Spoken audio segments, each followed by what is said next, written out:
Hey emulator, how's it going? What's up?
Workday had a nice 4-day weekend, and now time to pay for it. Oof, yeah. I do what you gotta do. Hey Xerox, how's it going? This Wormash, every time I'm gonna mention it, I'm sorry, but this Wormash is the bane of my existence. Doesn't sell.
Hey Adid, good morning, good morning.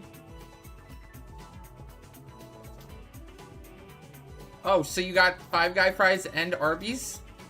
Is that what you're saying? How did I tempt you? I don't even think I talked about an Arby's shake anytime recently. Why am I getting blamed for this?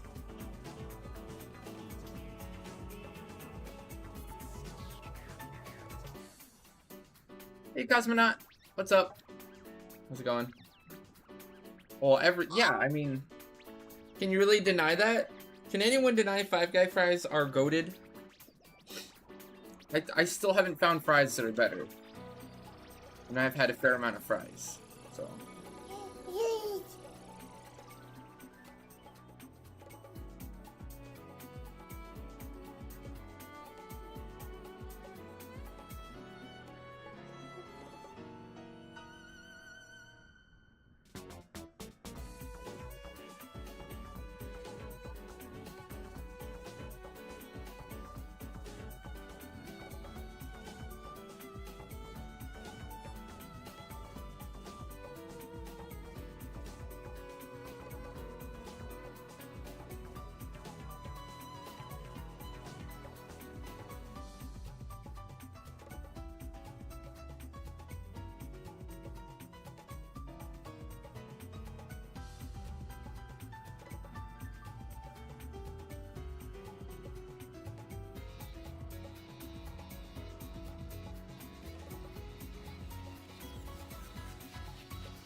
You guys ready? Okay, on my way. I'm about set up.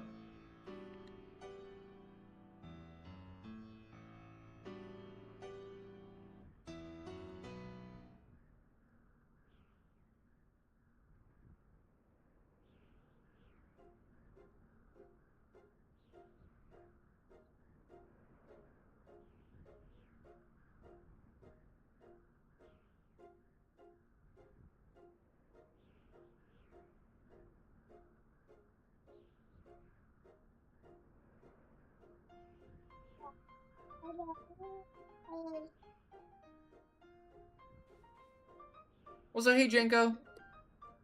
Hey Penzinator. Hey Emma. What's up? What's up? How you guys doing? Having a good Tuesday? At least it's not Monday. Tuesday is at least it's not Monday day. Hey for no one. How you guys doing?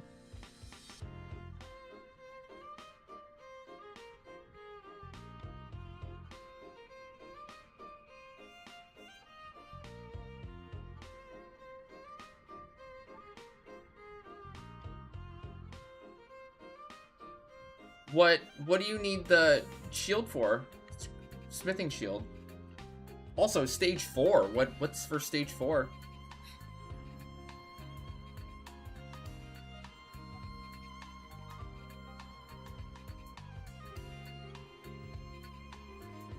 You feel like Tuesday's worse than Monday.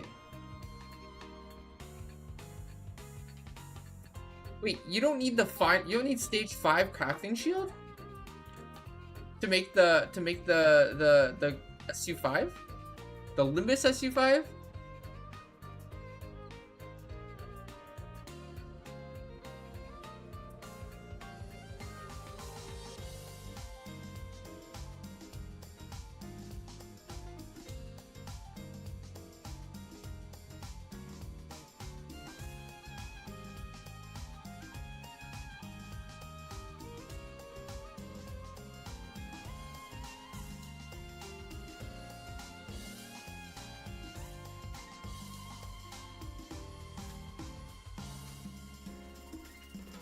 Oh, stage... Oh! Oh, sorry. When you say stage 4, I mean, I think it's like one stage from finished. When I say like the crafting shield, I just think of like finished crafting field or just the crafting shield.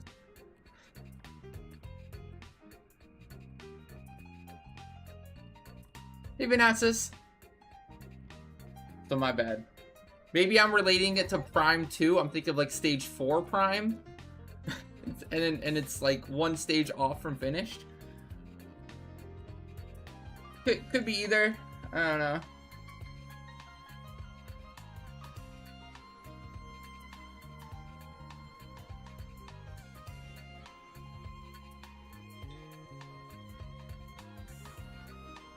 It's the Final Fantasy 11 homework, Cosmonaut? Oh, I know what you mean. I know what you mean. I feel like I need to do that every day now. I feel like the inventory management is a daily occurrence now. I'm trying to be more proactive, like spending points too, like getting Limbus points done and everything. Where's Janko? I don't see Janko. You guys have your amplifiers and your monglophones and everything ready to go? Are you taking Lord? Lord? You guys have your jobs worked out too? I guess you're gonna do that now. Okay, you're both in party. We're going in. Unable to enter. Uh-oh. Somebody's missing something.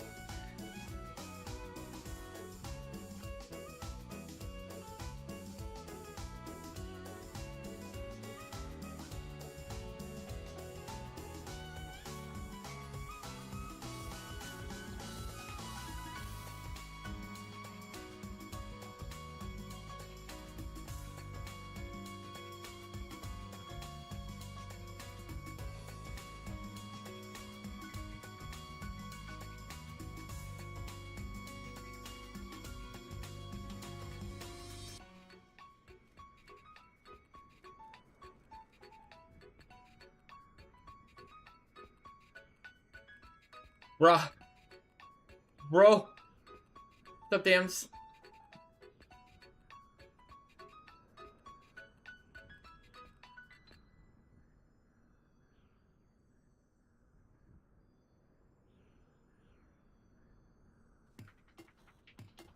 Both servers are just Goldsmith Shield owners.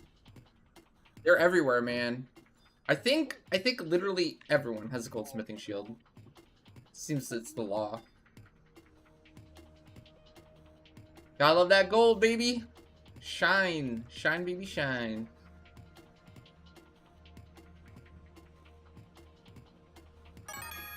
Yeah, it's like the Oprah meme. You get a goldsmith shield. You get a goldsmith shield. And everyone gets a goldsmithing shield. All 8 of us? Wow. Wow. That's right. You cannot use red mage. I use red mage.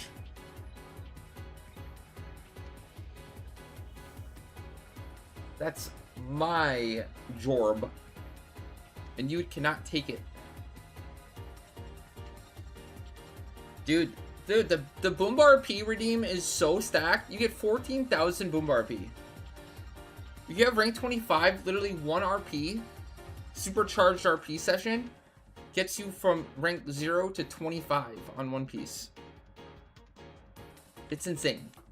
Oh, no, was it 20? Maybe it's 0 to 20. I can't remember what someone said recently. It's 0 to 20 or 0 to 25. You guys might need to remind me. It's been a while. It's been a hot minute.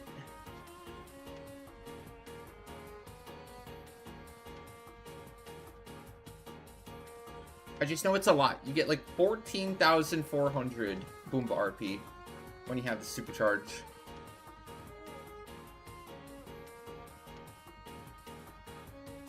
You cannot use Beast. I'm using Beast. Here, type in Boomba RP. That'll give you a list of jobs. There you go. What about Blue? What about Monk? What about Paladin? What about Dancer?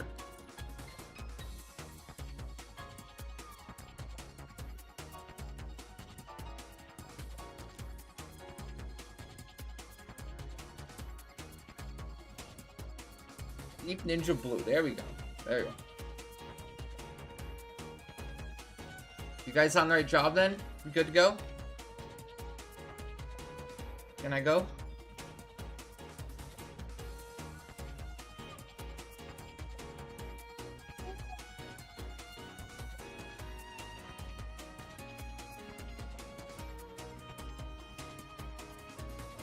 We'll get there eventually.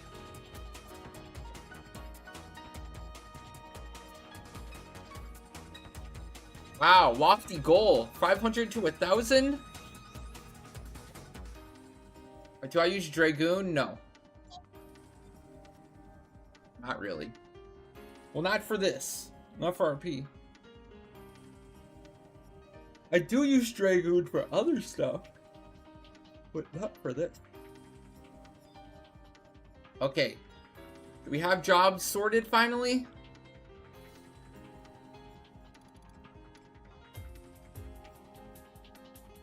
Are we good?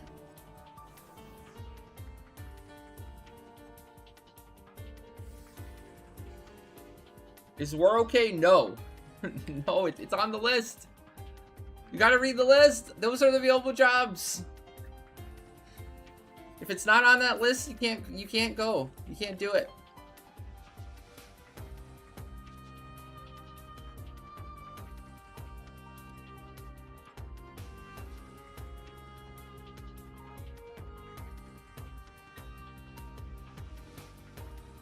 Oh, that's true.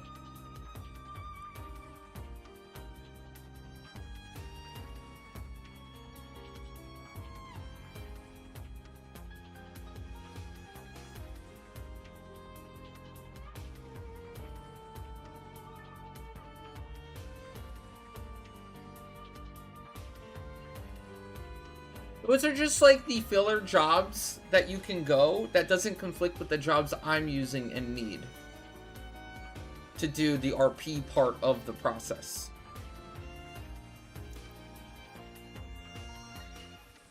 those jobs don't need to be geared. They don't need to be played. They can literally be level 1. Jenko, he changed jobs for you. He's going Monk, Dragoon, Dancer. So whatever you said earlier, you can go. You said, what did you say? You said Thief, Ninja, Blue? Just go that. You're fine. You can go Thief, Ninja, Blue. And Gutsy's going Monk, Dragoon, Dancer. So we're good now. We're solid. Stick to those.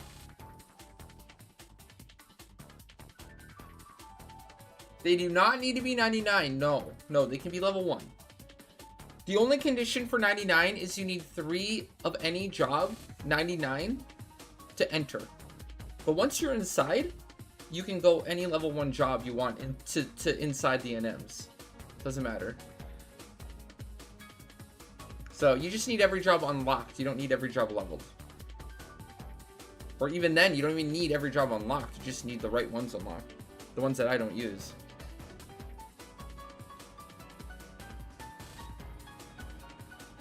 Well, it depends, but usually I'm on core. So that's not like an open job to go as. For Boomba RP, I actually drop my core. I don't even bring the core because I don't really need a core for the final key item. So in instances where I do drop my core is actually available for the Boomba RP.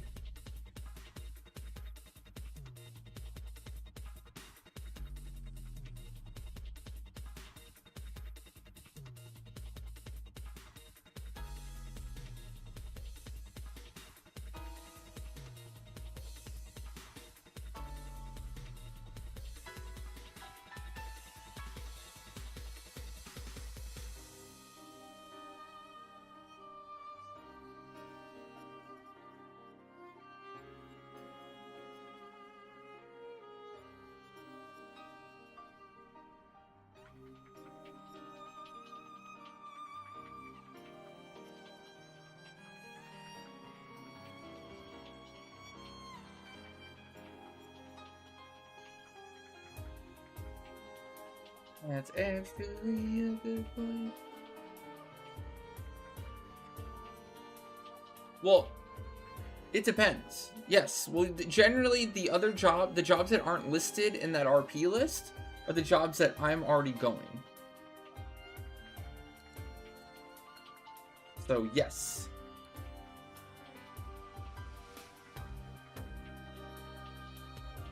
And like I said, you know, it can be...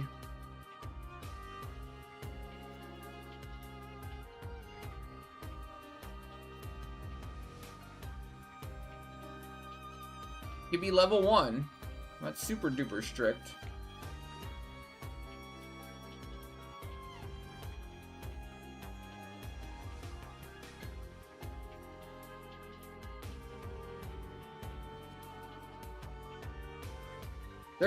It's a very convoluted system, to be fair.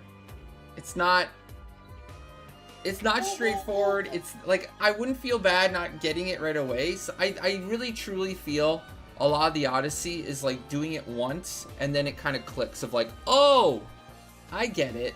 Like it's complicated to even explain, and I've done it a billion times.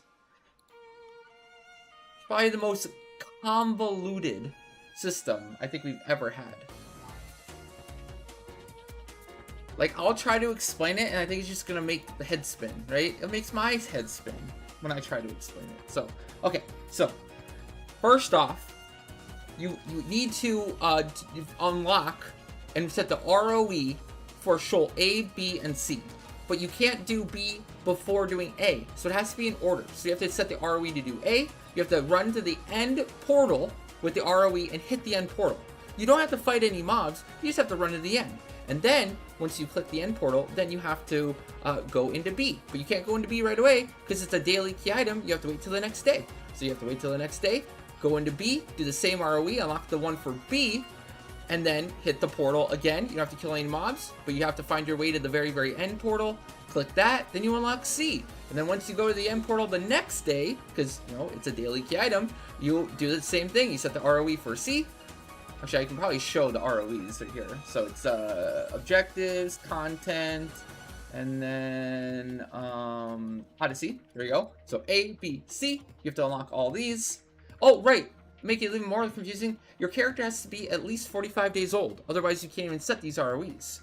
But if you're not 45 days old, you can still go into Shoal A because that unlocks automatically. You don't have to be 45 days old to do Shoal A.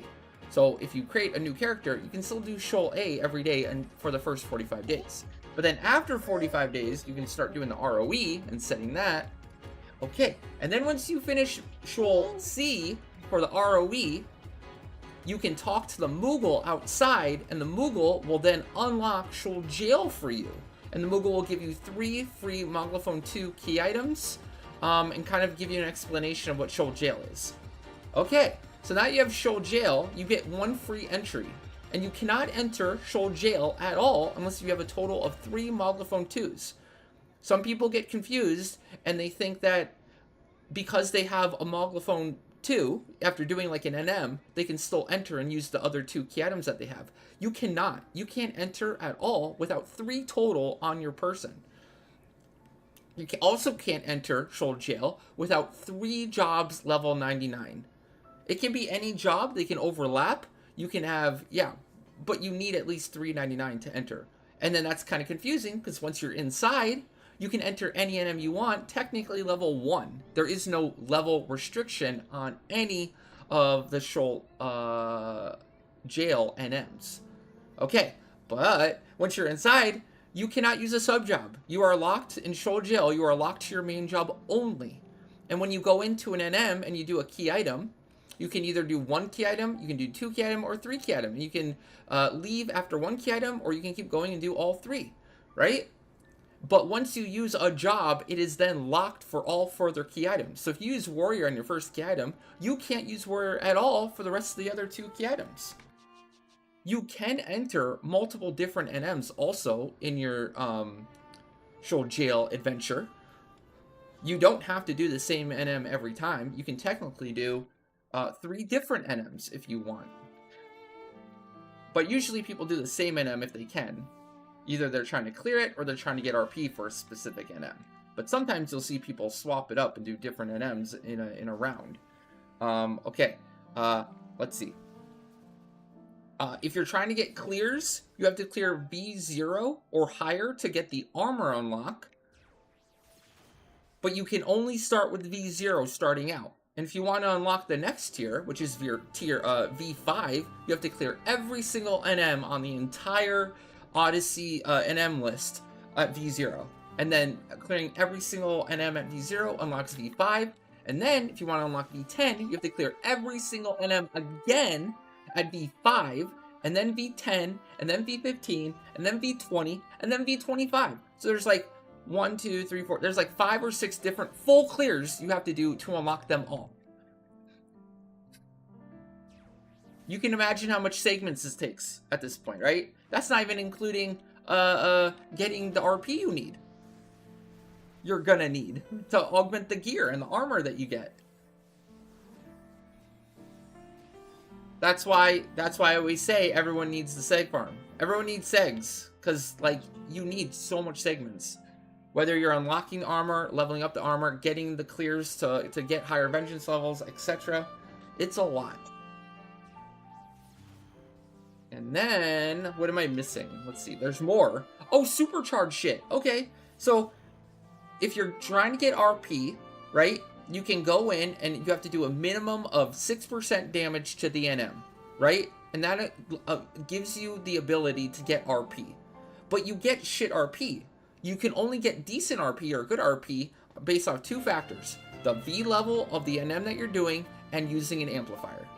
If I don't use an amplifier on a V25, I get like 20 RP. But if I use an amplifier on a V25 Boomba, then I get like 2,400 RP. So it's silly to never not use an amplifier. If you're after RP, and you're not capped, you should always, always, always use an amplifier. And amplifiers cost more segments. 1,500 segments to buy an amplifier, right? So generally, if you're after RP, not only do you need 9,000 segments to buy 3 Moglophone 3s to enter, but also you need to buy 3 amplifiers to get the RP. So you're talking like 14,000 or 13,000 or something segments to do 1 RP round. So again, segments are really important. And then you don't just start out getting the supercharge. You have to build a set, essentially, for your previous run to charge up an amplifier run. So basically, you have to, like, go in, do at least 6% damage on 3 catams in a row without leaving. And that will give you a quote-unquote charge. And then the next run you do, not your current run, but the next run you do, when you use an amplifier, it will give you a ×9 bonus supercharge amp, which instead of getting 2,400 RP, you will now get 9,400 RP on a V25. All these values can change if it's a different V level. You don't get as much RP if it's a lower V level. The numbers I'm giving you right now are just based off of V25. So with a supercharged run charged up and ready to go, you get 9,400 on the first one, you get 2,400 on the second 2, for a total of like 14,000-ish. Can you buy amps in here? No, you cannot, unfortunately. You have to buy all your amps outside. Once you're inside, you're fudged.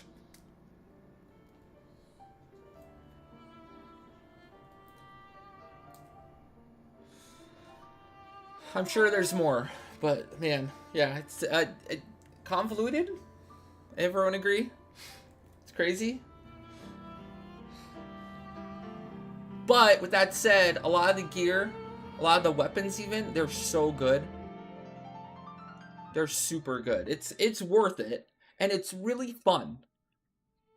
Like I said, if you do it a couple times, you'll realize, oh, okay, this isn't so bad. Like, RP farm is just kind of annoying. All the other NEMs aside from V25 Boomba, I find the RP farm really fun, because you can actually try to kill it while you RP farm. At least we try. And that makes it a little more interesting. Yeah. Getting the clears, all the NMs require like specific strats. You can't just use one comp for every single NM. Yeah, I think it's really good content. With that said, it might be the most convoluted content, but I think it's probably the most, or some of the most fun content they've ever released in the game. It's like really well balanced. It's hard, but it's not impossible, you know? There's a lot of mechanics where if you do the fight right, with the right buffs, with the right jobs, with the right like knowledge of mechanics, and you actually perform and do the things properly, like you can basically guarantee wins with enough with good gear and skill.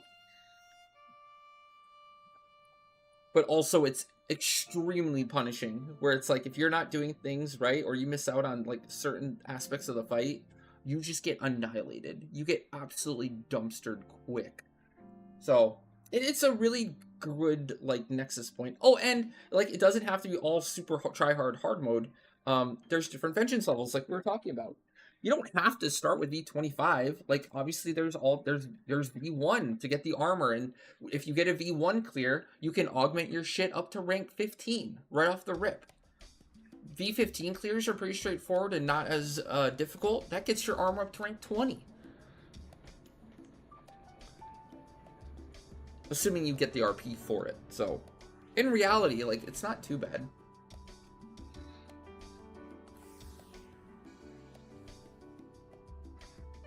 And a good example is, like, Boomba, right? V20 clear is somewhat reasonable. We have a redeem where we guarantee V20 Boomba clear. Like, I can do it 100, like, basically aside from, like, a DC or a catastrophe, something going really wrong, we can basically guarantee the V20 clear. And that gets your Naame access to rank 25. And rank 25 Naame is super duper duper duper duper duper good. You can go higher, obviously, the V25 clear, which is a whole nother monster, right? A whole nother, like, Pandora's box of bullshit. But even then, like, the upgrade from 25 to 30, like, it's an upgrade. It's solid, but it's not, like, like revolutionary. Like really, 25 is super good. 30th icing on the cake.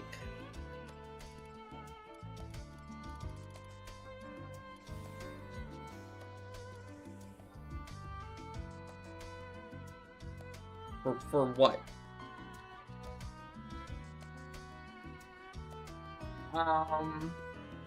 Maybe V1 or V0 you could maybe solo. But I'd say even then it's somewhat challenging. You need pretty good gear. Segments you can technically solo, but it's bad. Segments are just based off of how many mobs you can kill in a run in 30 minutes. It's a time attack essentially. So solo players kind of struggle because you can only kill so many mobs with like limited buffs, etc.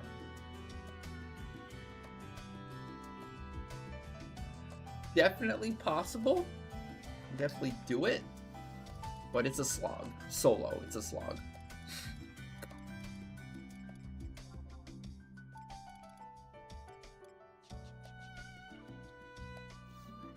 It's a 30-minute timer and you can only do it once a day. So I think a lot of people get blocked, get annoyed, get frustrated by the lack of segments and how annoying it is to get sometimes if you're not like in a group that can get a lot more. And I think that's the biggest throttle or the biggest like detriment to Odyssey and people enjoying Odyssey is the segment limiter.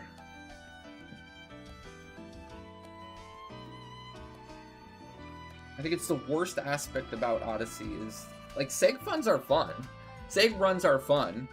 I just think it's like it's too low for like solo and low man groups, the amount of segments you get, and the fact that you're kind of just required if you want to get reasonable like segments to like kind of full clear or do a lot at least.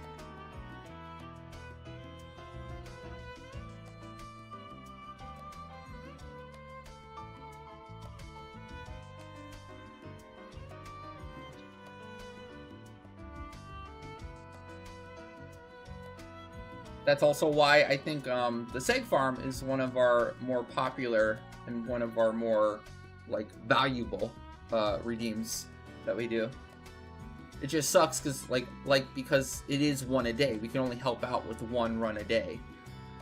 So it is unfortunate that you can only help out with one. So it just makes things kind of even more limited.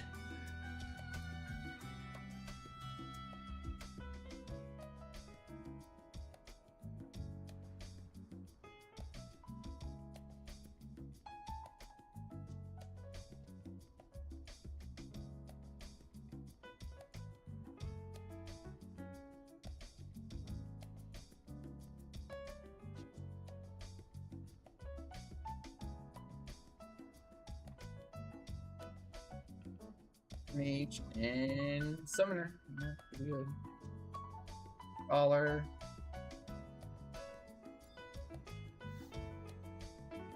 Just use it. You can use it on this one. It doesn't matter. Doesn't even matter if you use it on this one or the next one for your last amp, Jenko. You'll just be missing out on 2400 RP, I think, for not having a third.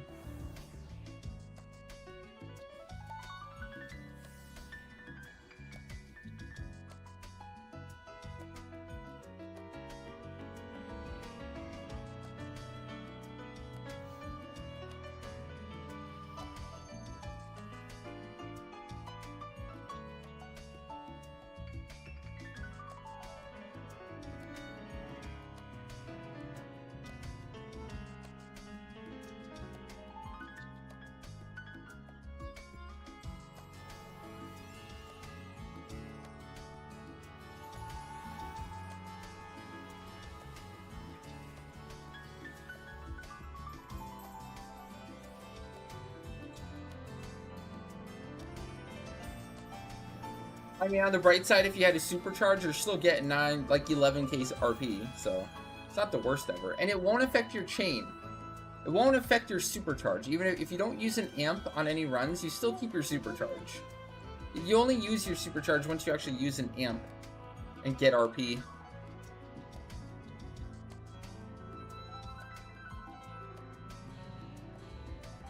Oh, like, it could be worse.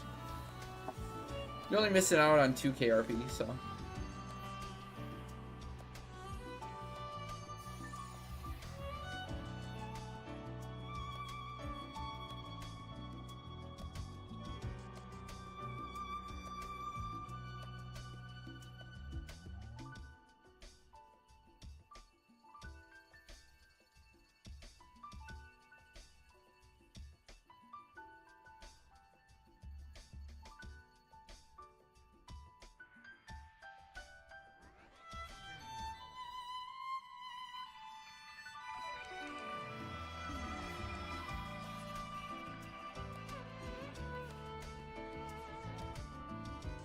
Sometimes you just have to learn the hard way. I think that's just so true for Final Fantasy XI in general. Learn the hard way is tradition.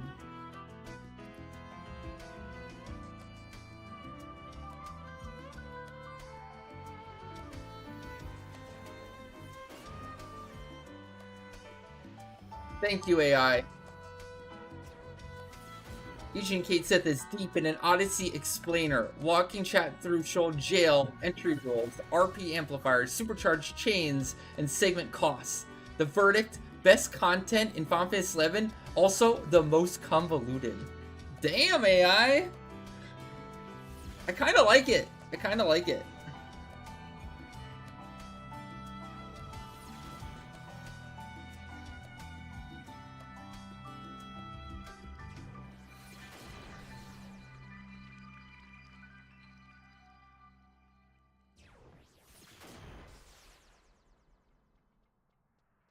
Oh, I heard, yeah. So we got the NMs tomorrow. Oh, damn, how was the baseball game, by the way? How was the dinner and baseball game? Did you end up getting lobster?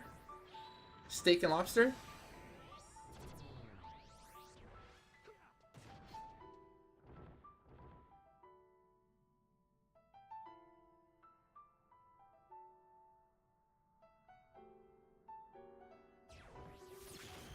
Yes. We do them all. We've done every single V25 clear from like a redeem or with chat, with Twitch chat, except for I think Boomba. We haven't done that one yet because we haven't had anyone interested yet. But also remember, those V25s require like very specific jobs with specific like requirements for the armor and such. It's not just take someone in style thing. Very much like, for example, like V25 Aura Body required a summoner for the first key item and then a paladin for the second key item with like Burkgang and Dubon. The Embos was similar. Embos is like a blue and a paladin. No. 100k is for RP. That's just RP run. Generally, the V25s are like 300k more for the kill. So every single RP run is technically, we can just go in for RP, but then also like if we get the kill, it's like the additional channel points for the kill. I think like Kalunga is like, it's 100k. We go in and we just get RP for Kalunga. So no matter what, whenever you attempt for an NM clear, you're always getting an RP farm. You're always getting RP for that NM. And basically, if you want that clear, you need the RP eventually anyways to level up your armor. So baseline, everything's an RP redeem. And then if we happen to get the clear, we have a good run, like a Kalunga, for example. I believe the V20, I think we have a message for it.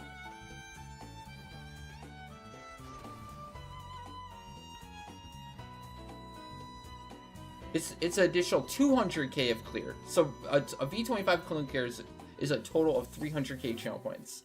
100k for the RP part of it, and then an additional 200 for the kill clear.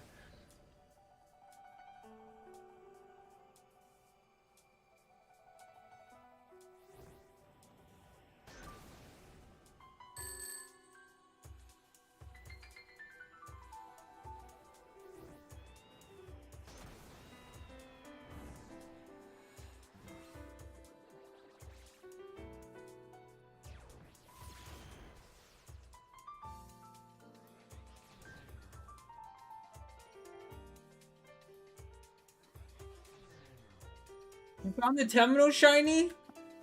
Whoa! Really? Oh shit, we gotta get that. We gotta get that after this.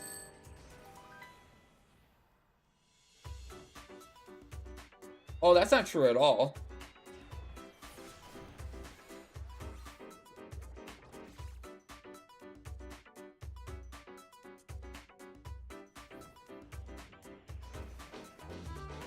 You just gotta find a very consistent and dedicated and well geared group that's motivated to get those clears. But honestly, that's hard in its own right. That's not easy to do either. Coordinating schedules, dealing with personalities. That's not always easy either.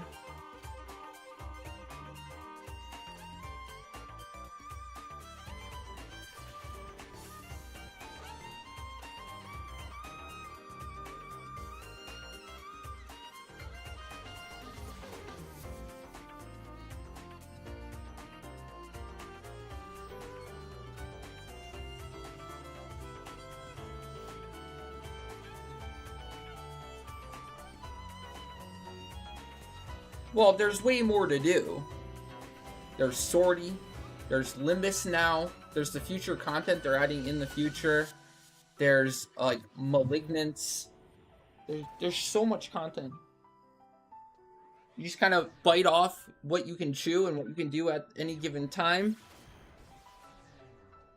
Don't burn out. Making Rima is also a huge part of the game right now. Not just the armor, but the weapons matter a ton too. I think one of those things is like if you can't necessarily do the content right now, what you do is you prep the jobs you're going to need to do the content later. Like I said, like the Birking Paladin or like a really useful support. Not even just one, but multiple. Odyssey requires multiple great jobs. So it really kind of pushes players to play different jobs and prepare. Make all the best stuff for them.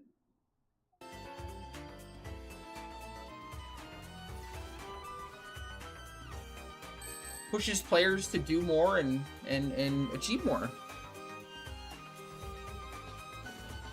There's so much to do. I always recommend that people do like passion job.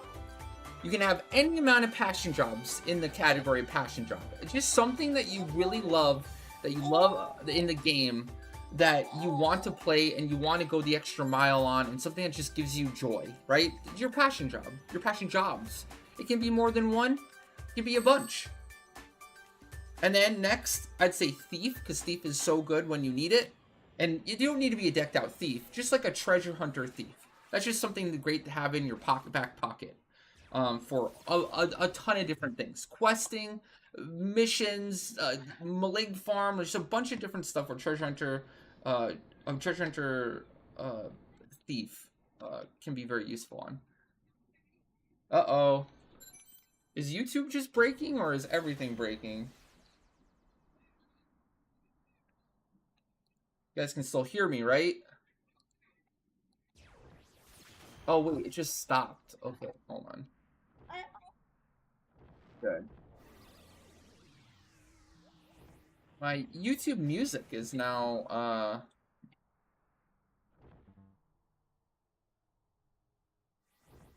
not doing stuff. Anyone having YouTube issues then? Okay. Well, it's loading very slow.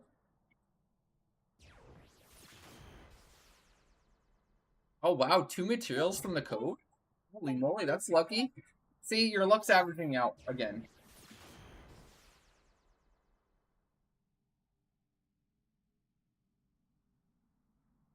Well, before YouTube interrupted me, I was getting to that. The last slot, and this is when you're ready for endgame, and you'll kind of be forced to do this for endgame, but the last slot is a meta job. Meta jobs or meta job. Basically, you just have to at a certain point admit or come to a realization that your passion job it probably isn't meta.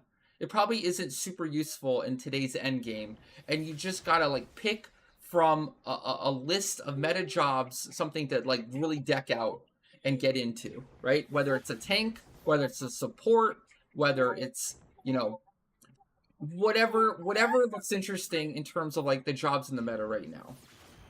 And then I would even extend that to like, you could even say like a meta DD, a meta tank, and a meta support, right? So that would be example of that is like right now, blue mage or monk are seemingly pretty, or even warrior are pretty meta. They're using a lot of different content, and they would be very useful if your group needs a DD. Dancer can be put in there too for sortie, because I think a lot of groups you do that. And then next up, you have tank, rune fencer, or paladin, or both even. And then lastly, the support is like bard, core, geo, and red mage.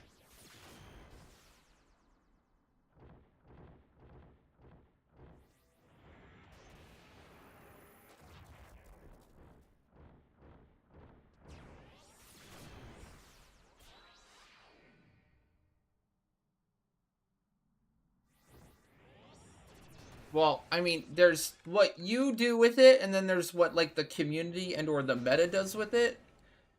You're gonna have a really hard time convincing other people to play the way you want to play, the way you think they should play.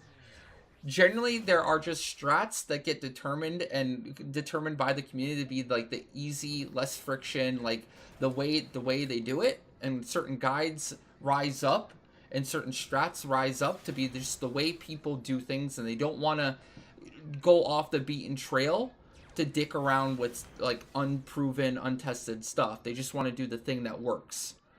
So that will be your issue trying to convince a group to do, say, I don't know, Aminon with a Beastmaster tank. They're just not going to want to do it. And plus, it's not even proven. So that's kind of the issue you may run into.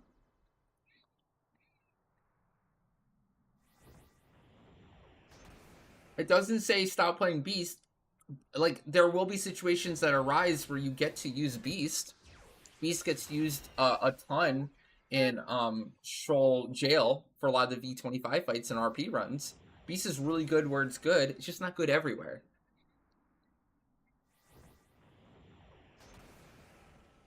That's the same. Like Ninja's the same thing. It's like Ninja's not meta right now.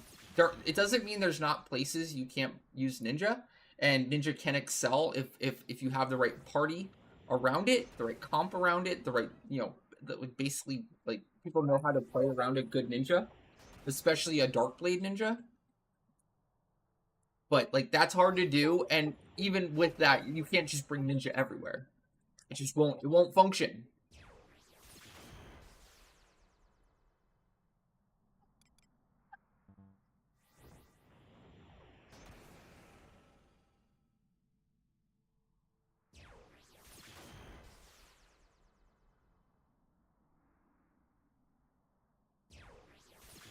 Sorry guys about the music. I can't. YouTube isn't loading right now, so the music isn't working right now. Just curious, does anyone have an issue like just loading a YouTube video right now? Like, is it loading and working? Mine's just stuck on the spinny thing.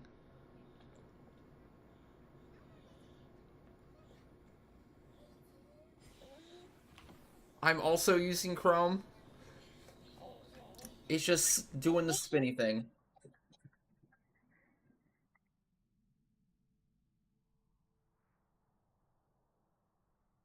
I got banned from YouTube. Wow.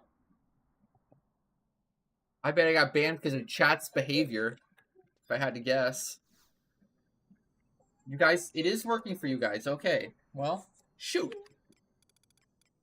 Well, biscuits and gravy, then.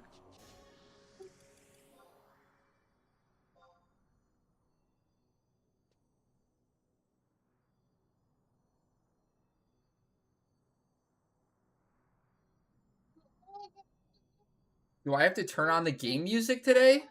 Uh-oh. Let me do that for now.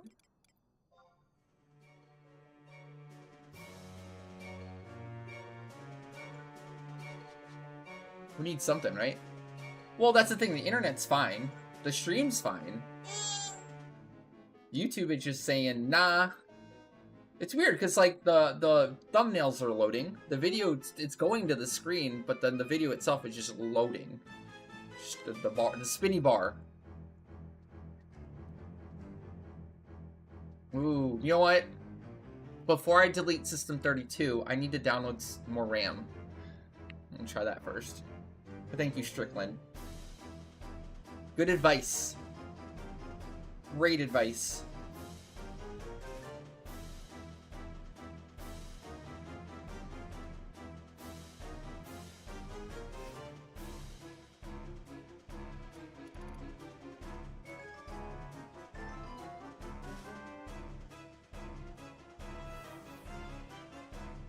No, it's not the worst thing in the world. We were talking about jobs and meta jobs and everything like that. Like, it gives you more opportunities to play the game and experience the game in a fun way.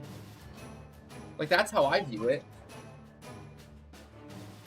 I know it's, like, daunting to start a new job from scratch. The fact that you have to level it and progress it and gear it and all that. But, like, every single time I've done a different job, I've been happy I did it. It adds a weapon to the arsenal, if you will, you know. It has a job to my toolkit that I can, like, basically pull from if I need to later on, for whatever content it might be good in.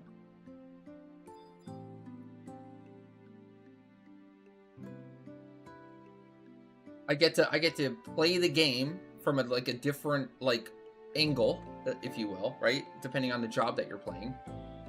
Get to learn something new. Get to get more experience with the game and just become a better player. So, like, there's tons to do. Like, it might be frustrating that you can't, like, find a group and you can't do Odyssey right now.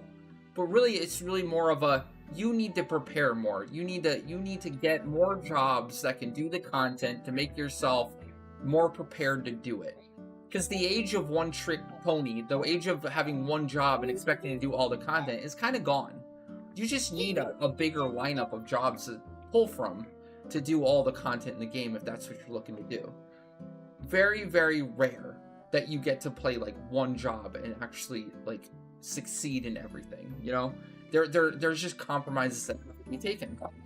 Depending on the group you're in, depending on the content you want to do. Like, if it was up to me, I'd literally play Samurai for every single thing I do. I used to shoehorn Samurai into literally everything. Even when it didn't make any sense, even when it was stupid. But honestly, like, when I did different jobs and I broadened my horizons, I mean, I ended up having way more fun. Because, like, Blue is probably the best example. Warrior's another great example. Like, I was a Samurai main, and I only took Samurai to anything. And then in the Bissy era, I did Yukon Vasera Warrior, and that was one of the most fun times I had in the game. Where, like, I was just, like, Yukon War was so fun for so long. It was so good. I'm so sad they nerfed it so hard. But it was great. But I'm so glad I played Warrior in that era, and I didn't just stick to Samurai. Because if I didn't, I would have been bitter Samurai instead of having a ton of fun on Warrior.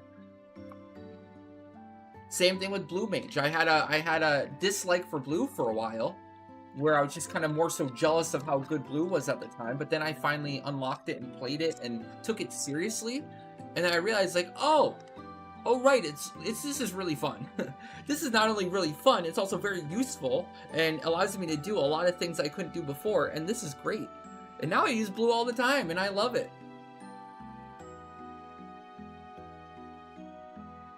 Oh yeah, the resolution meta. I remember. Warrior using Mighty Strike's resolution and Dark Knight using resolution. That was all the rage for a long time. Well, there you go. Start working on your Blue.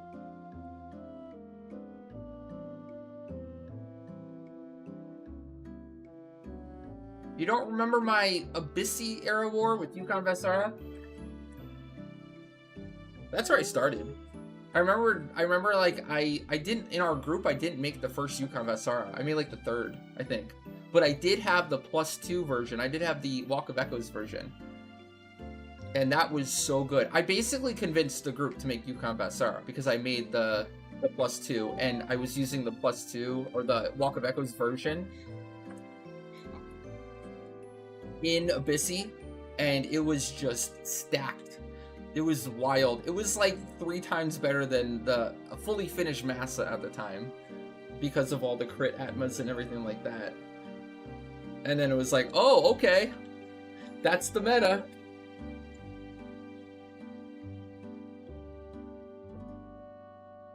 Yep. Yeah, that's example. Like, if I ever get the opportunity to, like, play Samurai, I do. Like, I don't miss those opportunities either, but I'm also realistic enough to think, like, yeah, like a Dynamis Divergence run. Like, I could go Samurai for fun, like, quote-unquote fun, right? And maybe, like, clear 1/3 of what I do on blue, or less. But the fact is like, I have fun going blue, and blue can full clear. Like, a party with just a blue doing the cleaving, and then the rest of the party doing wave 3, right? Like, you can full clear like all the mobs and statues in wave 1, 2, and then full clear wave 3 with the mega, with just a party. That's what blue allows you to do. You can't do that with any other DD in the entire game. Well, I guess somebody's gonna say Scholar, but even then, I don't think Scholar's like as good in wave 3. Requires a little bit more support, but basically, yeah, that's crazy, and that's just, I'll compare it to Samurai. Samurai can't do that. Samurai just cannot do what blue does, but Samurai can do very well. It can do 99k Jimpus in wave 3, sure.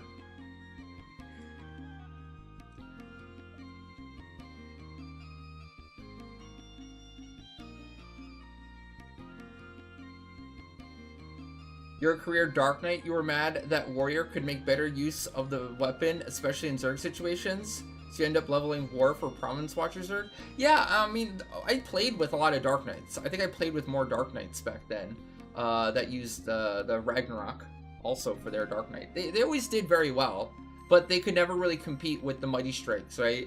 You always just pop the Mighty Strikes in a Zerg, and like, it was just auto-win. Mighty Strikes, Resolution, Warcry, stacked. Before it was cool, I remember doing, man, like super early on, like the Ionic NMs, you could not melee them. You could not melee them at all. They were too evasive, they were too strong. Death Strat ended up being the go-to strat for basically all of them. It was the only way to do it. So super early on, melee strat was like kind of just unheard of. And I remember we started doing some melee strat stuff after the song change and the evasion change they did to the NMs broadly, every NM in the game. And then I did like a, what was it, like a 93k resolution on Warrior on Albumin.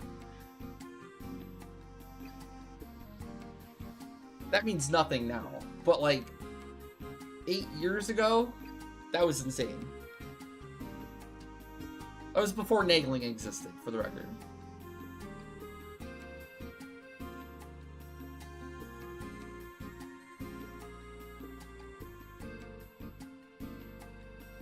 And that's probably the thing. You're probably happy you have a Warrior now. Dark Knight's still your passion job, your pride and joy.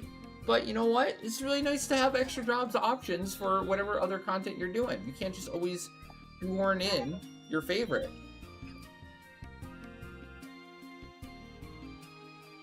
That's a Divina question, Oblivious.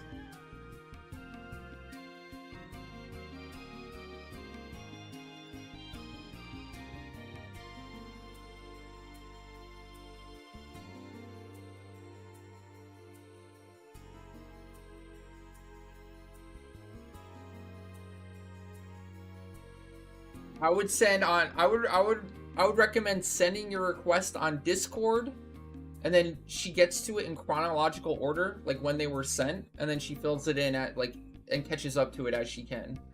She's busy right now. She's out taking the kids to swim, so she can't answer anything right now. But when she gets back, like I'd say, like if you want to reserve things in July, just like get it out. Type it up, put it in Discord so that it's there as a reference.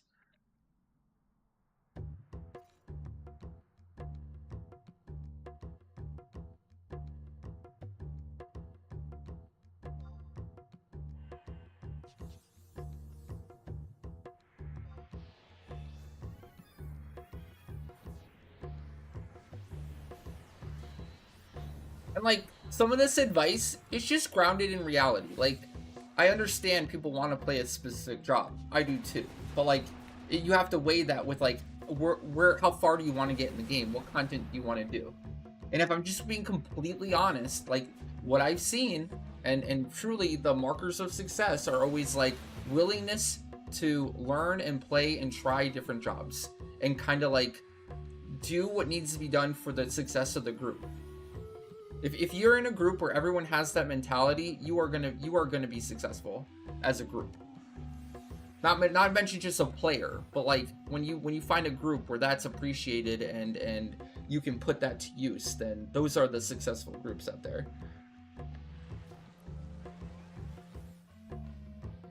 When you get a full group of people that just want to play their favorite job, like what do you end up with? You end up with a party of 6 DDs all the time, fighting each other.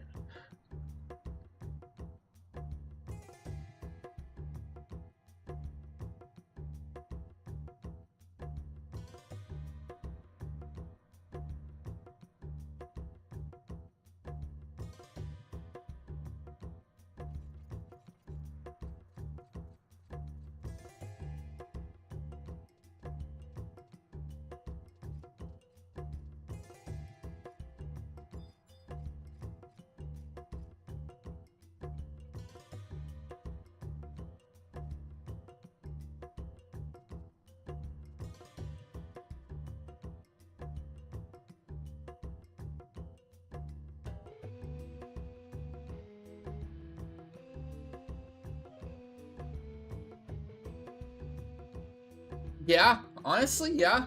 It goes for things in life too. It's honestly a life lesson too, that from what I've seen now.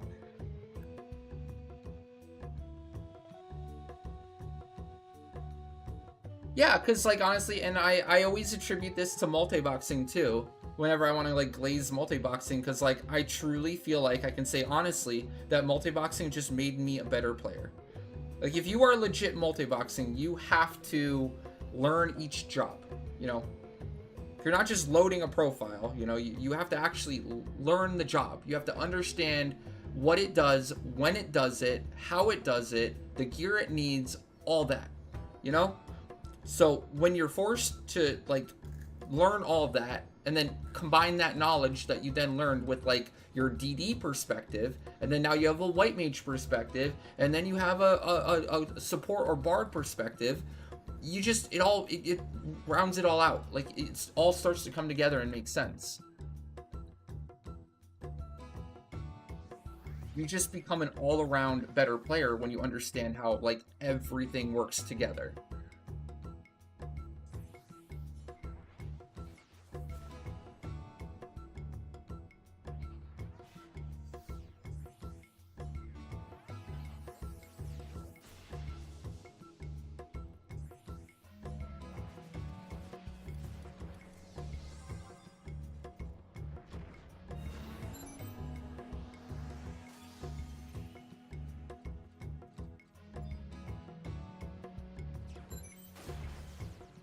I need to pick up more tomahawks. I'm running low.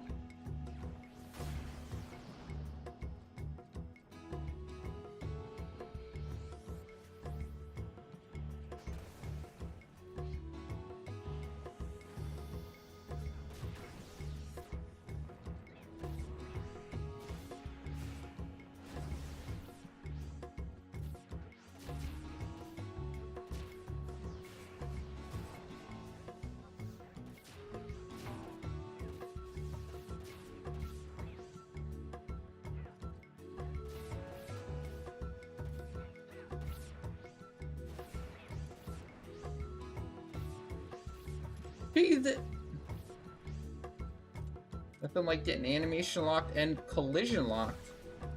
Jeez Louise.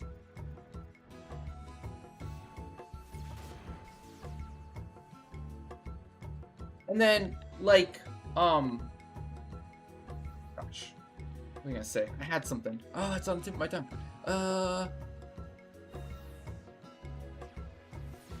I think it just makes the game more fun. That's what I think what I was gonna say. Like, It just overall, I know it seems, like I said before, like I know it makes it seem daunting. I know it seems very overwhelming when you're like, oh god, I have to do another job. But like, that's the fun. Progressing, rewarding meaningful progression, like starting a new job from scratch and being consistent with it, learning it, perfecting it, making it good, and then finally getting to use it, like in more higher end content as you make it better. Like that's the rewarding feeling that makes 11 so good. You know, it's why I ended up doing so many different jobs through my time playing on top of multi-boxing. The game is so big. The game has so much depth. Like, it's crazy. And, like, all of these things just make it more fun. So I think, like, Odyssey, as convoluted and as, like, kind of annoying it can be sometimes, I think it just, like, it really is kind of forcing players to, like, just have more fun with the game, i.e., play more jobs. There's 22 different jobs in the game. They're all distinctly different. It has one of the best job systems in all of MMOs, and Odyssey kind of just like tells players, go play more, do more, play more than one job. Sometimes in an Odyssey clear, you're using 18 different jobs to get a clear for a V25, for example. Odyssey's just kind of like, when you're doing 3K item, just kind of like requires you to not only use the different jobs, but find interesting, creative ways to make use of them when it's not just a standard comp, the most OP meta comp, you know? Generally speaking, the other key items that you can't use all the stack support on, or the best of the best jobs considered by the meta, you have to like make do, and you have to do the best that they can do and get creative with it.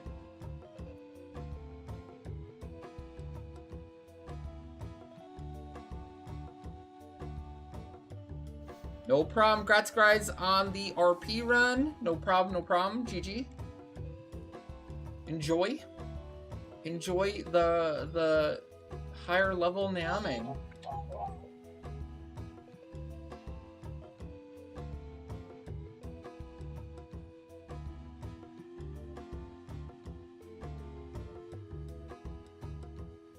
And believe me, there's no better feeling than like content coming out and then kind of like realizing that like, oh, it requires this job or it requires this setup, and then realizing, oh, I have that already and I'm already good at it, versus the opposite, which is like, oh shit, I have to level this.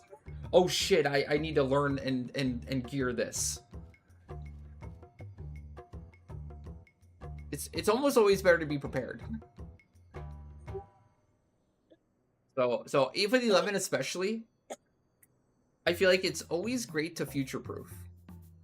Even when it feels like something might be a waste of your time, like making like a relic or an Empyrean that isn't quote-unquote meta right now for your favorite job. I've seen so many times in the past where like something that seemed not great in the moment ended up being really, really good later on. Never rule out things, especially Rima weapons. And hell, the armor. People kind of ruled out some of the armor, and then look at what they did. They reforged the Empyrean to +2 and 3 compared to the +1. Oh my gosh. They eventually did +4, a relic and artifact. Exactly. A lot of the gear does carry over, for the record. Aside from the specific stuff, like the JSE, or no, sorry, RS, no, sorry. Yeah, it's JSE. Despite the JSE armor that's locked to just the job, there's a lot of, like, accessories. There's a lot of, like, gear that's kind of just, you share on everyone. Like Niame and Malig, some of these sets that are all jobs are an example of that. Sometimes, like, if you already have a samurai decked out, like me, it was a very nice transition playing monk. Because samurai and monk have a lot of gear overlap.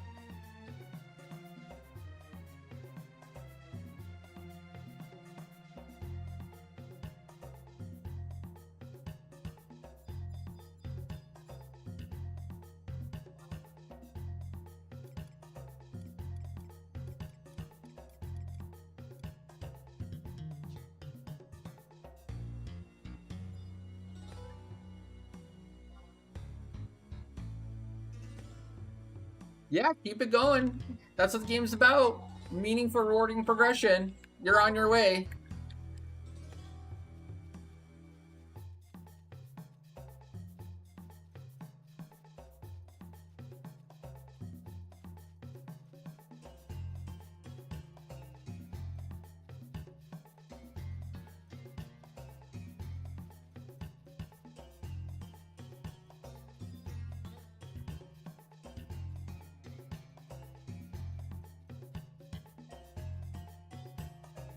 Next up, we have some VD Ambu for Almont. Also, we have a pretty big window here. We could probably do more Ambus if anyone has to redeem or wants to redeem for more Ambu.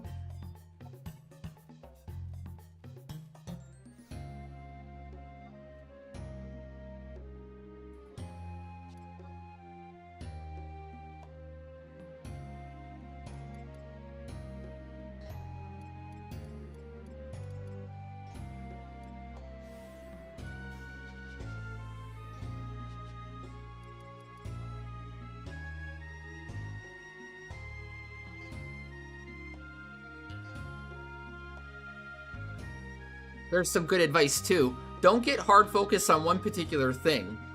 You might be trying to find people to do seg farm with, but there's always other stuff you can do while you're looking. Focus on doing other content. Upgrade, like level a different job. Focus on getting other gear while you're doing the other one. Like maybe your main objective is to start doing segments, but there's a billion other things to do as you do that. Good example is like game day waits. You know, maybe you're doing all the mission lines and you get a game day wait. A game day wait doesn't mean you have to stop. It means go do another nation or go do another quest or another mission to progress while you wait on that game day wait until you hit a game day wait there.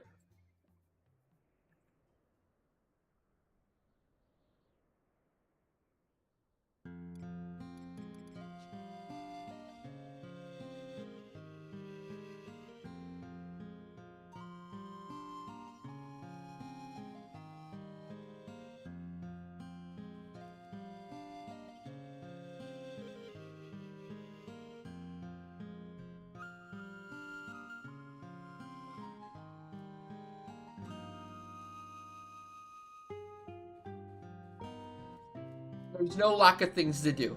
There's so much to do, it's insane. I don't believe anyone that says they're too bored, there's nothing to do. There's too much to do. You should always be busy. It might not always be fun.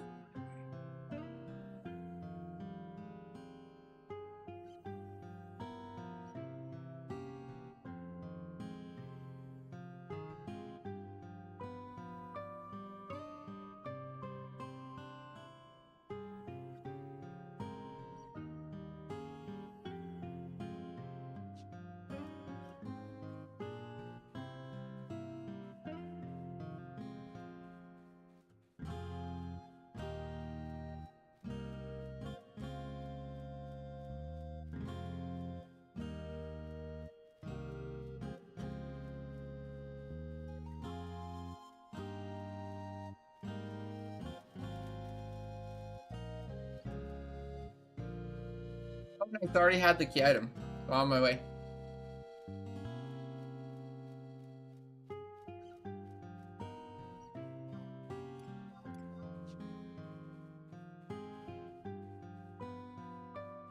I never said I didn't have anything to do. I have too much to do. I have a never-ending list of things to do.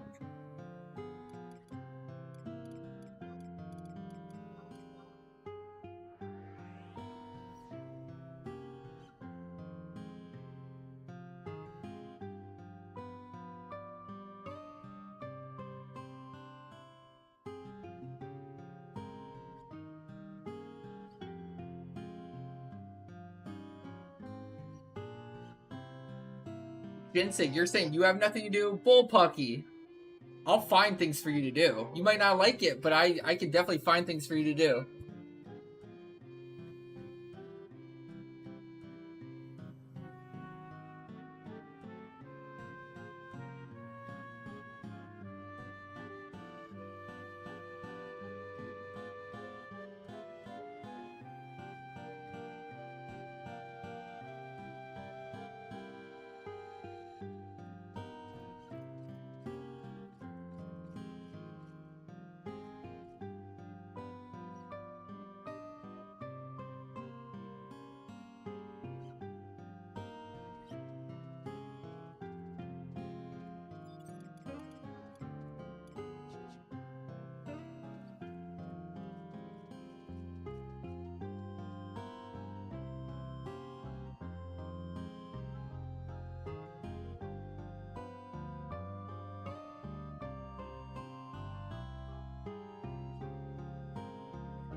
Alright, sorry about that. But yeah.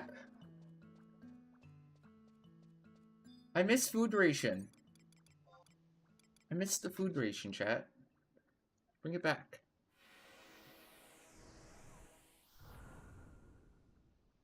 Thank you, thank you.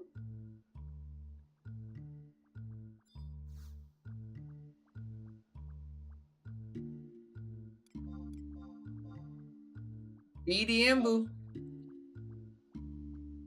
The Prime voting was something we did for the anniversary month, where chat voted and picked the next stage 5 Prime that I would make.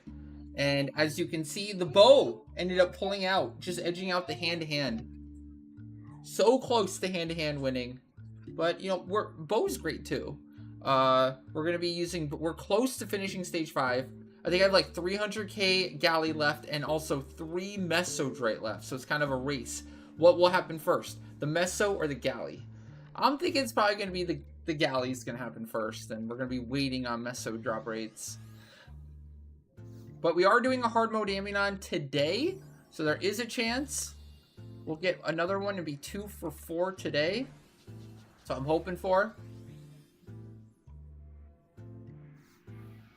Well, for the record, Janko, I still have 2 here to do with, 3 total to do with, Vanasis here.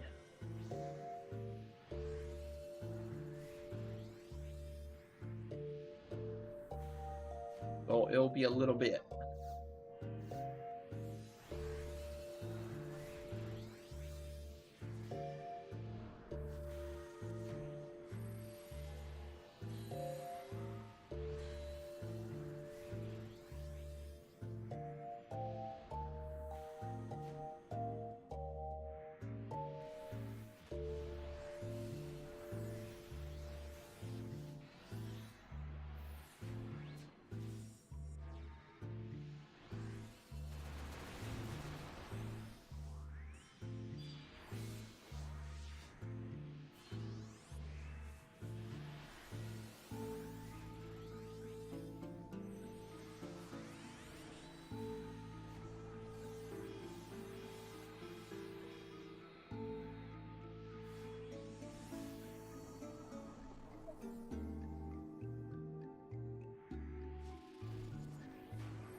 Alright, here we go.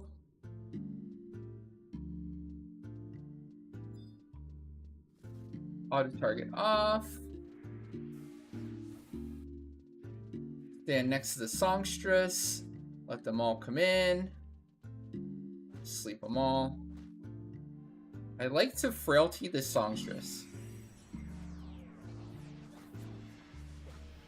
Just a way of making sure I keep them all bunched up close to the songstress. Go ahead and Dispelga, you're good. Also, remember to spam Dispelga, especially if you have a red mage, man. Red mage Dispelga for this is so pog. Makes it so much easier. You get two dispels per dispel. That's wild. Yeah, what's the point? You know, that's one of the best things about the red mage +2 neck is that it enhances the spell like that. Imagine not using it.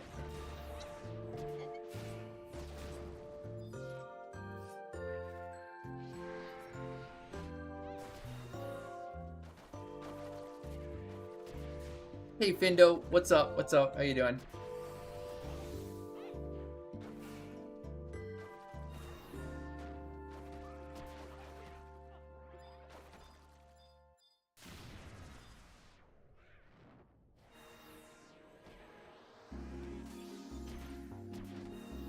Got a really long stun here. Uh-oh, the white mage got stunned. That's bad. That's really bad. Oh, I'm fudged. Maybe fudged. And I'm running behind on my silence here. Oh my god, the white mage got charmed. And then I get stunned. Well, we might be fudged here.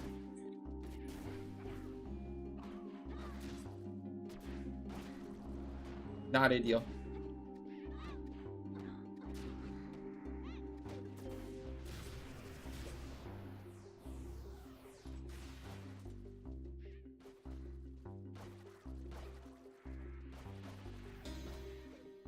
Close, close.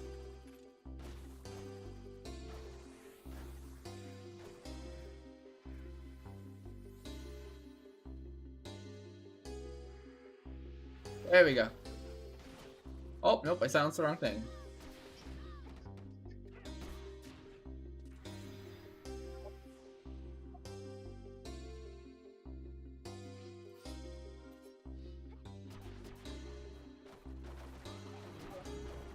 Good recovery. Well, nice. Dude, I swear. It's just so interesting how the times my internet goes down.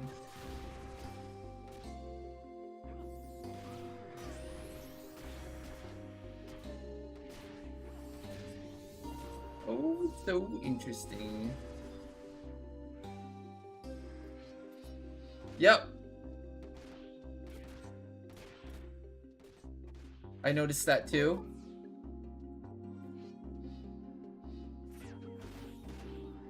I noticed that too, emulator.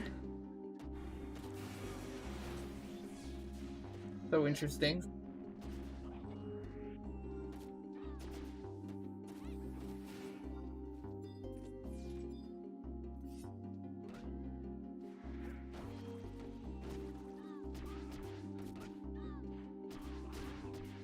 Oh my god, it has so much left. We're fudged. This might be a reset.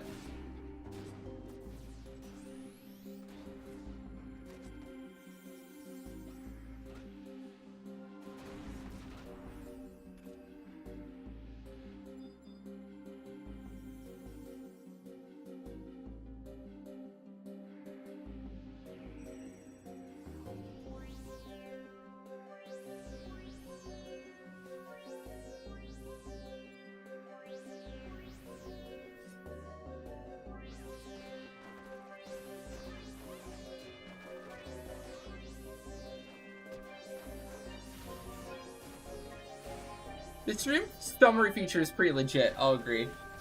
I love it. I'm loving it.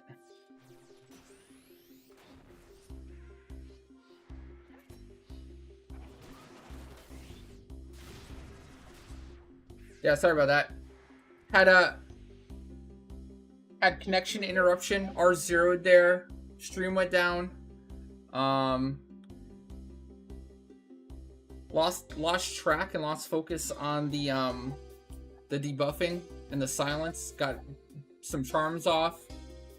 Not ideal. Somehow pulled through though.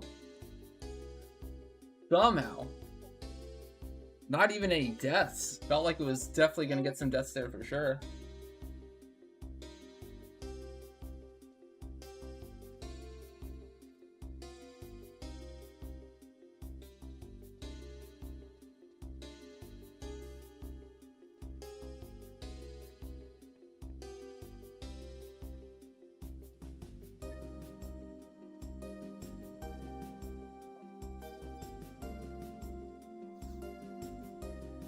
Definitely a punishing Ambu if you don't do things or if things get out of hand.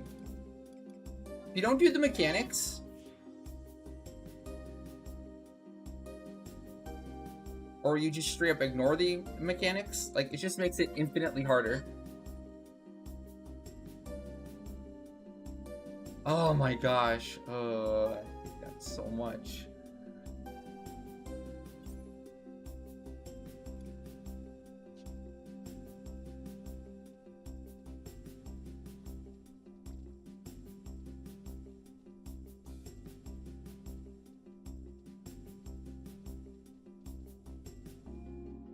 Did somebody say pizza?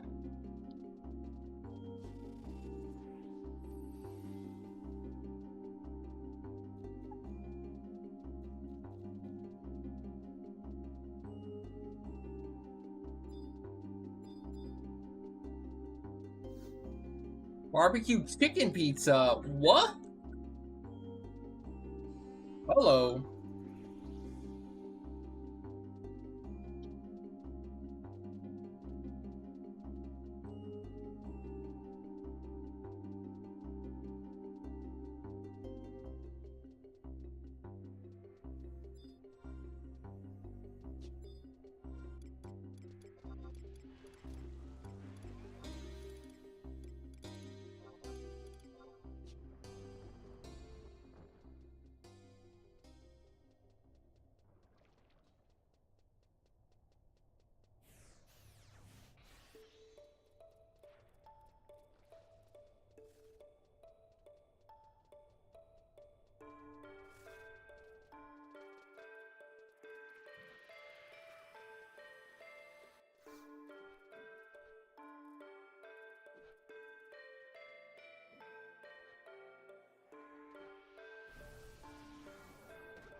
I think I'm a meat lover. I know it's a classic. I know it's a regular one, but I think I'd have to go with the meat lover. Although I don't think I'm picky on pizza in general. Just depends like what you're putting on it, but generally all pizza's really good.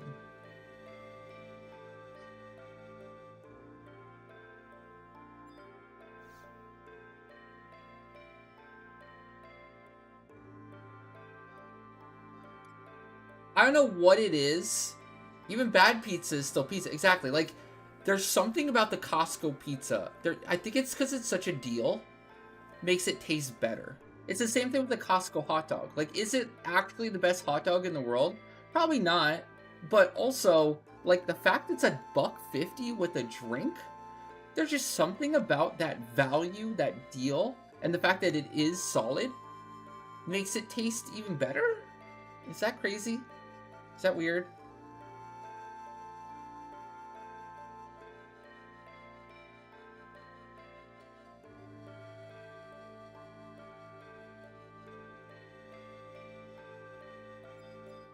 Yeah, I don't understand pineapple on pizza. I don't understand fruit on pizza, even though I guess tomato is technically a fruit, no?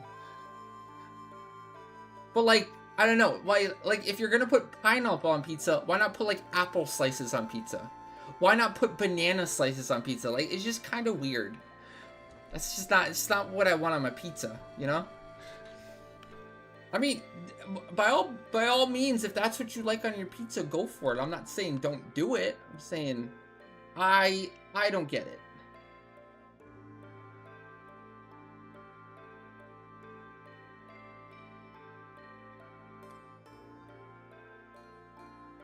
Shockingly, I always liked that Pizza Hut chicken. They had the boneless chicken bites that were always like better than they had any right to be. I'll give Pizza Hut props for that. But funny enough, I don't think there is a they closed down so many Pizza Huts. I haven't seen a Pizza Hut in forever.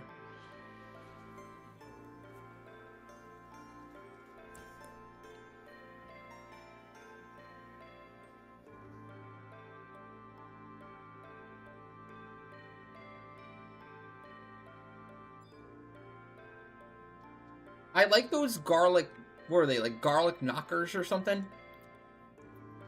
With the cheese in them. Those are pretty solid. But as with all things, you had to eat them really fresh. If you didn't eat them super fresh, like, they degraded so fast, so quickly. Yes, garlic knockers. That's what I'm going with. That's my story, and I'm sticking to it.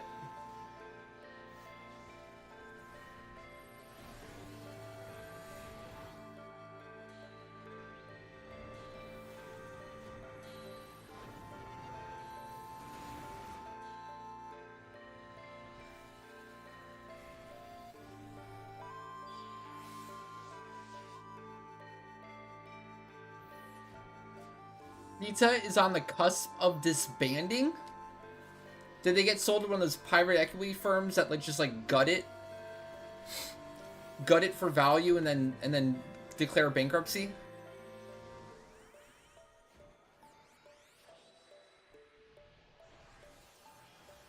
Rip. F in chat for Pizza Hut.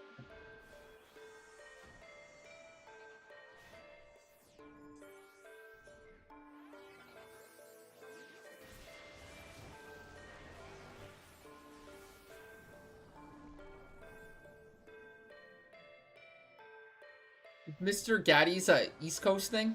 I've never heard of that. I've never seen that.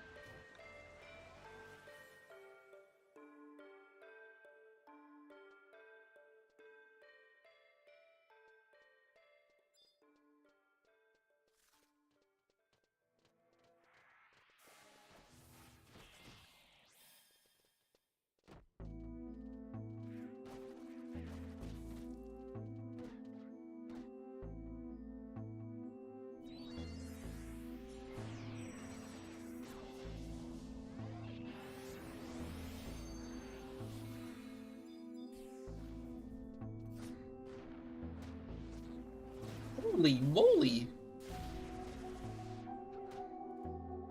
Get wrecked, Geo? Dang, dude.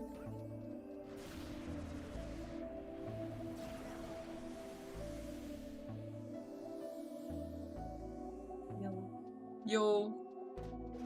Want this coffee? Yeah. Any coffee, good coffee. I had something go wrong here at the start. Yeah. Not good. I got your message. Yeah, that sucks. Why does that keep happening? Sounds like we need to investigate. Uh-huh. Very curious things happening. That's what I think. Good to dispel.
Well, the Geo dying at the start fudged me so hard. This is crazy. I don't know if I can kill this now.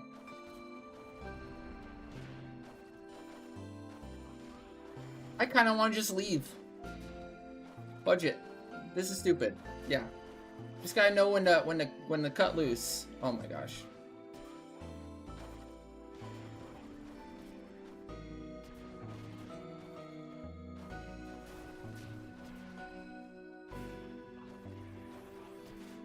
Just warp out if you can, or redo.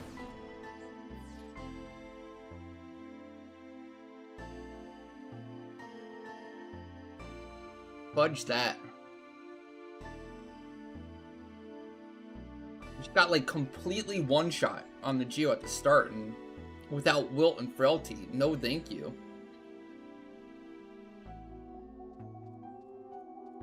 Live to fight another day, Tectam. Live to fight another day. That's what I just did.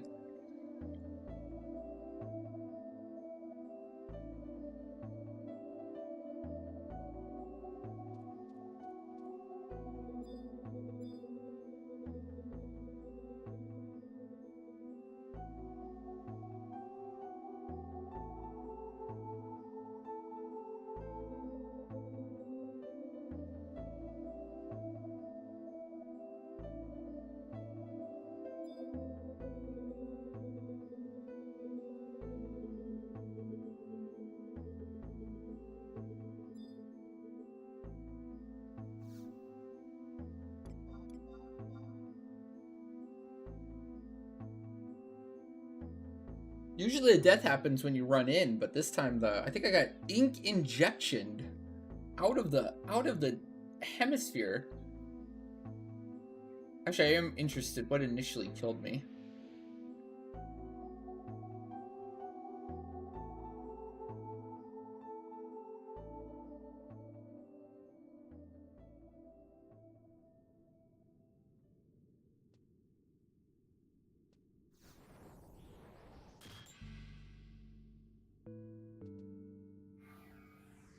That's the guy that let you eat a 10K Helix? It was science, Tectam! What are you talking about? We were learning!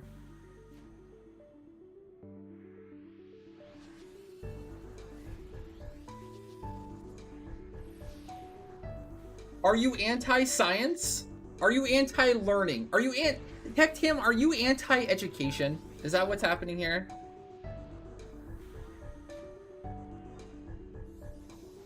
Why are you so anti-science?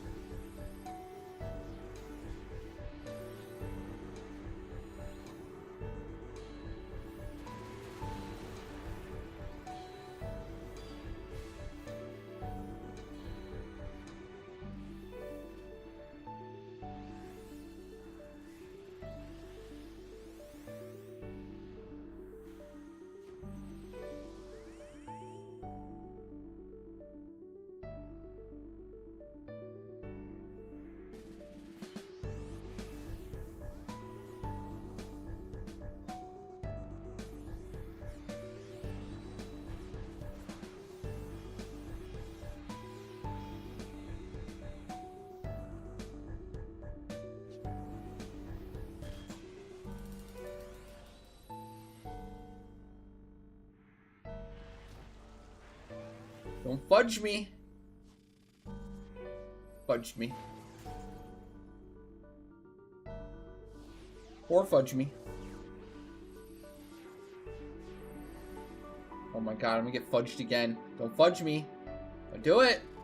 Okay, cool. 10. Alright, ready? You're resting. We're going in. You ready?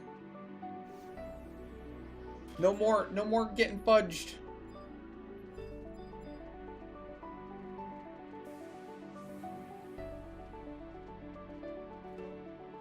Okay, easy peasy. Okay, as long as I don't get one shot again.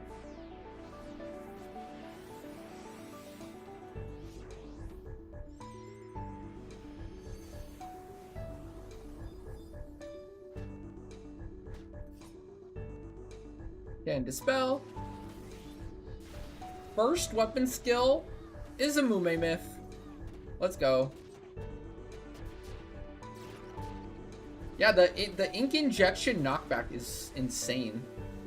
Look how far back it brings me.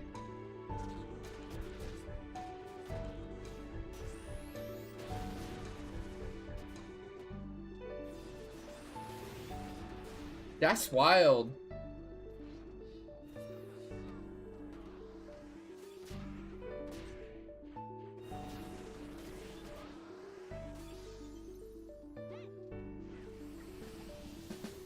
One.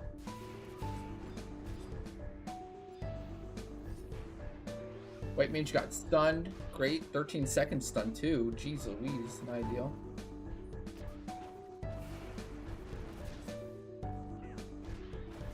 Almost off. Almost off.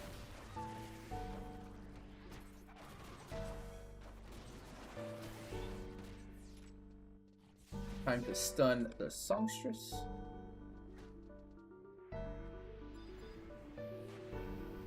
Got it.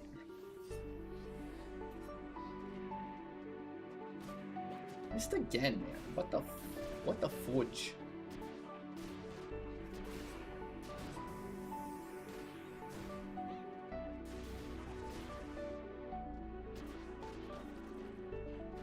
Okay, heal it. Nice.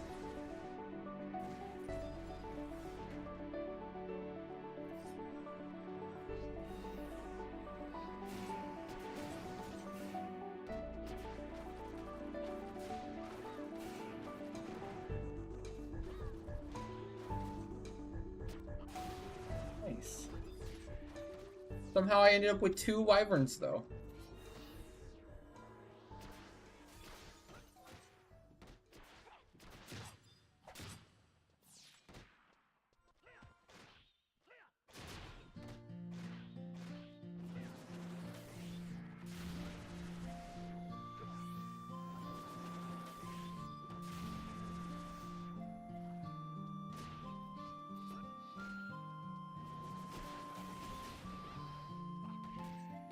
Done it.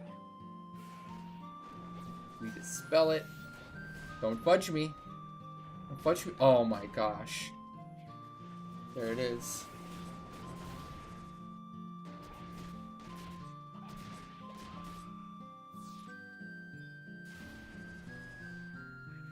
Alright, there we go. Imagine.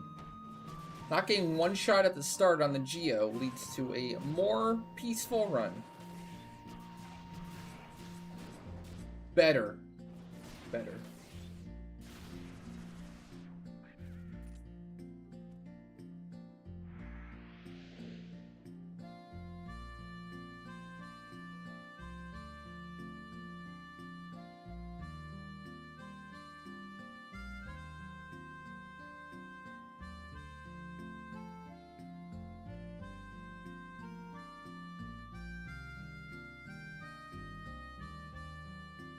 You helped your neighbor's kid with their resume, just graduated high school, told them to put service X households and increase customer base to Y.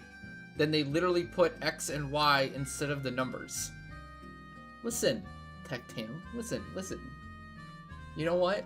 Maybe X and Y are numbers, okay? Maybe he sent them a key. You just have to plug in X and Y when you solve for, buddy. Maybe he's just trying to show. He's trying to test the company on if they know their math, if they know their algebra. Okay? Maybe that's what he's doing, and he doesn't want to work for a company that doesn't get the algebra. It's actually Galaxy Brain.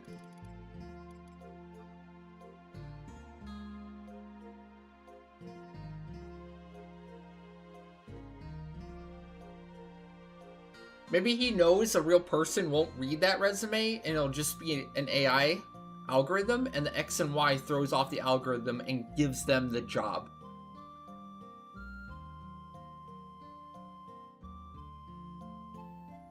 Maybe, yeah, exactly. Maybe they defined X and Y in the intro summary section, and it was up to the resume reader to plug in the numbers.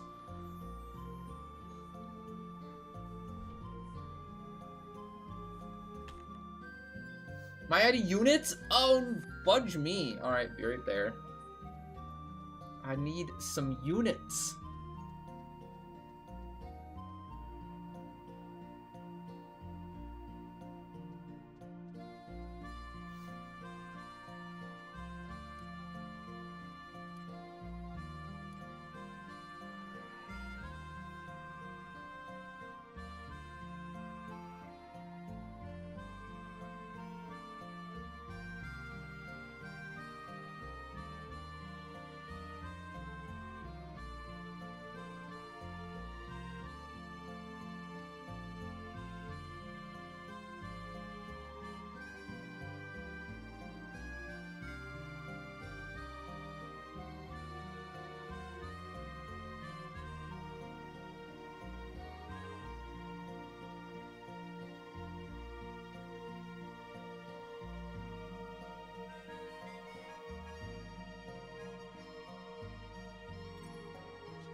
Well, they are relatively cheap, but I think it's just really annoying to run out of the units and have to like trade in the crystals.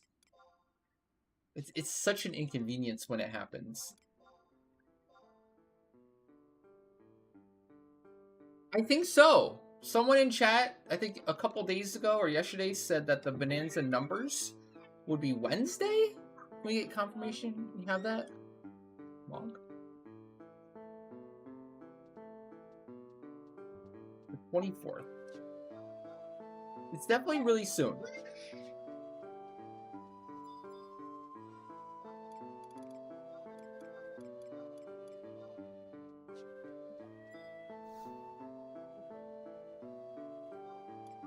It's so funny. That used to be the big joke. Chad, did you know that when they originally released the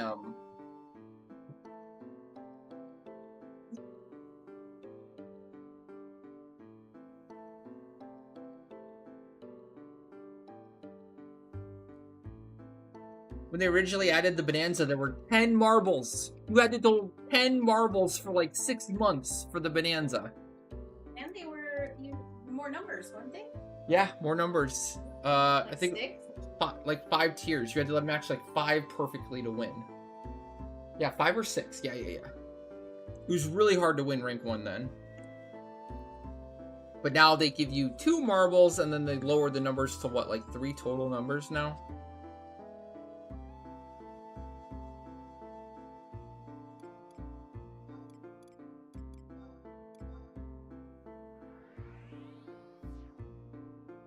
Actually, this is the first Bonanza they did the turnaround super quickly. Normally, we had to wait like 3 or 4 or 5 months or whatever to get the winning numbers. This time they did it like in a month and a half or something.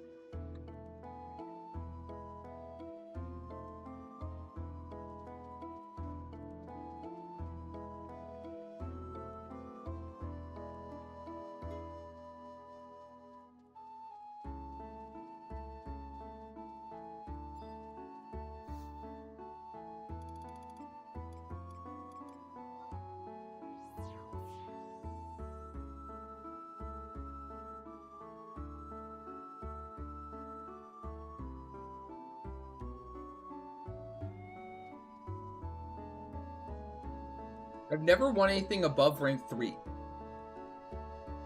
This is my own. I'm wearing my only rank 3 win I've ever gotten on Region, or my main. Honestly, worth. Alt stuff. With the way you choose your numbers. Yeah, I always try to pick like the different numbers. Yeah. Like I rotate them. I think for a while I was joking around and doing like, I started at 420 and I worked through all the alts and ended up doing like 420 through 429 or something. For the 10 I get. So 5 characters, 10 numbers total. Yeah. And at least that guarantees I'll at least win like the 1 number 1. Which is a rank 3, I think. We're gonna win Bubble Crab, right? Yes. What were your numbers again? I think we picked the same numbers. We did? Oh, I know what I picked, yeah. My first one was a date. Second one, I think, well, should have been another date. 2 dates. It's good, because we will both win at the same time. Yeah. And you picked wrong and you only won? Ooh, you're trouble. Ooh, that would be big trouble. When we win the bubble crab mount, we're gonna like reserve a day to just ride around on the bubble crab, right? Yep. All stream. Yeah. Oh, crap. Just gonna wander Vanadil on our bubble crab. Bubble crabs.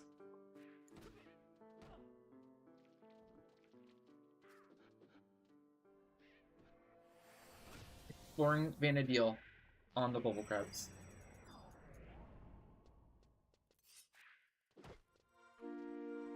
Before Bubble Crab, I would have done potentially Judgment Day. Would have very much tempted me.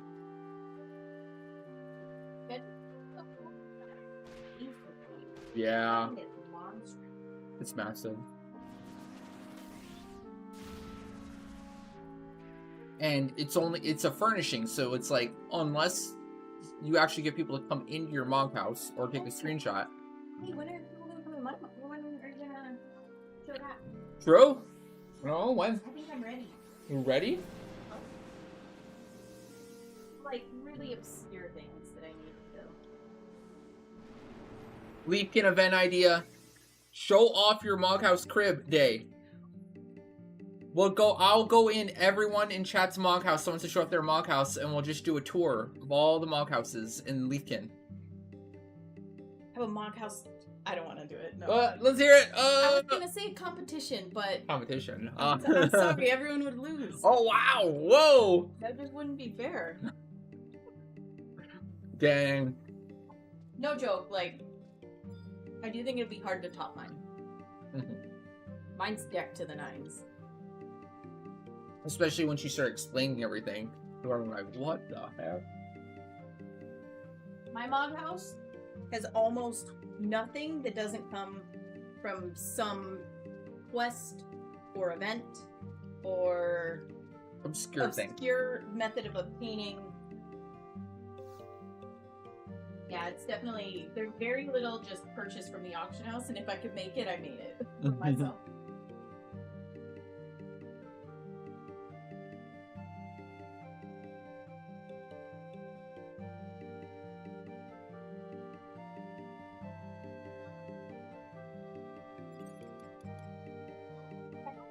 Take a picture and post it on auction house, but I'm just afraid of everyone on auction house.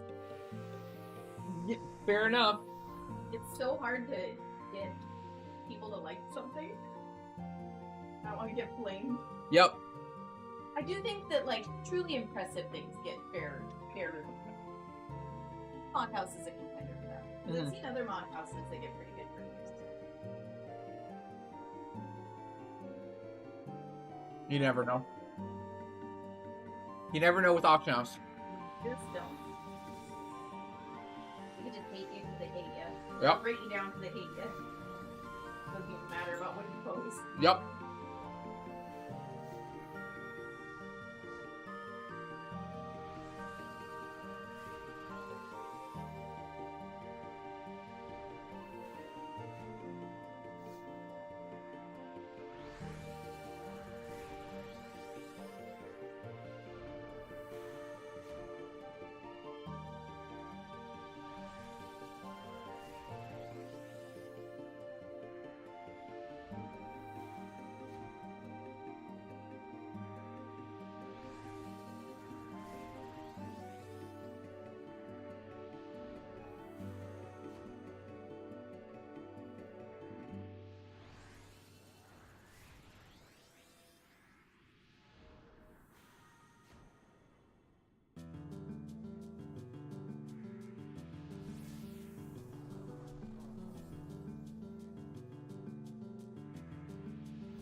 Well, if you're talking about the sphere stage, then...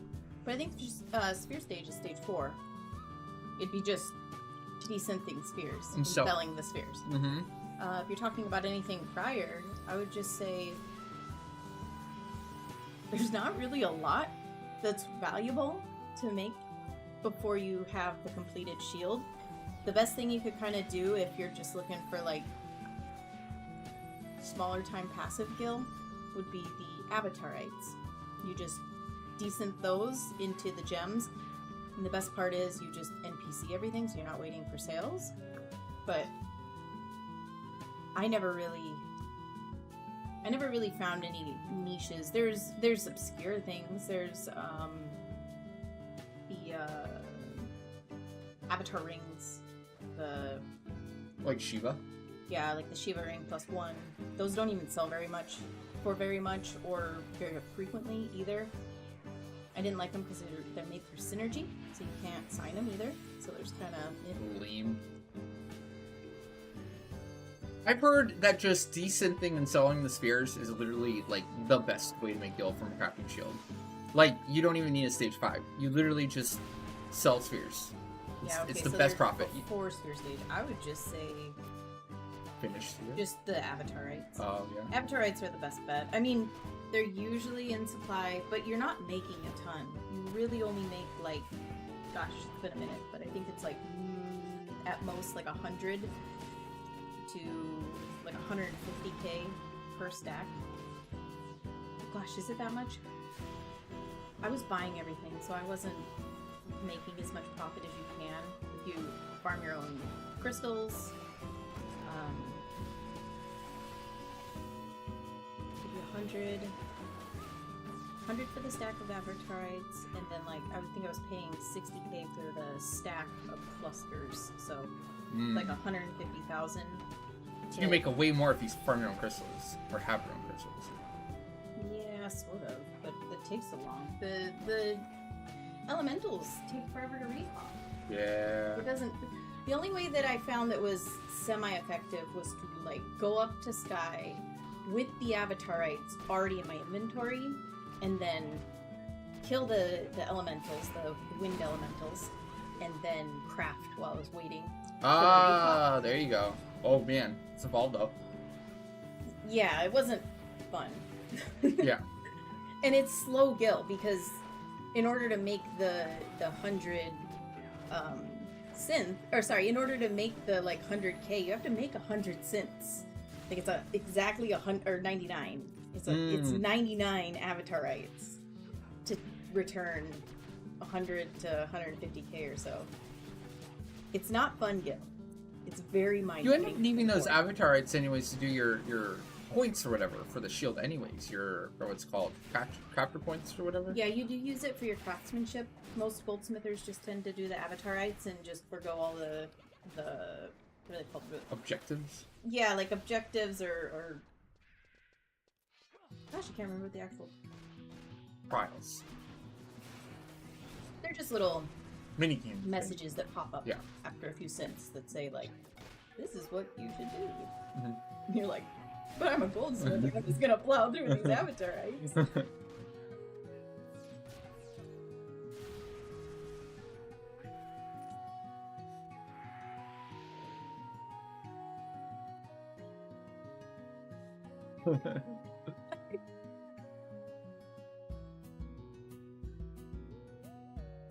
No problem, Vanassus. No problem.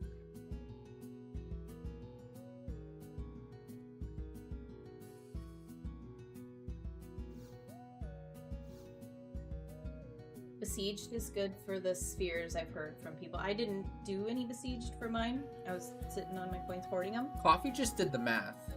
But coffee, that sounds like a go-to coffee's doing right now. He said he makes 5 mil per character. I think per besieged. Per besieged. That's So, not bad. so like 30 mil per besiege he's making.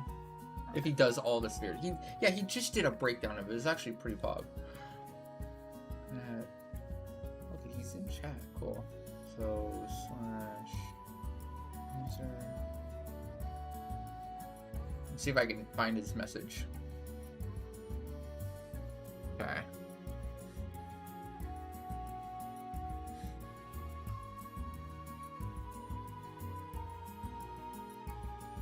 Okay. Oh, they have it. Okay, so 6 box each besiege is 100 cards, roughly 60 spheres. Yeah. Like 10 to 15 mil right there. Oh, I overdid it quite a bit. So 6 box, he gets 100 cards. So per besiege with 6 characters, he's making 10 to 15 mil, depending on like the tier of sphere he gets. But the huge asterisk there is that you have to be on the stage 4 shield to utilize the cards because they're EX. Yes. You cannot trade the cards or funnel it to one character. You like each character there has to actually be able to make the spheres themselves. Yeah, so. And he's doing the shield on all of his characters right now. Welcome back. Welcome back, Jinko.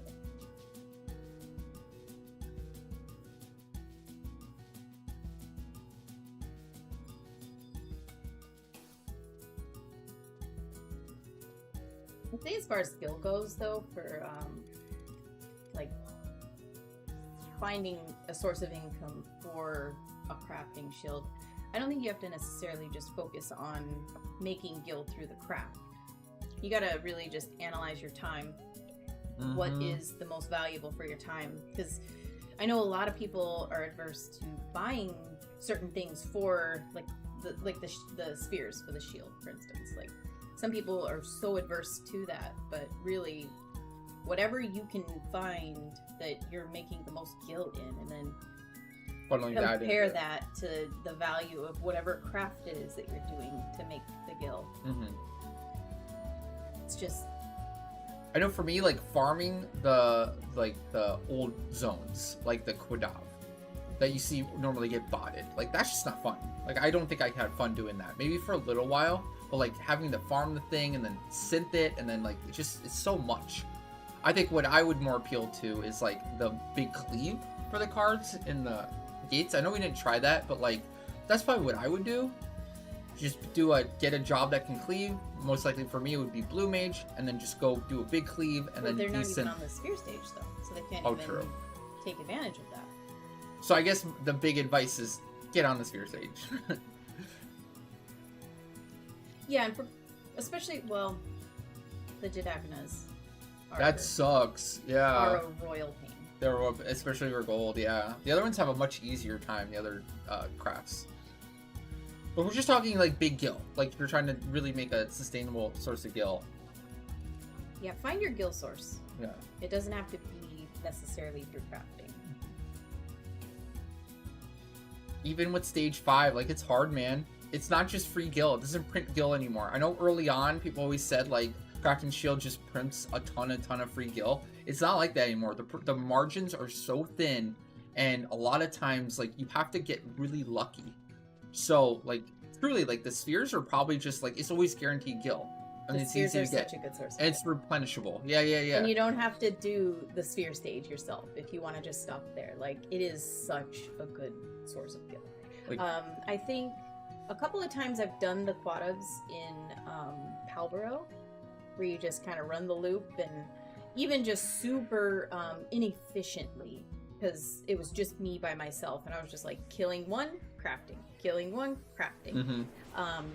I wound up, I think you can get like a mil or two an hour or so doing that. I know, or that was more casual. And it was super casual, super inefficient. I just kind of wanted to give it a try and see how it went. And it was okay. It's not terrible. But, oh gosh. Yeah, the crafting shield is brutal. I think high highs, super low lows. Yes. And then you average out to maybe a little bit above break even. I was just going to use the stikini rings as an example. I think it took over 100 failed synths to produce my first stikini +1. 100 failed synths. That's 100 lost Koh-i-Noor in a row. That's Koh-i-Noor, that's dark matters. a mil a piece. That's 2 dark matter and 2 Tartarian chain, but those are kind of cheap, but the 2 dark matters a lot. Yeah. You throw just piles and piles and piles of gil away. And so like I think I'm on my 8th session of stikini rings, and I think after finally making, I think I'm up to something around 20, have I finally tipped back over into the positive. Finally. After so many of those failed attempts that just destroyed like my morale, gill supply. Like, Mhm. so many things. Yep. Oh, it was rough. It was rough. It's very demoralizing. And then contrast that with the previous session where Well, yeah, so the first 2 attempts, it took 100 cents to produce my very first one. And then we had a crafting session the other day where I had just kind of like a little bit of this and a little bit of that. We did, I think, 3 or 4 different scents. And I walked away with 6 stikini rings. But not every single crafting session is going to be just like that. Like, I fully expect my next 50 stikini rings that I try to produce, and I'll get maybe 1. Yep. Like, you just have to expect that you're going to have an average. You can't get too excited over the high highs, and you can't get too down about the low Yeah, lows. yeah. That's what I was trying to tell you. Like, I think you were getting pretty down with the big bad luck streak. I'm like, it's just numbers. It just yeah. like you craft enough, you craft a billion times, it's just gonna average out to what the number is. You just gotta stick with it. You're gonna be highs and lows. I definitely would craft some more grips. We just need the materials. You need more materials. You should probably start buying more materials. I tried a few times. They weren't going for 5. I think I gotta go up if... Well, it sounds like 6 is the normal number. 6 is fine. I think Yeah. 6 is still fair for the HQ rate. Mm-hmm. Yeah, I'd totally make some grips. We need to get a grip. It's I'm hard. loving the grip. I'm loving the grip. It's so good. It allowed me to change my build almost entirely. Feels strong. Got a +2 border. Uh-huh. First ever, well, no. Yeah, it is first ever +2 border for a grip. Ever. Are you sure? Ever. There's never been a +2 border for a grip before. It's super nice. I think as people examine it more and they think about it more and they plug it in their sets more, they're going to realize, oh, this is better than we thought. This is better defensively and offensively than Utu.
Alright, so for this Ambu, you turn off auto target.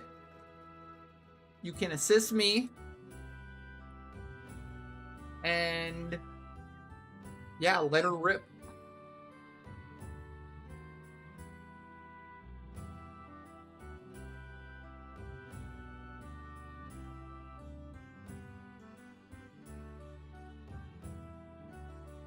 Need a second though.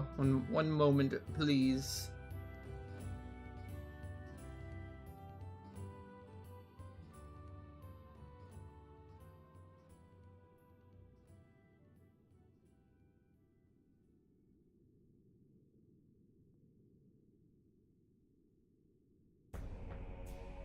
Are you on core? Or are you on war?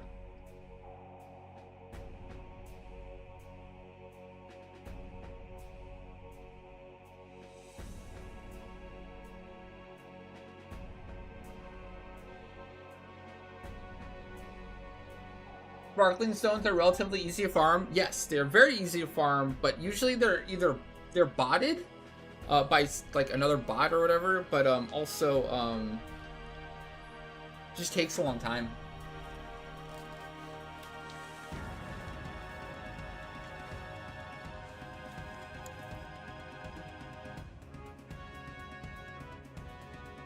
Involved.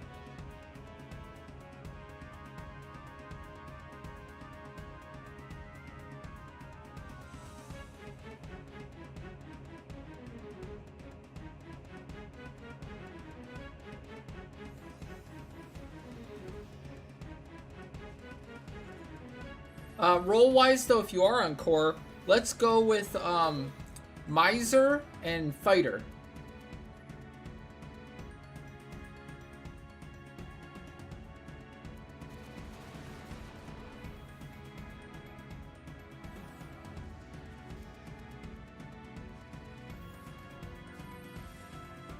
I guess that's true.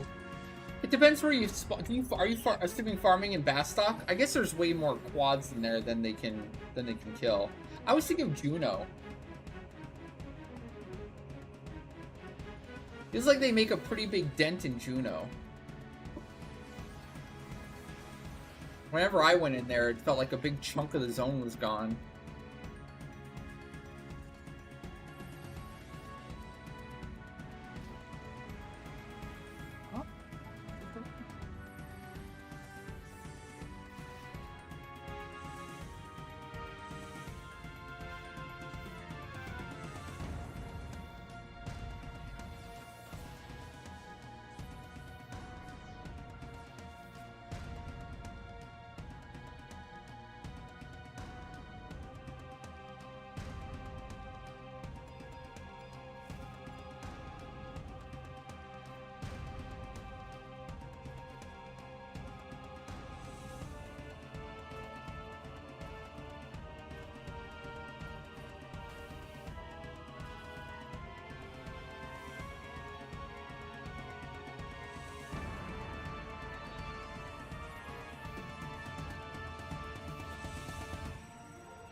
Oh my, that happened so long ago. AI, why you roasting me about that? Gosh, AI never forgets, huh? Also, sorry about that, I'm back. Is God Hands required for Monk Aminon? Would rank 15 Verthrogna be doable? Yes. Absolutely doable. I think you'll probably have a little bit better results with God Hands because you're using so many different weapon skills that aren't Victory Smite. But I did use Verthrogna once and it was fine.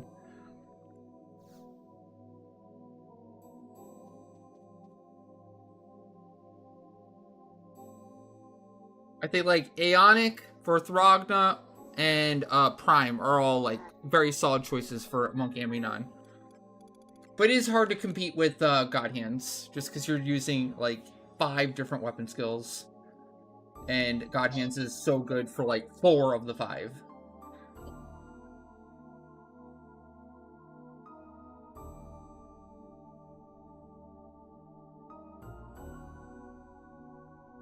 You went drunk shopping and bought the HQ grip for 100 mil? That's not too bad. On Ragnarok, one sold for 300 mil and another sold for 100. I think the grip might stabilize at like 100-ish mil, honestly. It's a really good grip. The materials are really rare and getting kind of expensive.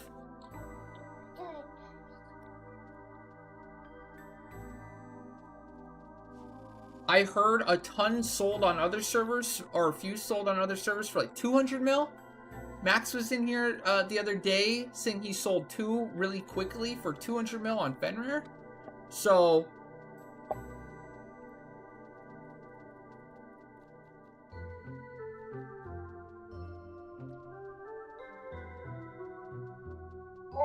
I think 100 is a steal right now. Now, will that pan out in the future?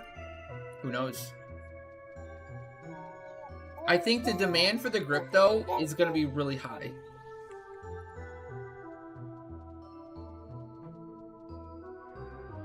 Higher than, I think, is realized, potentially, right now. Basically, every serious DD is probably going to end up upgrading to this grip.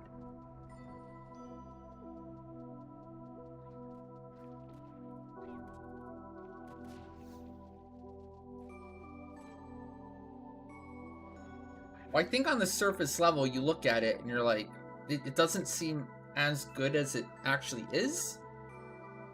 The PDL is going to be like best in slot. I think it's going to be outdamage Utu because it works for both melee and weapon skill. So, you know, if you're assuming you have the buffs to support it, it's just going to be flat out better than Utu.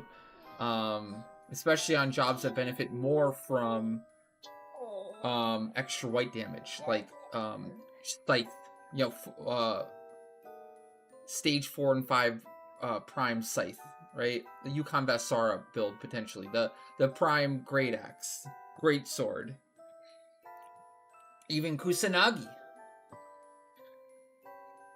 gets a pretty sizable white damage boost. And PDL in your white damage phase helps that even further. Whereas Utu Grip only helps your weapon skill.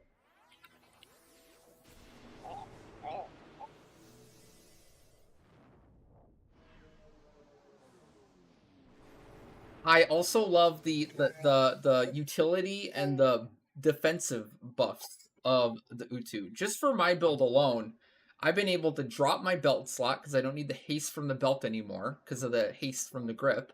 And then also my set, because of Null Shawl and wanting and needing the TP and Null Shawl and gaining benefit from that 50 magic evasion and 50 evasion, and even extra accuracy, it's giving me back the DT I lost from not using an Ambu Cape on Samurai. So I am able to recap. I went from 46 DT to 50% DT because of the grip.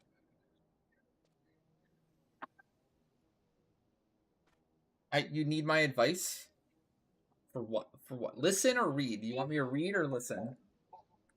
I don't think I'll be able to hear you if you're talking now. You're dusting off the Dragoon after decades of not playing it. What's the current best weapons outside of Prime? Negling and Shining One. Maybe Aeonic.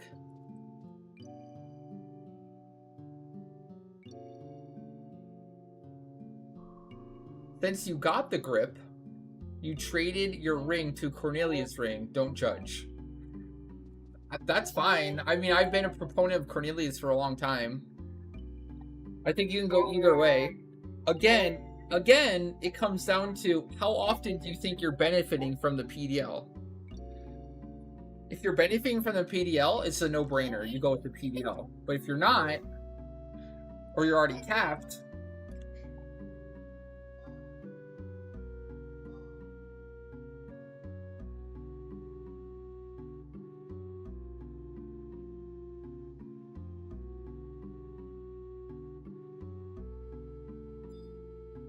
what about Minotaur?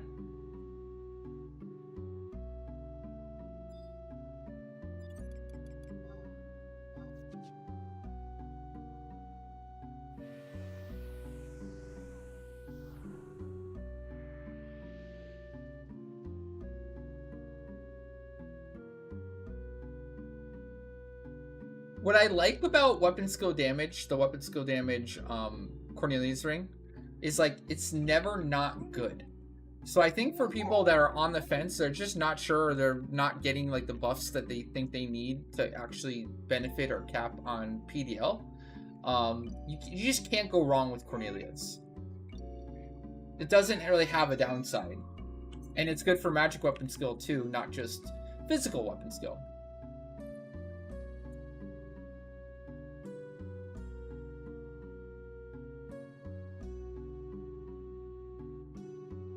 Kind of like the safest choice that will always do you good.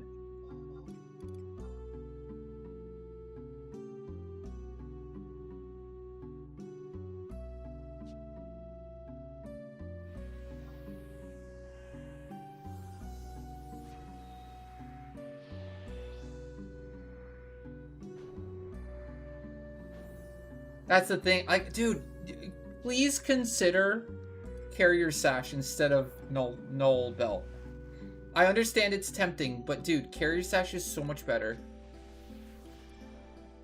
for what it does.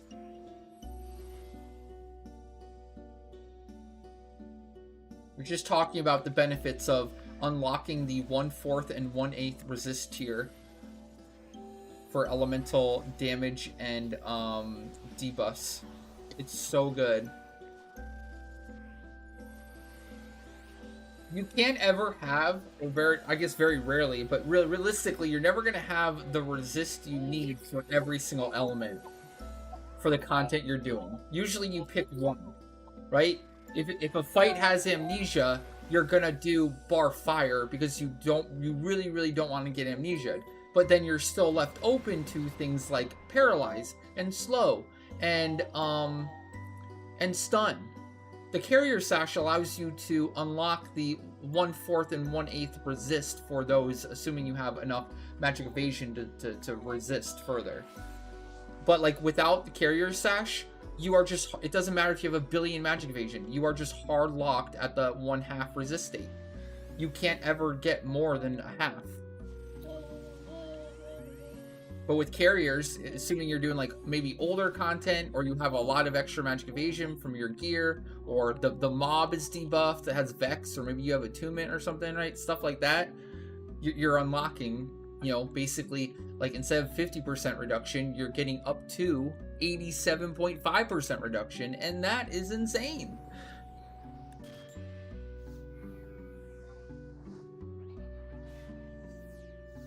No, you do not need it. You need literally one resist to be in effect. Literally one resist to unlock the 1/8 tier. It's just a matter of magic evasion after that point, from a combination of both.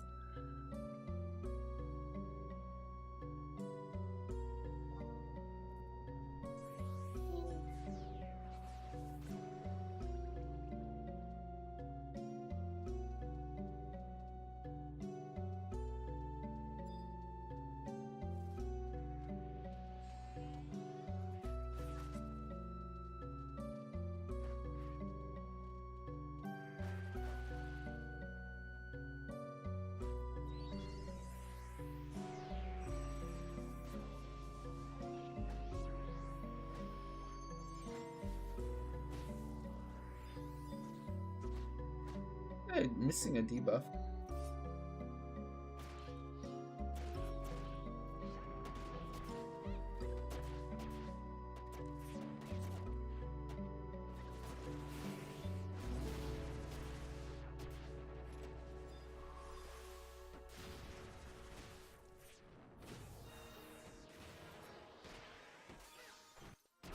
And it kind of works in reverse too. If you guys have ever heard about the strat for the Azure Ailments Assault, you can use something with negative resist.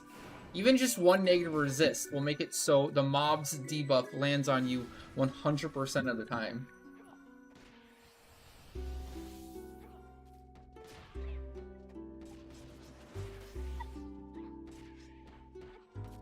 Neat little trick.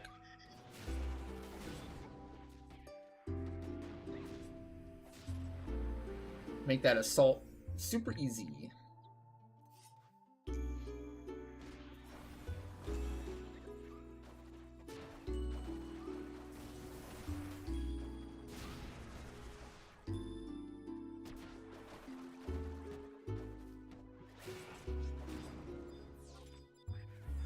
I guess all the testing I have seen doesn't show that you need at least 100 of an elemental resist to unlock the 1/4 or the 1/8.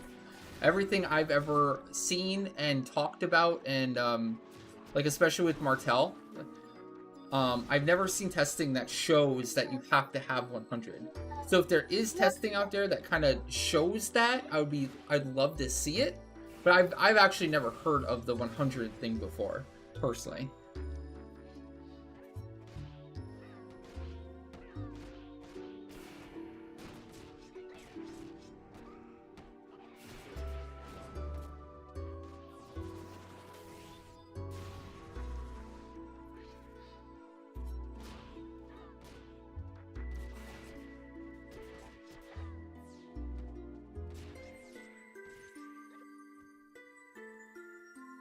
Because it just has to do with resist mechanics, Jake.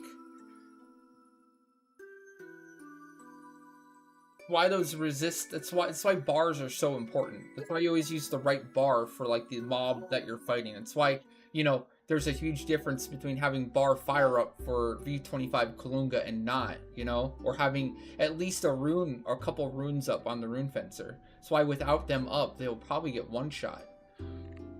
Because there's a huge difference between, you know, if you get hit for 3,000 base damage, you know, mitigating that to 1,500 versus mitigating that by 1/8 instead. You just take way, way, way less damage. In some of these fights, the base damage, the base magic damage you're taking is so dang high that, like, without a resist and without the extra resist, either you just end up being one shot or you get super chunked.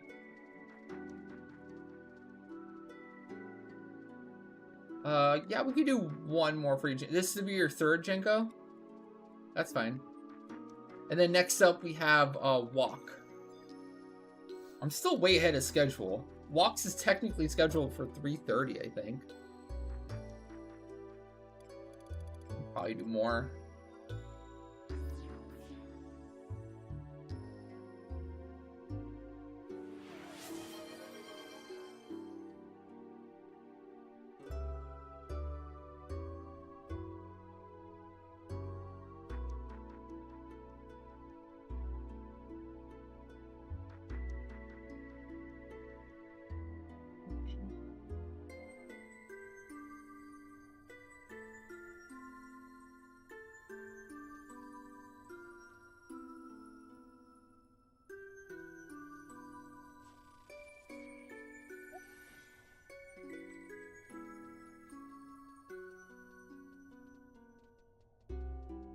How do you see the AI thing, by the way, Strickland?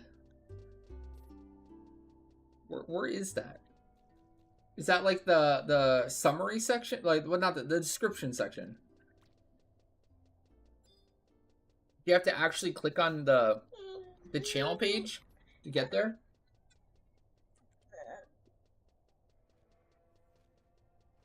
Sorry, guys. I don't know why I'm randomly reminded of this, but Final Fantasy Union. You guys ever heard of Final Fantasy Union on YouTube?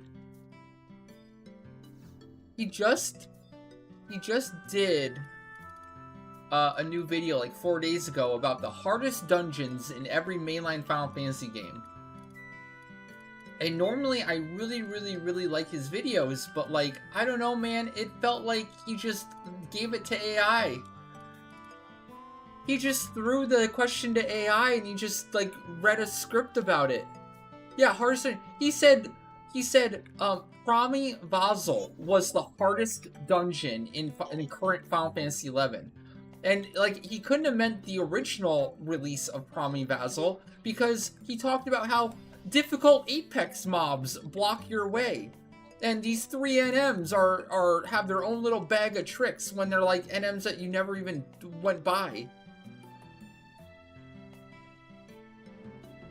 It was just, like, all fluff and, like, man, even the footage he used.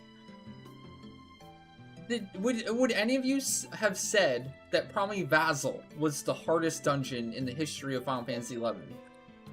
Even if I give him the benefit of the doubt. Like, I could see saying Promi, the original 3 Promis, the 30 cap. Those were legit hard because of the era. It was their people's first time getting into, like, level cap and Chains of Promethea, and it just destroyed so many people and so many groups. But once you got to Promi Vazel, dude, you already were in a static. You already knew what you were doing. It was level 50 cap. It was easier to gear for. Like, nobody thought Promi Vazel was difficult. Well, it's not even a dungeon. I mean, maybe he's going for dungeon. I don't know. But, like, it's not even the hardest dungeon. If you said hardest battlefield, I think it changes it up. And yeah, you could say Master Trial, potentially. But, like, Promi Vazel is not the hardest dungeon. Like, now, and that's the thing. That's the thing that really threw me off. He seemed to imply that people think Promi Vazel is the hardest dungeon right now in current era of Final Fantasy XI.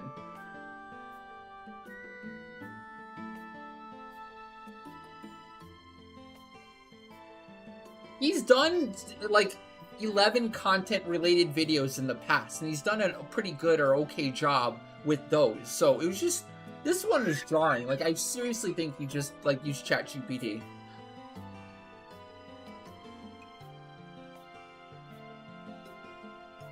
But how could ChatGPT get it so wrong, too?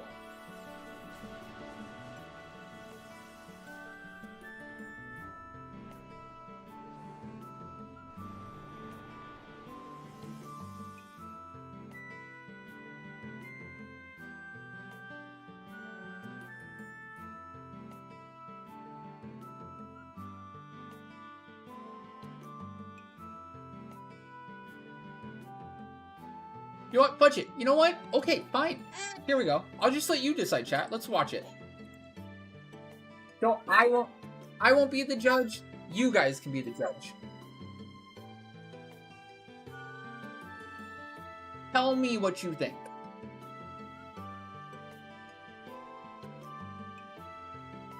What do we think about this hardest dungeon in Final Fantasy XI history? Let's take a gander. I can find it. Oh my god, really? Oh, here we go.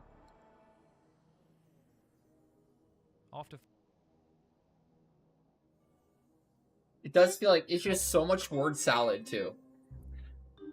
Bag of tricks.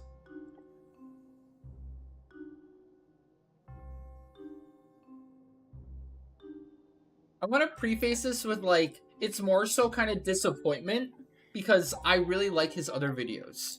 I think he does a good job on, like, a lot of his, and I was subscribed, or I am subscribed to him. But, like, this is, like, I don't know, man. This is not good. This is real bad. I'm questioning now.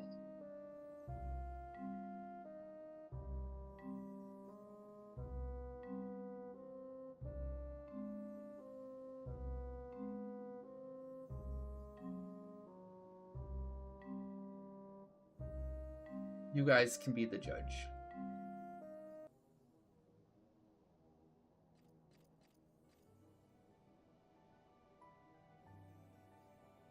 As an MMO, Final Fantasy XI was a departure for the series in terms of gameplay. as its change of format and form influenced every aspect of its design up to and including its dungeons. Working with other players to solve the world of Vana'diel's mysteries was the name of the game, and so content had to be tuned appropriately for a more open and multiplayer experience. But things took a pretty dark turn in that regard following the release of Chains of Promathia.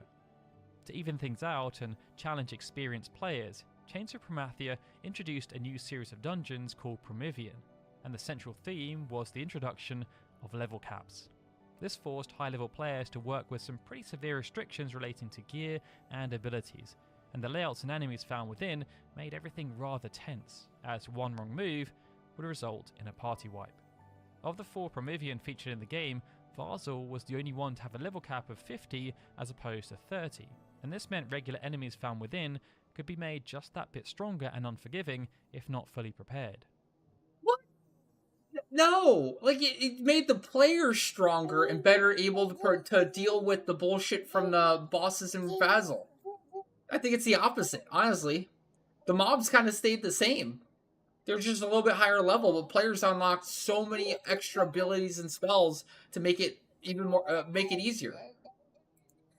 But regular enemies weren't the only thing dangerous about the dungeons, as Promethean Varzul was also home to apex monsters that could annihilate anything that caught their eye with little effort, in addition to strong notorious monsters like the Apex? What? Like, is he talking about current? He says is home to strong apex monsters. Like, they didn't exist back then, and they exist now, but they're not in the way. You can completely avoid them. They're not even anywhere near where you go for the missions, I don't think. Maybe, actually, there might be one spot, but, like, still, that doesn't make it the hardest dungeon. Propagator, Solicitor, and Ponderer, all of Like, these NMs, like, what? which had some nasty tricks up their sleeves, and whose defeats were required to complete the area's main story quest. What's more, at various points in the dungeon, players needed to rescue their companions from captivity before moving on, a task... What? Rescue your companions? I'm sorry, were your party members ever held hostage? What is that talking about? Like, how did that make it harder? What? What's going on? which ran the risk of bringing them into close contact with the horrors wandering the area, which could Close aggro contact very with the easily. horrors wandering As the part of area? Chains of Promathia's main story, Promethean Varzul stood out as a real step up in terms of difficulty when it was encountered, making it a tense and intimidating area for players to explore at the time of release. And such was the difficulty that the level cap was even lifted over time. Dude, that's so bad. I'm sorry, like, where did he get that from? That is so out of touch. Nobody would say that. Nobody. I don't know anyone who would say. Like, I understand, like I said, like, the original 3 Promies, okay. I could see that getting the title, or as one of the lists, on the list for hardest dungeon is the first 3. But specifically Basil? No. No. No. Nobody thinks that. Not a single person in reality. I'm sorry.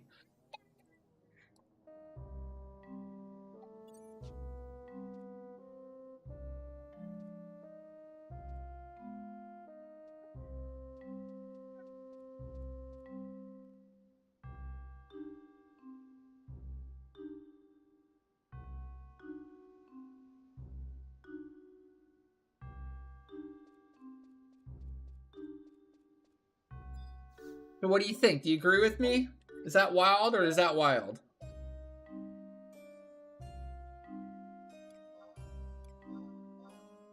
That's pretty bad, right? That's like... That's rage-inducing.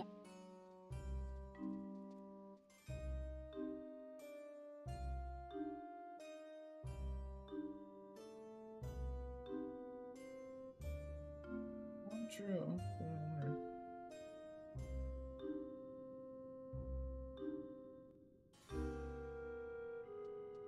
Just ain't right.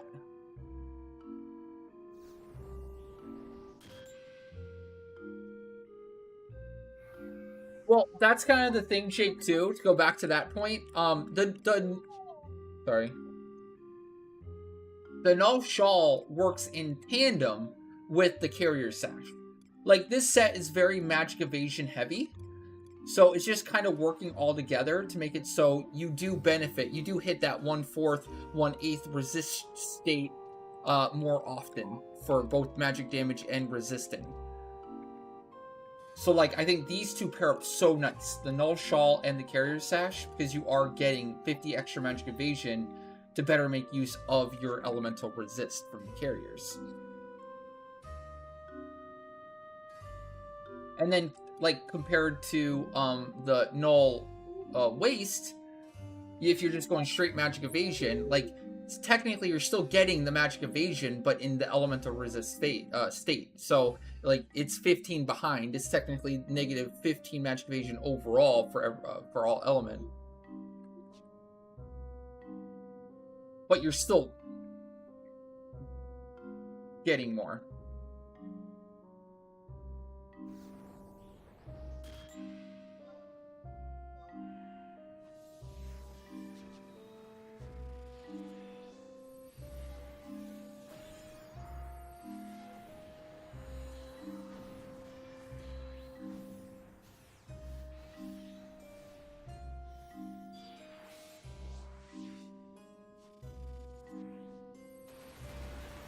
He's done videos where he seemed to have done pretty decent research, but I think it very much depends on who he talks to. It's seeming like he just talked to like somebody who really led him astray on that one. I remember he did the AV video, and that was pretty solid. But it was also very clear he talked to like maybe 1 or 2 people that were like in a link shell and just fed him all the information. Like he said, like Beyond the Limit, Link Shell beat AV legit, and they just didn't. They beat it Zerg, I think, but they didn't beat it like the quote-unquote intended way, where they locked Benediction before the level increase.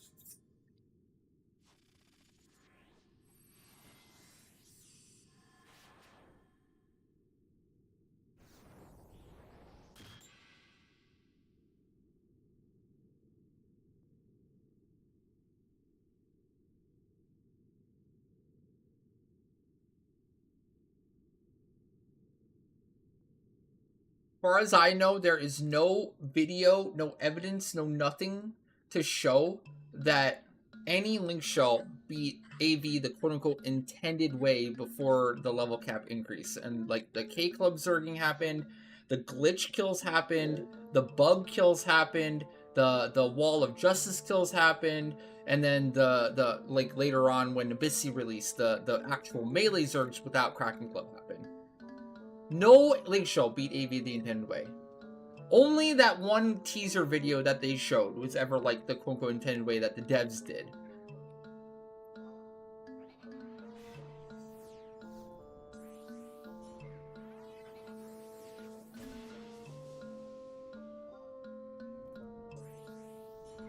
Because it was basically impossible. In order to lock AV, in order to like lock Benediction, for example, like the latency requirement was just impossible to hit.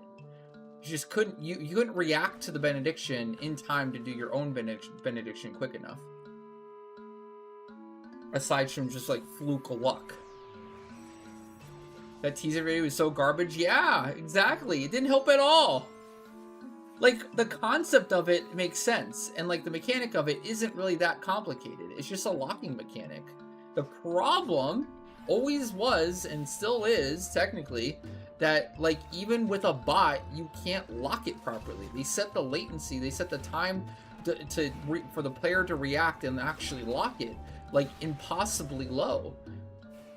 Like maybe it's possible if you live in Japan, straight on top of the server, maybe.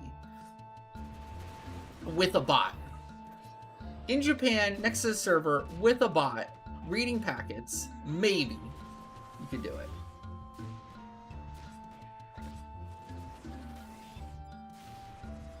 But legit, or if you are overseas, zero chance in hell. 0 chance in hell. And honestly, that's kind of bullshit, because it feels like they set that latency so low because they maybe didn't want Western players to actually be getting those clears. They wanted to keep it GP exclusive. kind of a tilter.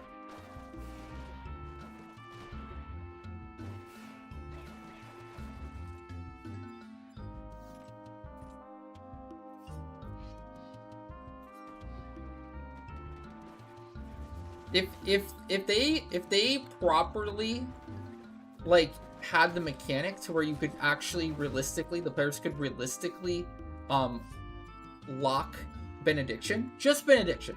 It could still use every other SP, let's pretend. Like AV was totally killable in the 75k era. It was not as difficult as it's made out to be these days.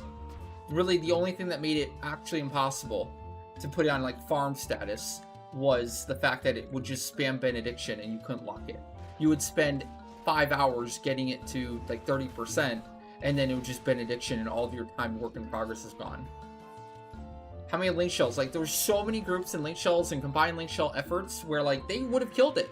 They would have killed it many times. It might have taken a long time, but they would have killed it if you just removed Benediction from the table. So all the link shells that like actually got kills, like they would have gotten kills if anyways. Like it was such a troll. AV is such a troll.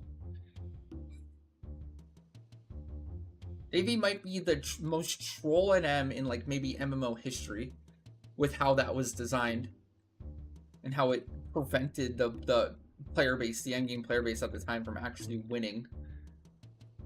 Like it was like a dangling carrot just always being like thrown away or pulled out of the way to actually grab at the last minute every time, and there's no way to stop the carrot pulling. Legit.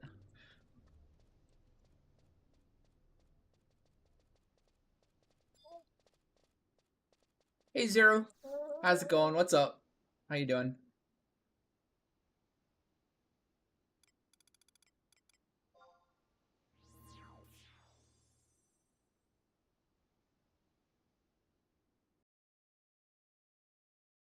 What is a terraform? Terraform? I know I'm saying that wrong.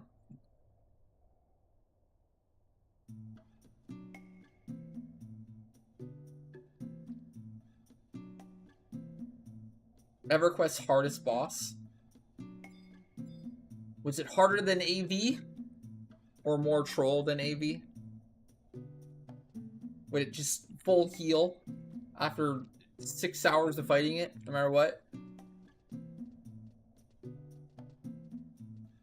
Hey Ren, what's up? How you doing?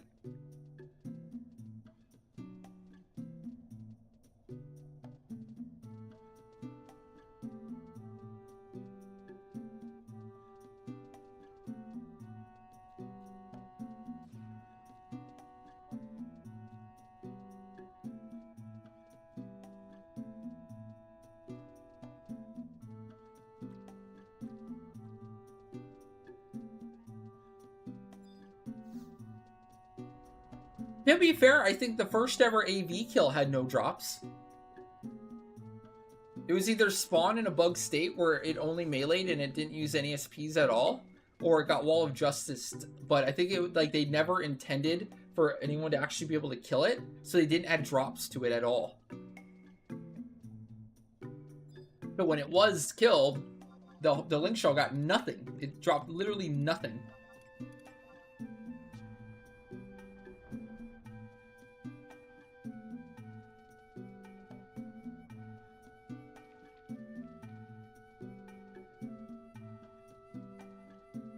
It released in an unkillable state, players killed it anyway, and it just depopped.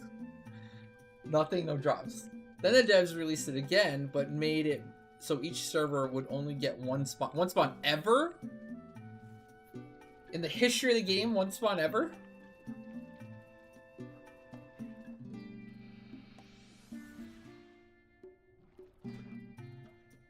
That's crazy. Are they still up today? Or were they killed and now they're just gone forever?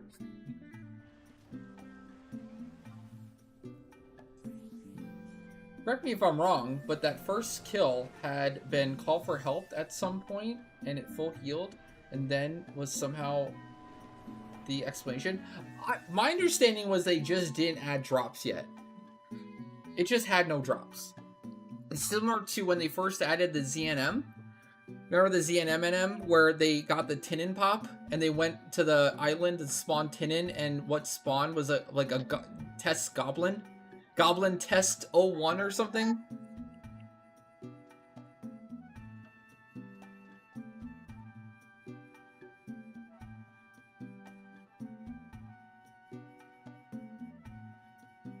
I'm pretty sure if you let it go unclaimed and it's not in a call for help state, it won't affect drops. But from my understanding, like, the thing was bugged anyways. Like it stopped using SPs like it normally should. It was just standing there. Maybe it was only meleeing the whole fight. So clearly something was bugged. Something went wrong. The only reason it was able to be killed is because something was wrong. So maybe that extended to the drop pool, sure. The whole point here of the conversation, though, is that, like, it wasn't an intended kill. Something went wrong. It bugged. It got Wall of Justice or something. But it wasn't like, they didn't, like, do the mechanics, lock Benediction, and then kill it legit. I don't even want to say legit, because that's not fair, because it wasn't killable. It was bullshit. Like, I don't want to take away from the efforts and the time and the effort that people put into AV back then by calling it illegit, because it was still an accomplishment. It was still a feat, especially considering they were playing against with the deck stacked against them, right? They were doing a thing where, like, they literally couldn't win. Like, it was not possible for the player base to win that. They were like, the devs were wasting their time. That's just unfair. That's stupid.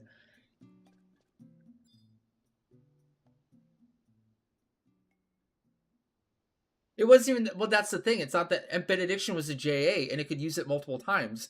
And plus it had Mana Font. So even if it did run out of MP, it would just use Mana Font and spam Meteor anyways.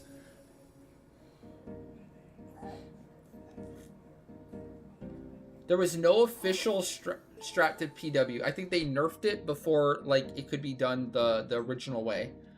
There was that Yahoo article with that link shell that went for like 20 hours straight or something and had people getting sick and almost dying or something, the Yahoo article said.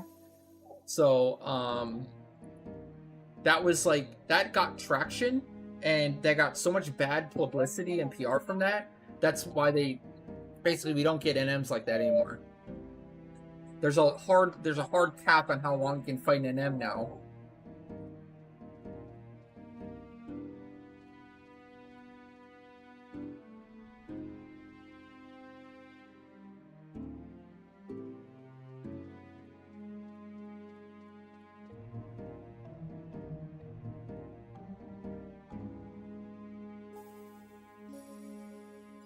My understanding, yeah, they got timers put on and, like, their HP and mechanics were, like, significantly changed.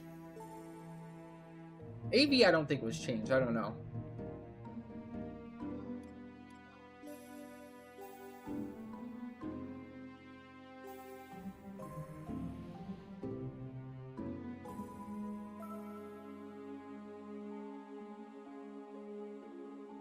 Exactly, Zero. Yeah, well, it's just that the PW1 got traction. Somebody wrote an article and it actually got, like, a lot of attention, whereas, like, the 50-hour Absolute Virtues, it was just in an era where people didn't care about gaming news or it just didn't make the headlines. I don't know, but you're absolutely right. 18-hour PW sounded casual. It didn't sound like a thing that should be making anyone sick.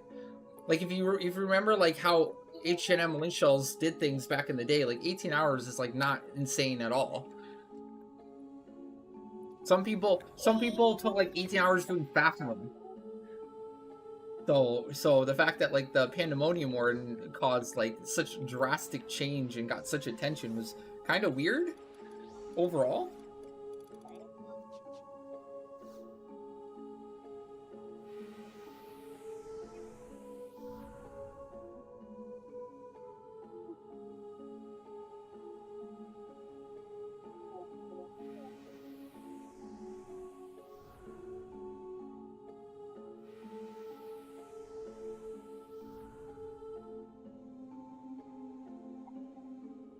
Well, yeah, I guess. I mean, Mars's ring and Ensash were super impressive. I think there were a couple other ones that were like kind of goated, but yeah. In general, it felt like a waste of time until the Zerging stuff came out.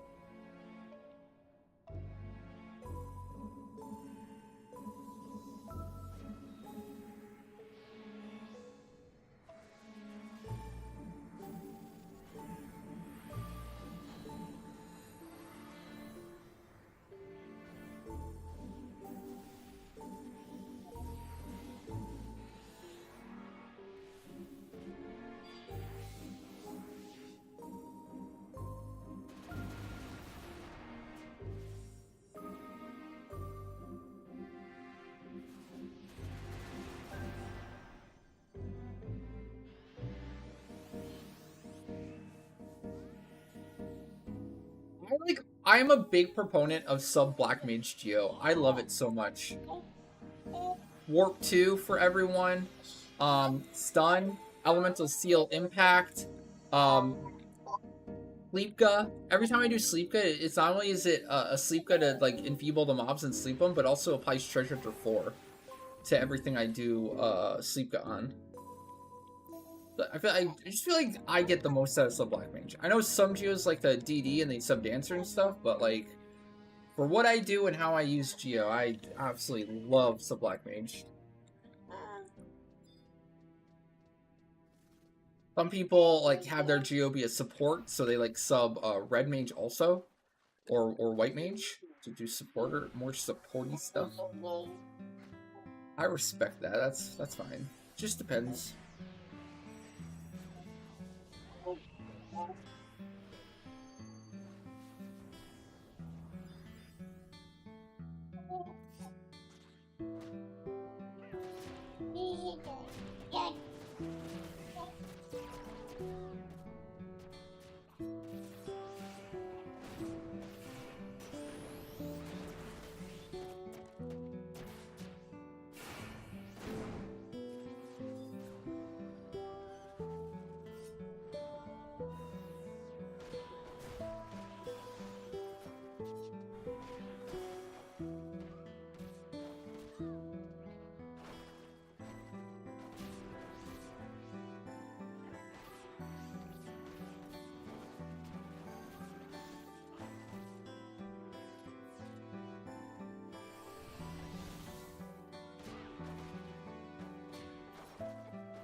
Biscuits and gravy.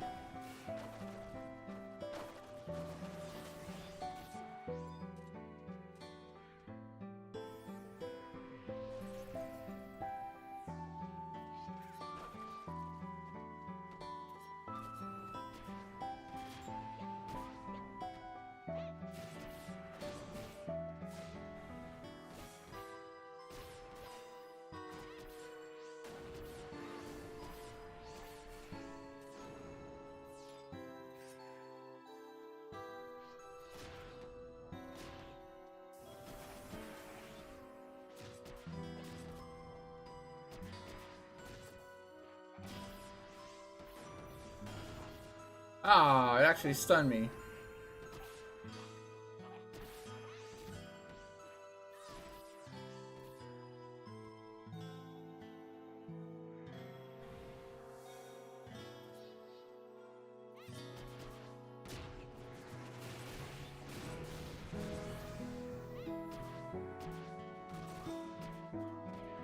Oh, that paralyze! Ow! It actually budged me.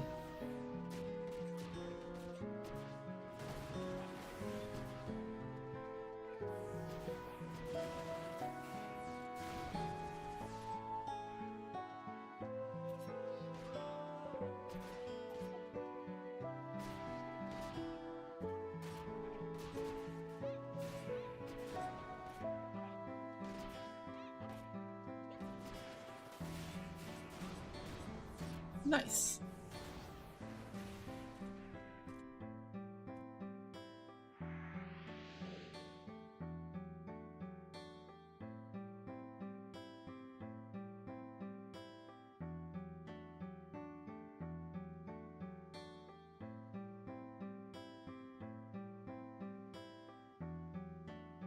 Yeah, exactly. Exactly. You showed apathy right after PW article and 2 hour limit. I was white mage on the second PW kill. We also did AV with that 2 hour change. We did the 2 hour AV job lock based on the helper video they released to say it can be beaten, but we couldn't lock it with human reaction time. Spent a ton of gil on food and potions to attempt. Exactly, exactly. That's what I'm saying. Like, you guys totally would have killed AV. You guys totally would have killed AV. Because you guys killed Pandemonium Warden. It was just made impossible.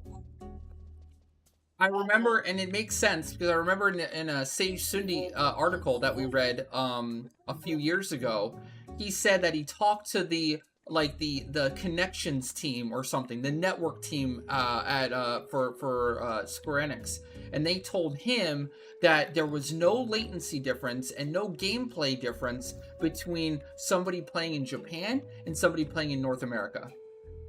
And like this was like 2000 and like I don't know 7, 2006 or something. Like this was a long time ago. And like looking back at it now, knowing what we know, it's like, are you really? You're trying to say that there's no latency between 5,000 miles of distance?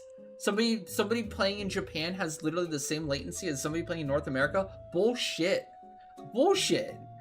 I was just shocked that nobody called him out on it at the time, because it's just straight up bullshit.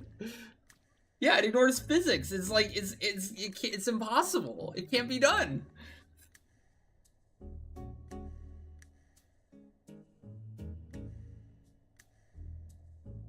Oh, I'm sorry. Did they find a way to break the speed of light?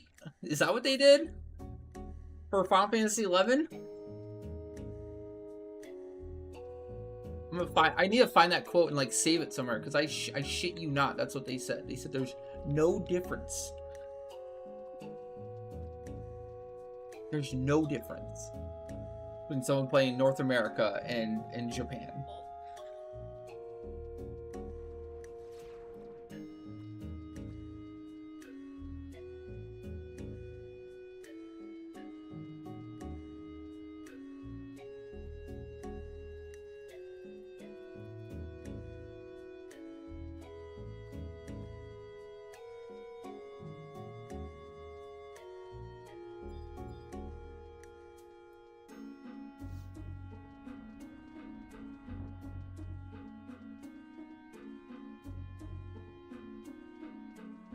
That's a pretty good breakdown, Kriya.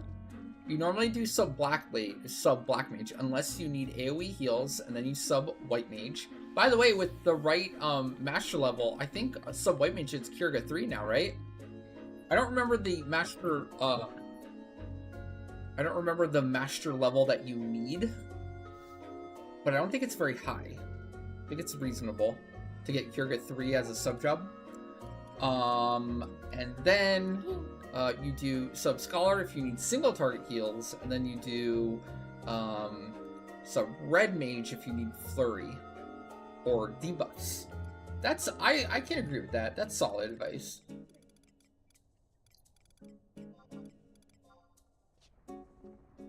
That's a good way to put it.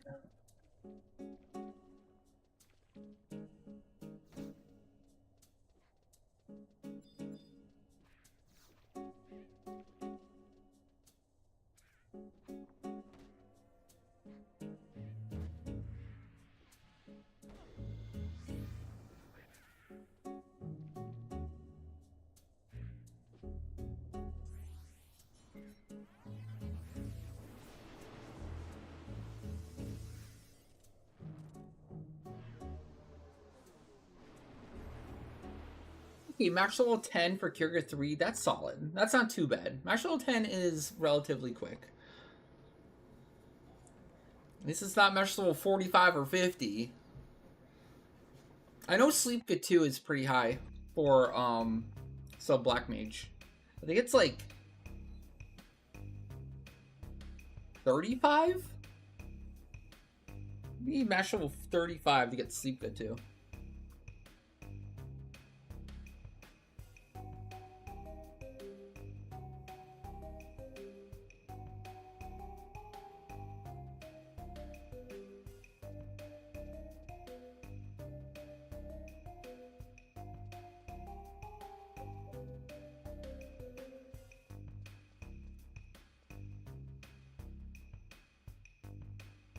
That's a crazy thing about AV though, because it's like it has this standing in the history of the game and like this perception. And I just don't think it's like when you look at the facts behind it, when you know some of the more inner workings and details of it, it's not as impressive as it seems because like I think they've just shafted the player base. I think like at the expense of like wasting the endgame players' time, they just kind of took away the wins in a super cheesy, lame way. And like the players were good enough back then that were like if you could like reasonably with human reaction time do the mechanic, AV would have been on farm mode. AV would have been on farm mode back then. It would not have been like maybe initially the first few kills, but like it wouldn't have been this impossible thing that it's remembered as today. The only reason it was impossible was because of the impossible mechanic that trolled the heck out of the players at the time. And for the record, I don't know if I said it, but the mechanic was essentially like AV uses benediction. You have to like apparently with instantaneously as AV is using benediction, you need a player in your alliance like on the hate list also using benediction to lock benediction for the rest of the fight. And the timing window on that was so small, so tight. If there even was a window at all, it might have had to been simultaneous. It might have had to have been literally the exact instant millisecond that AV used benediction. You needed a player also using benediction.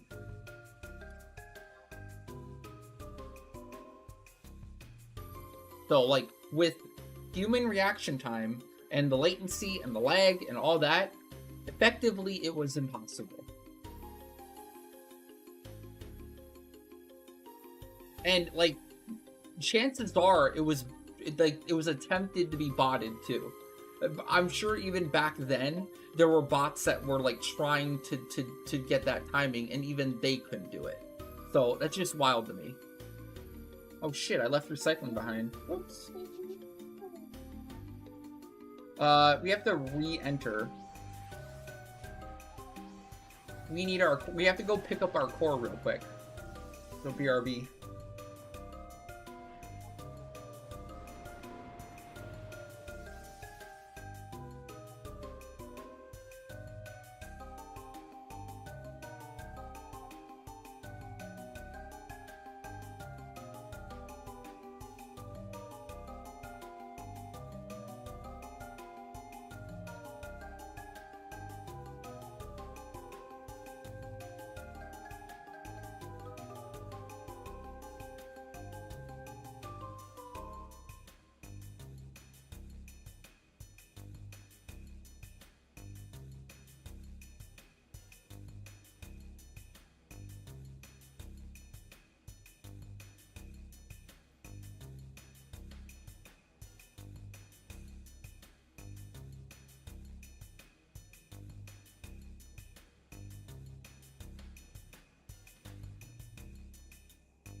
Hey, Nancy. What's up? How you doing? How's chat doing? Everyone having a good Tuesday so far? What's up? It's a week, all right. Oh, let's go.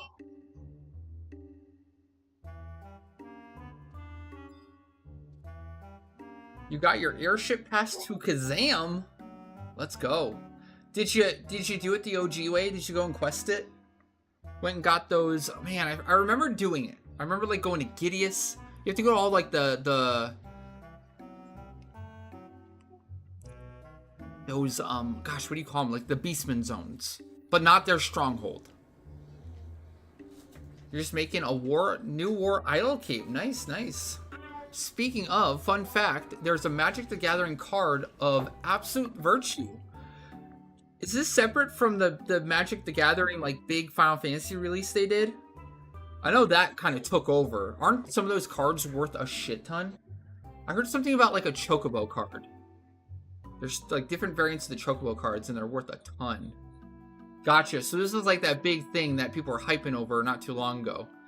The Magic the Gathering Final Fantasy release. The Neon Chocobos. Ah, yes, yes, yes. I'm remembering those now. I know a bunch of chat, when it got released, they were talking about like buying a bunch of boosters for it and how expensive they were.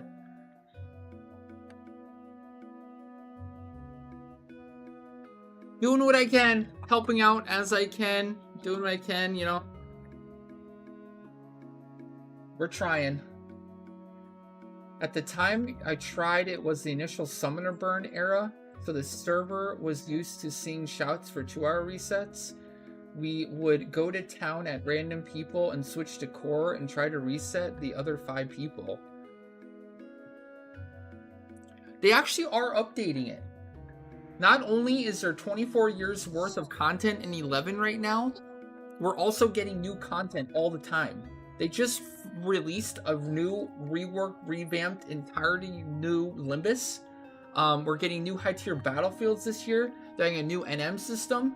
At the end of summer, autumn, they're doing new NMs with new gear. They even said that they found a way to open up space in the DATs to make a new zone or zones going forward. And they also said they're looking to do a new storyline, but the current story writer for 11 is working on another game. So once they're done with that game, they can work on a new story for 11. So very well, within the next year or so, we might be getting a new storyline with new zones to go with it. So maybe not like a full expansion pack, but something like Rhapsody of Vana'diel or Gracious Resurgence, but with some zones. That'll be super cool. So yeah, 11 is thriving right now. Actually, to go a little bit further, Final Fantasy 11 is doing so well right now, they had to suspend the top 4 populated servers because too many people were making accounts and trying out the game and going to the more populated servers. So they had to suspend them to alleviate some of the congestion. To give you an idea of just how many people are playing 11 right now. 11's popping off so hard, we're having congestion issues. They have to suspend servers because they're too popular. You believe that?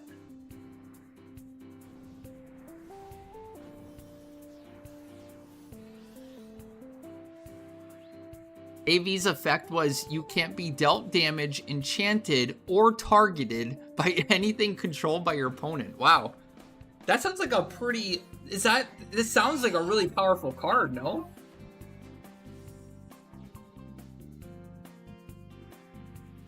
I have never played... I don't know anything about Magic the Gathering, but that sounds like a powerful card.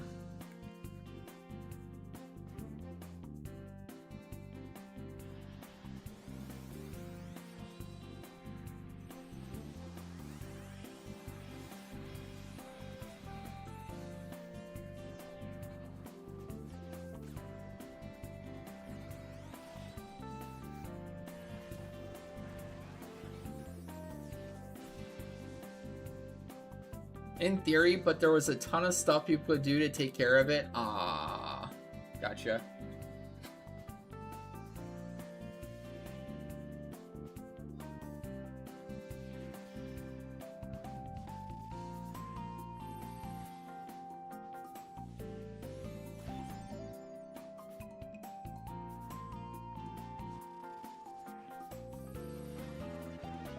Fog. I mean, it's kind of like the original AB. Pretty much what it was. Couldn't do anything to it.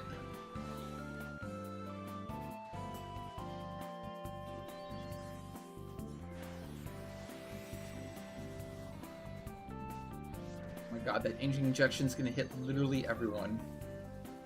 Oh, it's so annoying.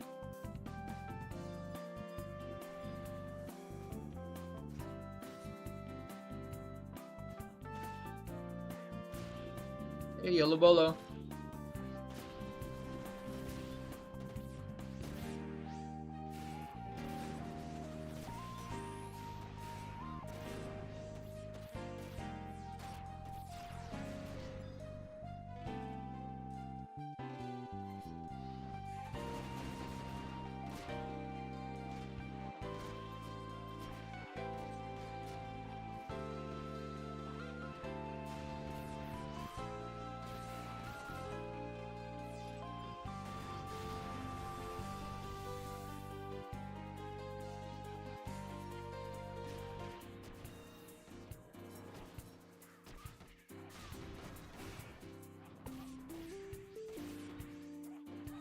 What's the impact method? No, I do not. If you're talking about for the Zambu, no, I do not. Because I don't know what that is. I assume you're just using impact and then silencing? I mean, that is a way to get it debuffed and then be able to land silence, but... I am currently doing, oh shit, I forgot to silence. You might have to do some healing. Wait for the white mage to uncharm. We gotta survive 4.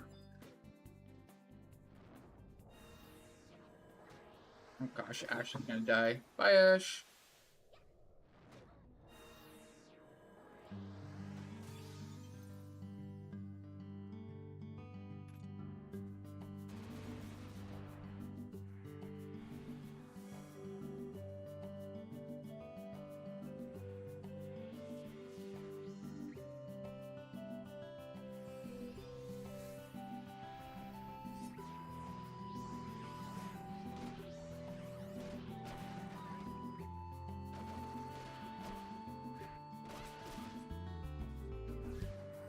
It's good to go now. We're good.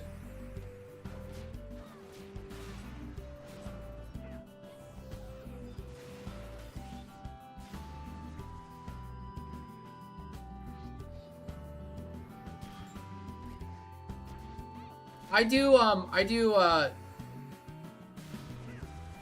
Elegy and Threnody on the Bard, and then I do Slow and Addle on the White Mage, and then with 4 debuffs landed, it's very easy to silence the Songstress. But I like to stagger them. I don't like to do it right away. I like to put up those debuffs right away after I pull, and then once I kill like 3 to 4 ads, then I'll silence the Songstress. Not get distracted and not do it like that one, but normally, you know, do 2 to 3 or 4. And then silence the Songstress, and then finish them all off, and then kill the Songstress. Only 1 set of enemies killed required.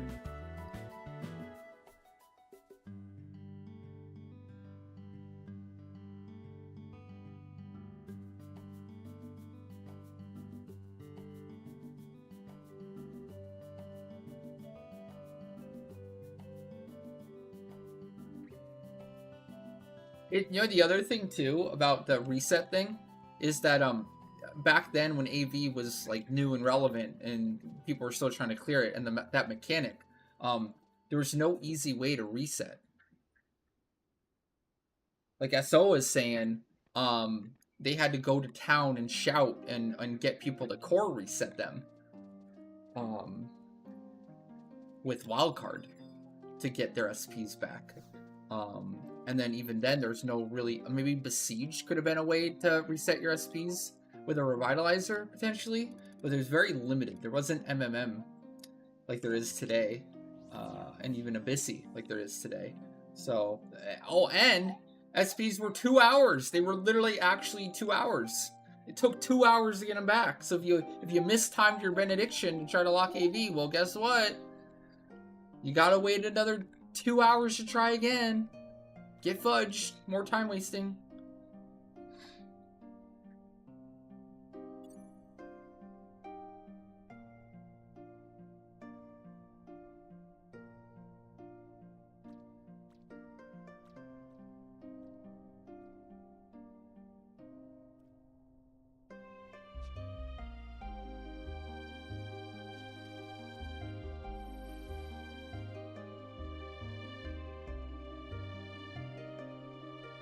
Yeah, so like, the game is doing great. It really is. There's so much to do for everyone. Even if one particular piece of content isn't your cup of tea, the game just has so much different stuff to do for every type of player. You can be solo casual, you can be hardcore endgame, you can be multi-box, you can be... There's so many different ways to enjoy the game right now. That's what I love about 11 too. Like, it is kind of a sandbox. As a player, as the content available...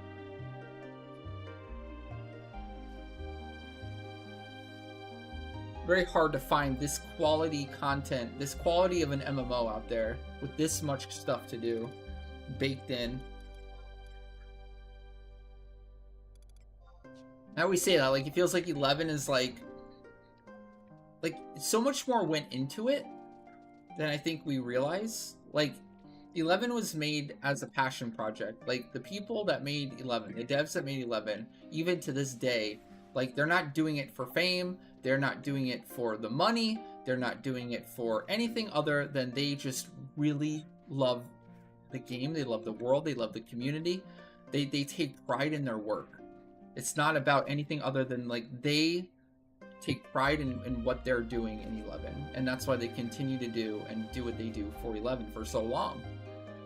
I remember one interview, they said, like, 11 to them is kind of like a family member. It's a parent, it's a grandfather, right? And like the way it is in Japan, they really respect their elders, like, a lot. So like, you don't just throw your, well, yeah, they care a lot. And I think that shows, even today. Even in today's Final Fantasy XI, I feel like their love and passion and reverence for the game is so obvious, so apparent.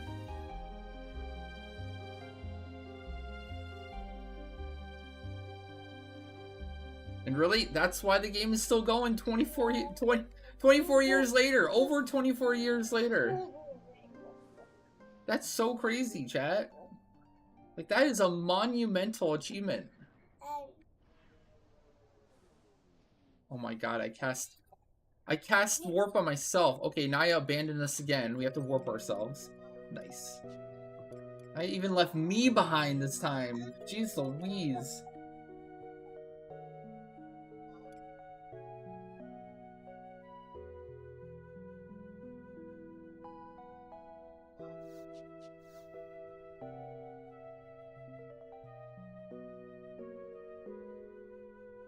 Yeah, they did Dragoon dirty for so long, but I think they're making up for it now. Because Dragoon right now is in like the best state it's ever been in. It's so much fun. It's interesting. Like, the way Dragoon is strong is super interesting too. And it is tied to keeping your wyvern alive. It can be very annoying, but it's still very interesting. Makes you care about that little rat.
It's the Vina round. You have Binding of Isaac questions.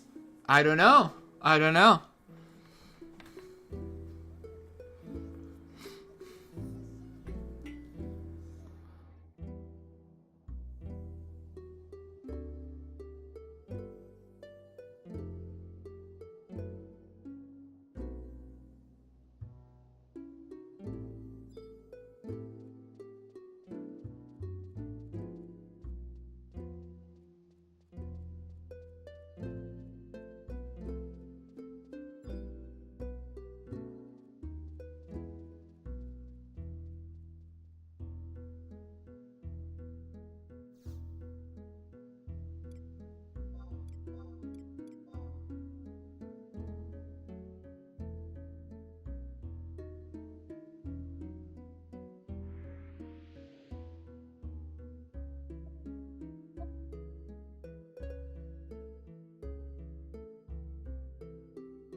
Uh-oh, someone's in big trouble, it sounds like.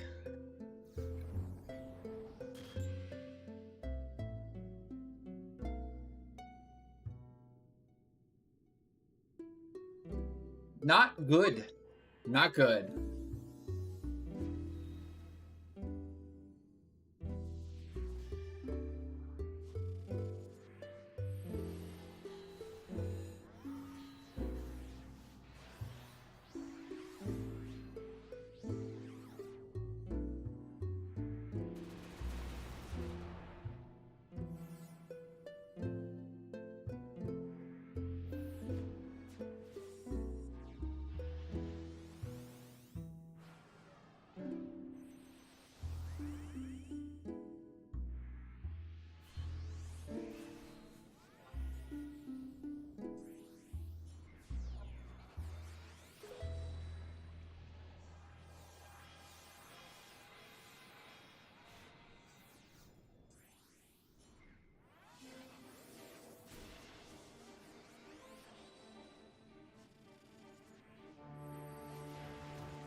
Oh wow, short stun. Lame.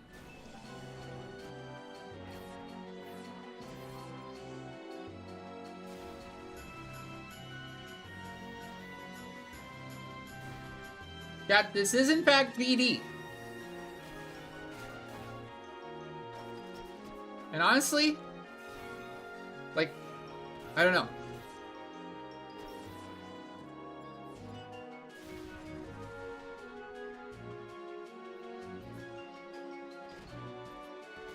It's really not too bad. You just kind of have to do the mechanics right. keep up with the spells. Silence at the right time. Right order.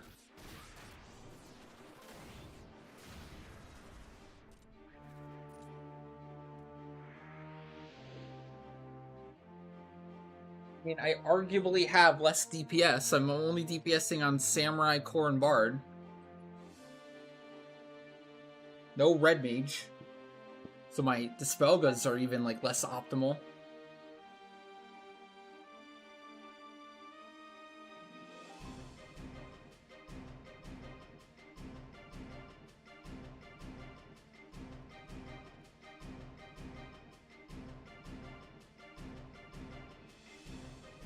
I think it's a fun one, though.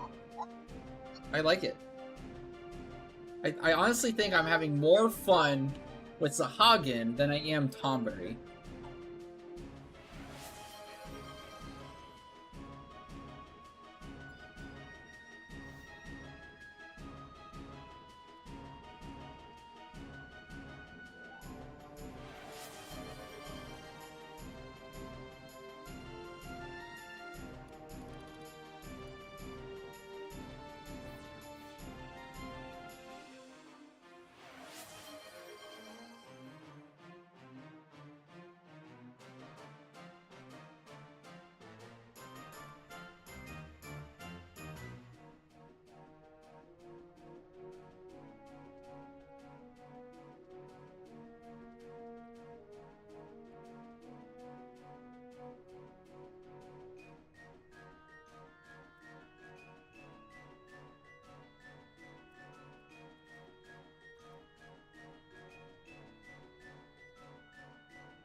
So, I'm a card collecting noob, but like, is it usually cheaper to wait for them to do an all-in-one bundle, like a giant pack, kind of what Zero's alluding to? Or is it generally cheaper to just get all the cards as they're released as they're new? I also assume there's maybe a difference between like first edition, like getting it when it's brand new versus them adding it later to a big like booster pack or whatever, an all-in-one pack. Maybe? Depends on the card, depends on the game.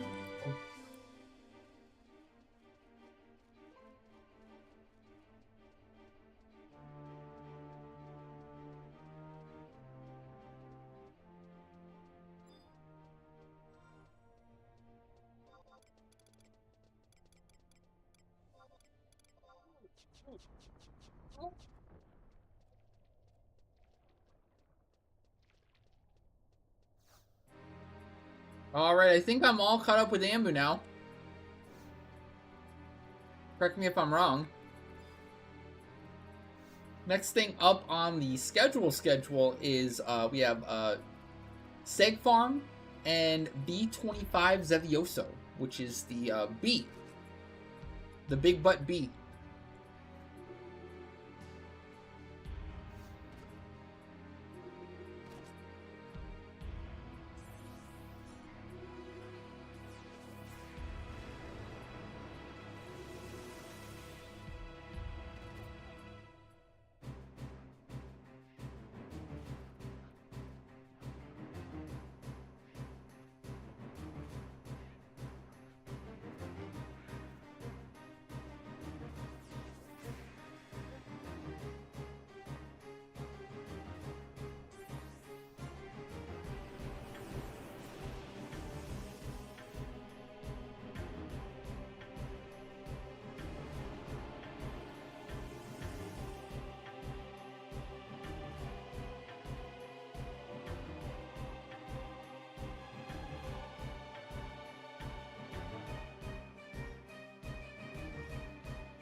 A little early for that. Got some time until then.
Anyone have any luck with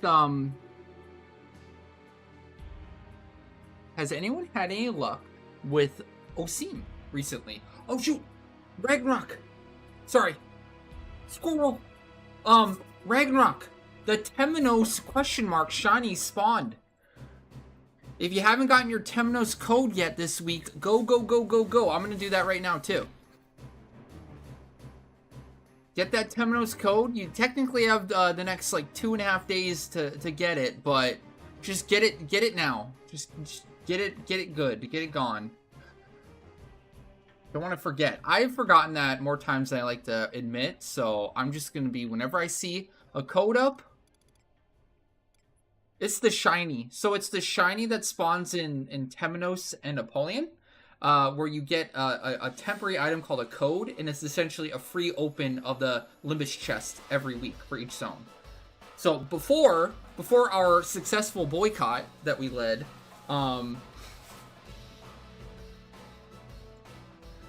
you had to do 10 clears a week, 5 of each zone. But then we did a boycott, and we got it changed to 8 clears a week, 4 for each zone, and then they added the code mechanic where you just get a free one. Temenos code is literally at the bottom of the entrance ramp for N1. Super easy to get. Let's go. I'm gonna go get it. Hold on, I just gotta do my Osim disappointment of the day, and we're going. We're gonna go get it. Might open some chests too.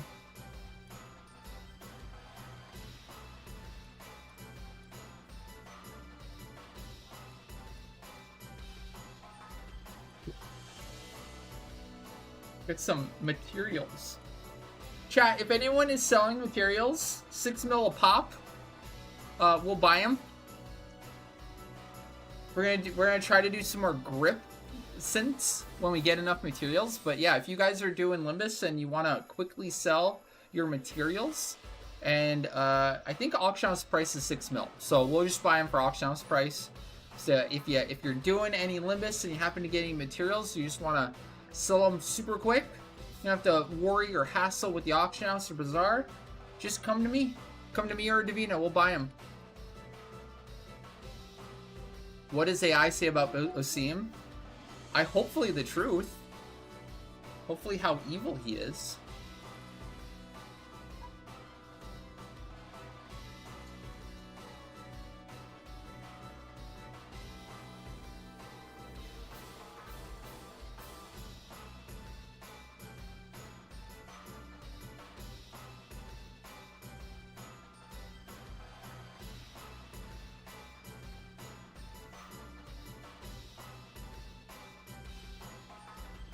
I would also recommend, if you're interested in doing all 4 runs of Leafkin Omen on Friday, to also consider picking up your canteen, if you haven't already.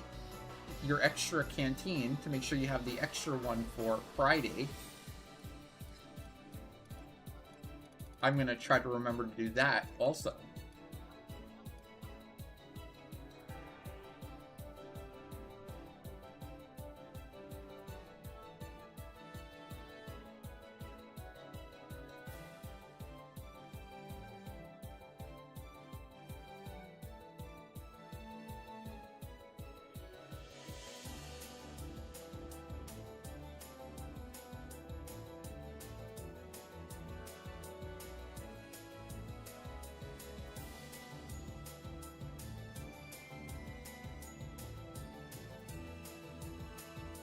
It's super easy to get, by the way. You can get solo. As long as you have access to the Limbus, it's always worth doing.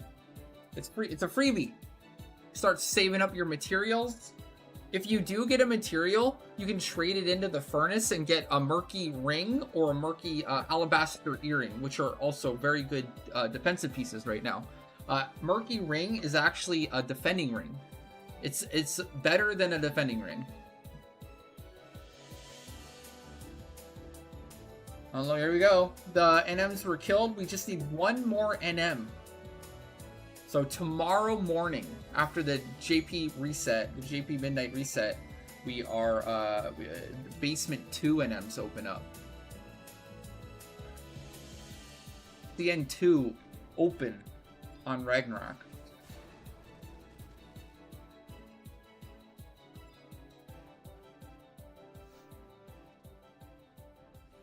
I said N1?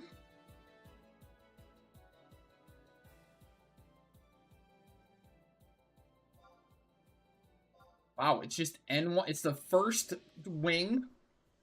The first floor on the first wing at the entrance. I don't think it gets any easier than that, chat.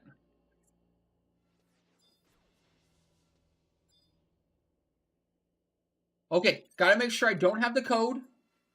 It's like I just have C floor 1. Okay, good. I'm checking every character just to make sure I don't already have a code and I waste it. That would be sad. Don't want that.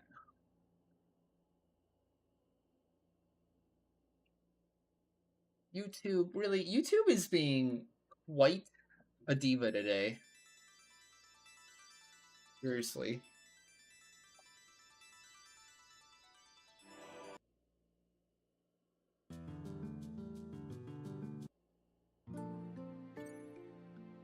Okay, we're good to go.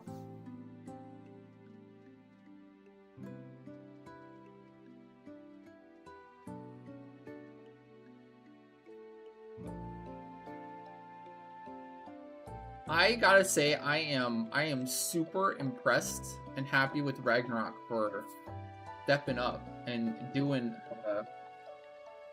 the ITGs.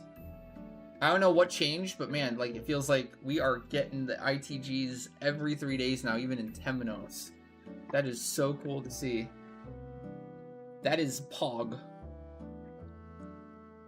I think people were very worried, and I was actually the optimist. I said now that they added the code, people are going to have a concerted effort to not only do the ITGs for themselves, but also for the rest of the server.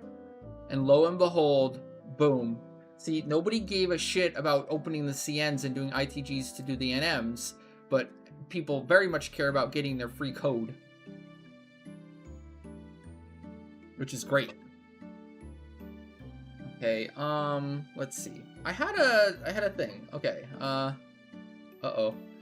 Next, Temenos next, Central. Okay. Oh, I'll go open. Looks like I have a unique data and also a code. Cool.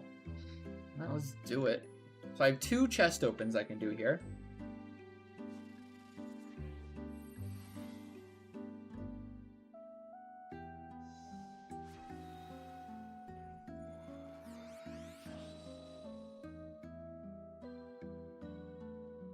Open for some material. Materials would be cool.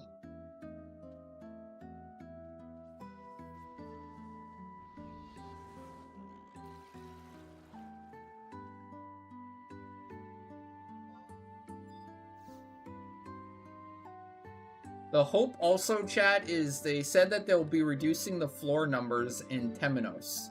So maybe next month. Maybe next version update we'll have like 4 floors in Temenos instead of 7. Hopefully 3. Maybe 1 floor. I'd be okay with them just reducing it to 1 floor, really. That'd be great. Honestly, that would be the best option. Just reduce it to 1. 1 floor. I'm in. I'm sold. Give me the 4. Give me the 1. Give me the floor 1.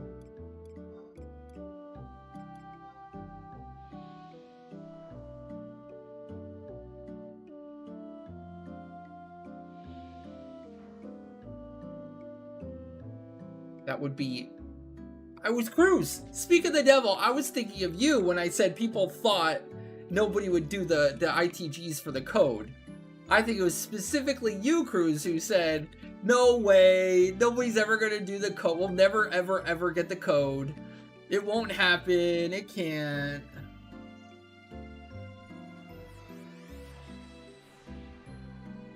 Will the black chest add some materials? And, like, is there any testing done? Are we really sure? People seemed adamant that the higher tier chests were affecting the matter drop rate. And now it seems like people are just saying it doesn't affect it at all. Like, maybe going from gold to black is a 5% increase, and it's harder to notice because it's only a 5% increase, but maybe going from the base chest to the black chest is like a 25 or a 30% increase total. So it's very much always worth increasing it. I'm just not understanding what's the deal, essentially.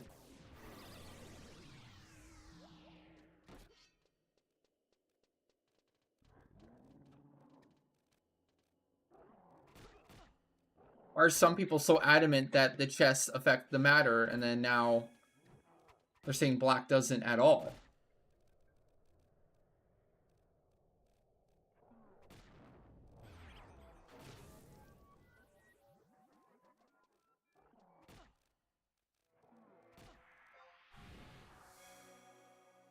Does it or doesn't it?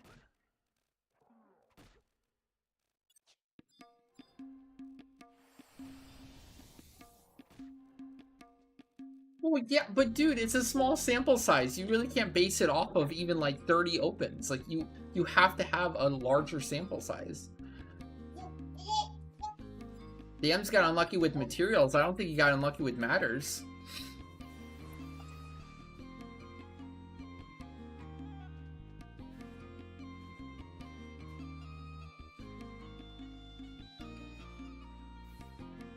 I think the black chest matters for matters.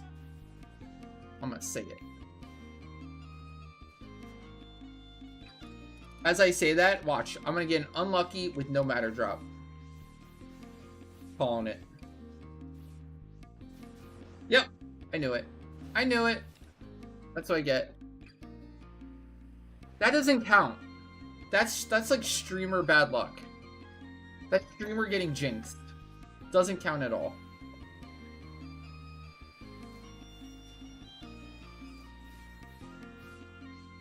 We can't count that. That's different.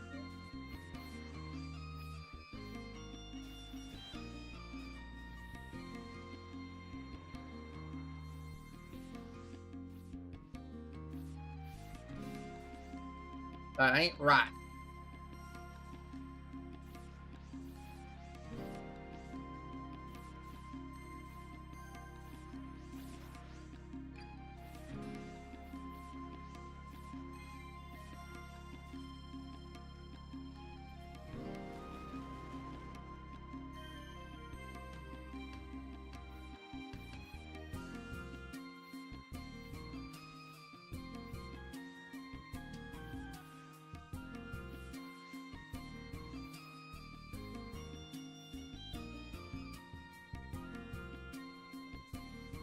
Hey, I got a material.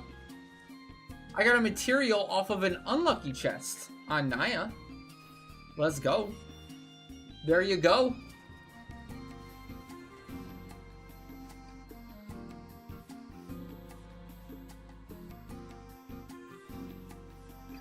And another matter off of an unlucky. Code, now you go to the bottom floor, or I guess the top floor of any of the zones, and you open a chest. You see how I'm at a chest here? You find one of those and you open. Now, keep in mind, you should rotate and keep track of it. So what you do is you basically, like, rotate every single time you open a chest. You start with one zone, and then you rotate to the next when you open the next one. You're just going in a rotation. So you're starting with north, then you're going east, then you're going west, then you're going central, and then you reset back to north.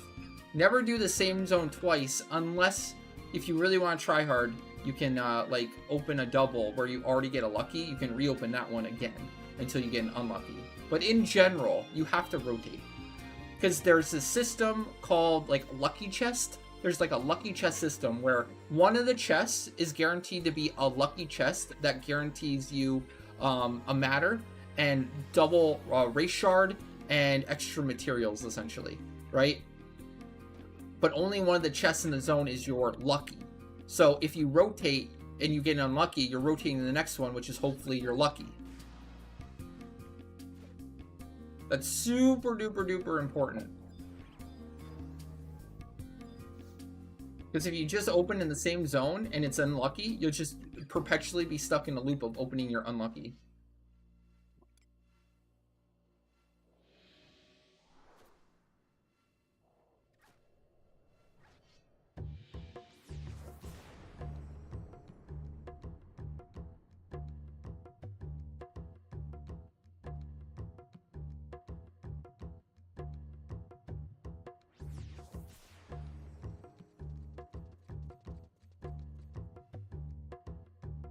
So just like keep a spreadsheet, keep a way to track it, so just so you know, like each time you open, you're not repeating something you already opened that proved to be your not lucky chest, and then move on to the next chest.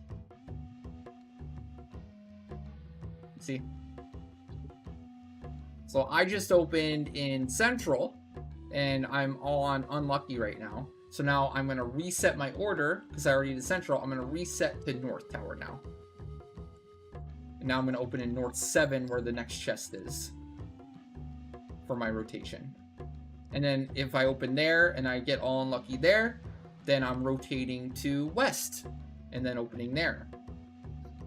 Basically, if you just always rotate, you're always guaranteed to like always like be on the path to getting your lucky and not repeating something that was unlucky, if that makes sense.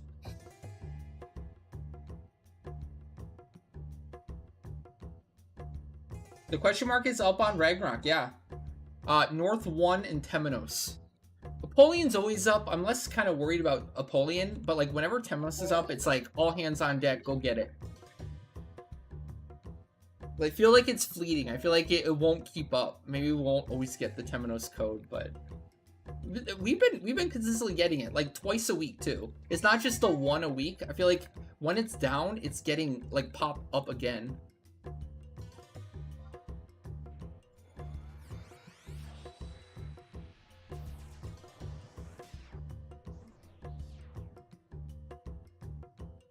Yeah, if you're cap points, you still get 3,000. You don't get the 5,000 if your points cap. You can see that for me right now. I'm currently points capped. And even if it's my lucky chest, I'm still getting 3,000 because I'm capped. The way to know for sure, if you're getting a lucky chest is how many race shards you get. If you get 2 shards, it's lucky. If you get 1, it's unlucky. It's that simple. That's simple. 2 equals lucky, 1 equals unlucky.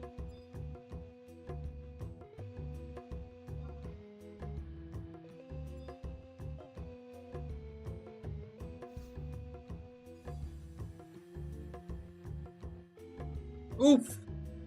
Wow. I got shafted.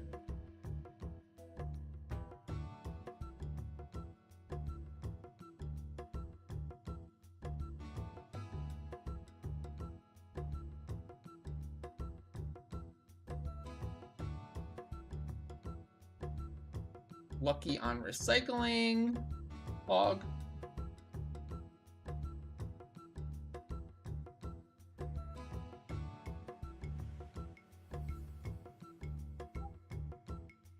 As is tradition, my mules are getting super lucky and I'm getting unlucky. Oh my gosh. Destroyed on Naya. Oh my gosh.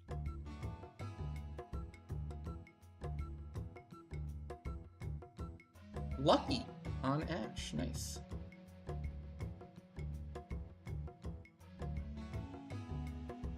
Unlucky on Ash. I've gotten 1 material so far after 10 opens, so I'm 1 of 10.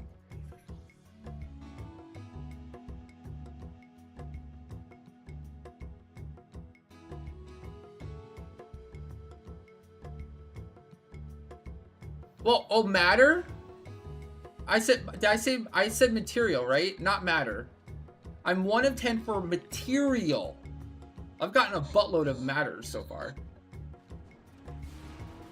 Oh, material? Yeah, 1 of 10 material right now. Yep. That's just the drop rate. Like, that's not a surprise. It's not like that went up or down. That's a brand new addition. It seems like 10% is just the material drop rate. That's what's gonna make it be like 6 mil per pop, while all the other mats are garbage and cheap.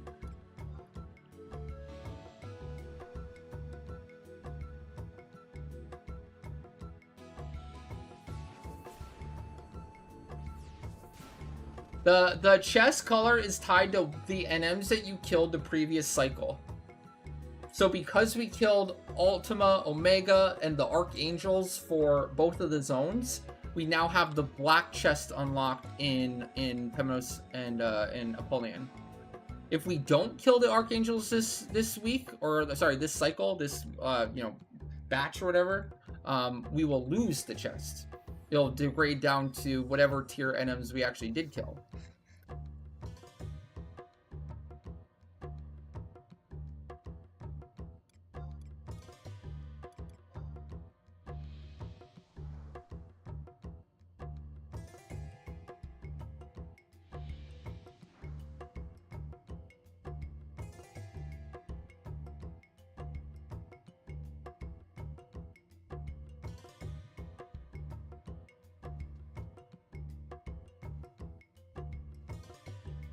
I know, dude. I had stacks and stacks of the Limbus mats saved up, like on Ash, for like future crafting potentially. But, dude, I saw the prices. Like, not only are the stacks of materials like not worth much at all, they don't even sell very often. I don't know. Like, are crafters getting these like materials from not materials, but like that's confusing now because there is something called a material. But like the crafting mats for like the armor, for example, are they just buying that from bazaars? Are they are more cheap in bazaars and people don't even bother auctioning them anymore? I just ended up NPCing them. I was like, fudge it, who cares? Like, these aren't even worth the auction house space to sell even the stacks because they probably won't sell. Well, to be fair, Bacon, I'm just doing chests right now. I'm doing the matter, or sorry, the code. The code spawned on Ragnarok. So if you want to get your free code from the shiny, it just spawned today. It's at North 1 at the very close to the entrance. So at the very least, go do that and get that out of the way. Well, I have a bunch of unique data on my other characters. I have more unique data on the other characters than I do on Region because of how I opened before. So I'm just going through and I'm burning all my unique data for the chance at materials. There's no reason to save it anymore, you know? I might as well burn it. I had a bunch saved up prior to the update. Okay, another material. Okay, 2 for 10. Cruise, 2 for 10. Let's go. 20% drop rate now. Well, actually, it would have been like 2 for 11. Whatever. But we did get another one. That material was on an unlucky, too, for what it's worth. Another one on a lucky. Let's go, Naya. So 3 for 12. Pog. Opening again. Another lucky, but no material. Now I just got 2 luckies in a row. Oh, I'm out of unique data. Bummer. And then Ash.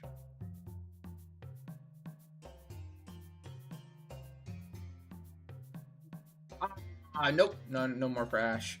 Alright, I'm out. I'm out of I am out of Temenos opens now. So 3 for 14. I want to say 3 for 14. Bacon, you don't want to go get your code? You want to go get your free code? I'd say it's worth just getting it real quick.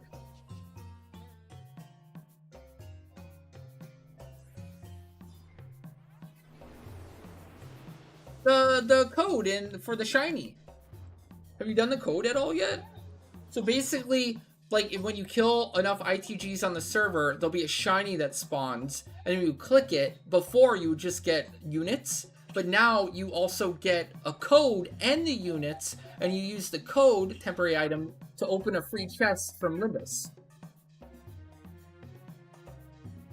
Unfortunately, no, this is actually a real thing. But it's basically a free climb that you don't have to do a climb for. You go get the shiny, you click on it, you get a temp item called a Temenos code, and then it allows you to just go to the chest and open the chest for free without doing the actual climb.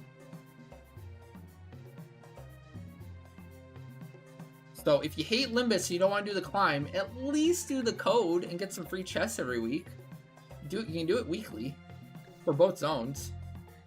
The shiny is in Temenos right now. It's at North 1 at the entrance. It's super easy. It's like the easiest one. It's literally the first wing, the first floor at the very entrance. Easy peasy. Okay, and then I wanted to check Apollyon. Did the Apollyon shift yet? Did it change, or is it still the same one? We got our that one. Yesterday, Southeast 4. Okay, we do have a new one from yesterday. Apollyon Southeast 4 is the other one. Good. I couldn't get the old one, so that means I should be able to get this new one.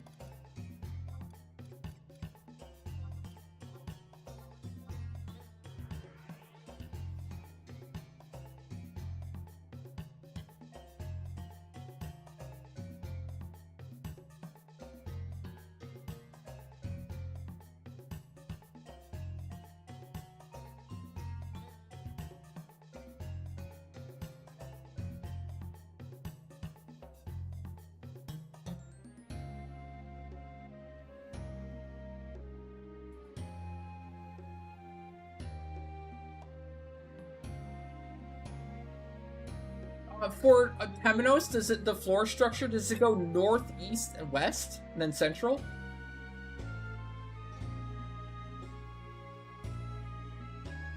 North, east, west, right?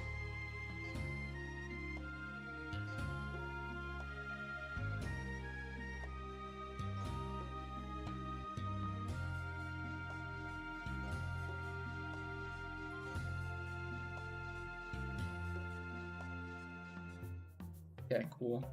No, I meant Temenos. Did I say a point? Temenos is north, east, west, central, right? Like the actual order that lists in the menu. Northeast.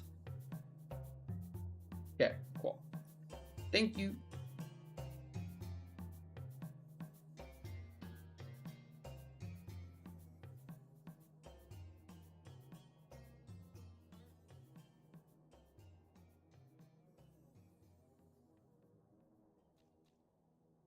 Oh, it's northwest east.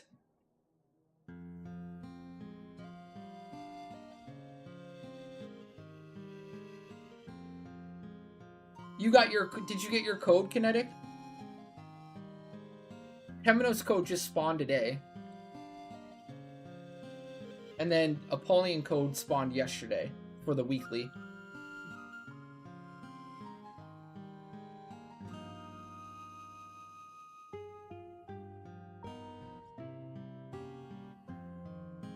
Gotcha. I'm trying to get those super quick before Steak Farm. Steak Farm into V25 Zevioso.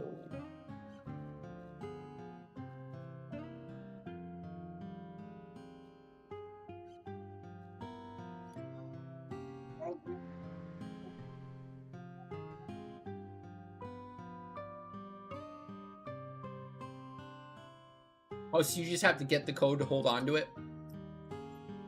Wait. Oh no, I guess, no, that means you're done for the week then, huh?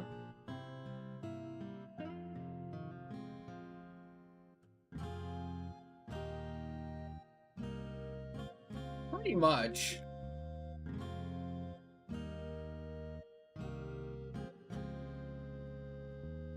You're also 1 NM away from CN2 opening in Apollyon.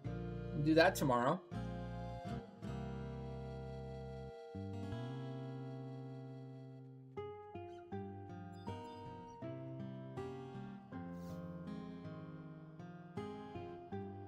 We got Southeast 4.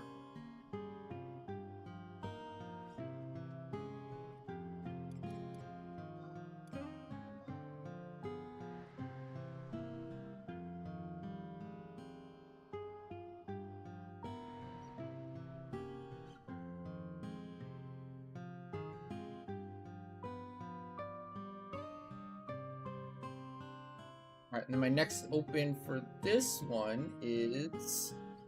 We'll just go Southeast 4, fudge it.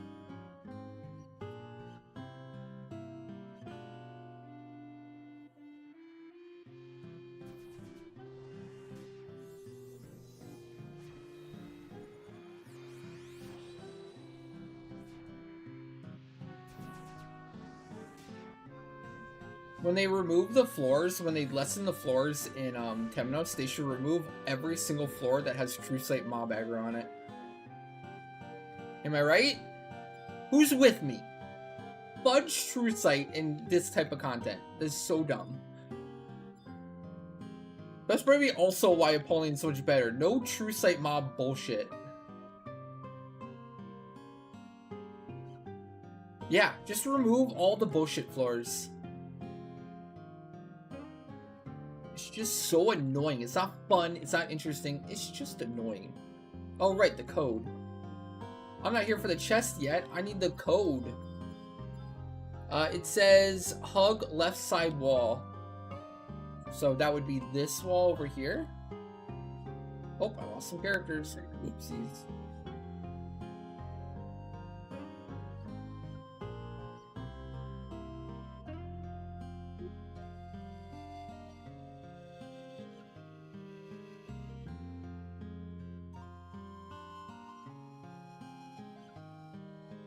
They should just restore Old Limbus. Agree.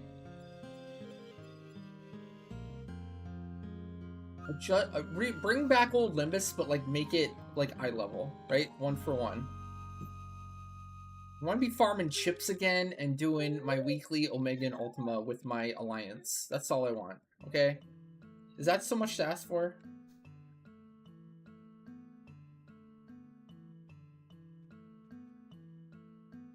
Okay, I'll just open here.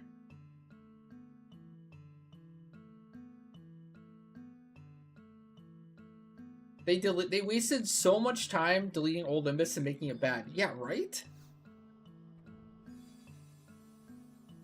Why'd they do that? Oh shit, there we go, lucky. But no material, Saj. Oh, murky material on recycling. Let's go. Okay, okay. Any other lucky? Murky material on recycling. Who had a lucky? And one more. Another lucky. Wow. Dang, recycling killing it.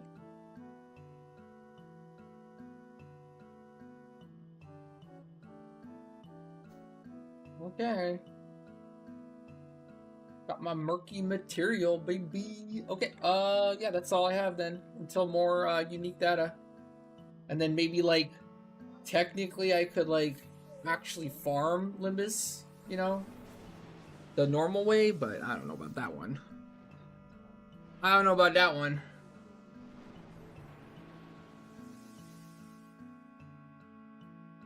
That's a stretch.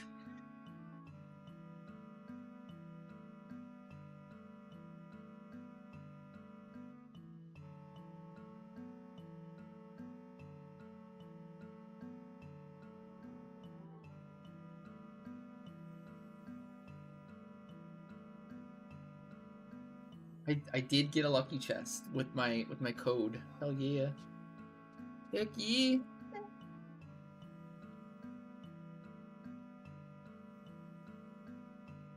How'd you do, Bacon? Any luckies? Any matters? Any materials?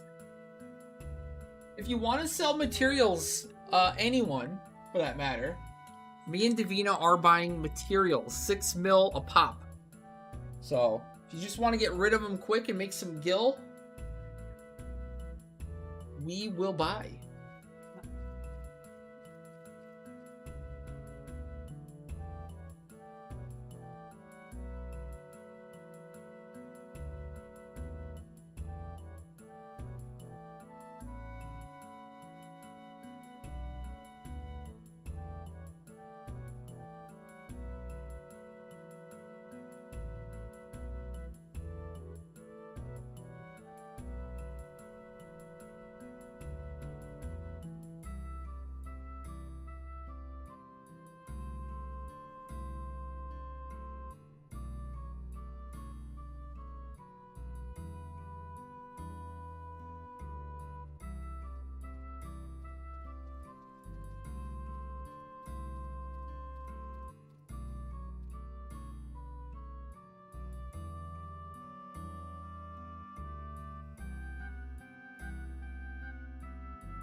No, but I am back. I'm back. Hello, chat.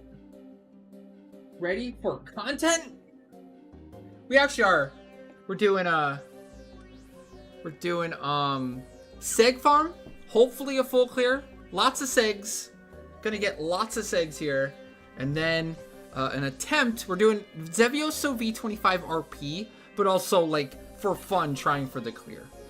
I mean, Bacon technically already has the clear, but we're gonna have fun and try again. The Apollyon was in Southeast 4.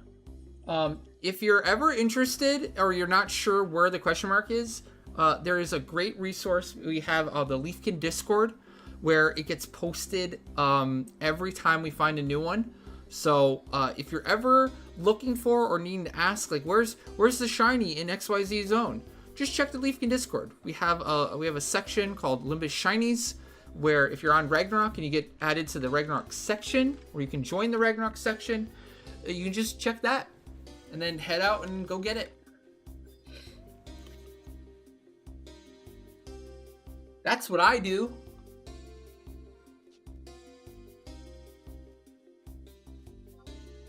That's how I'm getting this info.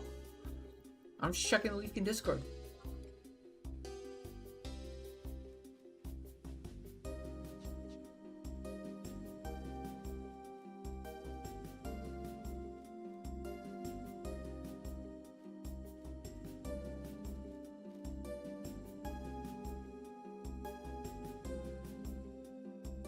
True. You get your info by asking me, but then I get my info by checking the Discord.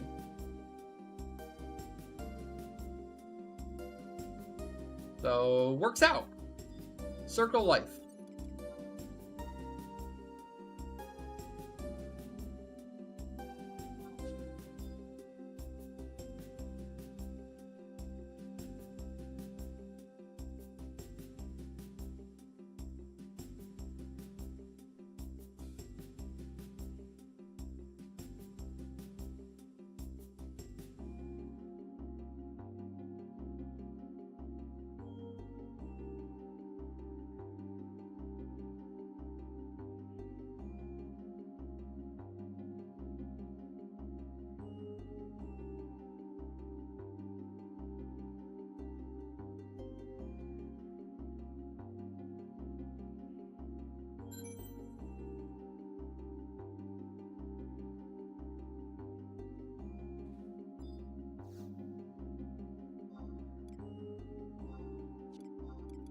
We are playing Lagoon.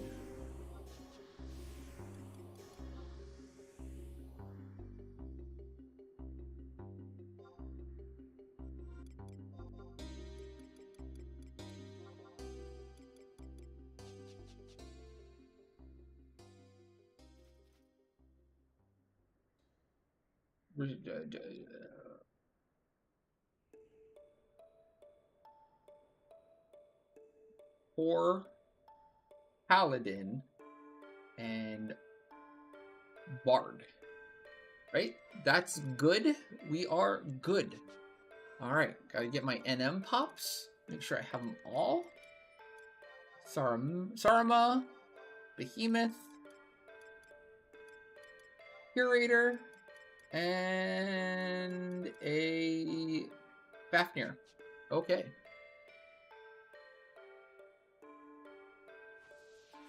I am rolling.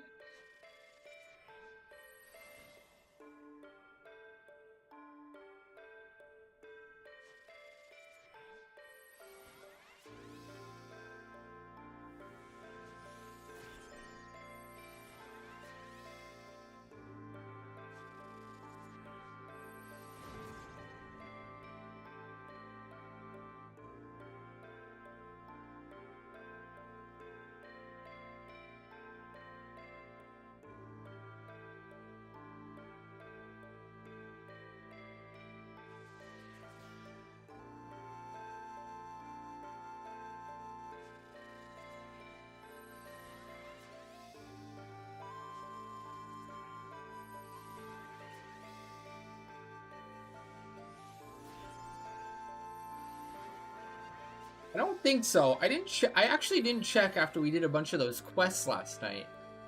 I didn't check when I came back. We did get another title and a trust, so maybe. Nope. Still 6, not quite 7. We're in limbo between 6, 7.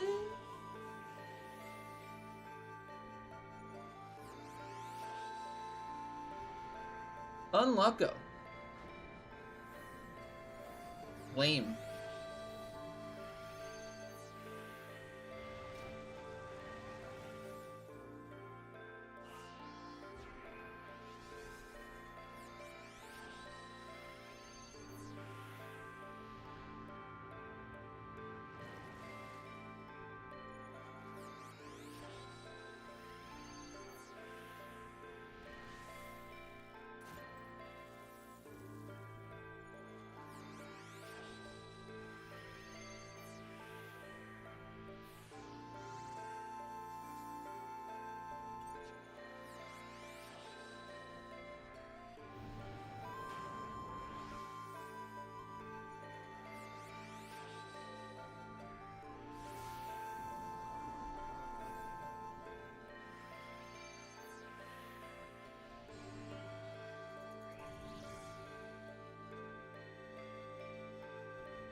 Build work just now. You obtain 168 items. Whoa!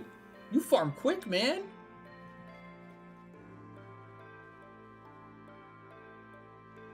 That's a lot of items very quickly.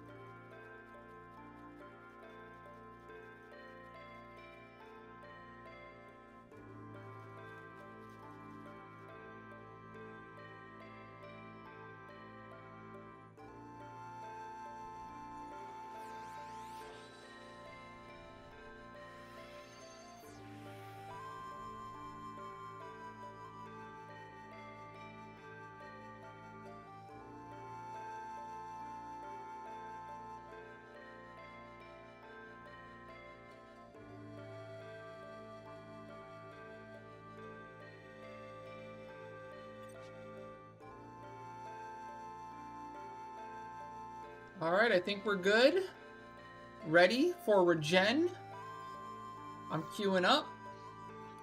We'll do a prediction too for chat.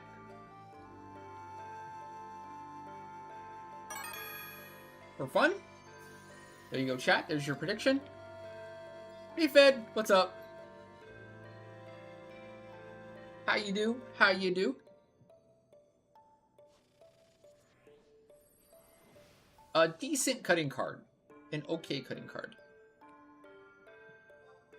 Not the worst, not the best. Okay, food is good. And I am entering. Regen's up, we're good, we're good. All right, here we go. Good luck. May we not get screwed by Halo.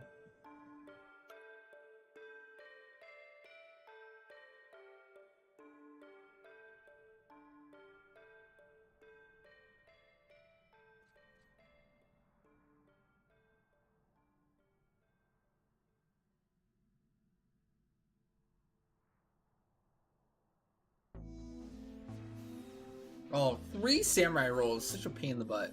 I don't like it. Don't do it. Recycling. Don't fudge me. Recycling!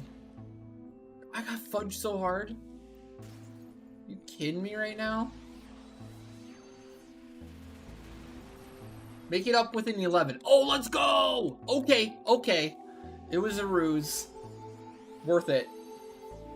Busted initially, but then got my 11, so... I'm good. I'm good. We're good. We're Gucci.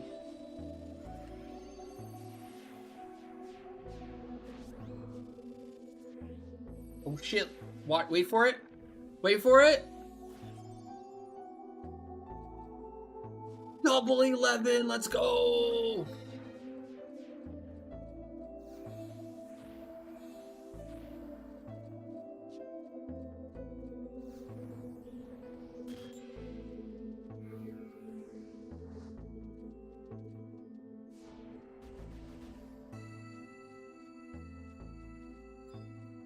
And M Pop is up here.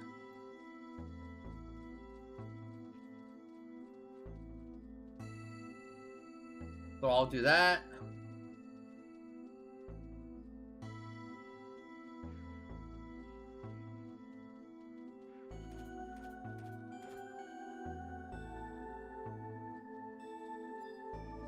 Passenger skeletons downstairs. First 2 camps exclusively skeletons.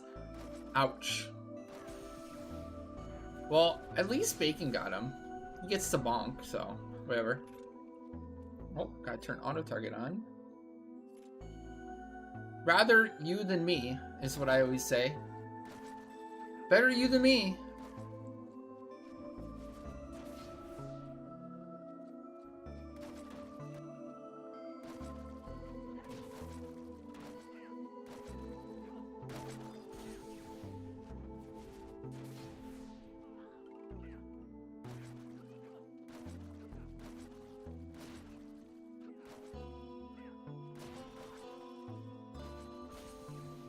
Nice.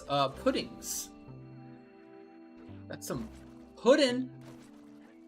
And some imps. Oh gosh, this is gonna be sus for the paladin here. Actually, you know what? Budget. I'm gonna sleep all this shit. And go up top.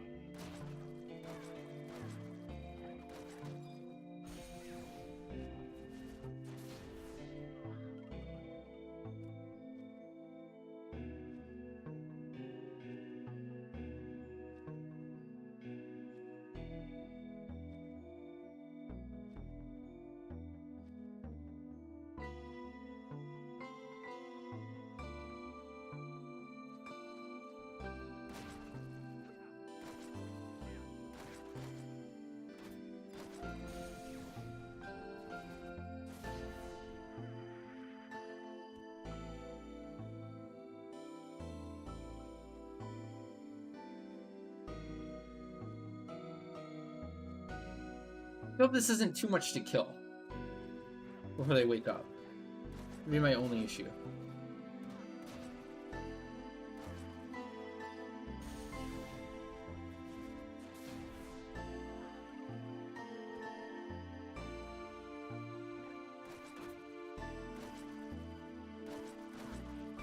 That could technically backfire if I don't kill quick enough. Having some regrets now. I'd say Bacon, just get to the camp that the Bard and the core at ASAP and start killing there. I'll handle the other stuff.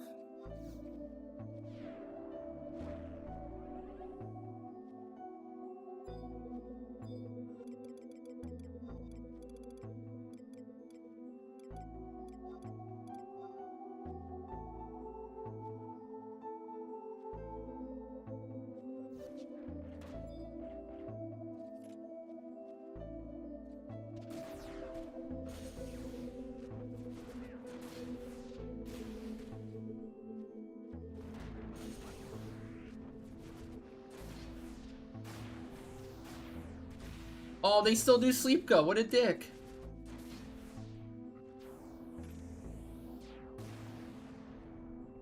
Not ideal. Not ideal.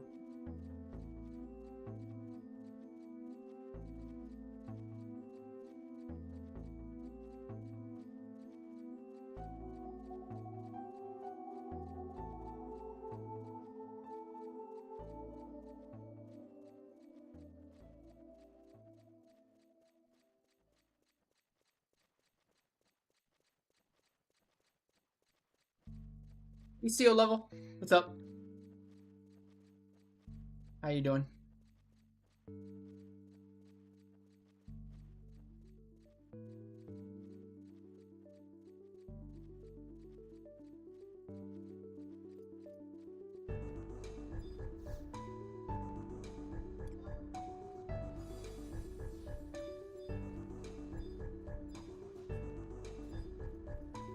Okay, you guys are doing great. Okay, that's fine.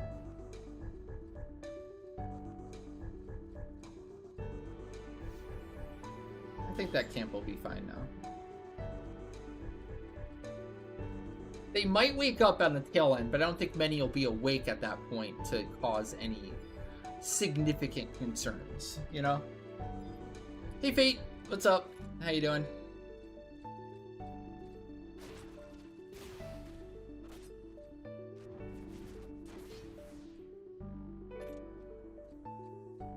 Just doing our seg farm right now.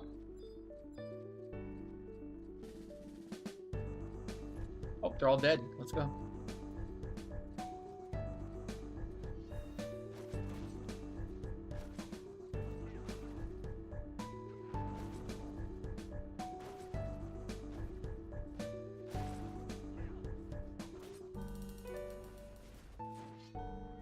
Bacon, you got dream come true. There's more to bonk.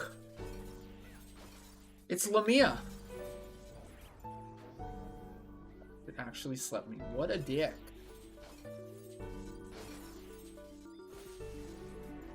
Not cool, man.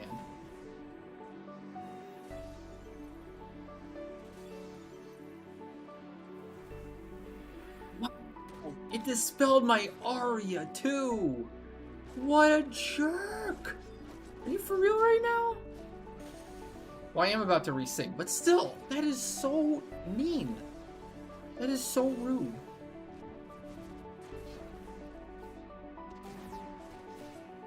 All the things. In that situation, I would have actually rather to take phalanx. Not my Aria. It ain't right.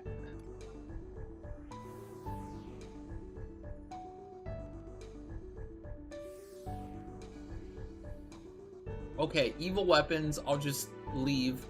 Those are for you, Bacon.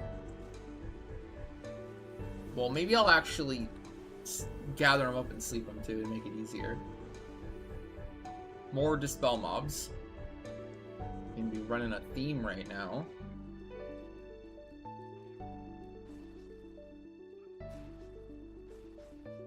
Start killing those.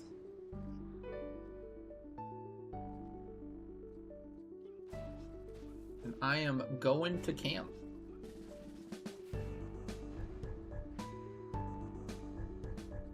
You can have those. I'm gonna go do other stuff.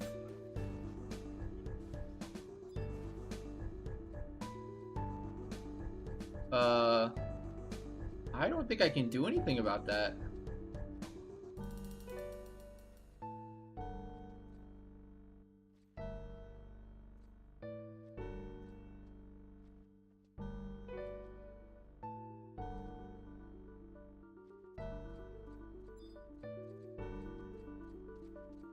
I have no way to claim them.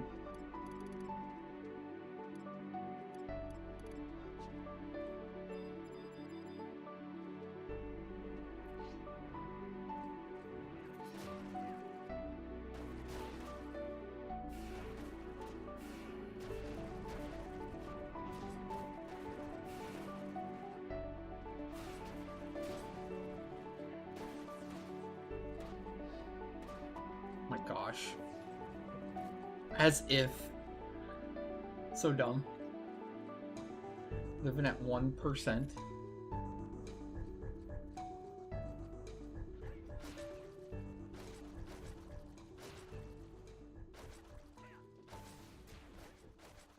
How many evil weapons left? We need to gather for read, sing, and roll.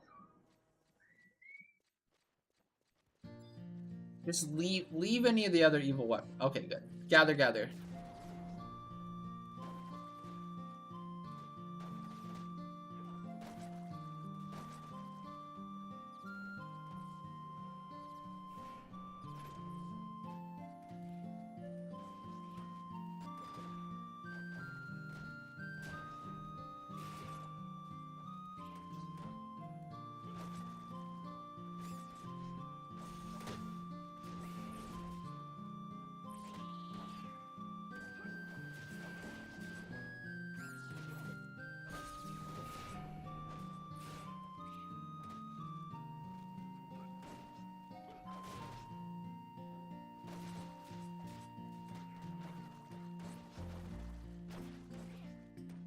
Oh shoot, I need to be killing that.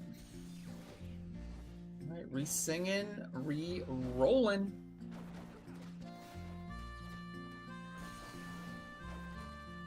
I think we saved it. We're good, we're good. Hey Lumino Helix, what's up? Should you grab a shining one for Samurai? Absolutely yes, big time, absolutely yes. Like sometimes shining one is better than Great Katana until you get some Rima. To be honest. Fail card.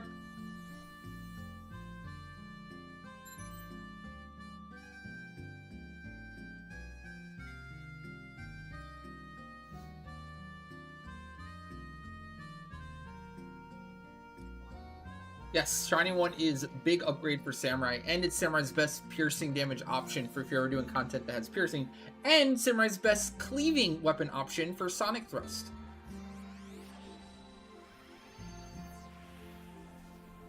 So yes, absolutely. That's like mandatory for Samurai upgrades. One of Samurai's best weapon options.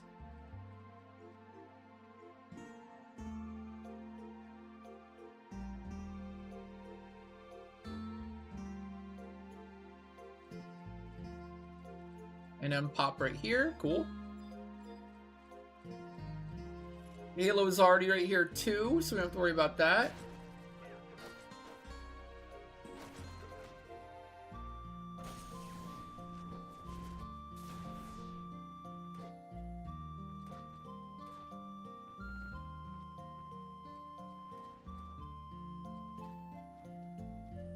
I couldn't hit it in time. Fudge me.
Yeah, fine. Well, no, I don't like the halo on the very top on the first floor. It's very annoying.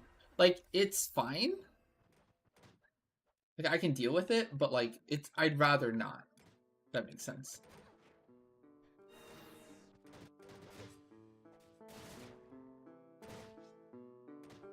So, it's better than being downstairs. I'll say that, right?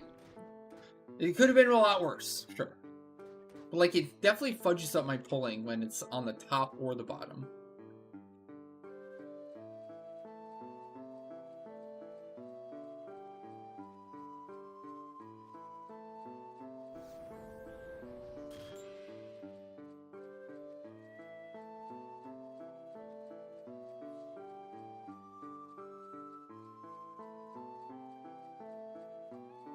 Go main camp. I'm already at the top.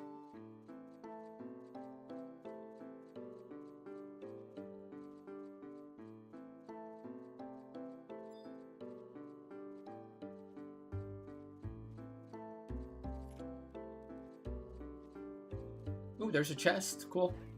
I'll start working on some chests too while I'm up here.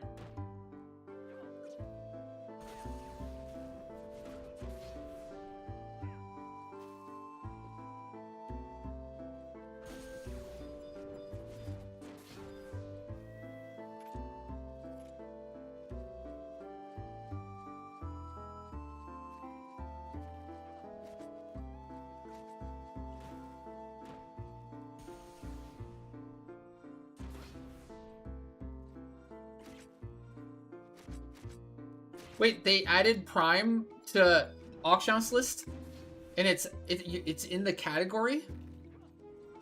It has its own category for the achievement system. Does it give points? Does it give points based on the stage 3, 4, 5? They added Prime and fixed rank points. Oh shit. Do you still have to have signed up on the beta, the community beta, to get points? Or can like anyone get points now? Theoretically.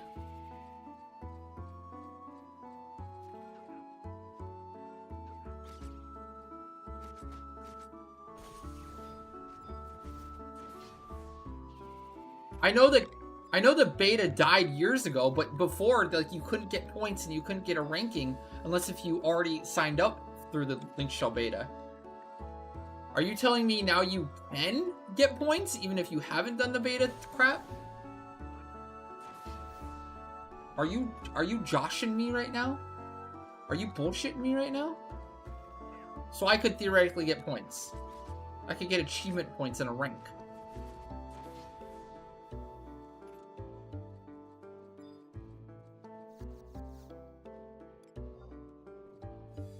Well, we have a shit ton of EZAT, but I was able to spend some.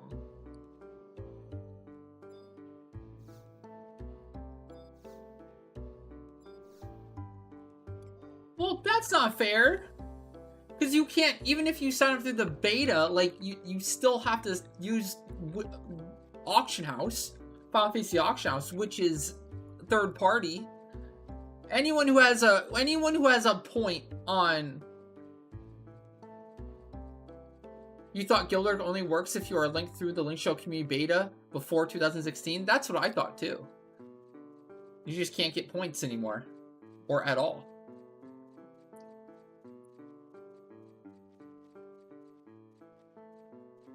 Anyone able to confirm that? Anyone definitely not do the Link Shell Beta thing? Like on a newer character that was made within like the past, like, I don't know, decade?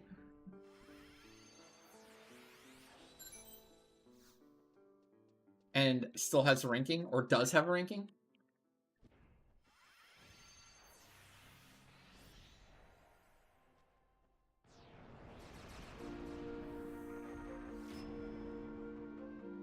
So yes, you have tested it, and it doesn't work. Ah, damn. See, that's what I figured. Bing. Bummer. I got my hopes up for a second. I was going to be rank 1 Ragnarok. I was going to start my journey to rank 1 Ragnarok. Oh well. Maybe not. Maybe not this time. Maybe another time. Alright, we're going. I'm going. Time's pretty good. Time's okay.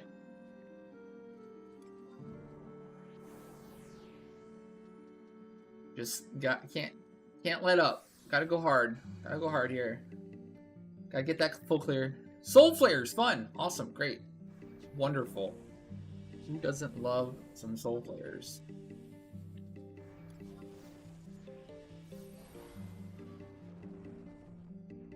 Incoming random deal?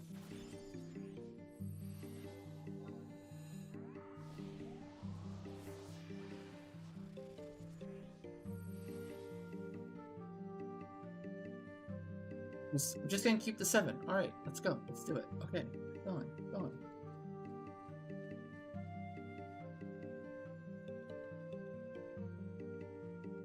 Are we close to Tabula? I have 2 minutes on regen right now.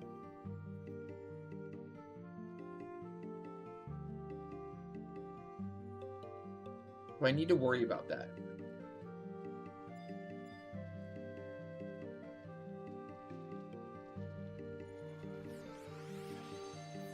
These are for you, Bacon. Enjoy.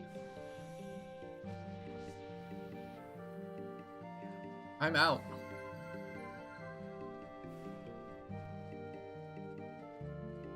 Keyleg 81, thank you for the follow. Welcome, welcome. How's it going?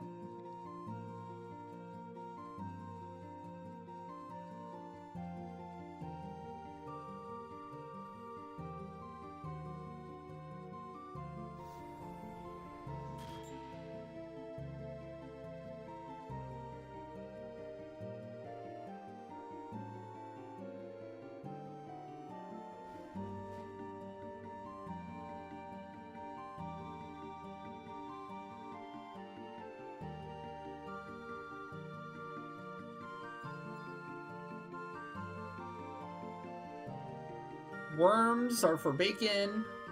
I'm leaving them. And Twitch chat. Twitch chat is in my run right now. Oh my god, boots. Also boots. That's pretty lame also. Not sure what I want to do with these boots. I mean, pull them separately.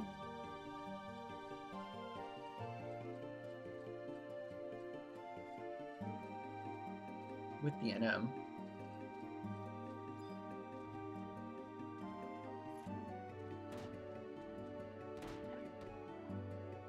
I am skipping the boots also. So worms for bacon and boots for me.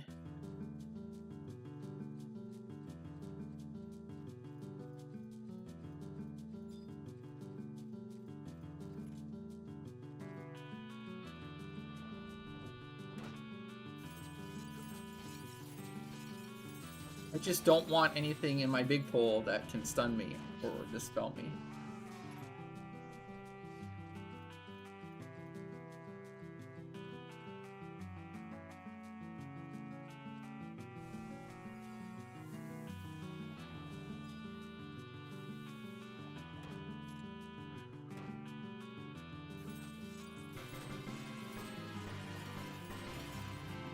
Bacon, thank you so much for our first snipe of the day and gonna be our first spin of the day. Thank you so much. We can do that after this seg run as we're prepping for or doing. Oh shit, I got a lot of Diagro here. Chat Diagro'd me.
Fate, thank you for the gifted tier 1. Thank you for the support.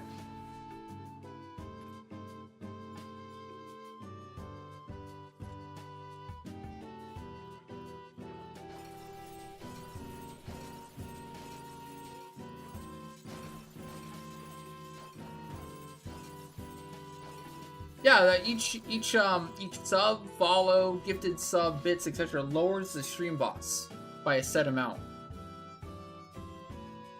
Yes, we have 10 more EZAT to earn once we kill the Monarch there, which I haven't gotten to yet.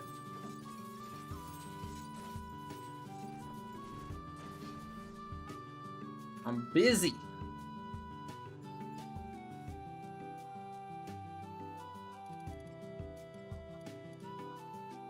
Got held up at boots here.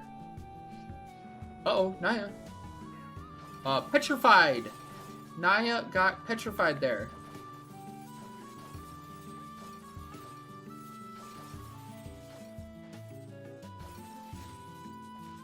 Petrified by chat, actually. By the cock press. The Ziz. Sash.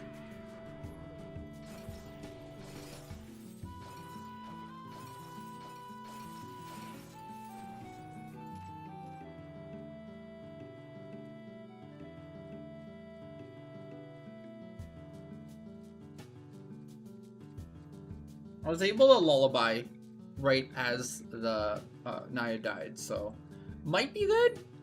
I'm about to kill the Monarch right now. in a Jeffy.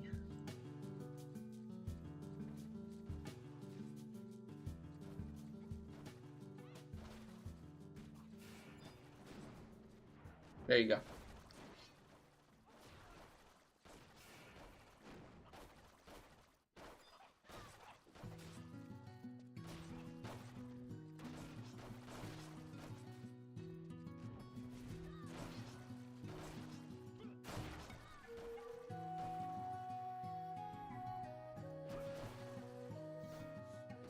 Aw, you have the weapon skill. Alright, that's everything. Full clear! That was full clear, yep. I would wait for some EZAT to be spent before touching the portal. We've got some time.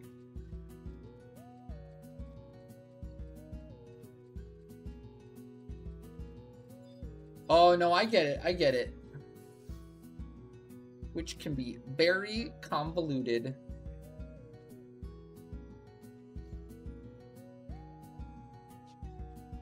It's not too bad, though.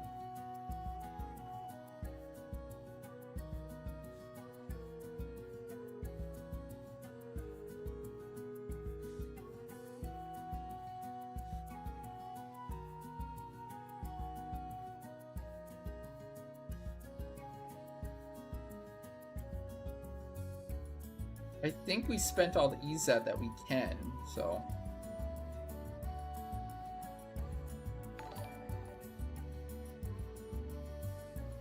Dan Krieg, thank you for the follow on YouTube too. Yeah, we do split group. We usually have like a DD go like in one direction and solo their own mobs.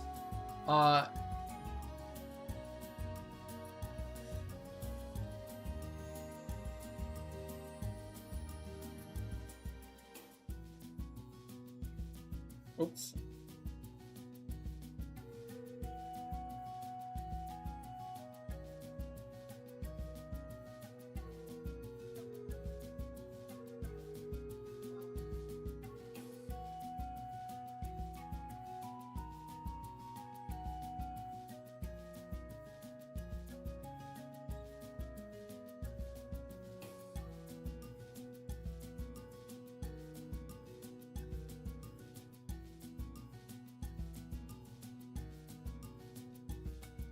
And then the Paladin does a mass pull of everything, usually the Halo and a bunch of other stuff. And then I run off and I do my own stuff too. So it's kind of like, in general, it's like...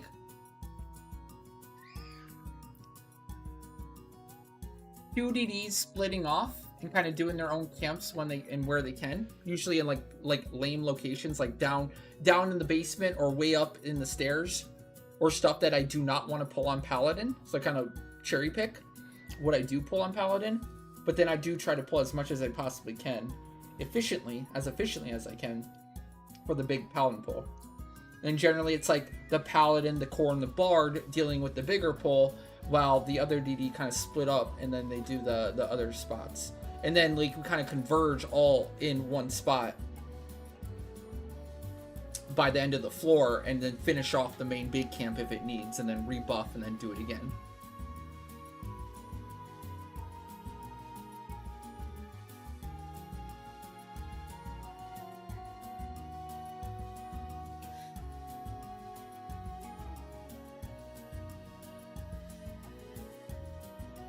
I'm not sure what you mean by can subs be held onto.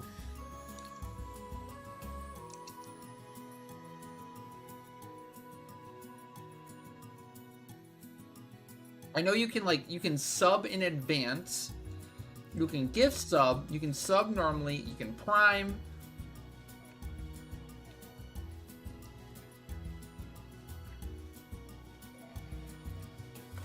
Like Davina is saying, like bits is something you can like get and then kind of hold on to, and you don't ever have to use like all your bits at the same time. You kind of get like a bit bank, and then you can just use your bits in whatever quantity that you want, I believe.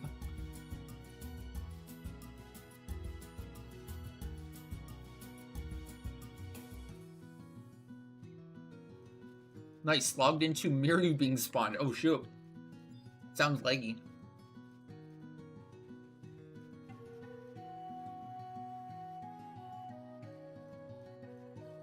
That should be good.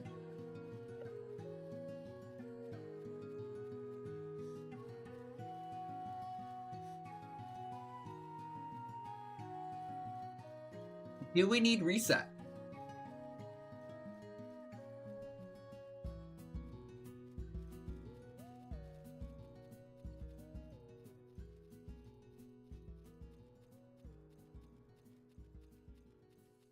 $24 minutes on wildcard. Is that good? That should be good, right?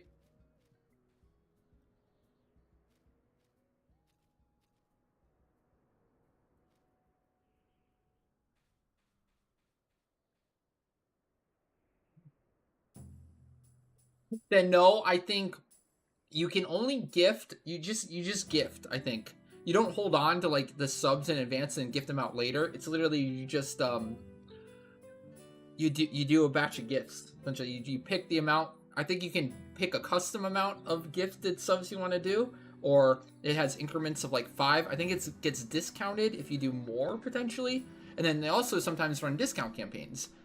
For example, I think they're running one pretty soon here. I forgot the date though. I think they're doing a Twitch-wide discount campaign soon.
Okay, first key item is Rune, right?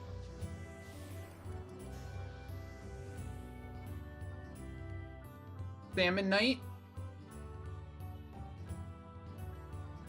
with Helix Strat.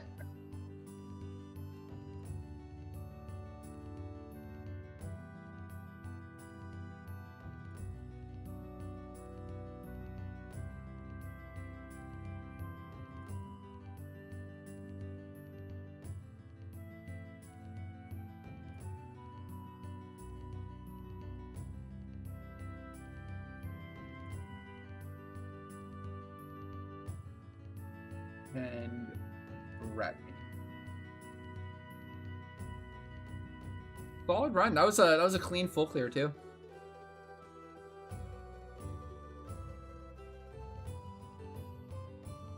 You never get too much segs.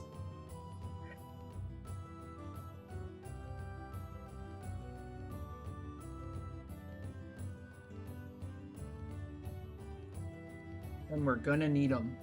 Because my gosh. Those Moglophone 2s and amplifiers are pricey. Okay, that should be good. Moglophone and amplifier check. If you haven't already, make sure you have 3 of each. And we are pretty much good to go. Looking good, looking good.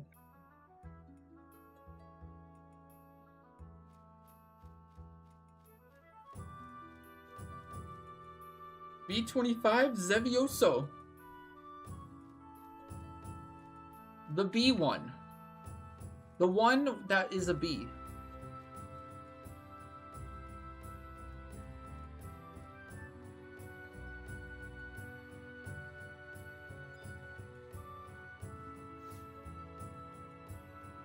Budget.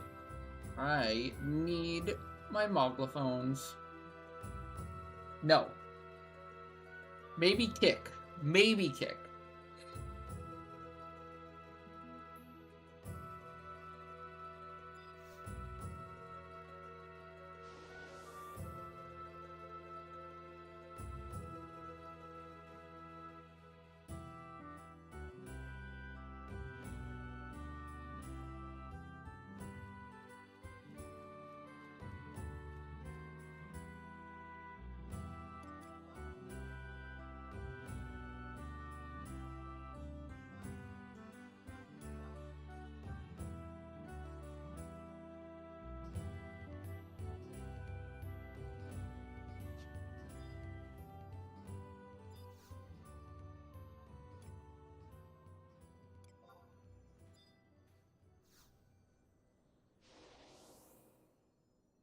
Curious if I have like 50k for all of them. Like I should probably be using amp for the ones I don't have 50k on. I don't think I actually have it for all. So only 15k. Okay, fudge it. I guess I'll use my amps too. Why not?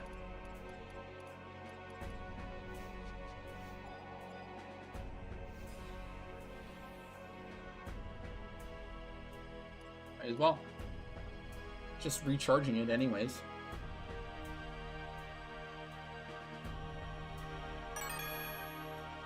Alright, going in.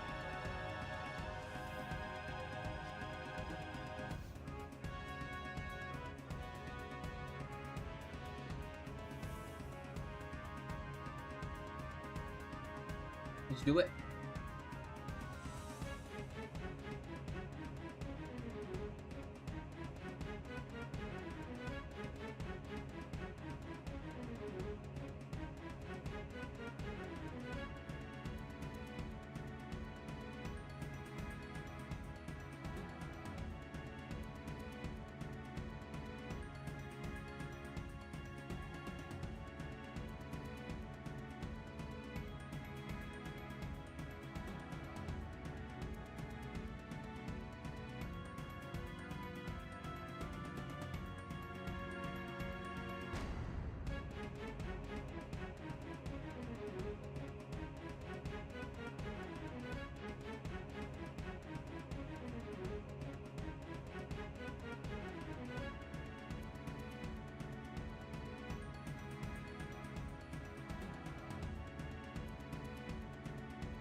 Okay, I think everything's good. Scholar, Rune Fencer, Filler Job, and Red Mage.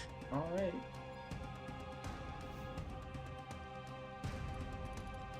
Amps look good. Here we go. Sevioso B25.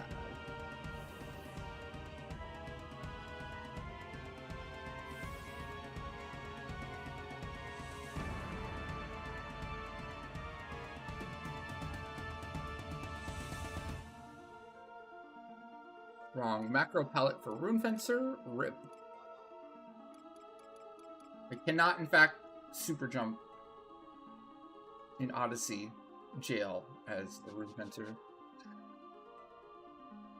Unfortunate.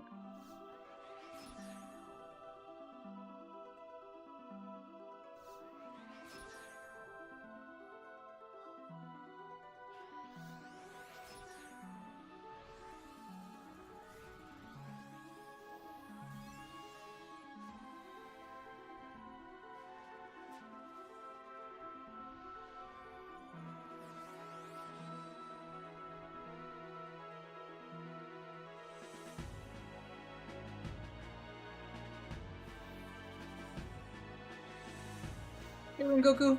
What's up? What's up? How you doing?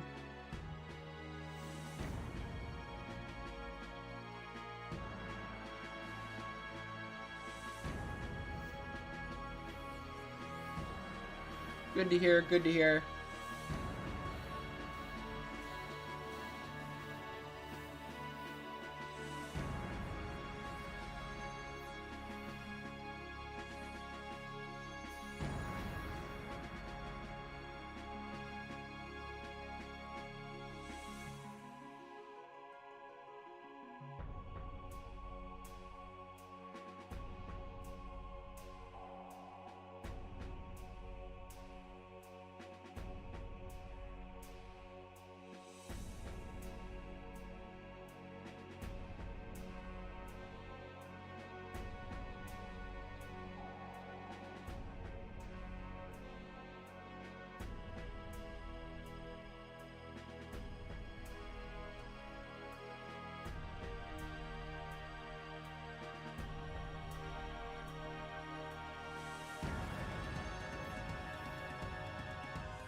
We're doing our Zevioso V25 RP/clear attempt here.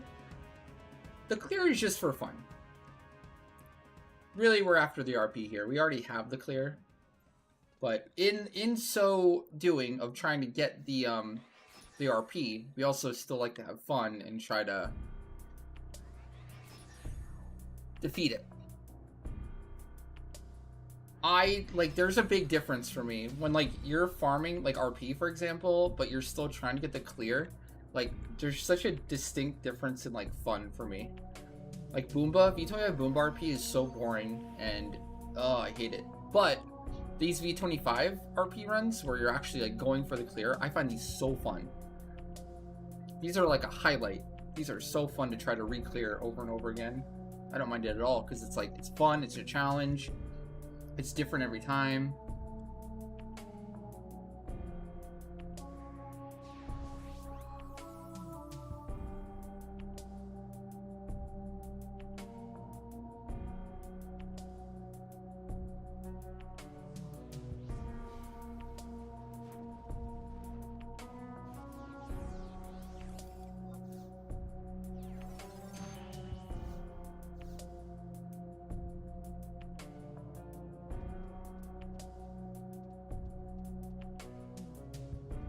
Alright, we're moving up.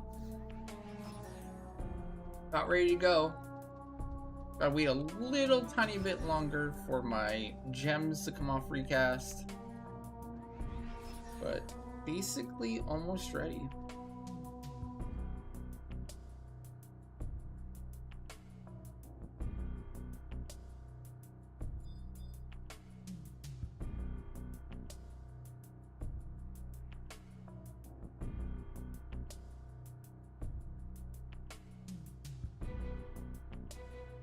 Okay, I am pulling.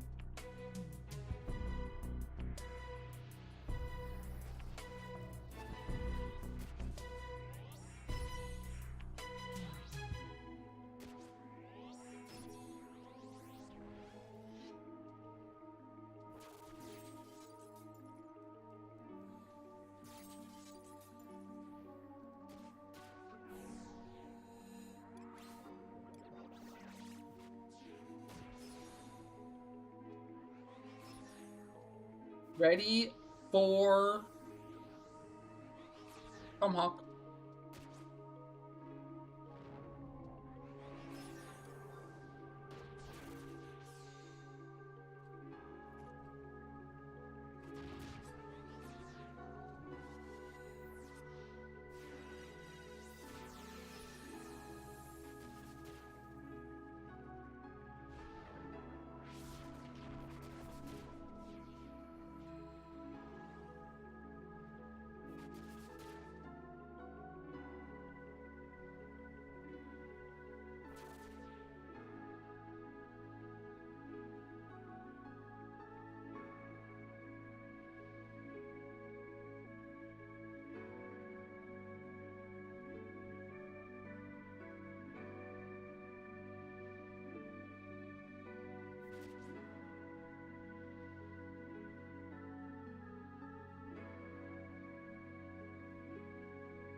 Okay, all debuffs are up. Let's go.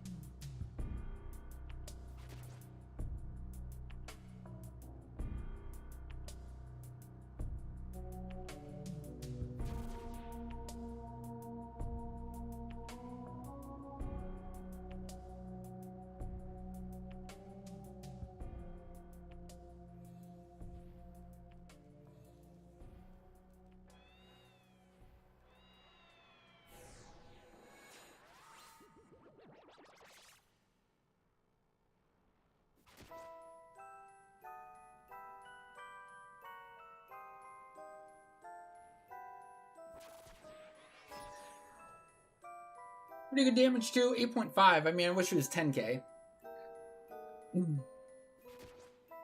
Technically, if I like super try-harded and I did like food, maybe. I need an extra 500 damage for food, an extra 500 damage for maybe like other buffs.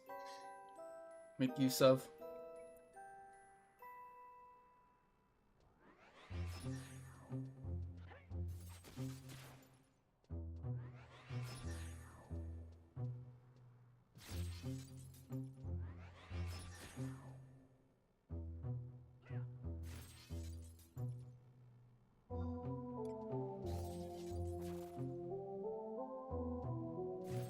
How's it going, chat? Everyone having a good day so far? A good week? How goes it? How's everyone doing?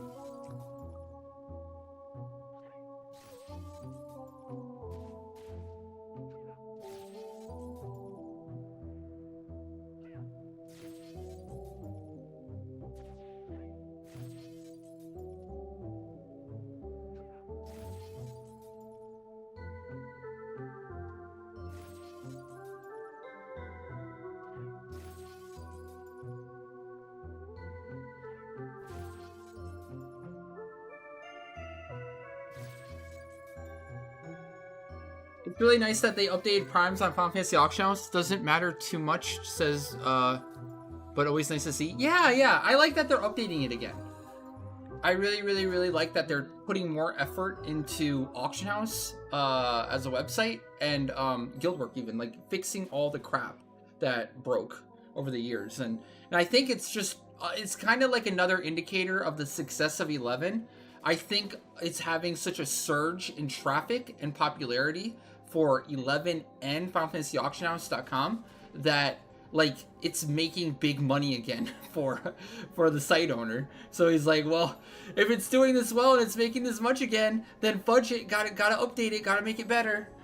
So it's like, it's kind of like twofold, right? It's the fact that like the site is getting better, but it's also showing that 11 is popping off to the point where like it's opening eyes of like, oh shit, we got to update this. Look at all the people are interested again.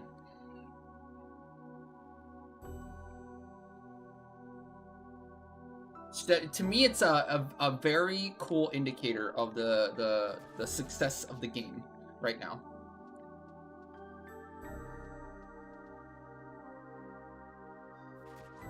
And it's another notch in the belt of just kind of showing how well the game is doing right now. Ken Tomahawk, ready for Tomahawk?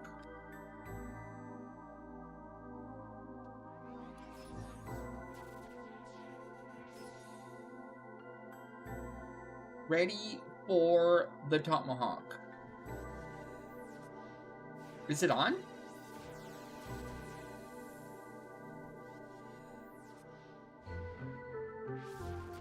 Uh-oh, where'd Bacon go? Uh-oh, I don't think it's on. Ah, bummer. It was not on.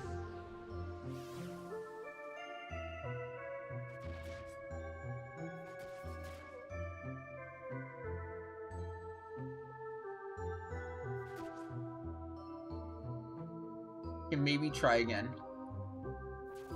It's on now, though? It is on. Okay, cool. I'll try again. It won't have rakes, so it's gonna be kind of shitty, but...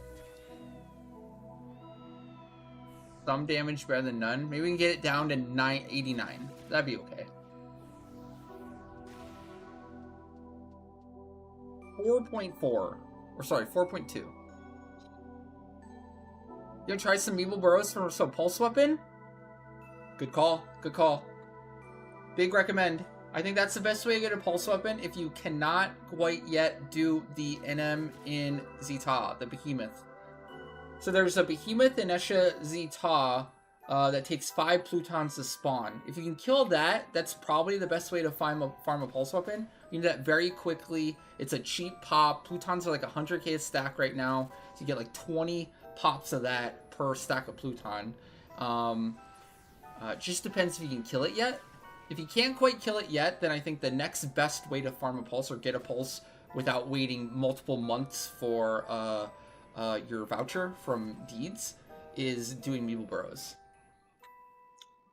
There's 2 ways to do it for Meeble Burrows too. You can do it the cheap way, which involves farming each of the chambers, each of the objective list to the boss, and then doing the boss.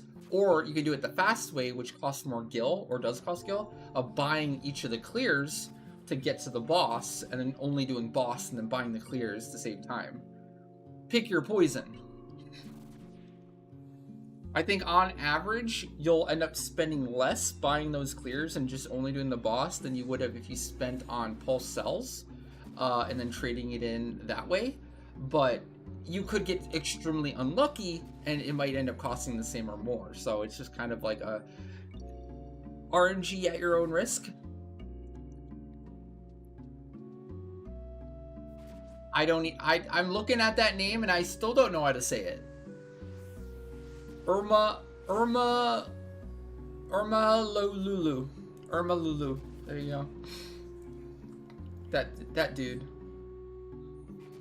Yeah, if you're not quite there yet, Muleborough is a great way to do it.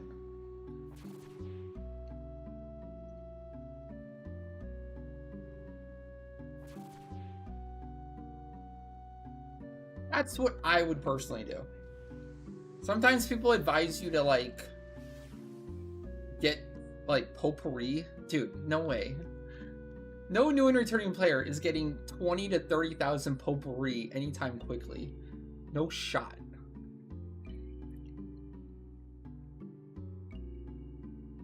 You know how long it would take to get potpourri on a new or returning player? Insane. Be an insane amount of time.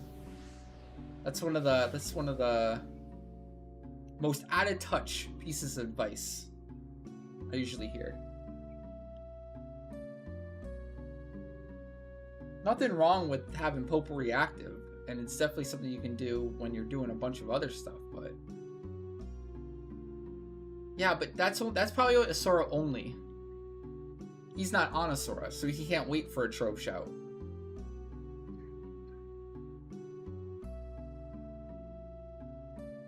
Irma really drops a pulse? Yeah, it drops chastisers. Probably at like a 1 in 100 drop rate. 1% chance to get a pulse from the Zeta NM. So on average, probably 100 of those kills to get a single pulse. You might get lucky, you might get unlucky, same thing.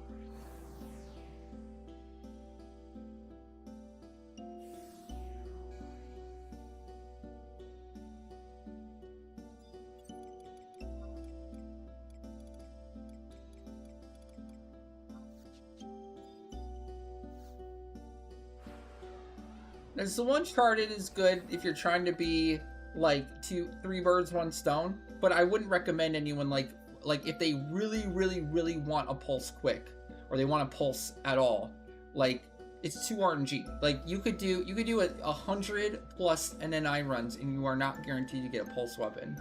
I think NNI is something you do if you're after other stuff and you might happen into. Same thing with Void Watch. Void Watch is really good for like other stuff, especially like making gil.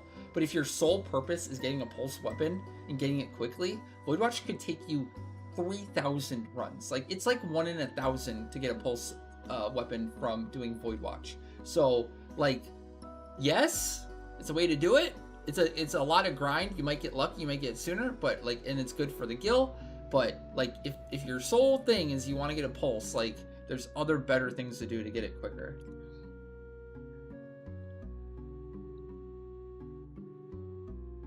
That's good advice too. Just make enough gil to buy, or save enough gil to just buy the pulse cells off the auction house. But that's the thing, not every auction house that's as easy as an option as it seems. Sometimes like the pulse cells don't go up very frequently. It can take a long time to even gather up 5 for a specific thing. So even then, you know, you're kind of, you know, at the whim of your server. Trove is the best way, I think, if you know people. Like, if you know, like, telling a new and returning player to get a pulse from Trove is so unrealistic, because, like, they are not individually going to get a pulse. They have, like, as a returning player, like, or even a brand new player. Like, new player can't even do Trove for 45 days. And then a returning player, you know, they get, like, what, 3 to 4 orbs? Like, that's gonna be mimics. Like, you're not, unless you get exceedingly lucky and you get like a pulse weapon on your first batch of trove in the first month or two, over like the course of like what, 5 or 6 orbs. Yeah. That's also unrealistic. But if you join a group or a link shell where people are doing just their monthly troves and they don't need pulse anymore and they're just giving away the pulse, that's a great way to get a pulse. I think that's how a lot of people actually end up getting pulse in like a more realistic manner.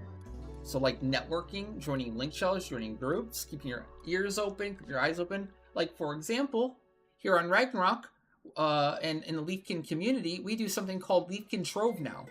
The last Leafkin Trove community event we just went out, we did a bunch of our orbs that we had saved up, and we just gave everything away. Our first ever orb, we gave away a Shamash robe. And then we got 2 more pulse weapons, and Chimera came in, started doing some of his own orbs at the same time we were doing ours, and he gave away a pulse weapon and some Volt too. So like that is probably the best way, is like getting some help from the community. And I know a lot of different link shells and a lot of different like groups, especially like, people just doing their trove and they just don't need a pulse anymore. They kind of do the same thing. They'll ask in link shell, does anyone need a pulse? I just got one and I don't need it. And then that's kind of just like keep your eyes open, right?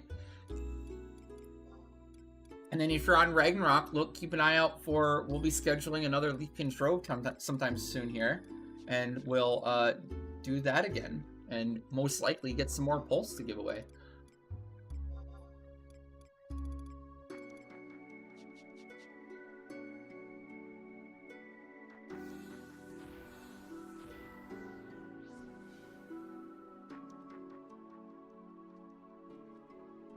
But again, like the advice of like taking matters in your own hands and going out and getting a pulse.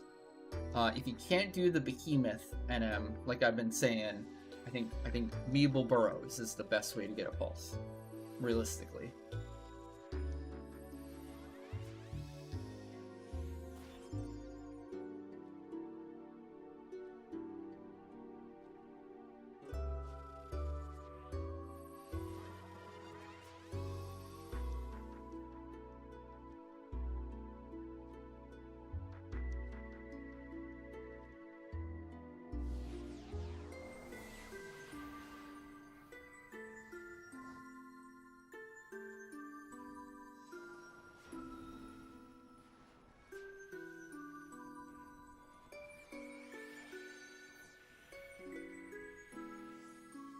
The Meeble Burrow drop rate, I think if you go off a FFXI database, most of those Meeble Burrow NMs have like a 3 to 4% drop rate on Pulsed.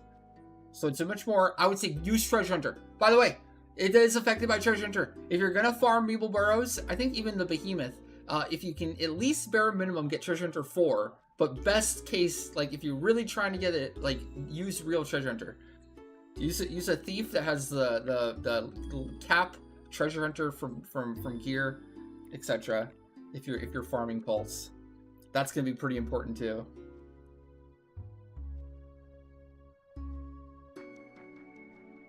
Without Treasure Hunter, I'd say yeah, it's gonna be bad. So farm with Treasure Hunter. That's another reason why we recommend Treasure Hunter Thief as a standard, like something you should do right off the rip, because it ends up being so useful going forward.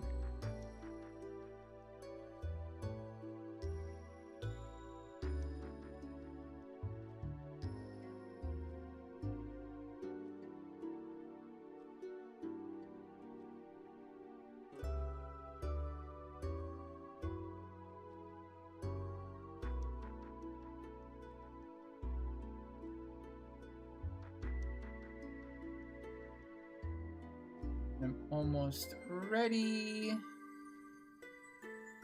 Dotting my T's, crossing my I's, making sure everything is good.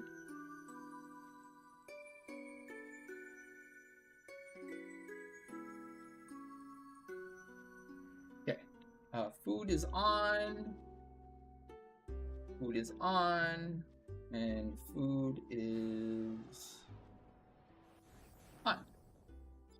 I was using amplifier here because why not? Okay, ready. Going in.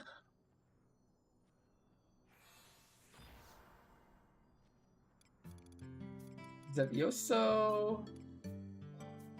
V25.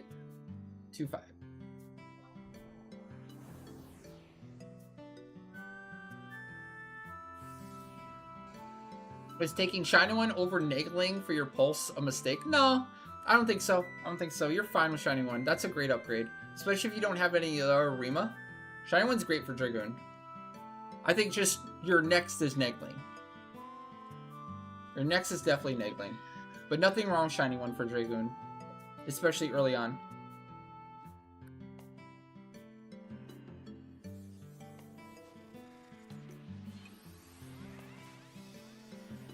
Nothing wrong with that.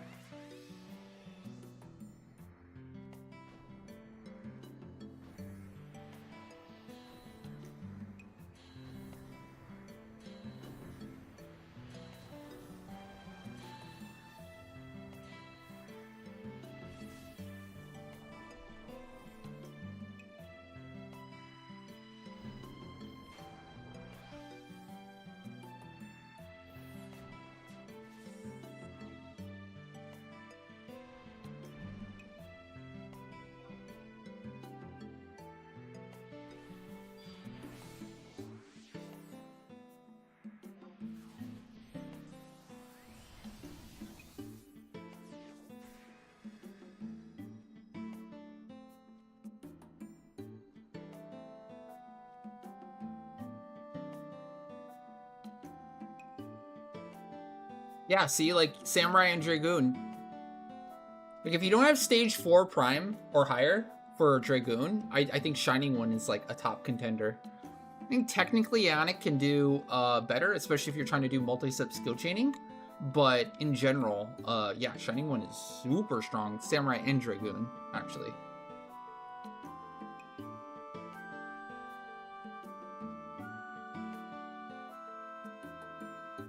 No, this is my new favorite lock style for Dragoon too. I'm just embracing it. I like this lock style so much. Okay, I think what we determined last time is Davina just has to go to the side, right? Davina's gonna have to like stay here or something and just have to kind of deal with the knockback in terms of this fight, because that conal is just so wide and so big.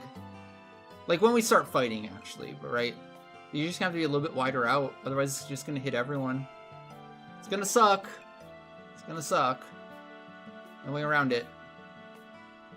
But I'm just gonna keep my my characters in this corner here. I kind of have to. But yeah. Okay. Gonna start buffing.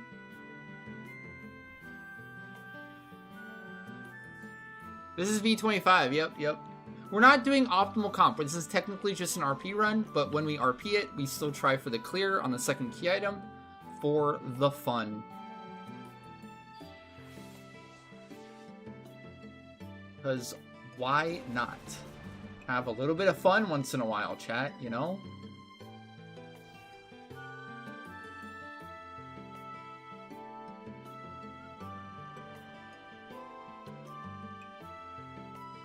Sometimes you gotta live a little. Sometimes when playing 11, especially, you gotta live a little.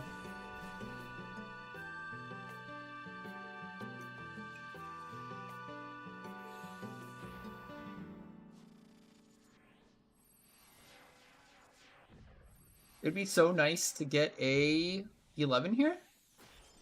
Oh, Champ got the 11 here. That's big. That is big for this. Oh my god, I even got my crooked card back for Samurai Roll 2. And, oh, I don't Snake Eye up, dang it.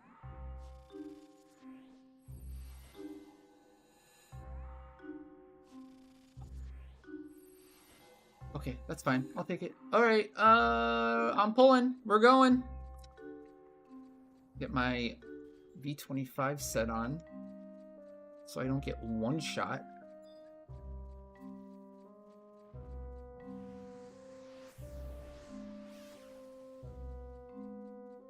Okay, it's coming.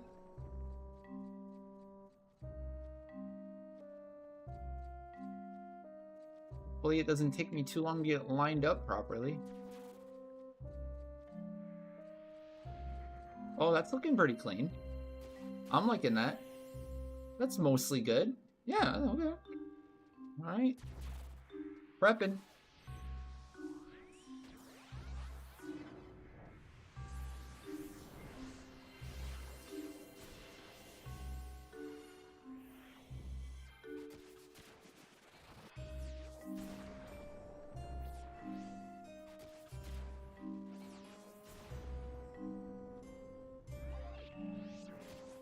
Alright. Ready to engage. Can go asylum. Full attack.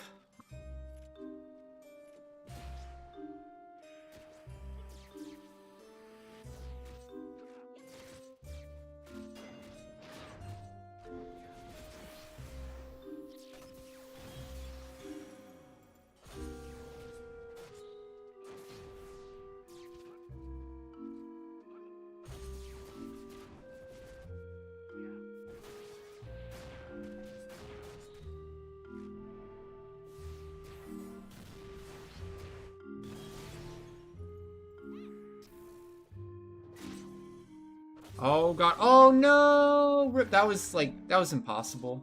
With the halos still up. That was so unlucky. I'm shocked it didn't proc. I'm honestly shocked it didn't proc sooner.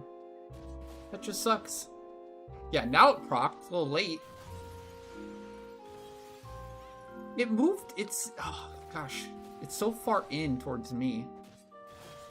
Bummer. I am sagged about that. Even caught me in weapon skill gear, which is still very tanky, but still not ideal.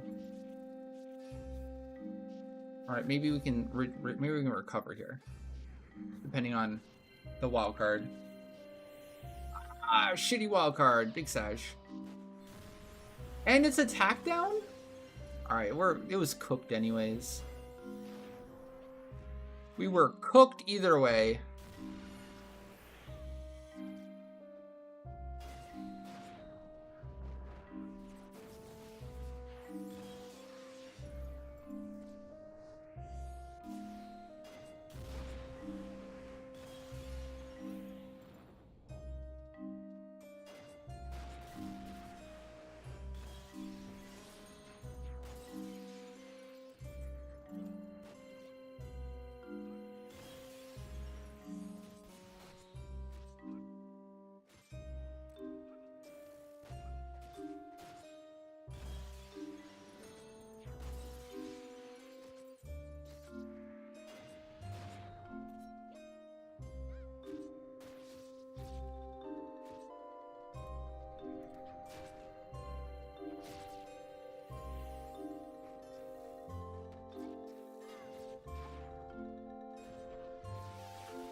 Put me in, coach. I'm ready again.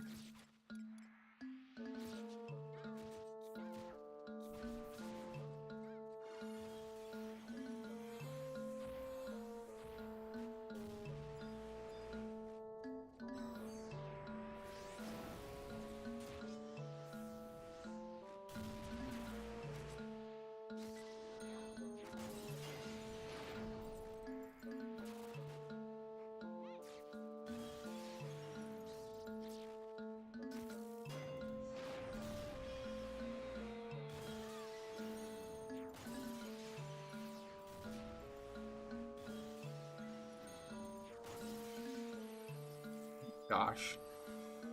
Being a turd.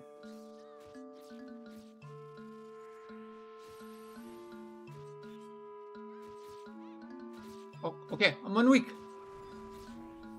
I'm ready, coach. Oh my god, it's not procced yet.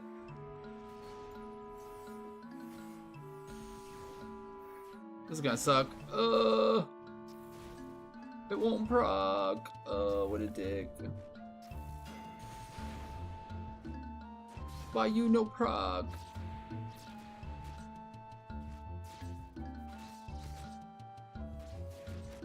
Oh my gosh. Jeez Louise. The story of the day is this shit won't proc. Oh yeah, sure, now it goes. Wow. Wow. Well, we got our RP. Whatever.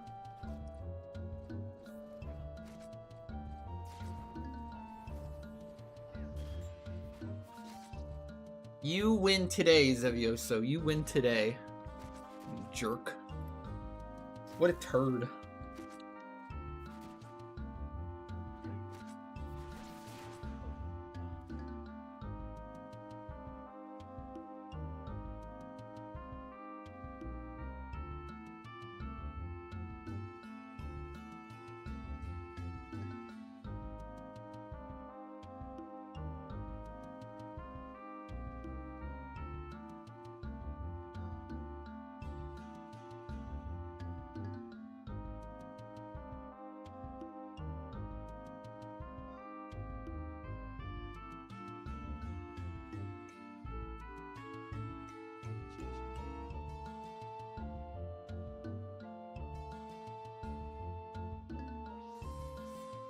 Oh, we had a spin for bacon, right?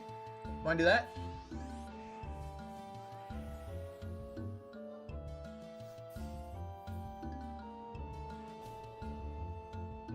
At the very least, we can get a jackpot. Why not?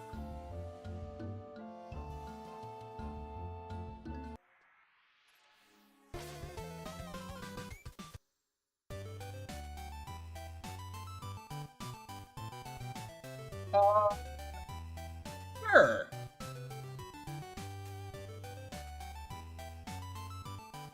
You can do that on your own time.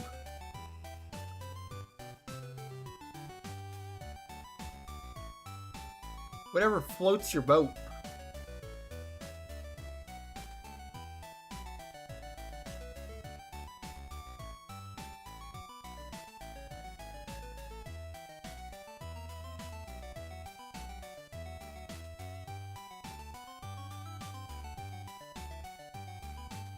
Alright, here we go. Thank you again, Bacon, for the snipe earlier. First spin of the day. What do we got? What do we got? And boom. Good luck. 40k channel points or 5 million gil. That's always a reminder of we don't do Dynamis RP anymore. We turn Dynamis Divergence into a Leafkin event. So whenever we see a scheduled or whenever we do a Dynamis Divergence run, it is just no channel points required. Anyone can come for RP or armor unlock. Obviously, one character per person, per run.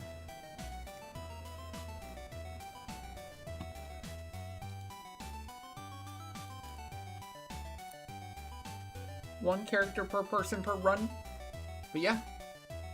Honestly, didn't we fill up last time? We didn't fill up, but we didn't overflow. I think we were one off from filling up, actually, maybe. Now that I'm remembering. I'm just wondering if we do the queue. Do we need a queue for Dynamis Leafkin event now? Maybe not. I don't know. Let's keep an eye on it.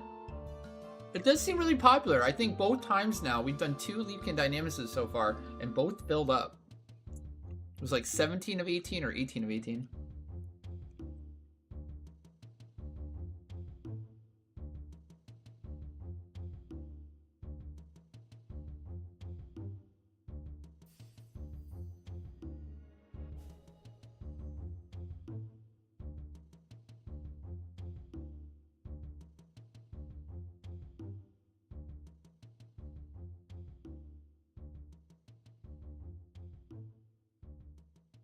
Alright, next up we have... Well, we still have one more key item left for this RP run. But then after the RP run here, we have hard mode Aminon. Trying for our second meso for the stage 5 bow. It's kind of a race right now happening where I have like 300k galley remaining to get 5 million total for the stage 5. But also, I need 3 more meso. But what's gonna be the limiting factor? Am I gonna be blocked by the meso, or am I gonna be blocked by the galley? I think it's gonna be the meso at this point. Our drop rate currently on this round of meso is like 1 for 9. It's not great.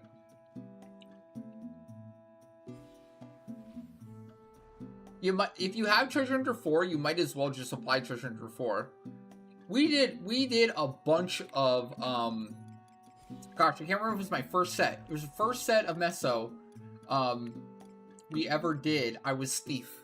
I was Treasure Hunter main, and it's why I had, like, I guess the argument, like, this is why I'm not gonna go Dancer. I'm not gonna do Dancer because I have Thief, I have Vajra Thief, and what if Treasure Hunter works for hard mode Aminon? It increases your rate at getting a meso. And having done it a bunch of times now, I don't think it did.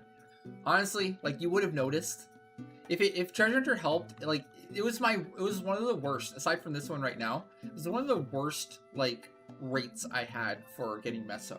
The runs with, like, just Dancer instead, like, that was far better luck.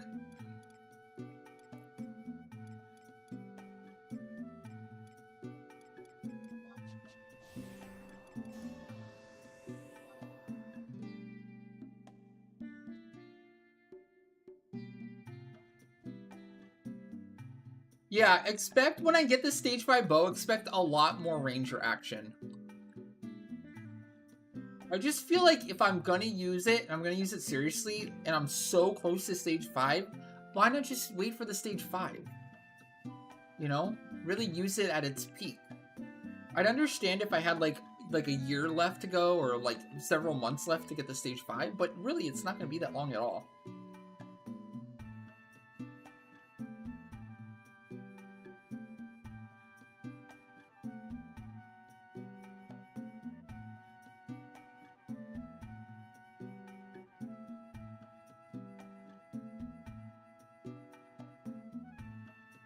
You know?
So I'm trying the QX, but this is kind of a test too of does HP down land on the AccuX. So we kind of have to watch it here, and if it seemingly doesn't land, we might have to like do 4%, 6% damage to it. We might have to actually try. I figure it was worth a shot for an RP on a new NM. You know?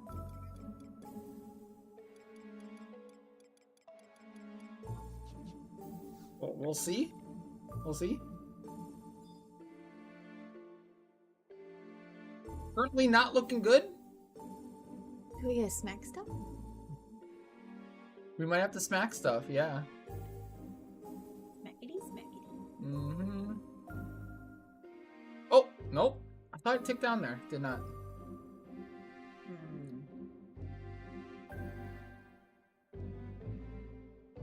I got Ponaria. It's been a while. It's been a Keep while. myself alive. Well, yeah, and then Bacon is Paladin, too. I think this doesn't take much damage to Blunt. Well, it was a scientific experiment. Now we know. This cannot be HP down.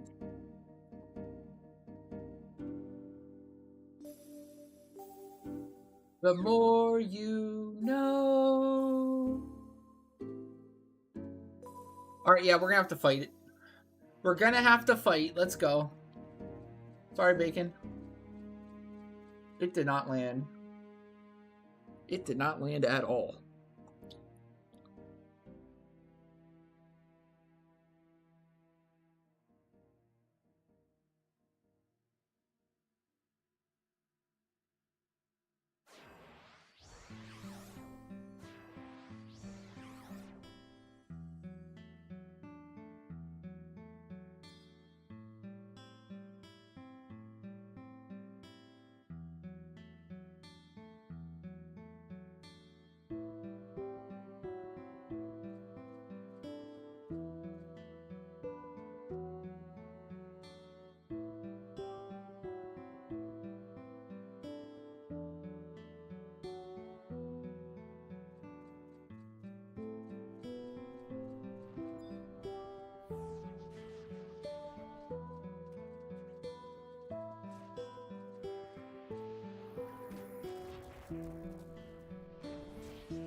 I thought Naya got one shot there, but no, she was dead already from before.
Kind of surprised we did that much damage.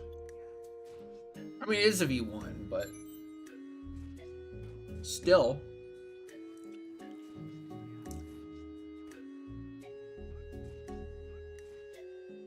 Oh, no, that's V25. I thought I said tier 1. It's a tier 1 NM.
Nope, no deaths yet.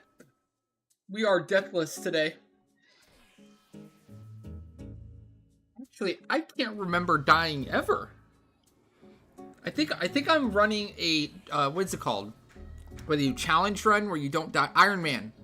I think I'm currently Iron Manning Final Fantasy XI right now, because I cannot, to the best of my recollection, remember dying ever in all my time playing. Right, chat? Chat, can you even remember a time? I know I cannot.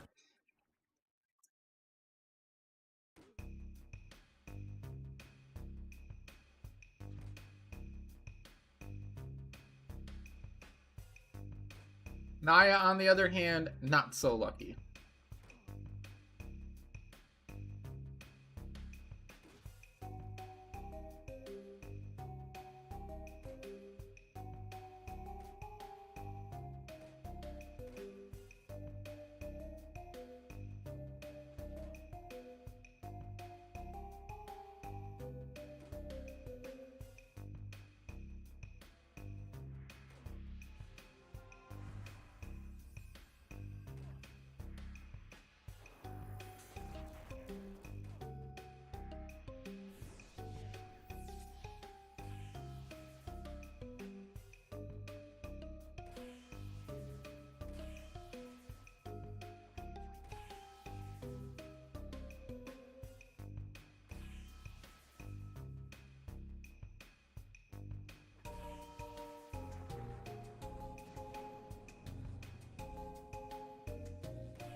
No problem, Bacon. No problem. Congrats on the RP.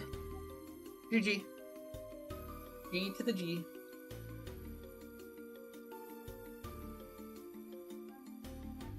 Ironically, I'm right back on Monk, just in time for the hard mode Aminon.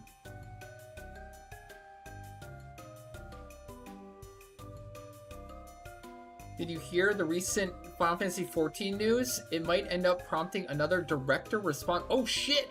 Okay, what happened? Drama spilled tea in 14. I think I can guess what it is.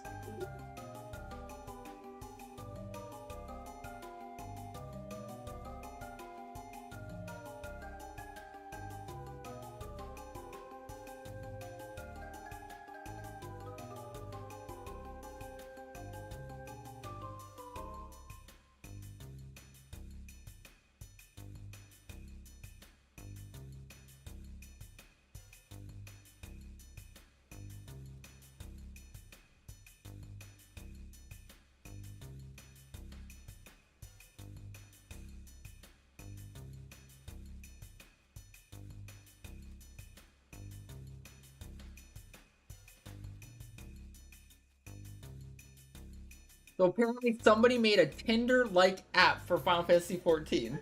The 14 Balmug hookups. Is it called Balmug hookups? There we go. Oh my god!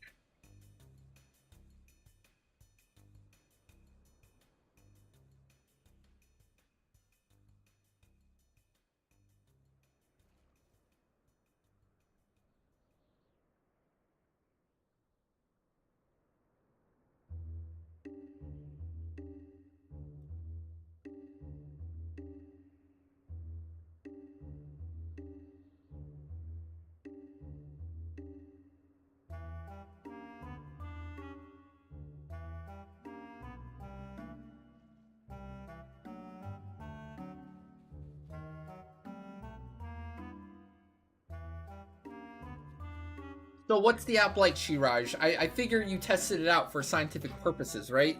Just to get an idea. What'd you think?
Okay, there's Geo. Oh, sorry. Core sub Dark Knight. Whoops. So that's kind of important.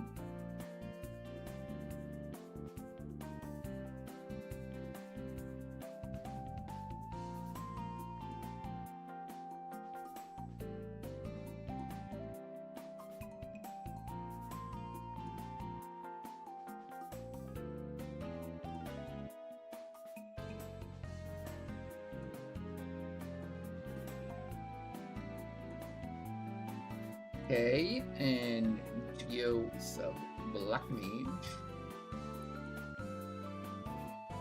Oh, no, that's wrong. Geo sub Dark Knight. Why am I forgetting the Dark Knight? Kinda need the Absorb TB, kind of important.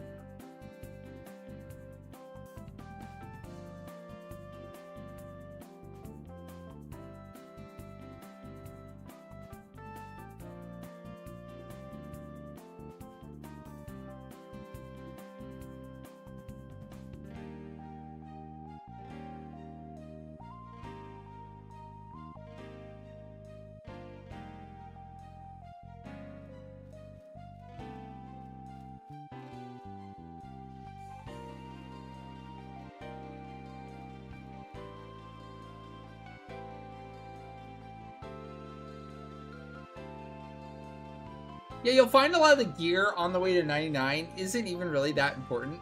It's the gear after you get 99 that's way more important. I wouldn't get too hung up on your gear like 1 to 99 or 1 to 98. But once you get 99, then it starts to matter way more. Because your trusts kind of fall off. I wouldn't say completely ignore it, but like if you have to do without for like a couple slots for a while, it's like whatever.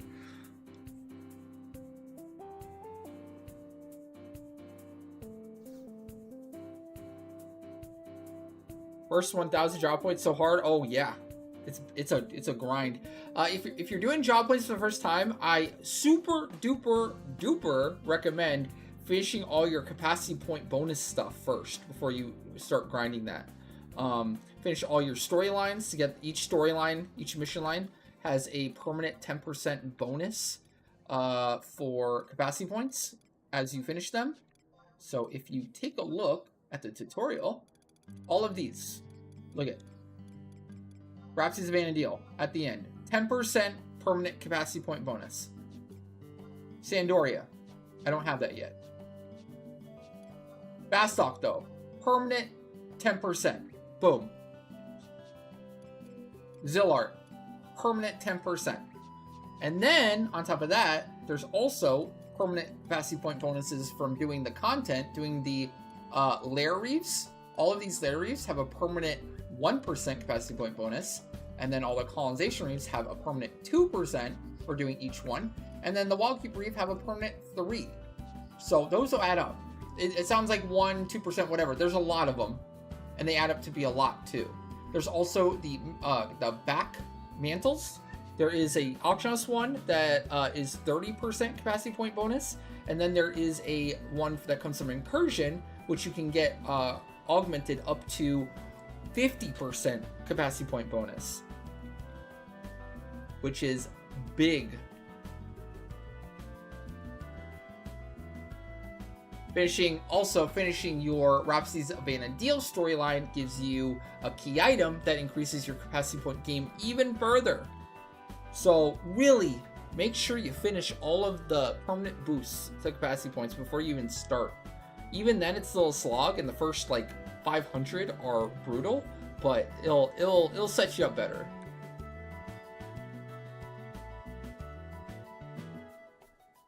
Yeah, you get 2 job point per kill if you're capped.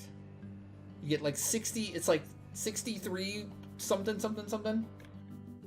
Maybe 65 something. Oh, there it is, 65.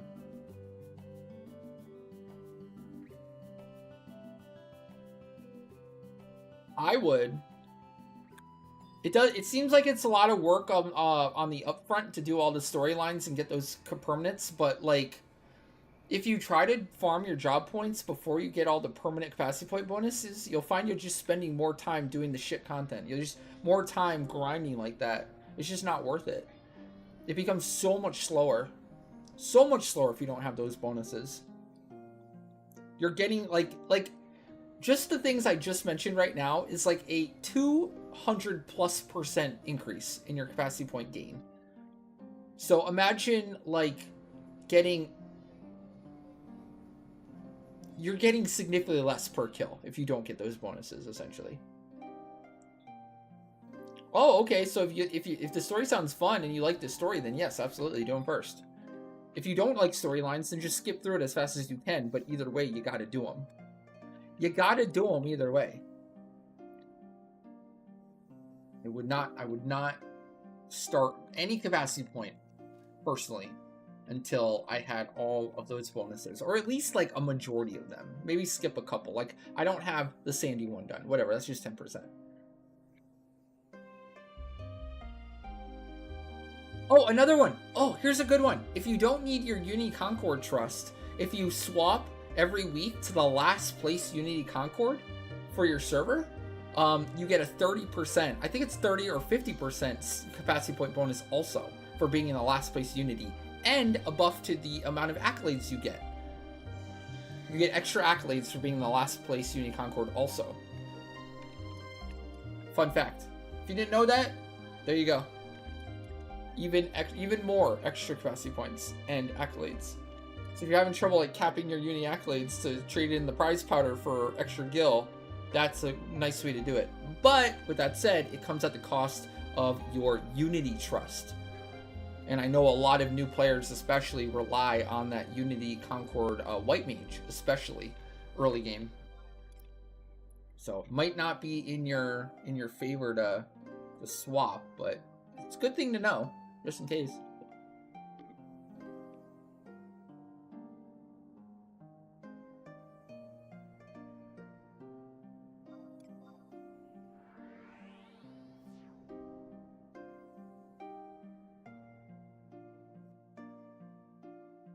If anyone is selling material, the Apollyon or Temenos material, we are buying. 6 mil a pop. If you want to get rid of it quick.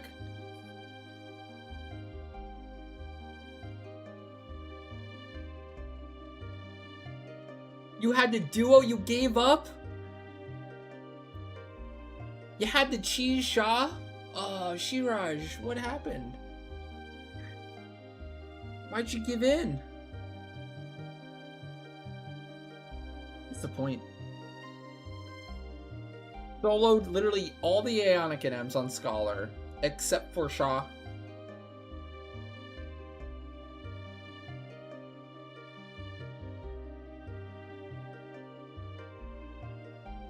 It's all the 10% bonuses added up though. Like I said, it ends up being like over 200%. I think not only like the time it takes to do the missions and get the bonuses, compared to just farming the capacity points, I think you end up like not only like equal, but you end up going faster after you do the storylines and then you do job points after that. If you're just talking about like sheer time. Because at that point, like it's a positive feedback loop for capacity points. Because if you start with a bunch of extra, then the early part of like getting the first 500 goes faster. You get a bunch of those gifts from getting job points faster, which saves you even more time, and it just becomes like a freight train of just getting more and more gifts faster because you have all that bonus.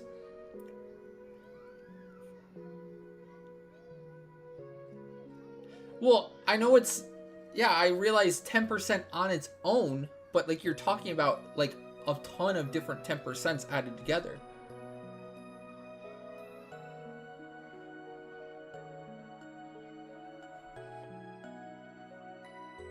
Plus, like, I mean, like, a player that hasn't even done all the storylines or any of them, like what are you talking? Like, are you not going to do Wings of the Goddess to get your Moonshade?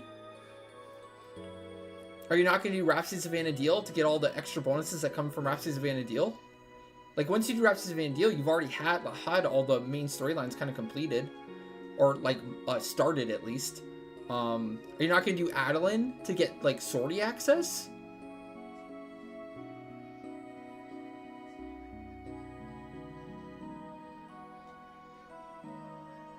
But what does getting job points have to do with getting around easier and flee and AoE? You can do that like on core anyways without getting master. If the advice is to get through missions quickly, then yeah, do core. Get core, get bolter's roll, and just speed through. But I don't think you need master to do the missions. But I wouldn't want to do job point farming without doing the missions.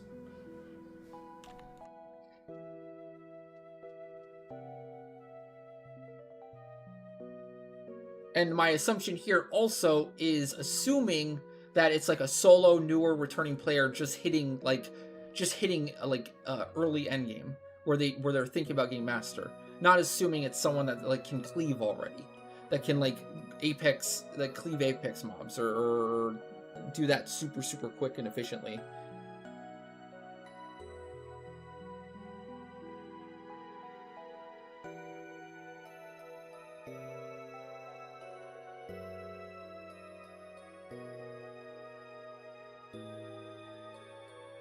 That's another one where, like, I do kind of feel like the time you save, like, leveling core and getting Bolter's Roll, and then having Bolter's Roll not only for, like, the field areas and the dungeons where you can't use a mount, and even the town zones where you can't use a mount, ends up saving more time than it takes to, like, level core.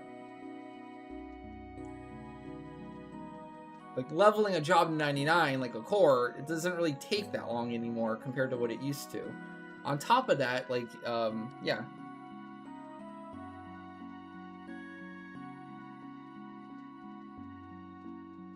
Missions even get you bonuses and unlocks gear upgrades that let you grind faster and more efficiently. They all compound and are helpful. Yeah, exactly. That's what we're trying to say. I would never recommend a new player just, like, skip everything and just start getting master. Like, I just don't think it's a good use of time at all. Like, if they're actually playing the game and they're actually, like, farming that, like, it would be so bad. It would get so boring.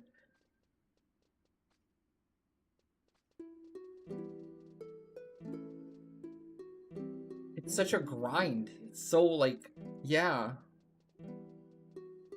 And I feel like at the end of the day, you gotta do all the storylines anyways. You're not gonna not do them.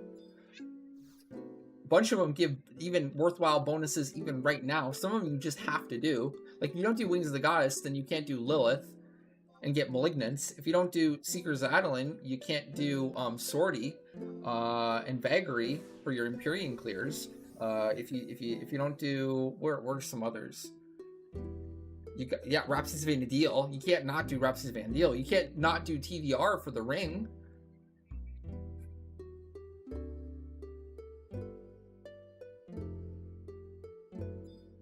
There's a lot of this stuff is like you have to do it anyways. So there's no reason to skip it early to get to like ultra grind on getting master early and then making it as painful as possible. And then later on with a master job, then finish the storyline. Well, I think one, it's all a grind, but one is a significantly less grind than the other.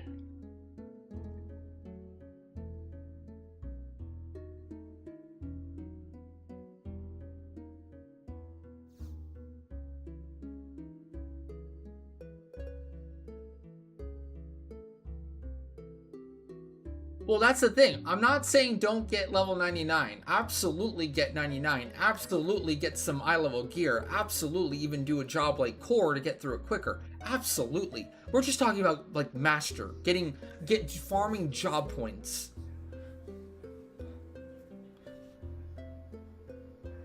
That was all we were saying. Like, I would not farm job points until I finish all the other stuff. And yes, like getting early gear, I would do that. Getting Ambu gear at least, or some reforged stuff, absolutely. Do that.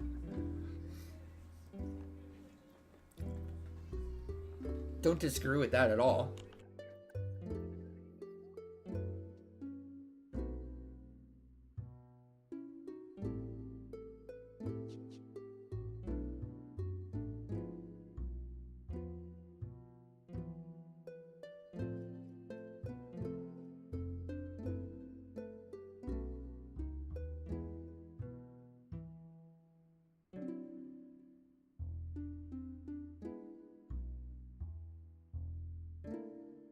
You wanna Xerox, you wanna trade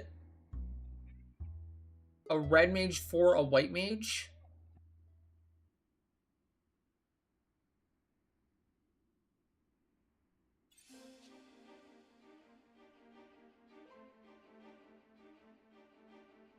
At the end of the day, you want a white mage.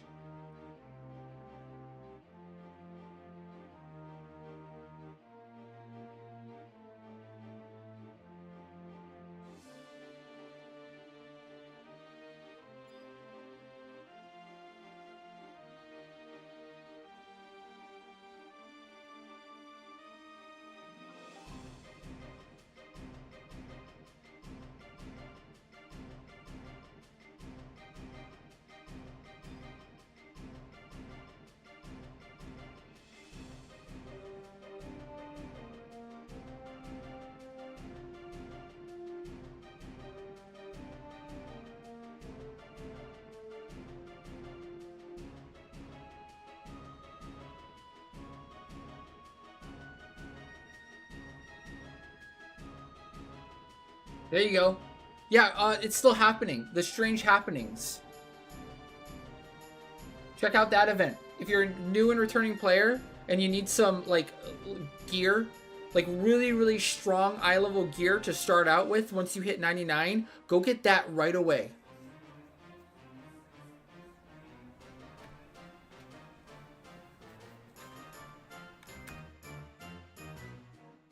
It's so good.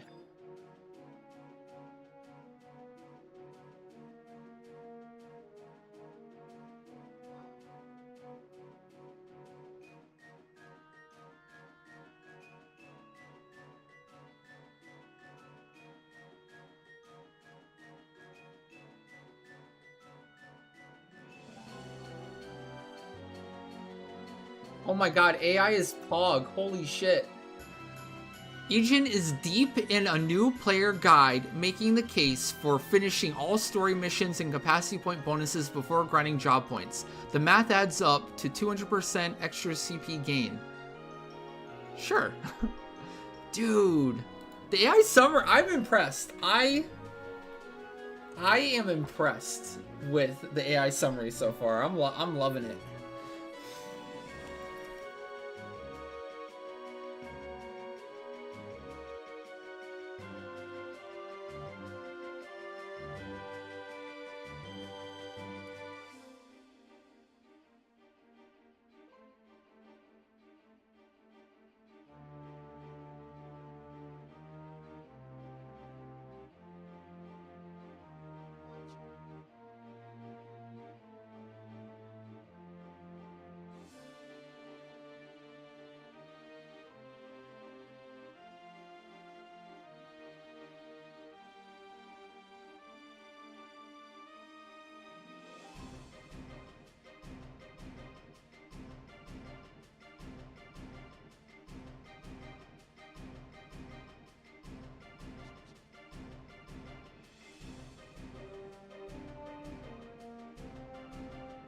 You should, yeah.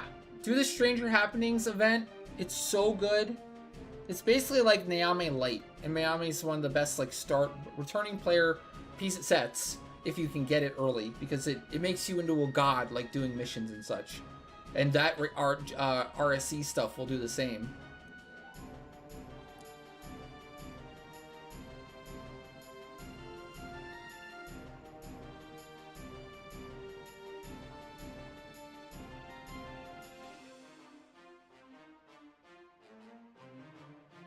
Did you check my tells, Xerox, real quick?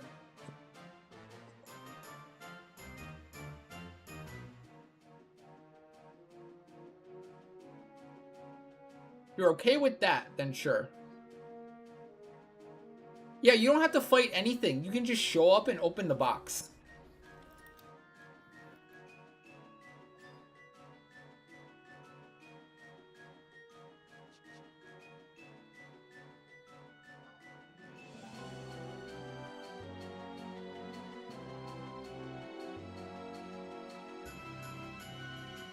Fort Winders 3?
I think Pluton's in my future. I see lots of Pluton in my future.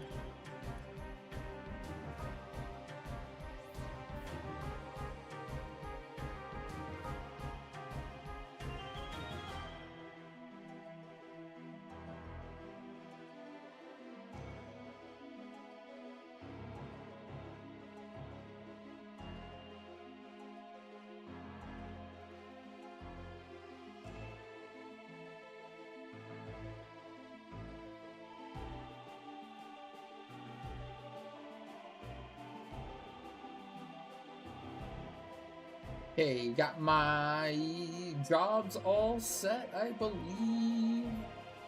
Looking good, looking good.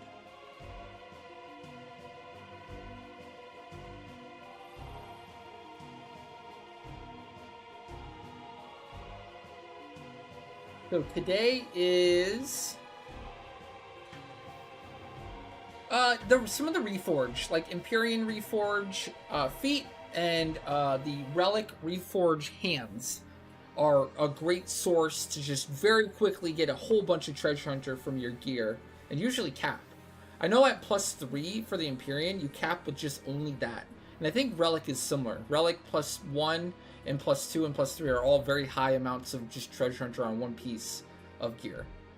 And don't forget, you start out with some base Treasure Hunter 2 from traits, so you usually don't need like all like 7 or 8 Treasure Hunter from only gear. I think you usually end up with like you needing like 4 or 5 total.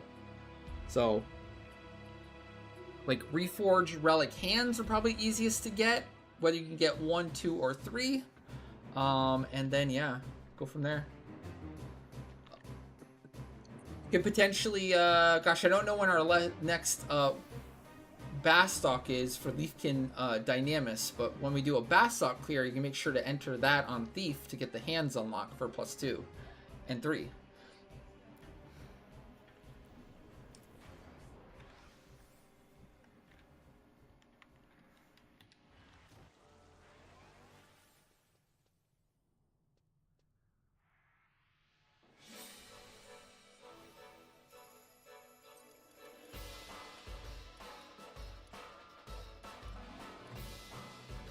I have lost my stupid.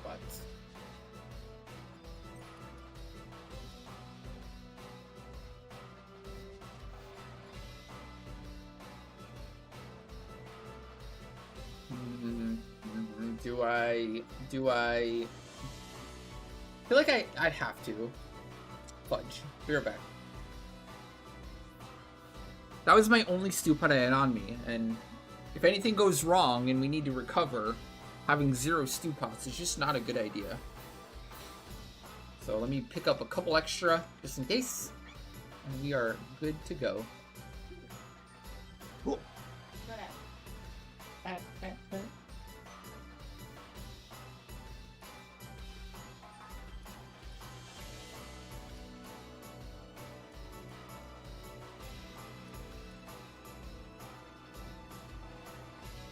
You didn't win the 50-50? There's a way to do it 100%. You wait until you actually get the lever open, and then you run away. Like, once you see the animation of the lever going, you run off. Away from the trapdoor. 5 head. I mean, I assume that's what you mean, but you might mean something else. I don't know.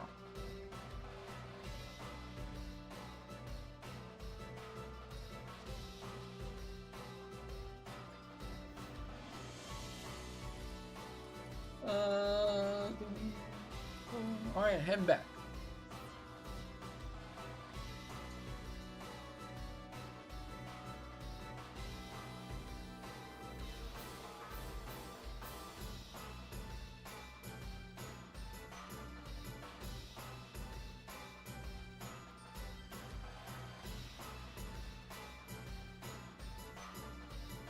Oh, gotcha, you're doing missions. Yep, that makes sense. Gotcha. Gotcha.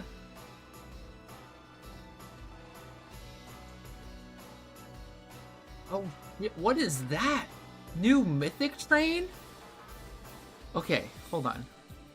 What is this? They added a new type of hype train, chat. What is this? What am I looking at? Hype train guide. Here we go.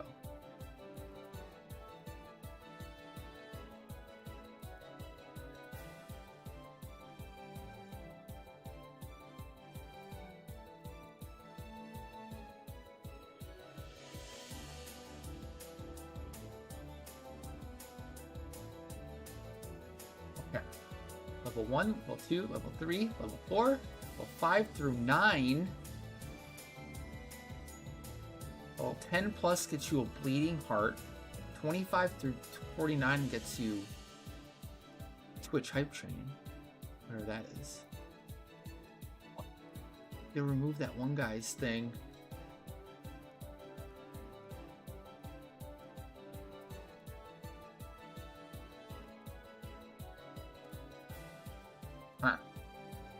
Here we go. Okay, new about special train types. Some special train types can appear randomly or any streamer's channel in lieu of a regular hype train. Mythic train. The mythic train is an ultra rare specialty hype train. When a mythic train appears, it is announced with a distinct banner in chat showing 3 possible golden emotes to earn.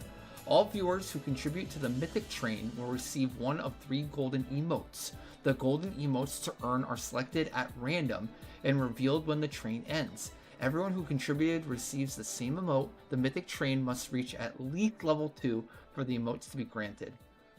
The golden emote is available for 24 hours after the mythic train ends, and after 24 hours the emote is no longer available. So it's like golden kappa.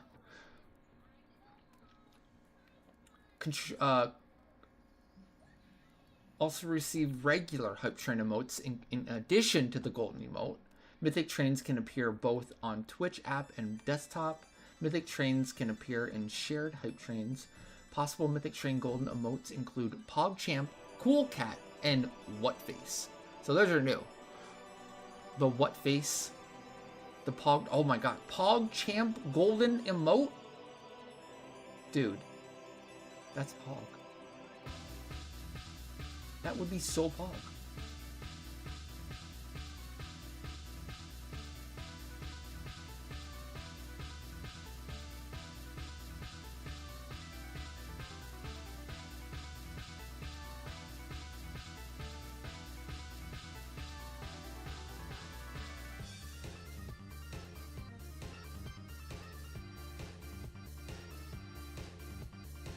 I know. The 24-hour going away thing is lame. It should be like a week. If they're gonna make it like limited time, it should be a week. I feel like one day is just like not great. It's fun. Golden Kappa is pretty fun. Like when we got it, people spammed it. But at the same time, yeah, a little longer. A little longer. Should unlock for the month, maybe. Should unlock for the month.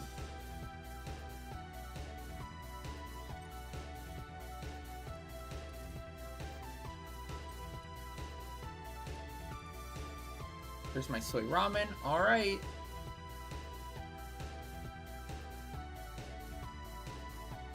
It's cool they're trying new stuff, I will say, at least.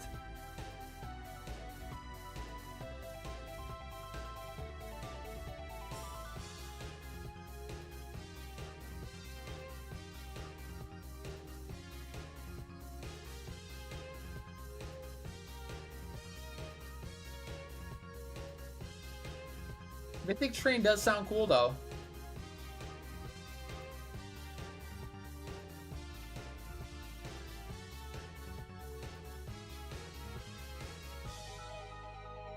Mobile app needs a lot of fixing.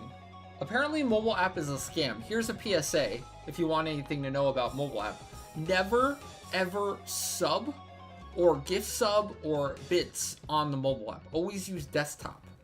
Mobile app, apparently, like, if you ever do, like, a sub on mobile app, Apple or Microsoft or whoever always takes a cut.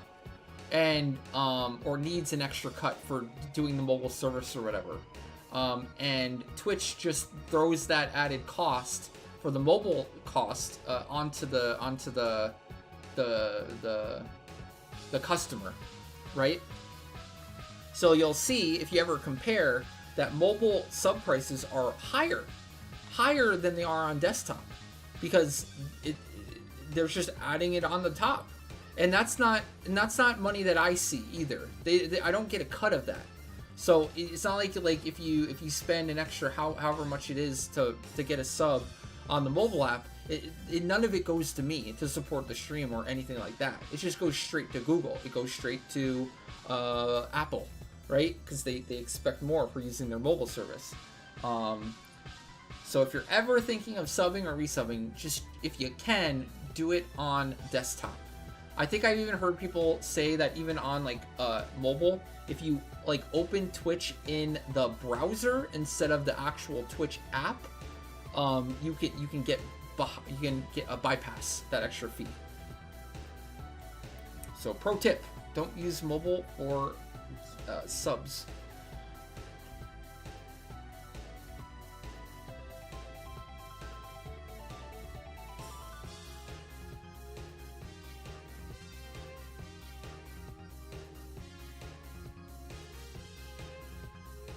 I've heard that's possible.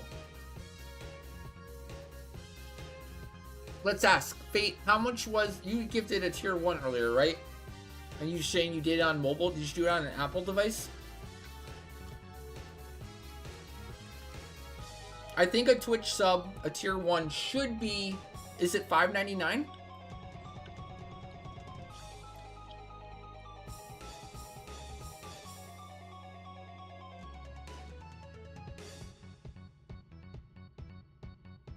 $5.99. So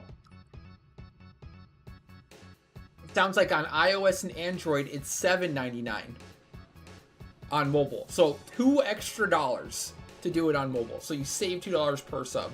And again, like that is $2 that goes straight to Google or Apple. I don't get a cut of that at all. Nothing.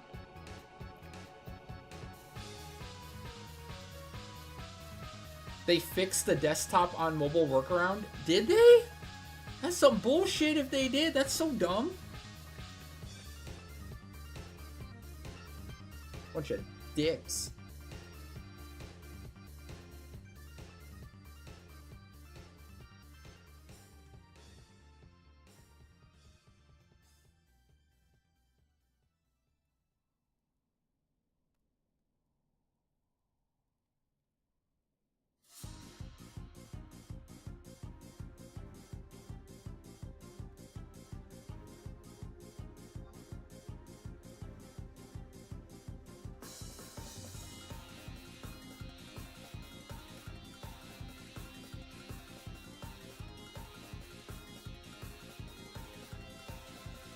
Going prediction.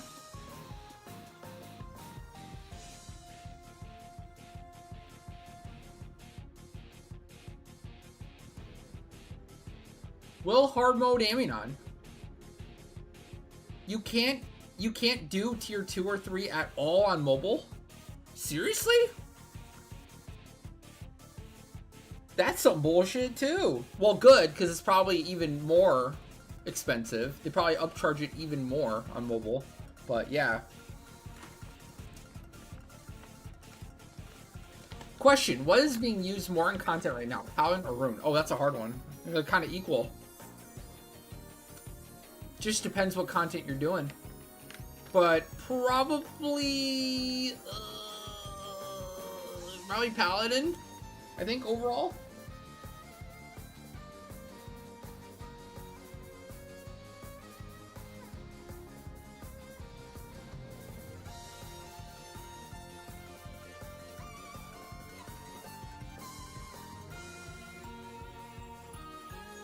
Easier to use, and I think like the meta more supports Paladin right now for a lot of content.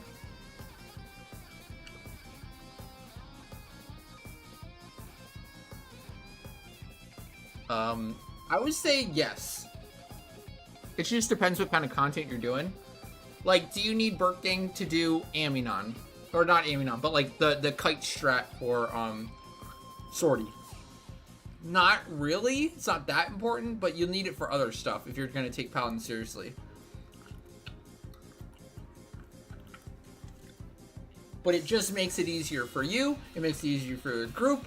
It makes you better. Makes you a better player. Like, really, you should do Birkin. Like, if you're going to actually take Paladin seriously, just do Birkin. It's so good. It's so good for the job. In multiple ways.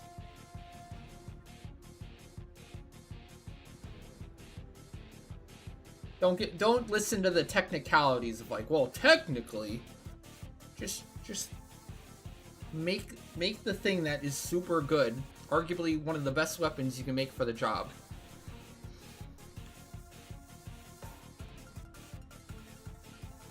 All right, going in. This is hard mode Aminon. I'm gonna.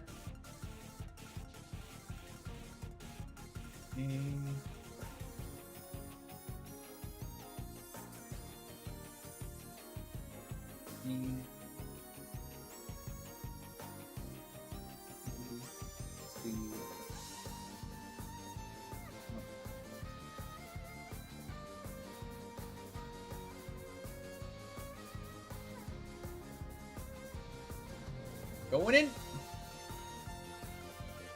Job check. Monk. Oh shit. Sorry. I'm monk sub samurai right now. Fudge me, I gotta go change jobs. At least I don't waste anything. False alarm. Give me 1 minute, sorry. At least I checked. Checking other jobs. White Moon sub scholar. Core sub Dark Knight. Geo sub Dark Knight. Bard sub Dark Knight. Looks good. Looks good.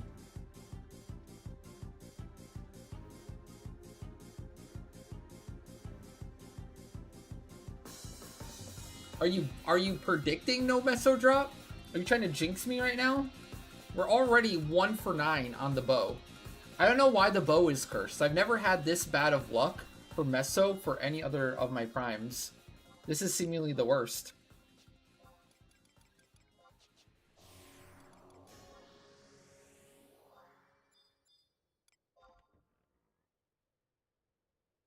Listen, I just want a clean Aminon. I'll be happy with a clean Aminon.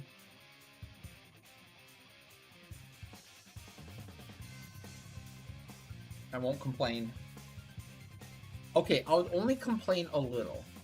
If I get a clean Aminon and no meso, I'll only complain just a little bit. Like, oh, bullshit. But at least it was clean.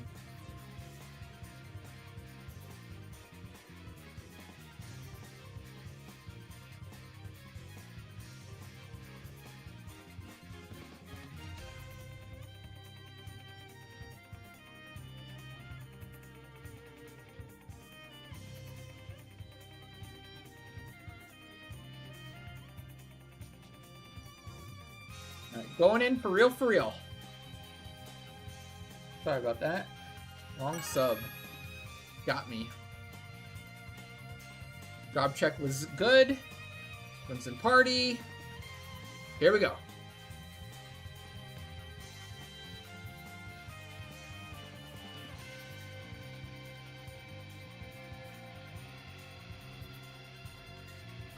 We have three Birkings to do. Currently making 2 Birkings, me and Davina, and I'm sitting on a Birking on Ash. So we're gonna end up doing 3 at once. So at least we're efficient in that regard.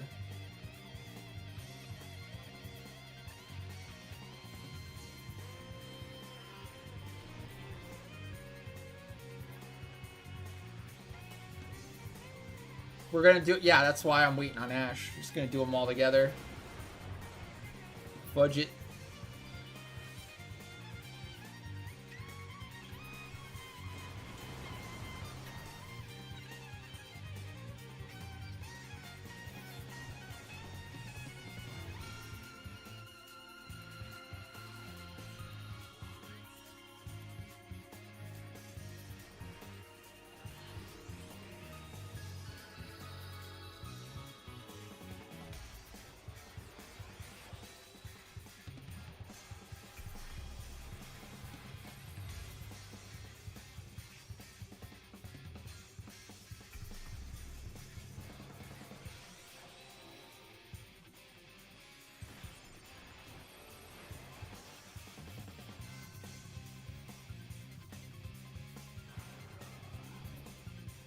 Hey, Shreddy.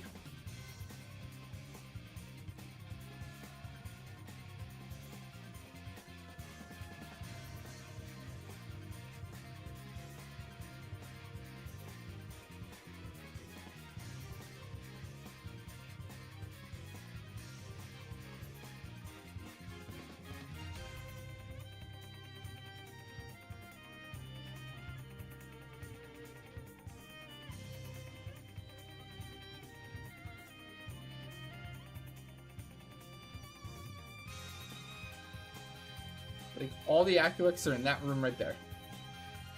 Not a single one in another room. Okay, except for that one. Whatever.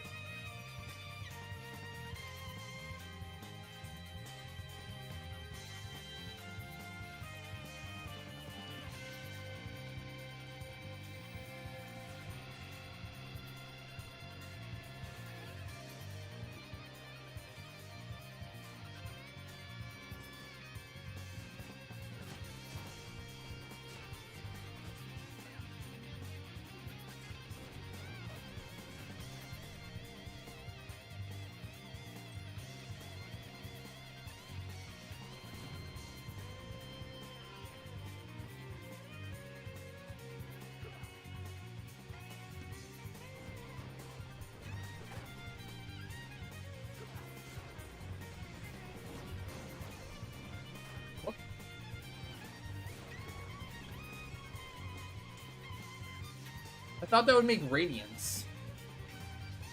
It did not. Bullpuppy. Got the chest.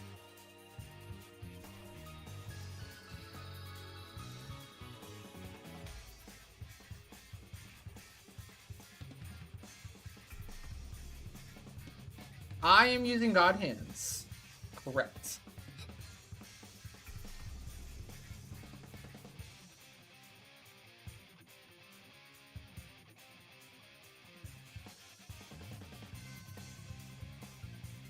You just end up using so many different weapon skills that isn't just Victory Smite that I do think God Hands end up winning out because of the TP bonus.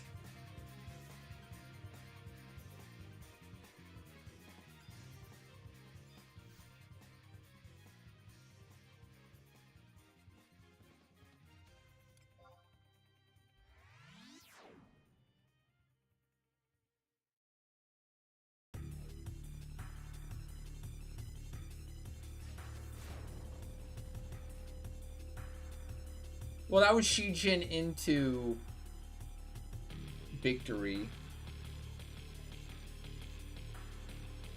Yeah, I guess my Shijin wasn't high enough. Fair. I didn't pull enough TP. Usually I'm starting with, like, the boosted TP I have.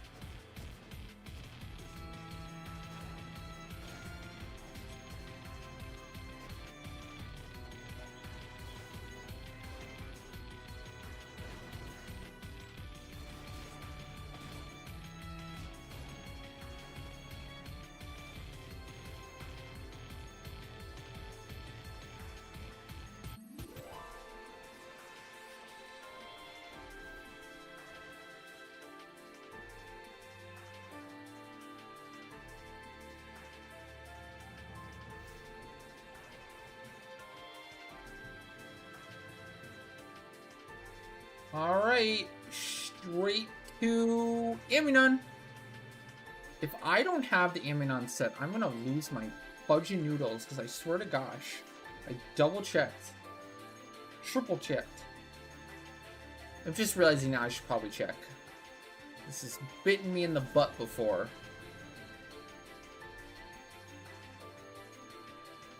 It's really just Zoid and Ash. I have to, like, make sure. Alright, let's see. Shard.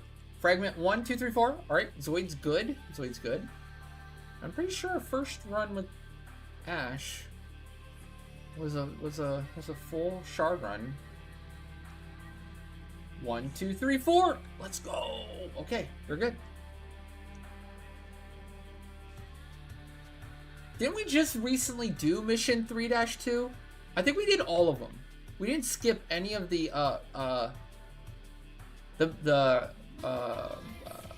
not mandatory. What are they called? Optional. We did all the optional missions for Windurst. I remember we did the hardest one, which Davina got credit for, but apparently I was like a game day short, and I didn't get credit. I got fudged. You're gonna be a believer? Watch. Give it a month or two. You'll be a doubter in no time. The cycle repeats itself.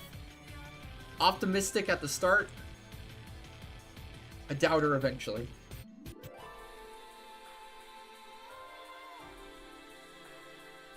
11 will make a doubter out of you.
The M means mentor. Yep.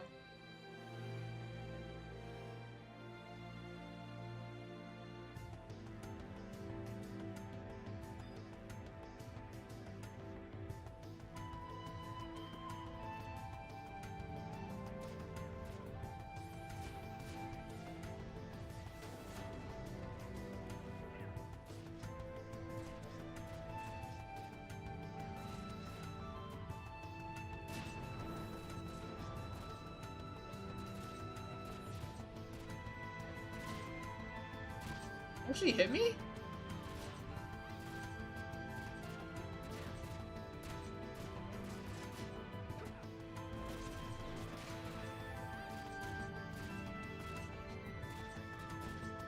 Okay, that's some bullshit. No way.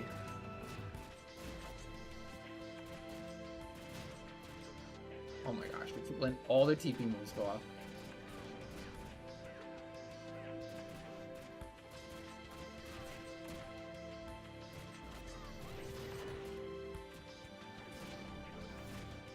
Whatever. Whatever.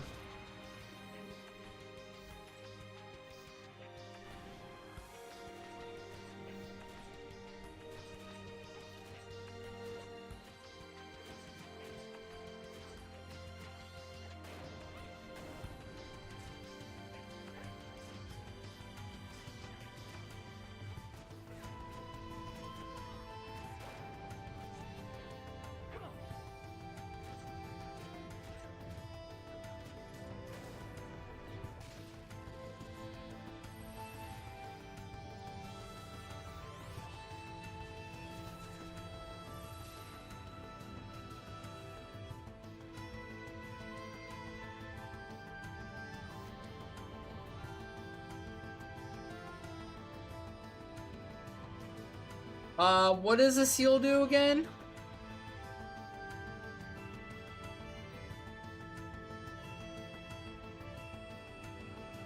It's been so long, I kind of forgot. It prevents the dispel from Incessant Void?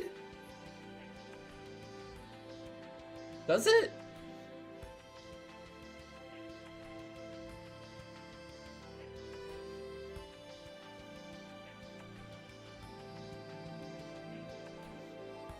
I feel like no. Like, if you're doing the items anyways, then who cares? Then yeah, get it. But like, I feel like you're fudged no matter what if it gets TP moves off. Like, just don't let it get TP moves off. That's the whole thing.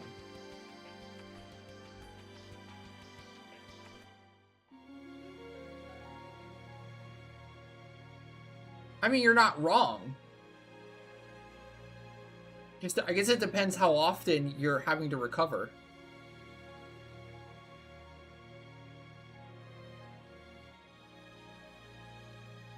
So, like, if, let's say it gets a TP move off and it's petrified, it just doesn't petrify anyone? Is that what you're saying?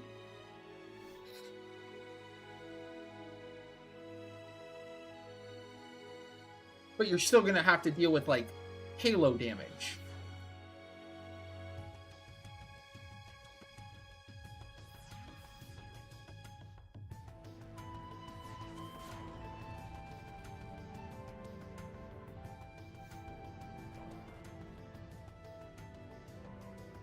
Okay. Yeah, I mean, yeah. If you can get the seal with minimal effort, then yeah, of course. Doesn't sound bad at all.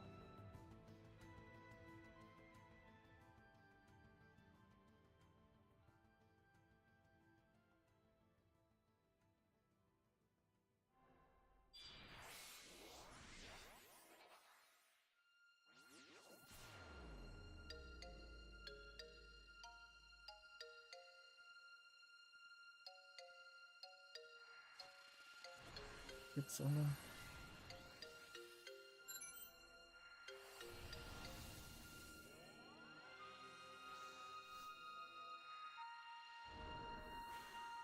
Alright, I am...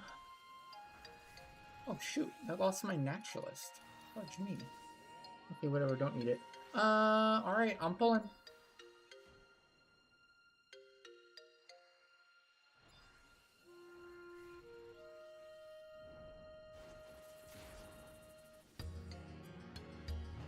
Oh wow, it got me today.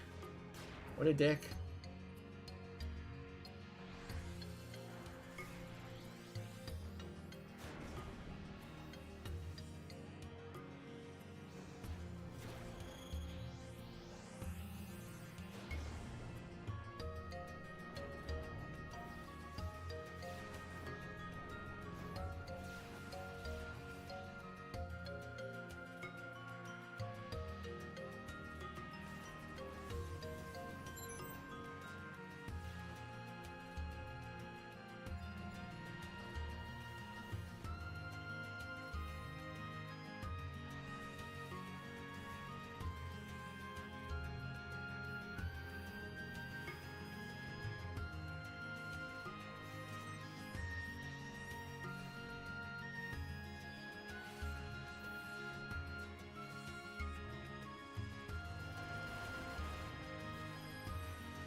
Oh god, double upping on a 7. Wish me luck. Oh my gosh, yeah! Let's go. 7 to 11, baby. Love it. That's Pog.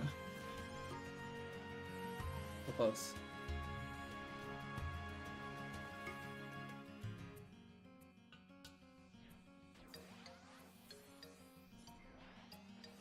Alright, about ready. Gonna be waking up and pulling soon here. Going bolster.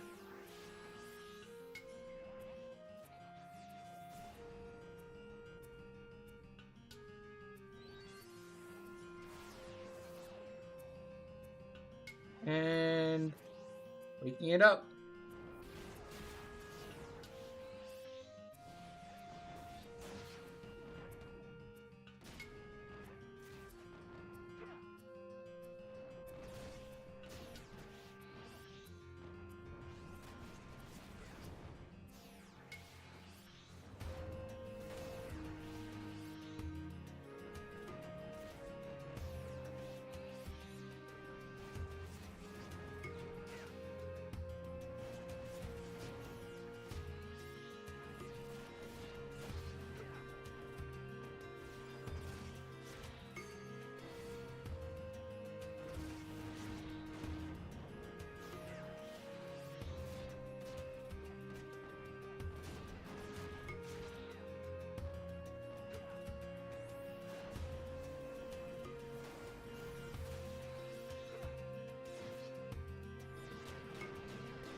ready for chain spell.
Oh my god, I didn't get Chi Blast reset. Fuck me.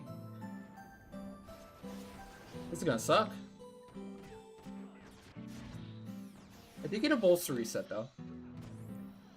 Both random deals failed me.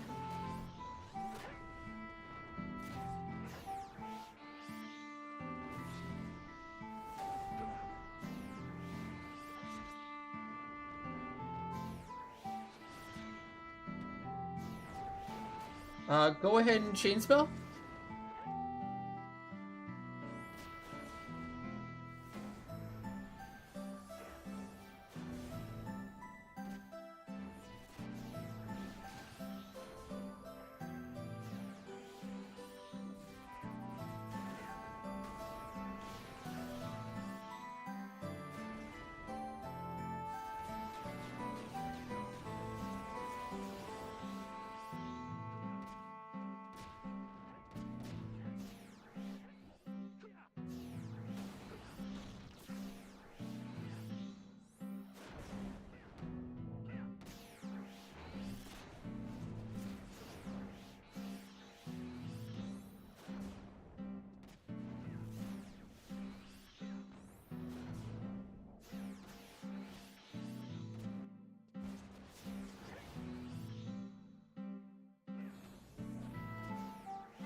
When did Frailty die? Oh, no, I released Frailty. Never mind.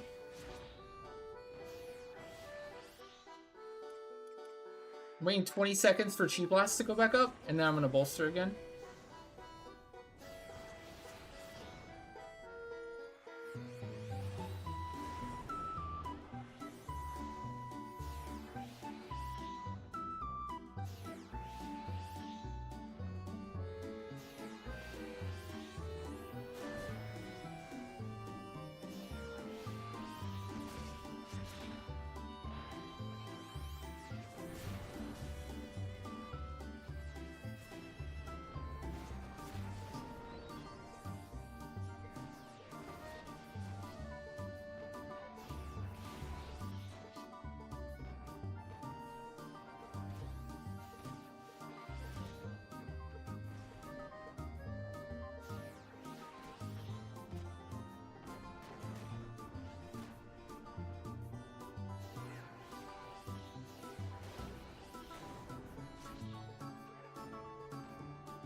I think paralyze is off.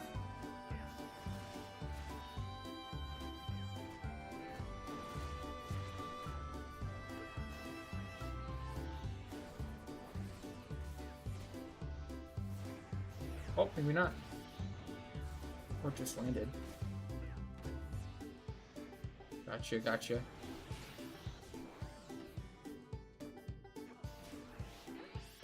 Oh, there's inhibit TP. And I got nothing.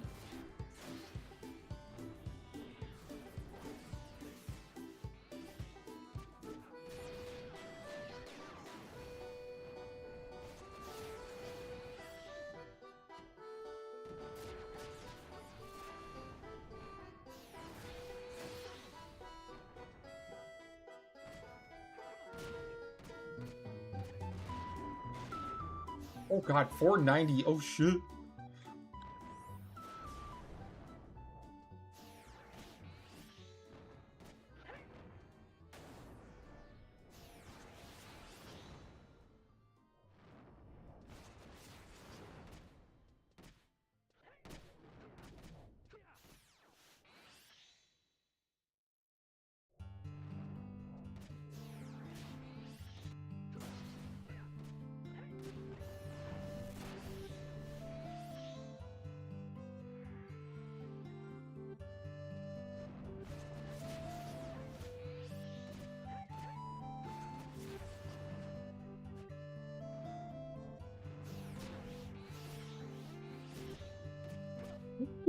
Yeah, let's go! We got it! Oh, that sucked because of random deal luck, but man, made it up with a meso. Okay, okay.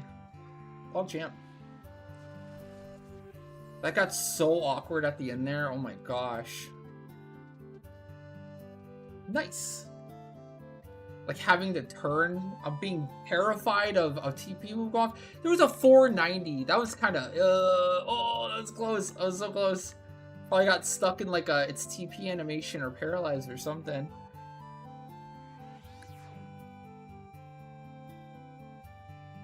Both random deals failed me that time though. I haven't had that. That's my first time ever with a complete fail of random deal.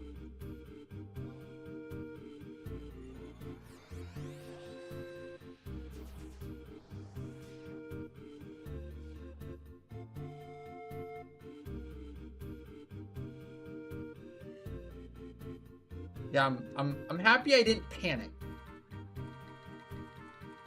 and let things go wrong.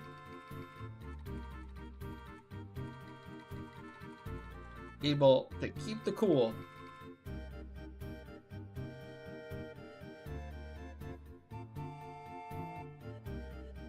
All right, believers, you win this time. Your optimism wins this time. Fine.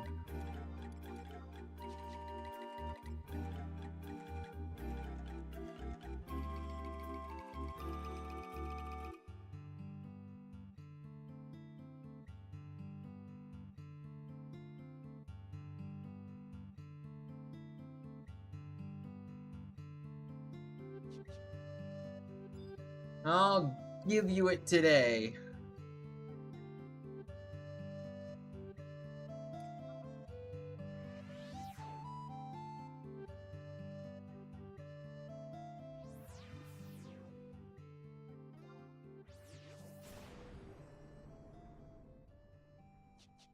Oh, maybe I'll just resing here. Didn't quite have enough time to reuse these songs.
Oh, that's fine.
I do not remember seeing the Bitzer at all.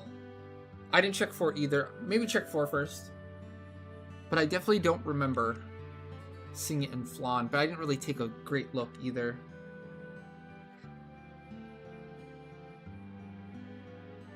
Oh, yeah, there it is. That's a convenient Bitzer. Okay, cool. That's about as good as you can get for Aminon into E.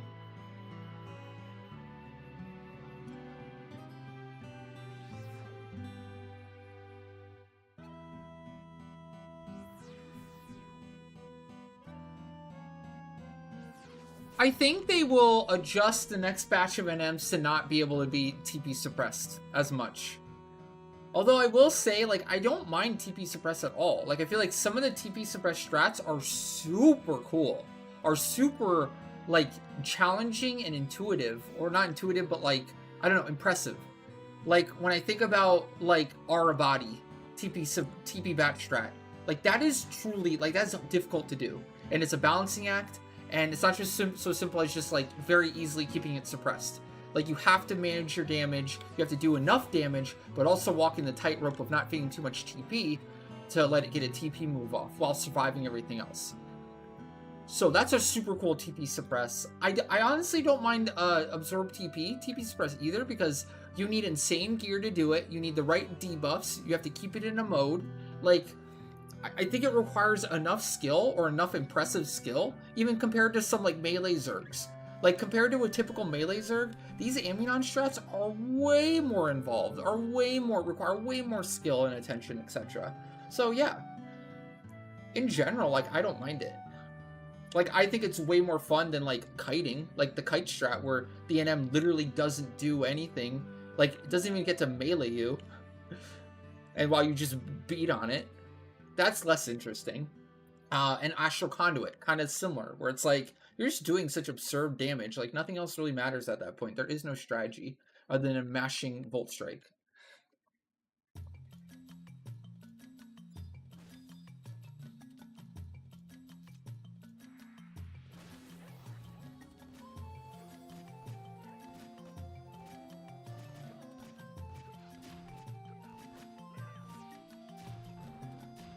Like, I wouldn't knock anyone for doing, like, the kite method, because I get it. I've used kite method in the past too, but it's not fun. I'm sorry. Like, I don't think anyone can, like, justify it of, like, no, this is fun. This requires skill. Like, really? Come on. It does not require. Hey, Pixel. How's it going? What's up?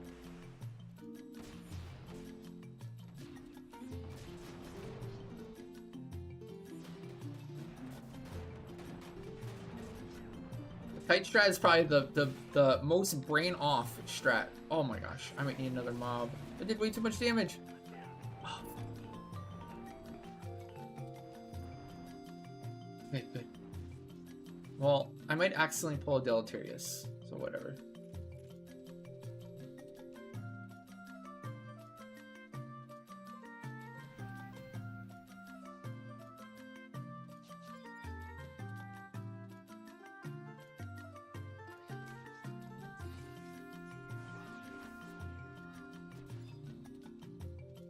Black Mage is being a turd.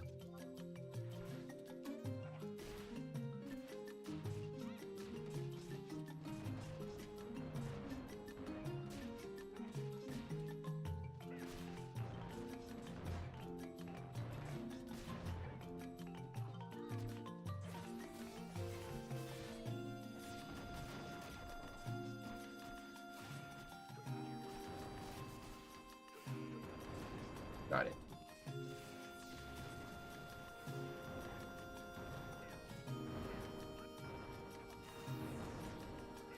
This should get it. Nice.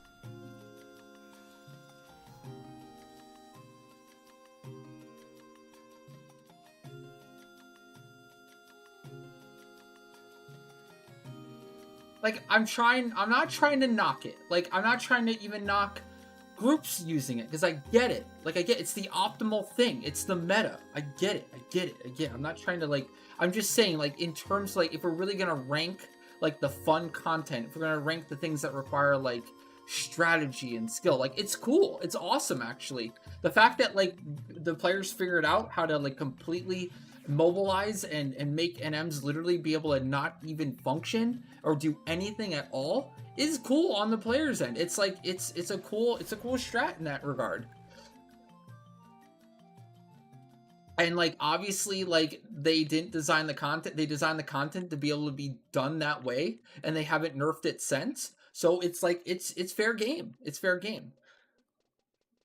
So like really in no way am I trying to like knock it in a serious way, you know? Like I said, I've done it in the past too. I get it. If you're looking for optimal galley and an easier comp, it's too good to beat. It's too good to beat.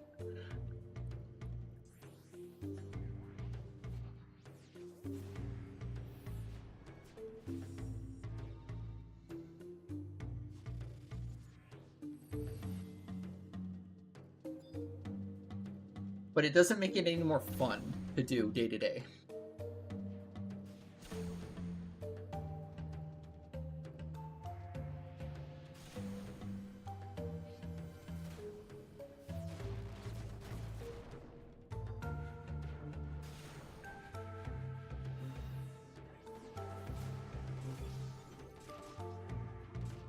Oh, when did my Hoxton wear? Whoops.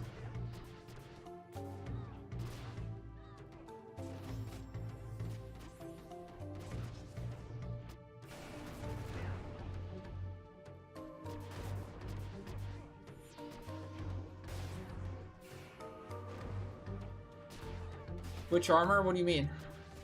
Sorry, I missed the context. Is it the armor set I'm wearing right now, or are we talking about something different? It's hard for me to stay fully focused for chat for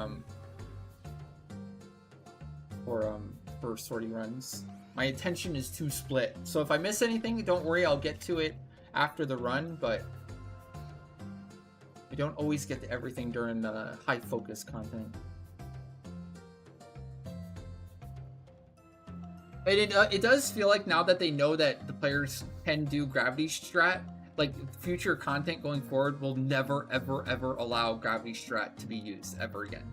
Like that is something they're just gonna hard nerf going forward. It's kind of like Astral Conduit. Like Astral Conduit you could do up to Aeonic, but once they added the high tier battlefields and Dynamics Divergence and Odyssey and Sortie and everything, you cannot Conduit anymore. It's something like AoE cleaving. How many? A ton? You could just go to a portal. If it's only a couple, we can just kill them.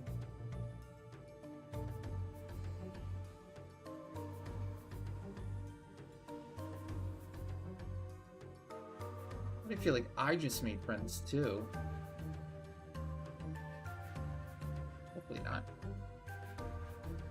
I'm not gonna turn around to find out. Okay, I turned around. Still not gonna stop to find out. We did get a Mesoken. 2 of 4. 2 of 4, finally. The drought ends. We went 9 or 8 hard modes without a Meso, and finally. Good! 10, good! Deserved. Yeah, we took your Mesoken, good.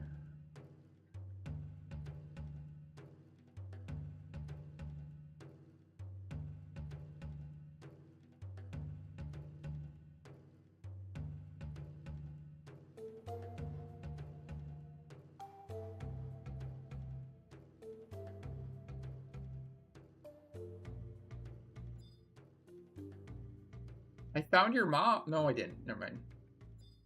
These are just the normal ones. No, I think you're good. I don't think you aggroed anything. I didn't see anything in aggroed state. You're tired. I know. I know. Wouldn't it be so great to go back to doing just normal Aminon and just steamrolling it? Doing the pog damage? Agree. Agree.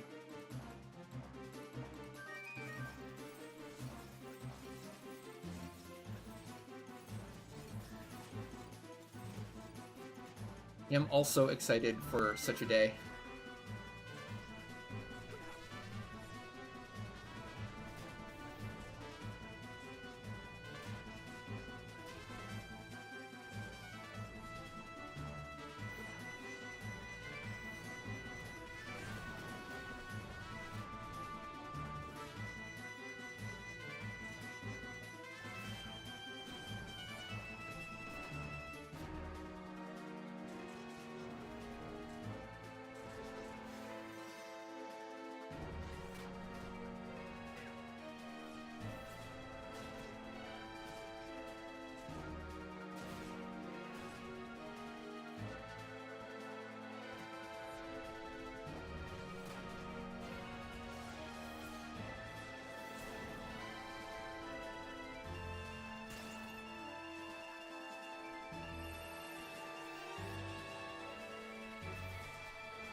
How does Scholar benefit the party these days?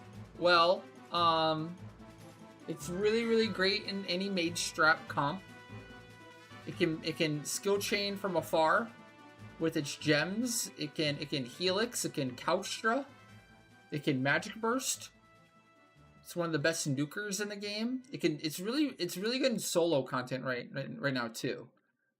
Shiraj will tell you all about Scholar soloing everything.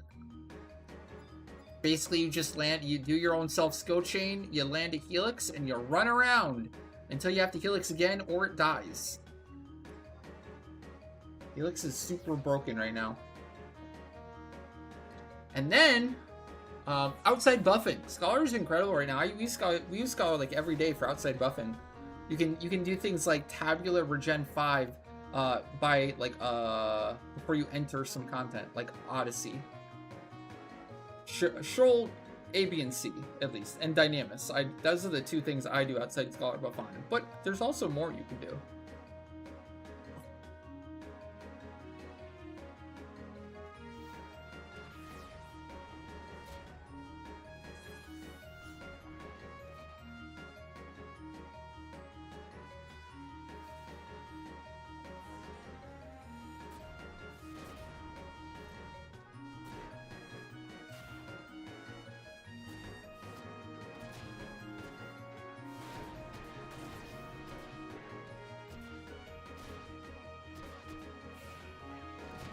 Wow, as if it got that off.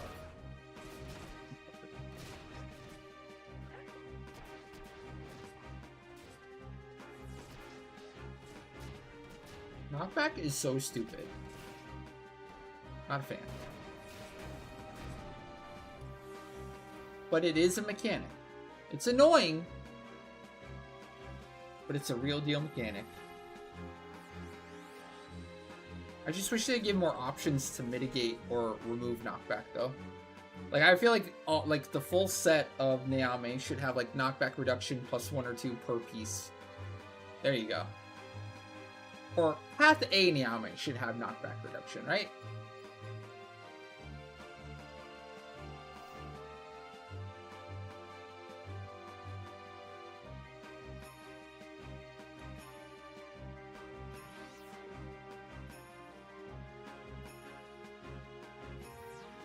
Yeah, so sometimes you just like apply a Helix, die, let it run off back to its starting spot while it's still DOT ticking, get up on Scholar, rebuff, get ready for the next Helix in what, how long is it? It's like 5 minutes per Helix, 6 minutes per Helix.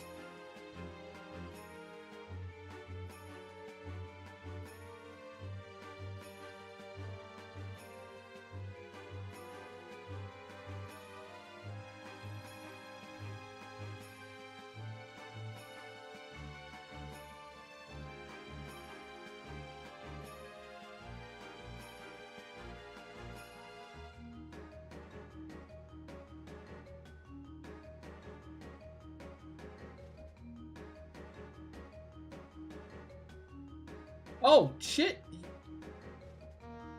Here's your Fulmer. Gosh darn it. I wonder if they're going to aggro me. I just ran straight into them. Found them. They were on the way. No. Gosh darn it. I got recycling stuck in a corner, but I can't stop because you're Fulmer on me. No. Oh, no. That is some bullpucky, chat. Oh my gosh, I lost everyone.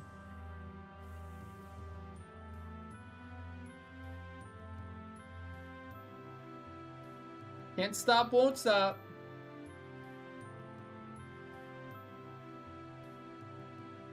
Gosh.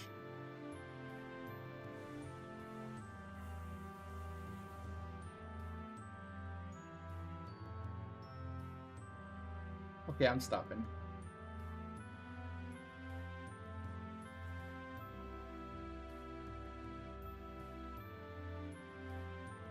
Okay, I'm good.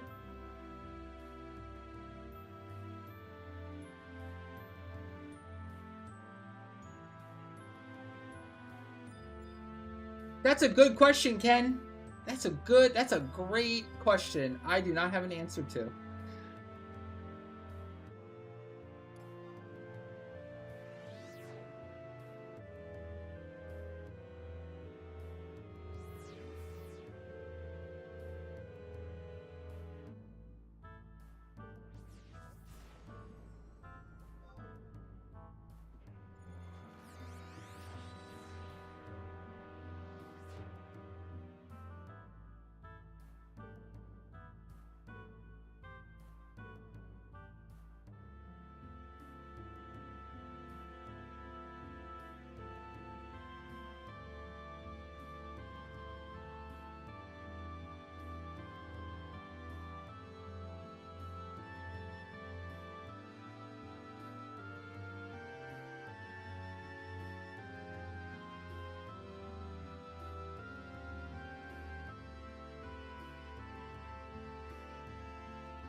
Vamp room. Lame. Not great. Not great.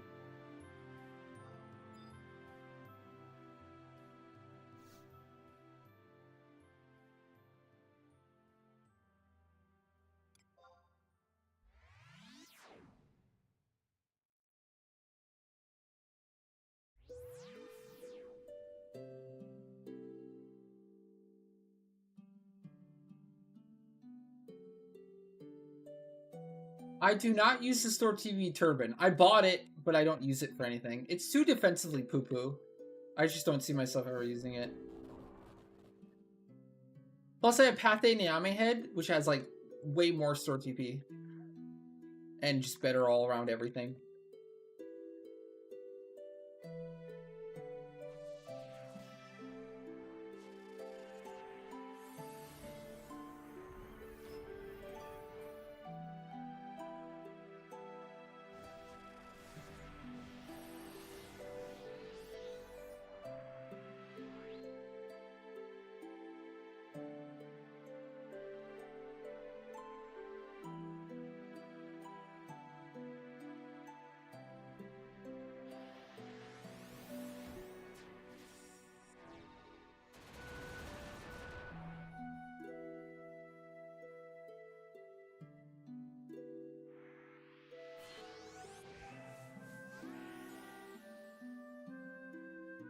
Yeah, I think Besiege is definitely getting more updates in the future, so I wouldn't rule it out that they could upgrade those or add more.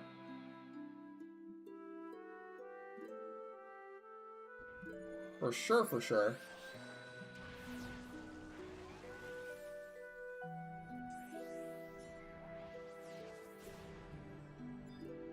They set a huge level, yeah, like level 100, which is a shock.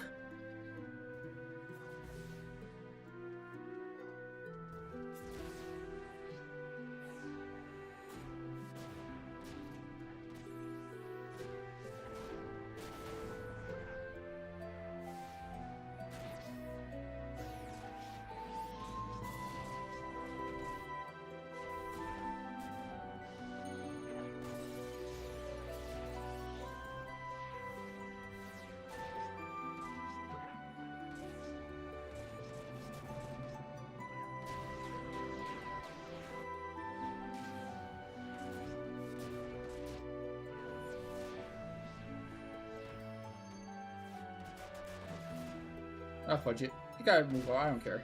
Just zerg it.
You can probably proc the Bitzer while I like gather up and sleep all the vampires. I just do that now. I'm just gonna sleep them all.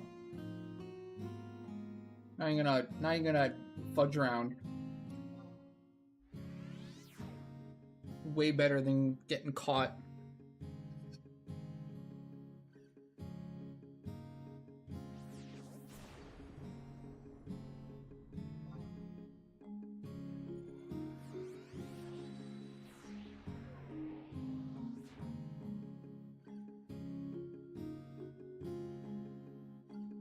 And then we are off to Ida.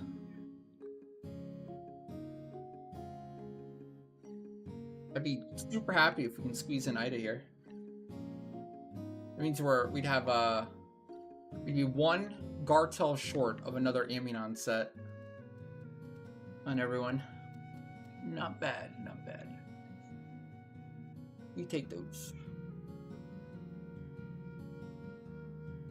I was getting I got 500 earlier today. I finally made a Besieged. Got 510,000 exemplar points actually, which is pretty pog. 10k for a quick Besieged. That's not bad at all.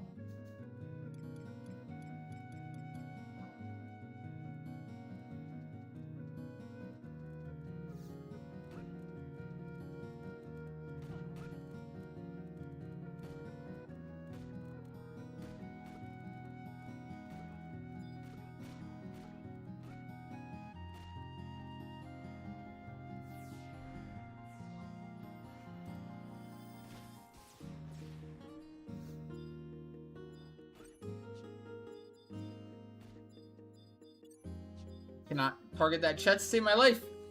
There we go. Alright, bailing.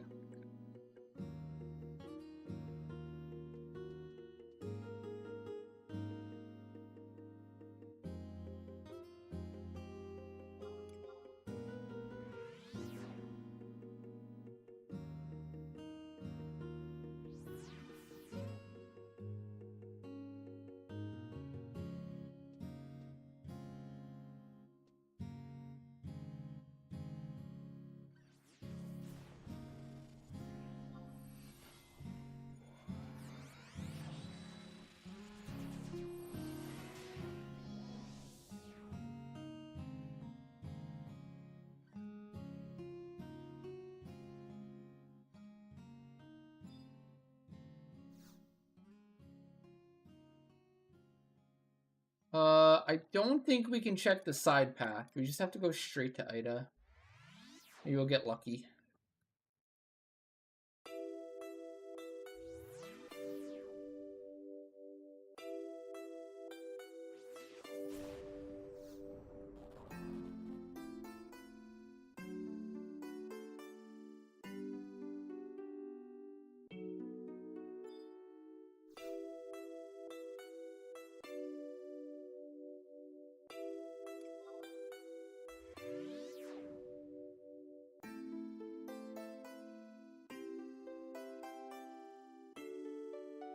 I think Besiege is great for new players, new returning.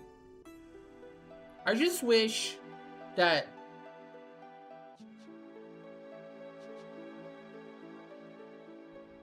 there was a defined time for every Besieged.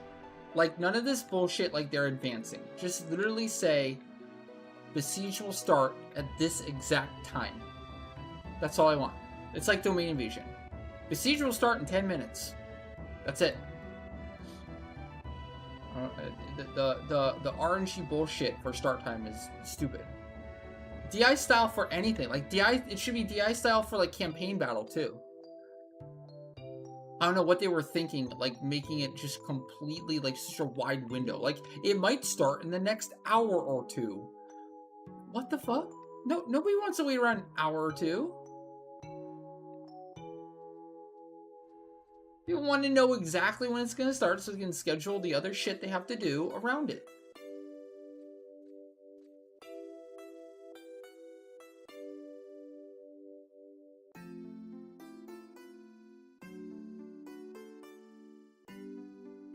Well, I think the way they did it too, it makes sense because, like, technically things can slow them down. Like, I think the trolls just walk slower in general, so it takes them longer to arrive than, like, the Lamia, who move, like, kind of quicker. Bitzer is room 2. Room 2 in the boss square. And then I think, like, if people fight some of the bosses too and hold them up in the zone on the way, it used to slow them down, I think, also. There's a problem with Asura, apparently, that they had to patch, where people on Asura were, like, holding the mobs and preventing them from getting to the city. I remember hearing stories that, like, on Asura, Besiege would be, like, it would take, like, 5 hours for the fight to actually finish. Or start? It was either finish or start. One of the two.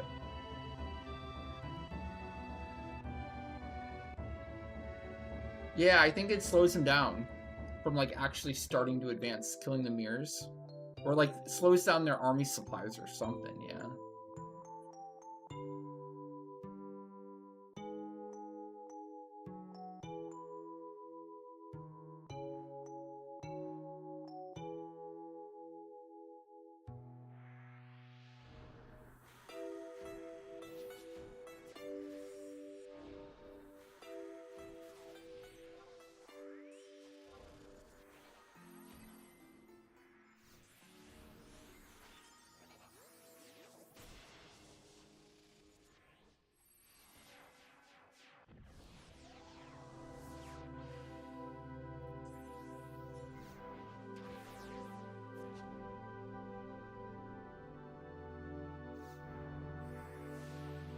I was in Shijin earlier. I hope not.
Warthog.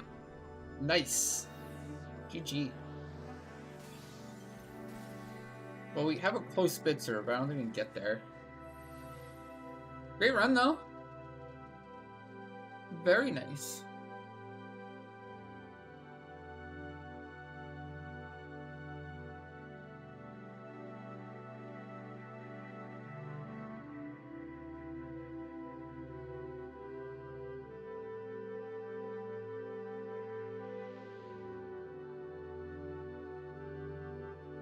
A Meso? A case +1?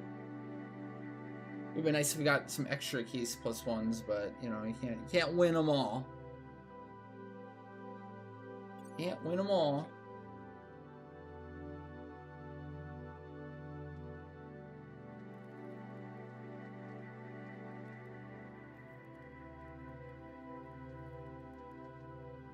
Ready for +2s, baby. Beast +1? That's not a +2.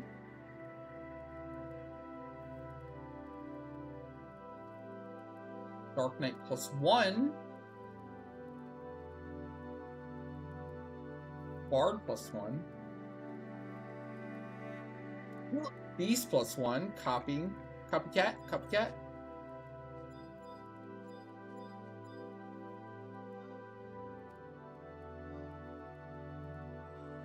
And my Monk +2, I'm stealing from Ken.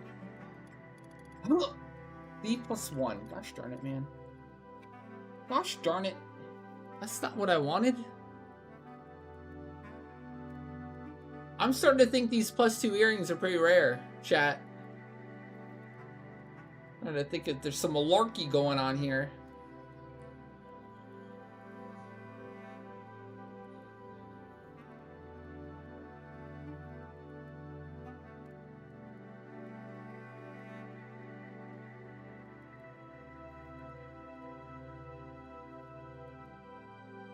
The problem though, Shiraj, is we're always tight on time. It would always cost like an extra. It would always cost like an extra like boss for us, like an extra basement boss or an extra shard for the next time. You know, I lose so much time portaling and collision and bullshit that I don't have time for all the things. So like that would be technically a thing, like getting the seal, right? In case if an Aminon goes wrong. But like it would mean like 1 or 2 less of something the next time. Like if we're consistently doing 9 boss already and we just had some extra time to spare, I'd say yeah. Feel like how we run, we're pushing it to the absolute limit. Push it to the limit. But yeah, like it kind of sucks in some ways because it's like, man, we're going kind of as fast as we possibly can, and then like I just can never get that extra 10 minutes or more sometimes. Darn it.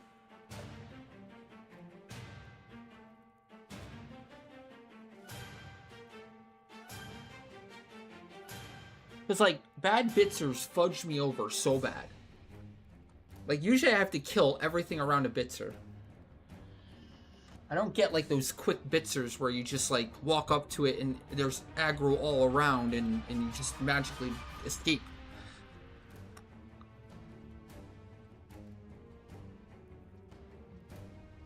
Oh, and then, like, also something that I think gets underappreciated, but, like, animation. Like, the time it takes to finish the animation after portaling, like, it adds up to be a ton. Has anyone ever counted that? Has anyone ever done the math on, like, the extra animation lock for each portal and how many portals there are and then multiply it? 10-second animation lock per portal? Across how many portals? How many minutes does that end up being? If you think about the math on that, it's crazy. Okay, what is it? I'm interested. It's gotta be like 5 minutes. At least. Just in menu lock.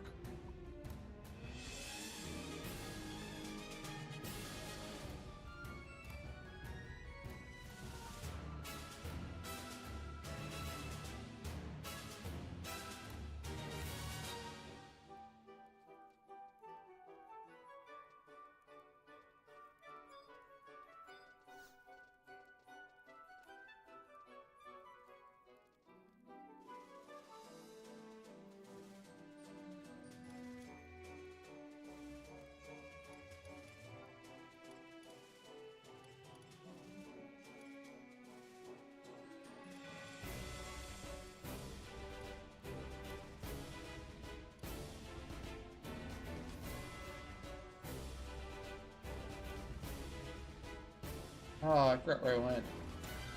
Auction house? Okay. Like someone with a renter room.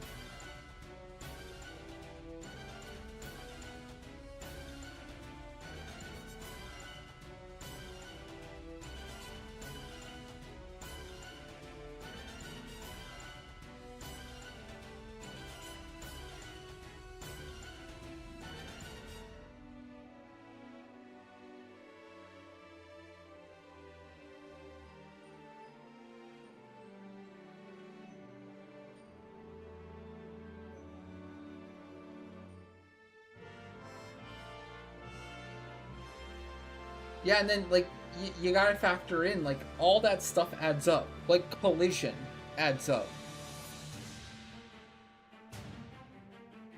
Animation lock adds up.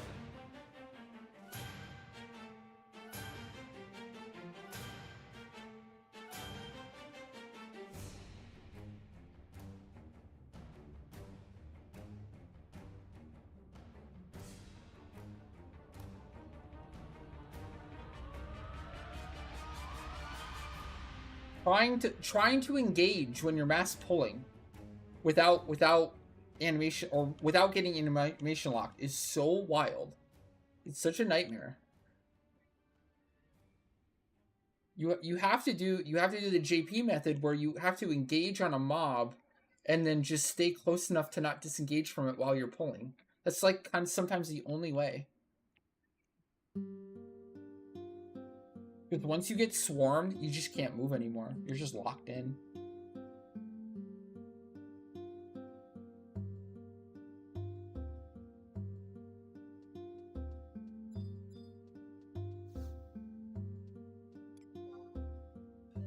What I like to do in, well, this is what I do. This is like probably the more effective thing. But like, you use your flea boots to your advantage. You let them proc flea boots, and then you run far enough away to get like a lead and just stand at your camp, and then right when they get to like 30 away, you engage as they're coming in, and then that gives you a brief window to like engage without getting locked and still be able to move and everything.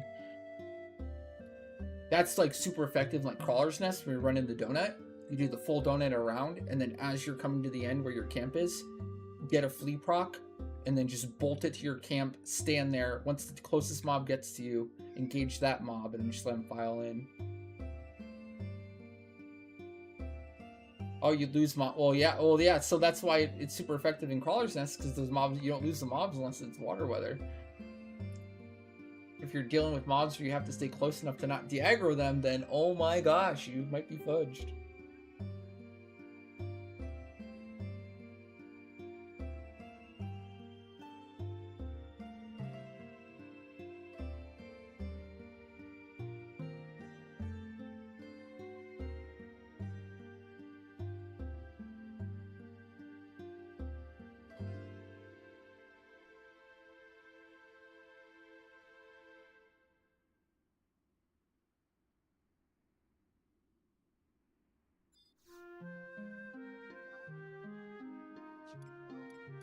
Let's do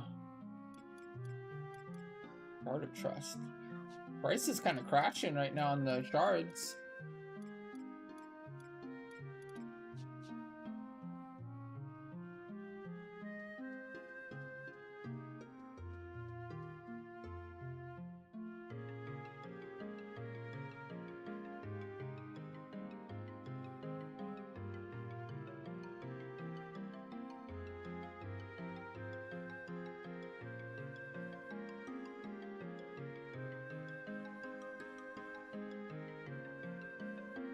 Am I R0ing right now? Nope, I'm fine.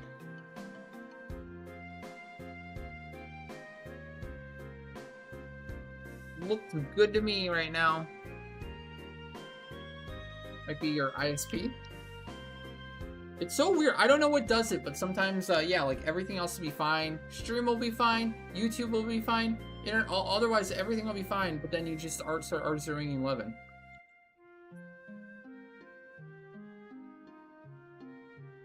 To me, I think that's like a node. That's like a node error on their end. Like Square Enix is having a hiccup. And sometimes it's not the same for everyone because everyone's like connecting through a different node. Or it's something with your connection path.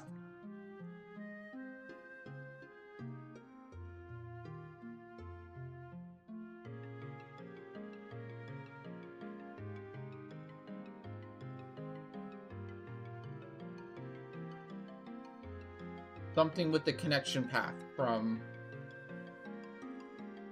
your computer to all the way to Japan. Which, I mean, if you think about it and how long that path is.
What's the verdict, chat? Do you think the chest upgrades increase your matter chance?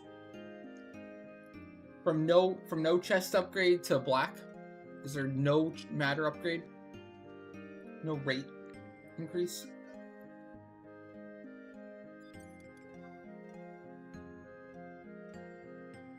So is there literally no point of doing the NMs for the server other than like getting material to drop?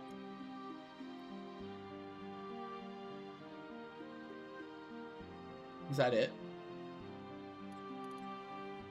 Just for the material?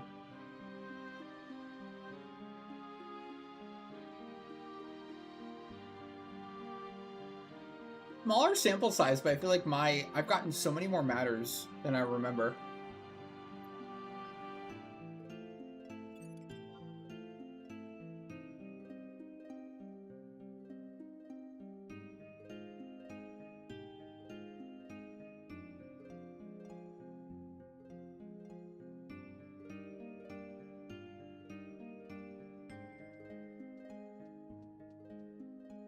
Recycling.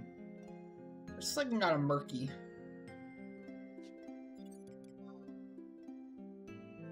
Murky. I can't find it. There it is.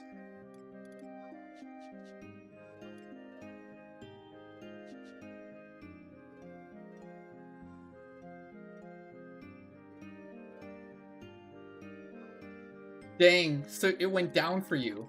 Nice. There you go. That's some good RNG for you.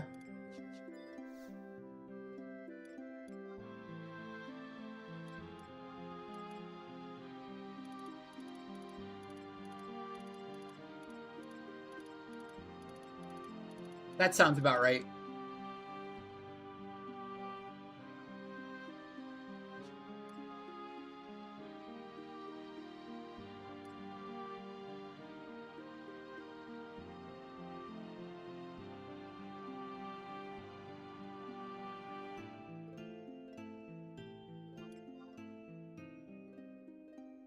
I think I got 3 alabaster materials earlier. Murky seems to be far more common. Because I think people just clear Apollyon way more.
Murky's not too bad. Let's try for some alabaster.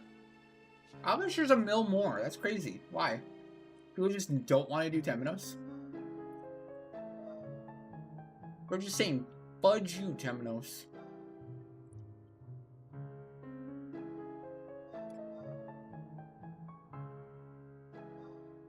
Hell nah. Ain't about it.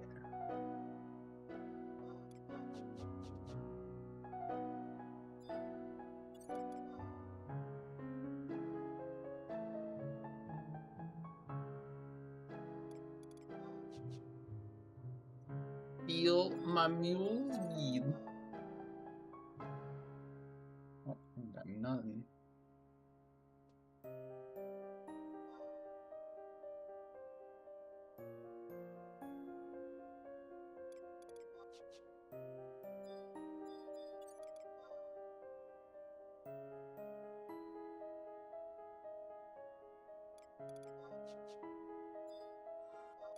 We have 6 of each.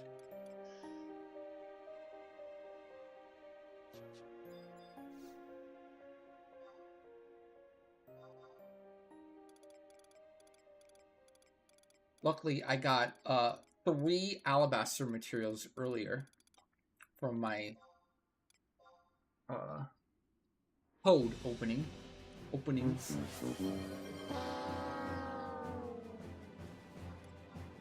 Six.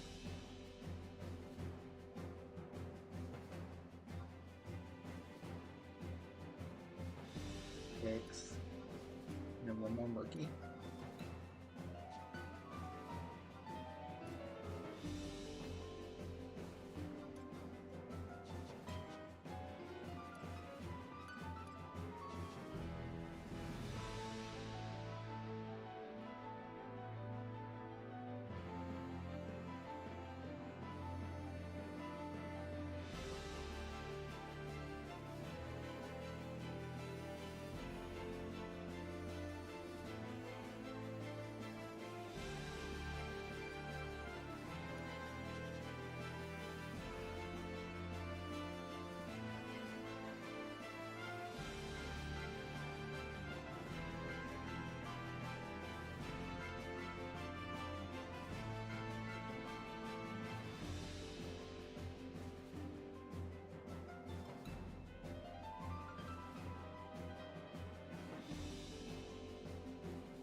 Hey, Netrunner. What's up? How you doing?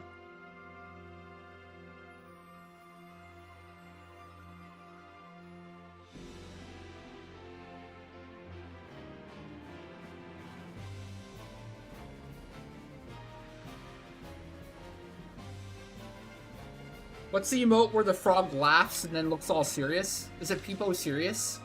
Yeah, we better Peppo serious.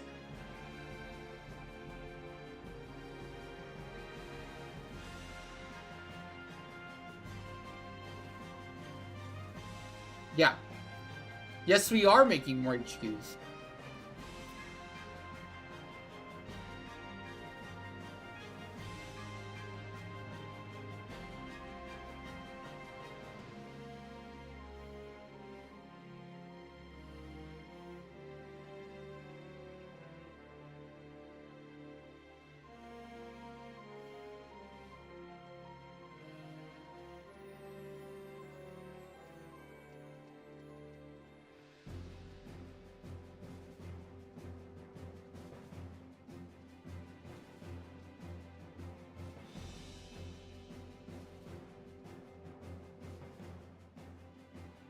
You are just out of time for Aminon. We just finished.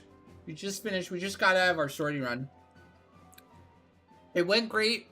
We got double failed random deal Chi Blast reset, which was not fun, but we ended up getting a meso. So it ended up working out in the end.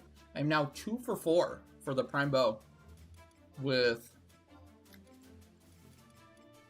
oh gosh, like 110k to finish the 5 mil for stage 5. So kind of thinking there's no way, unless I get like 100% meso rate going forward, then I'm definitely gonna finish Galley before meso.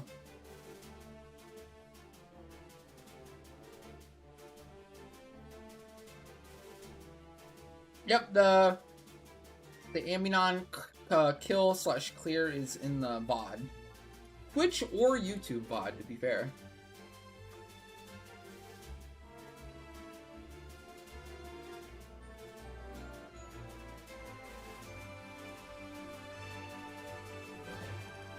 We're kind of running into the cloth issue right now. Is there a Ragnarokian cloth crafter that can make chroma cloth? I know Jesse did it for us before, but I don't know if Jesse's around right now. And then Cruz, yes, we did. We got the We got the... Hold on. Yeah, we got the grip. Right here. We got a grip.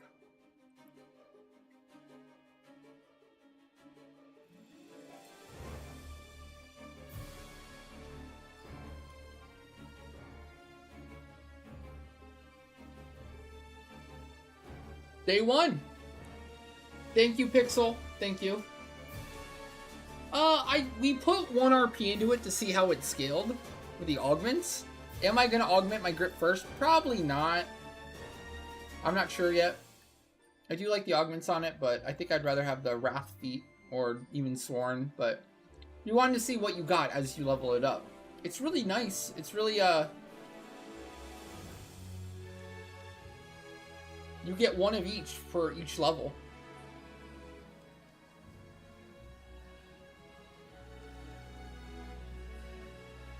Well, I said the augments are bad. Like, clearly all the augments are bad, but like for what it is and considering the grip is so good on its own, the augments are just extra. The weapons are bad, but the grip is great on its own, and then like the augments only make it better, like defensively at least, and a bit offensively. But they're still disappointing for augments, considering how much work you have to do.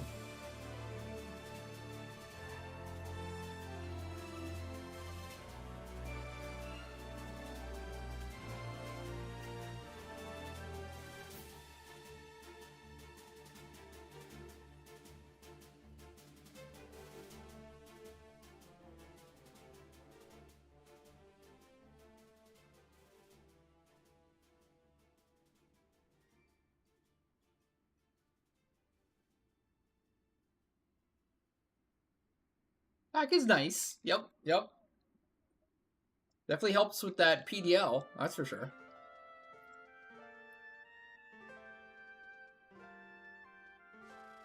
When I took a longer look at it, and I started to think like, oh, how does this how does this change things for like my TP set, for example, at least on Samurai.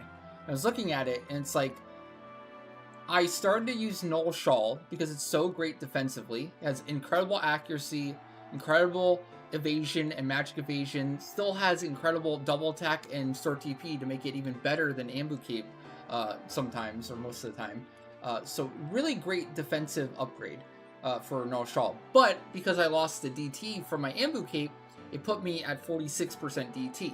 The grip now puts me back at 50. Also, the haste from the grip allows me to not need a haste belt anymore, so I'm allowed to put in something like a carrier sash, which makes it even more super duper defensive. Now, I am losing the multi-hit from the belt slot, which I was using Selfie, which was 5 double attack, I think, what is it, like 2 triple something? Which, I mean, for what the carriers is doing, it's actually insane. We're talking about resist tiers, resist states. Having one of every single element resist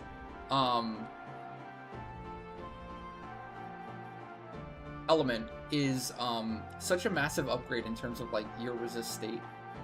Normally without a resist element, and usually you only get 1 resist element, which is the bar spell that the white mage usually does. But without it, you can only resist things to one half, right? And no matter how much of magic evasion you add in, you'll only ever resist by or reduce the damage by half, or your resist rate by half.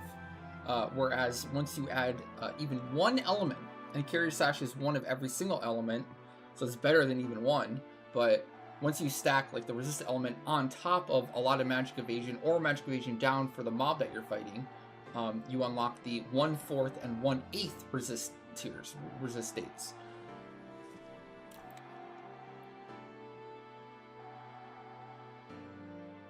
So instead of taking half damage, you take 1/8 damage, which comes out to a reduction of 87.5% total, compared to negative 50%. So in some situations, this belt is allowing me to now resist or reduce the damage done by magic damage, by an additional, like, what is it, 47%?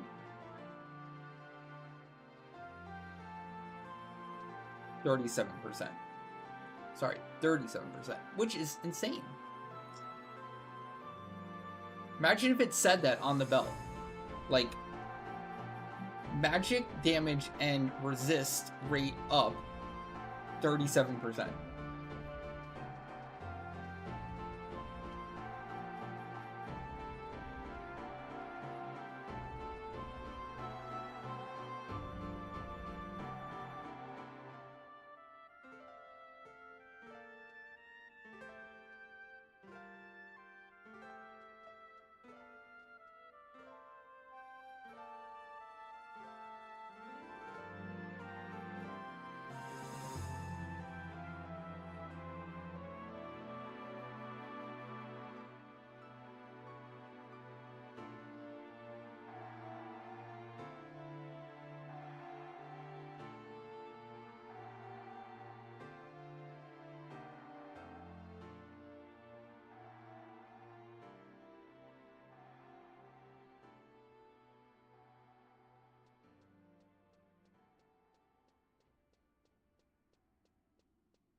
No 6? What do you mean?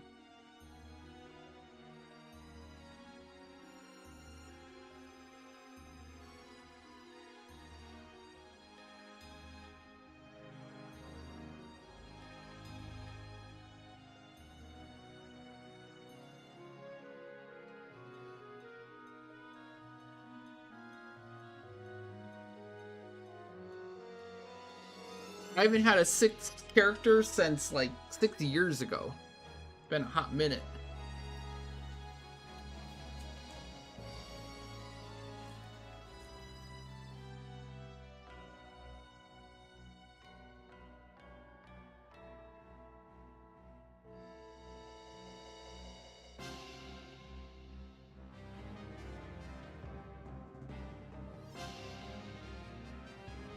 You've been MIA for a while. Imagine. Dang.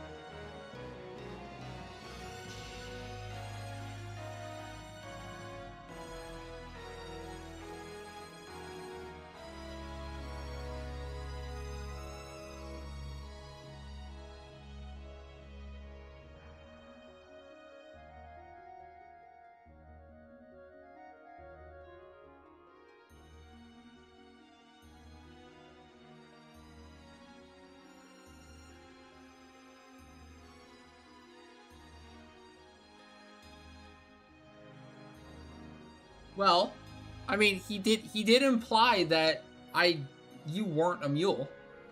That's better than usual, Davina.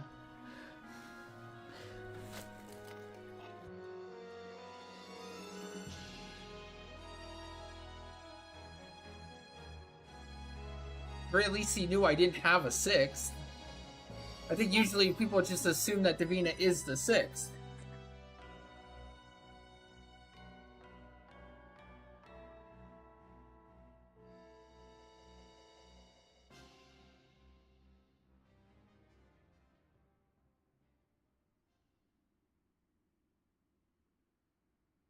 Nocto Helix, how's it going? How goes your night? Are you chilling?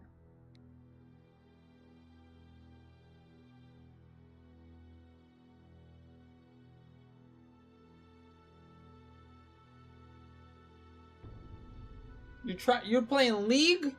Oh my gosh. I don't know if I should feel bad for you or be jealous of you.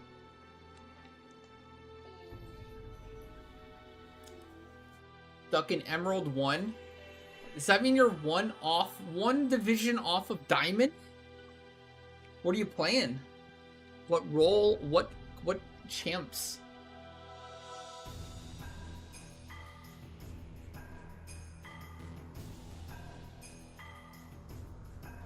Ah, that makes sense.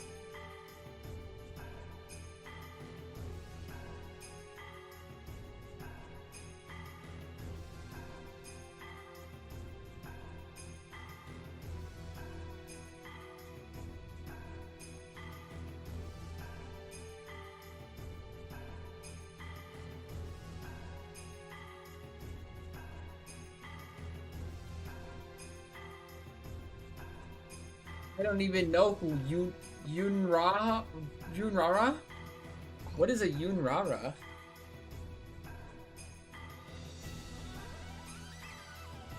Your support or ADC now.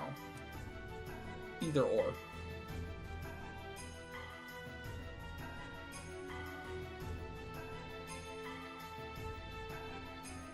Is she the one with the orbs? The balls?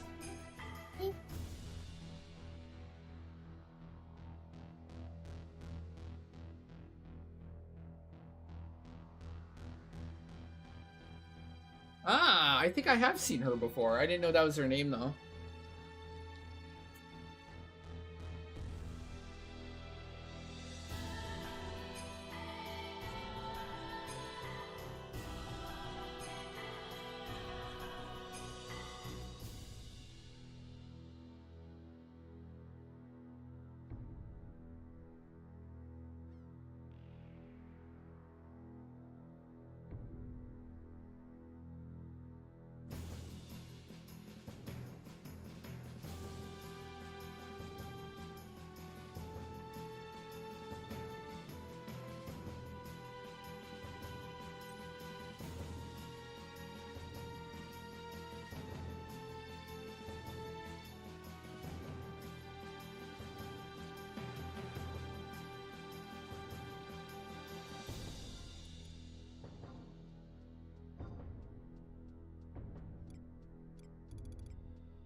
So Helix, how long until you get the itch again?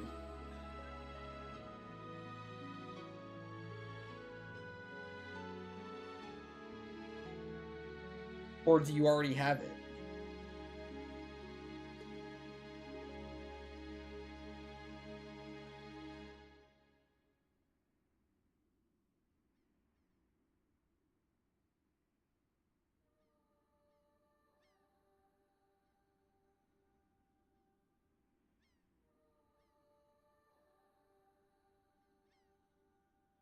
So a full year to miss it?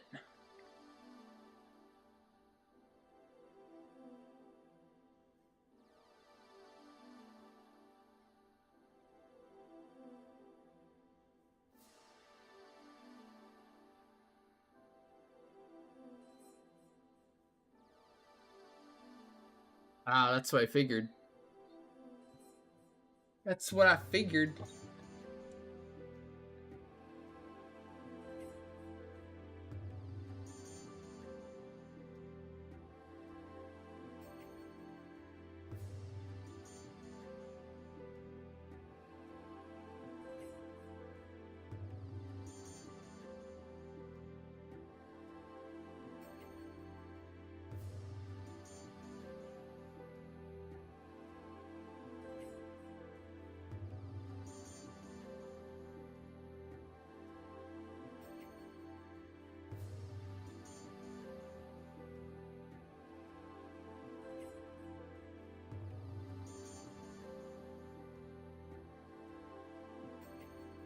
So is this true? Valve is releasing a Steam PC for like $1,000. The Steam machine.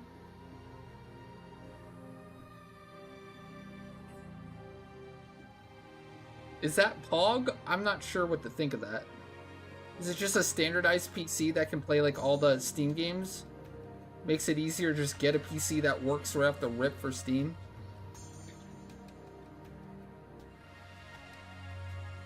People love the Steam Deck. That seemed to be a big W.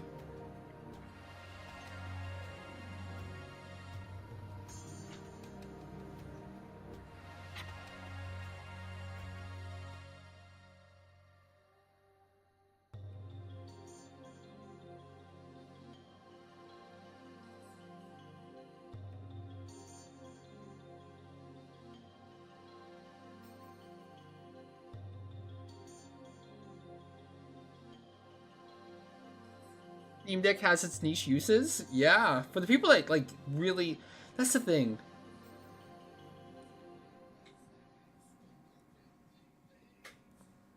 For the people that Steam Deck is good for, it is so stinking good for. So good.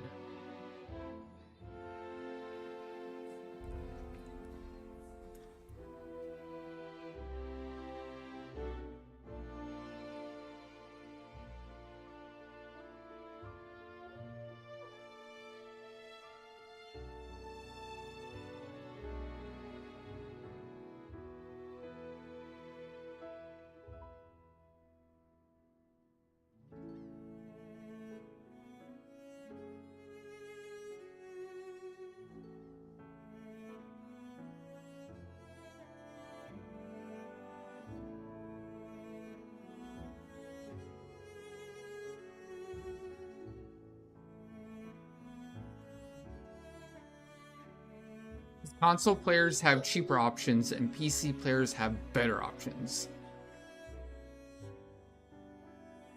It will replace consoles. I think most people that hold out for consoles really they just like the brand. Like I know like PlayStation users, they just like PSN. They like the ecosystem of PlayStation. They like the trophies. I have heard Sony say that it's shying away from like exclusive releases now. Like even its first party studios, which is a big draw for getting PlayStation and stuff, they just don't think it's worth it anymore to lock it behind a PlayStation. They can make so much money off of selling it on PlayStation console and on PC. Like they double dip. think the future is really they'll launch a game on PlayStation for the first year, and then they'll double dip and they'll then release it on PlayStation, or sorry, PC, to make even more money, right? So like those timed exclusives feel like they are definitely the wave of the future. Seems like Microsoft completely tapped out. They're just giving up on console altogether and just shifting everything into the Game Pass and PC. I've heard conflicting things now, though. They seem to be taking Xbox division more seriously now. They have a different like CEO and everything. They might not be completely tapped out of making consoles and such, or Team Xbox. I don't know. And they recently had the big L where they significantly increase the price of Game Pass and made it way less of an appealing deal. Which, I mean, they were just doing the playbook. The playbook is you do initial release of something, you make it really cheap, you get people really hyped and get everybody subbed, and then once you have enough people and it becomes like critical mass, you raise the price. It's like Netflix. Remember when Netflix used to be like $7.99 a month for HD streaming?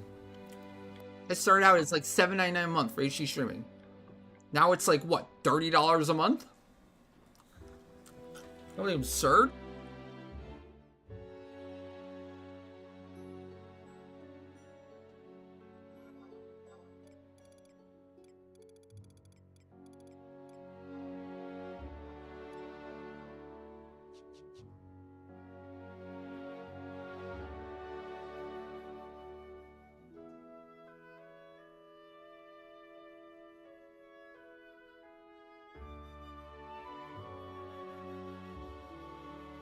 Until Steam announced Steam subscriptions starting next year.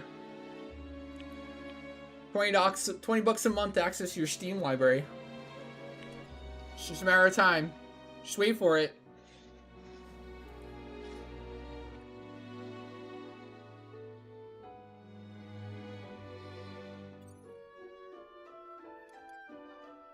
I'm not saying it because I want it to happen. I'm saying it because it's gonna happen.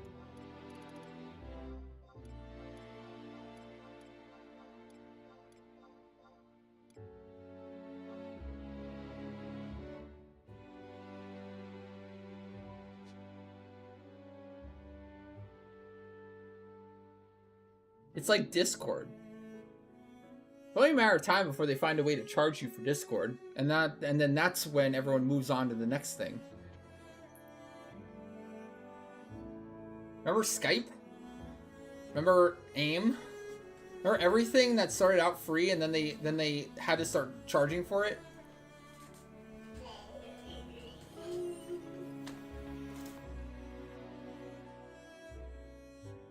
Discord is like trying their hardest too to like make money off of it without actually charging people.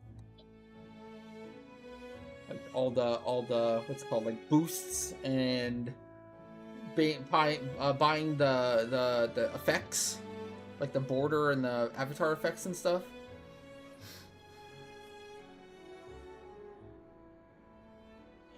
Discord is gonna IPO this year and it will go to hell. Oh, investors. Is it actually private right now? It's a private company right now with some like, I bet it has, what's it called? Venture capitalists.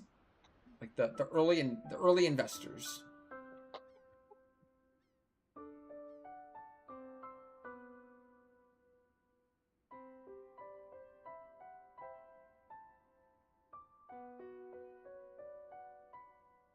And that's probably them forcing them to IPO. And then once they IPO, they'll be a publicly traded stock company with like a board and everything. That's that they're, what are they called? Allegiance to the board, allegiance to the investors, and all the investors want is profit, profit, profit, profit.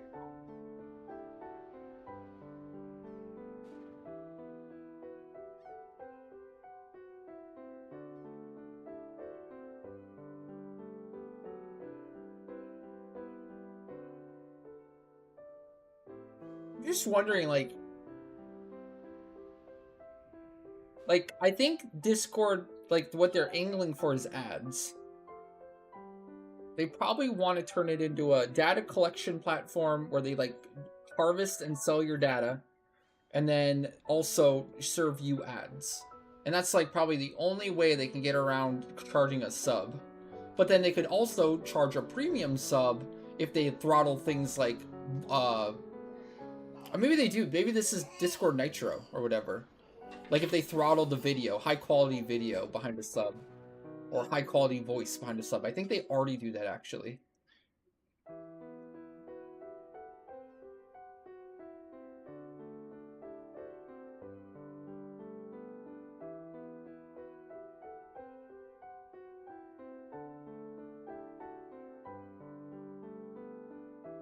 There you go. Sold for AI training. Yep, that makes sense. That's probably huge.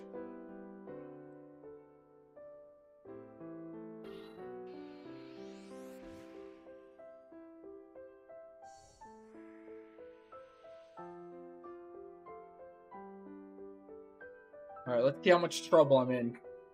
Was it a good idea or a bad idea?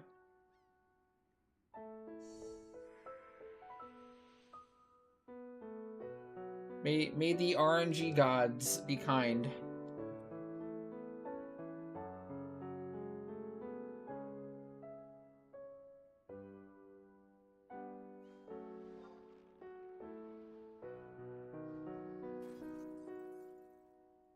Oh. Well. Sucks to lose the material. Rip. I'm giving Davina all my aura points. Oh hey Twinkie Noodle. How's it going? What's up? Good evening. Farm my aura. Farm my aura. Take it.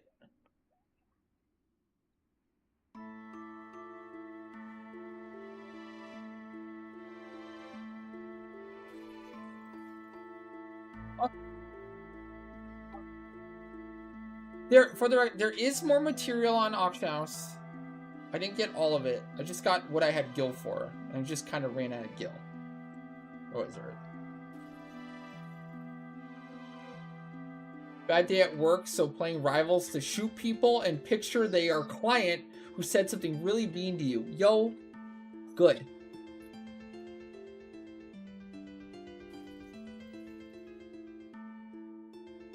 You know what? They're just a poo-poo face. Don't listen to poo-poo faces.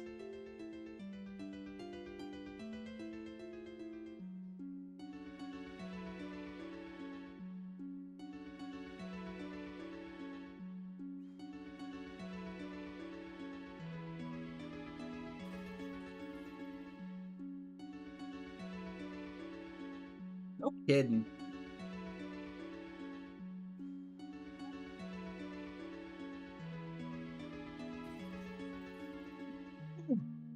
That one was painful. Ugh. Ugh. Ouch.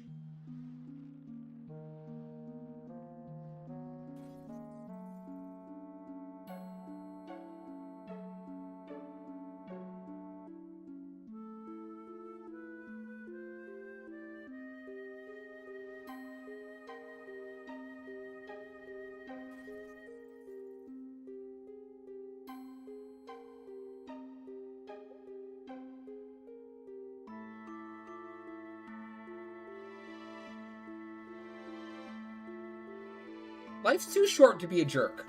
It really is. Oh!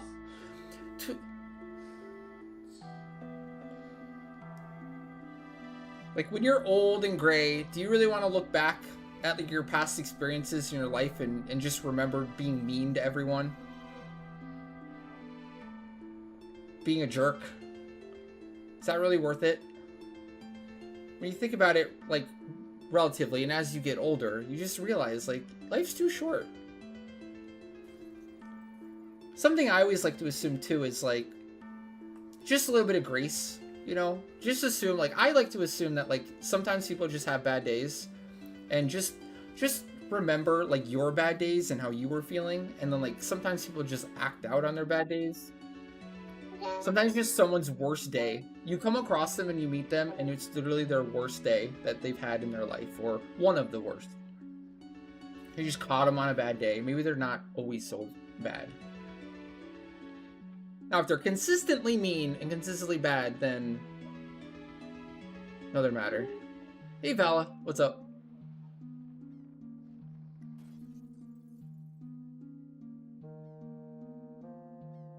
Exactly. Yep. And that's good, because I think that stays. I think that sticks with people.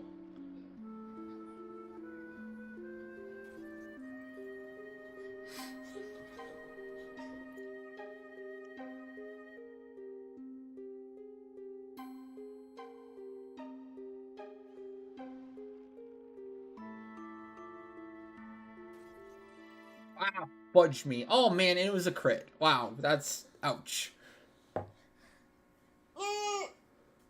Nice. Honestly, the breaks were pretty generous, but no luck.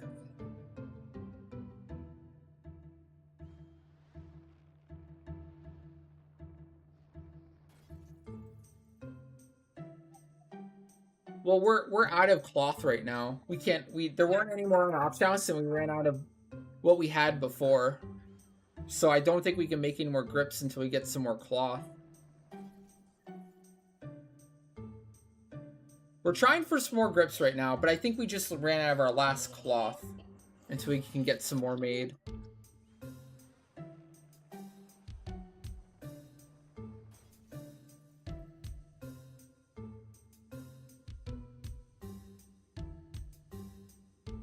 That'd be awesome if you could, Twinkie.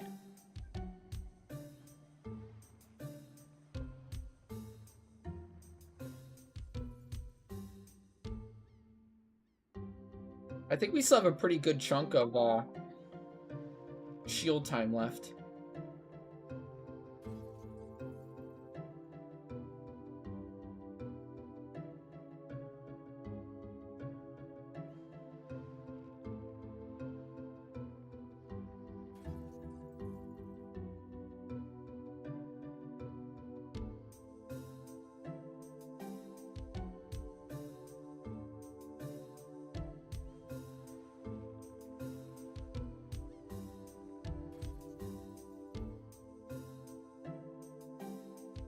I don't know if it's quite the same as the armor,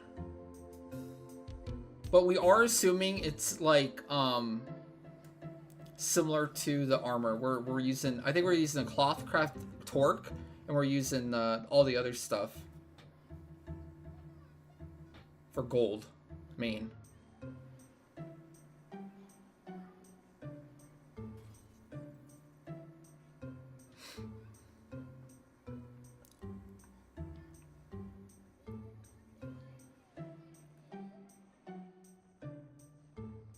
Dude, HQ shield crafting is wild.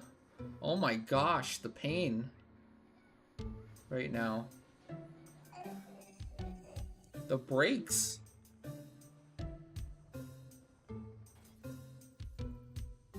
Louise.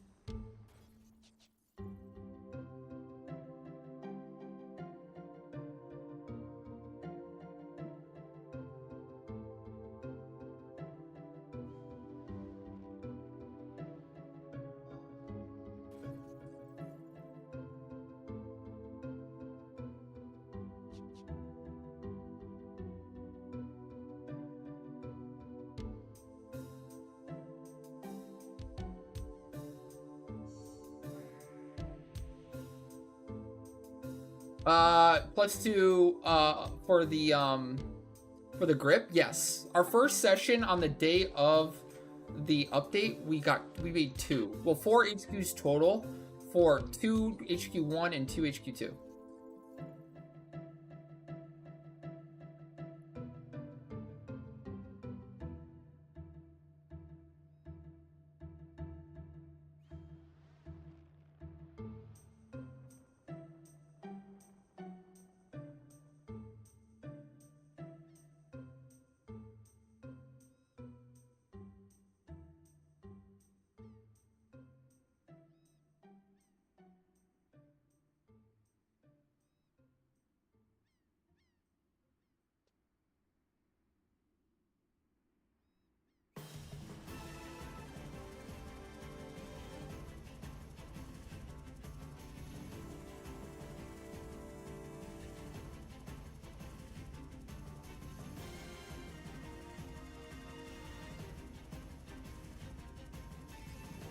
I just want to see the HQ animation. Is that so much?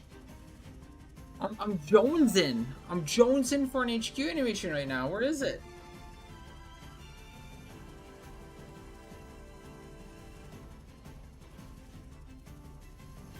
Need to see it.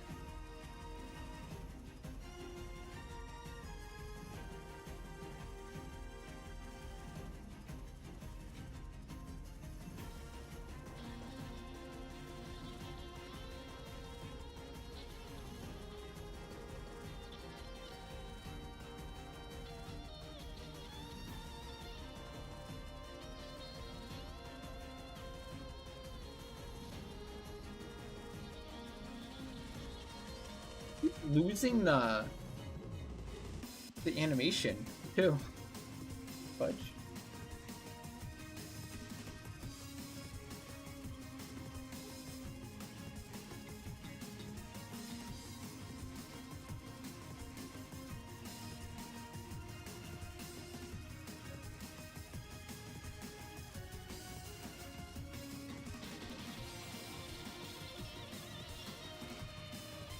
Well, I'm trying to find the correct spot to stand for the HQ rate up. Last time I changed where I was standing and we got a bunch of HQs, so that's what I'm thinking.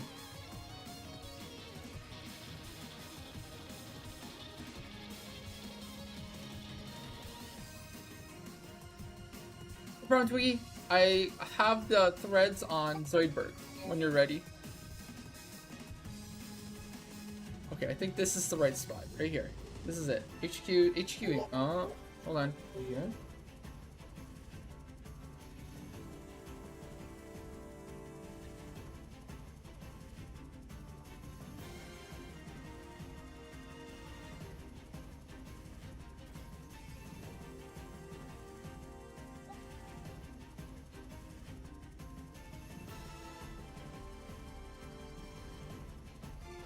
I know.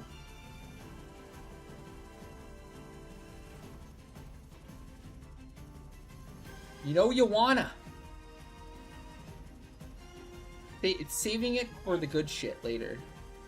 It's coming. It's building up. It's called anticipation. It's building drama and anticipation.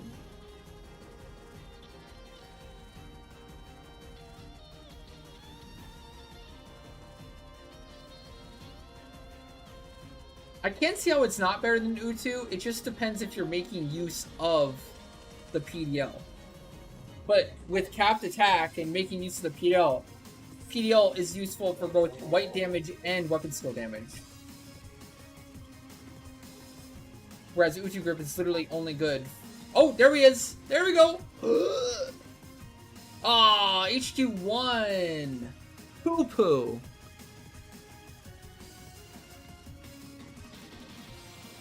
Bravado.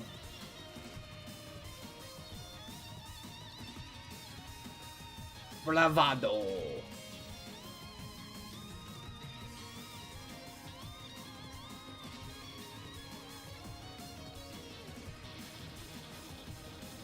Poo-poo.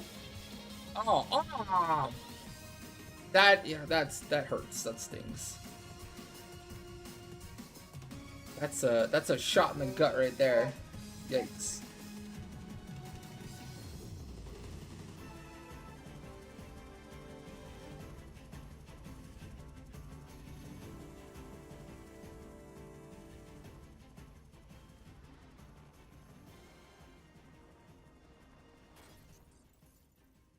Just being so stingy today.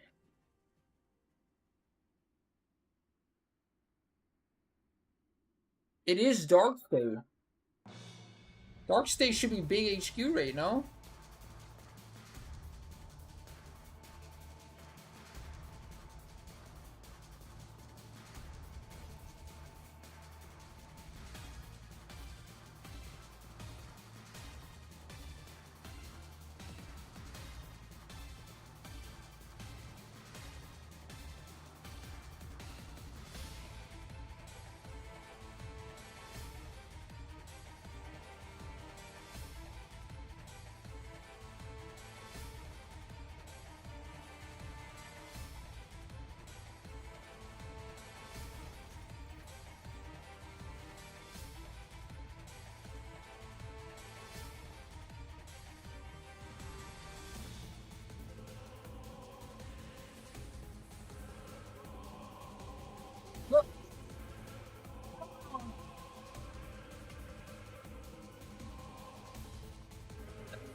The pain.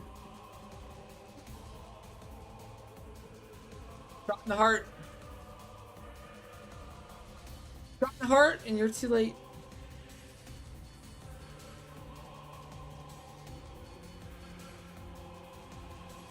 Wait, shot through the heart.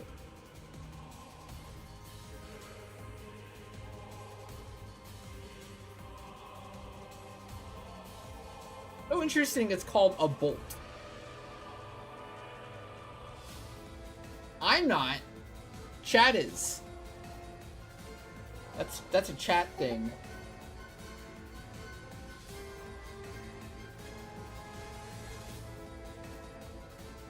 It's like the lumber you kept in the garage for 14 years to finally use it. Exactly. Yep.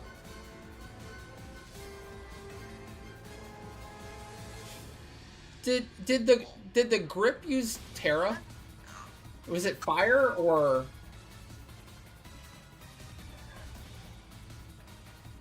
It was, okay. It was, okay. What do you think? Save the rest for grips?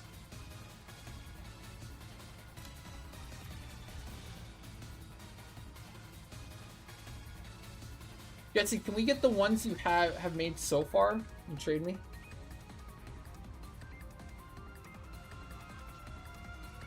And we can keep going, not use the shield charge.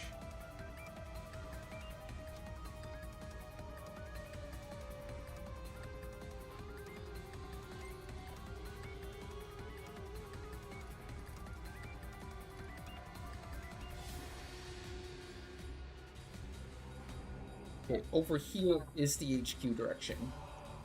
This is the view. You just healed and you won? You've been reduced to a puddle of what now? Excuse me.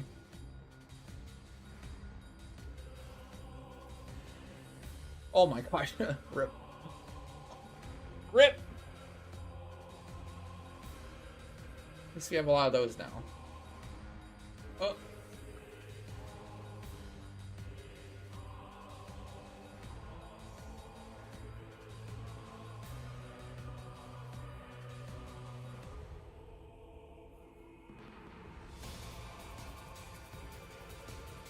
I believe.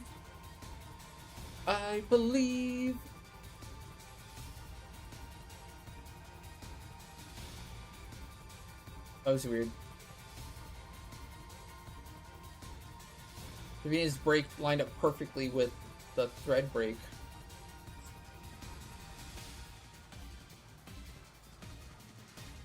Thank you, Jesse. Oh, it's fine. It happens. That's crafting. Look what happens when you make a finished shield. Breaking is just a part of the game. You gotta get used to it.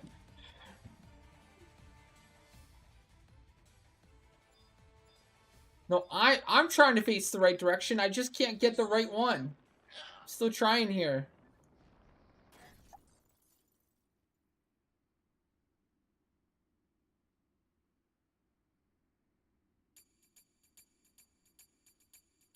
Oh, there we go.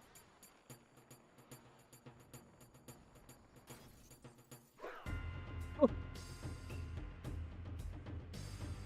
Face the flowers. There you go. Face the garden. Love it.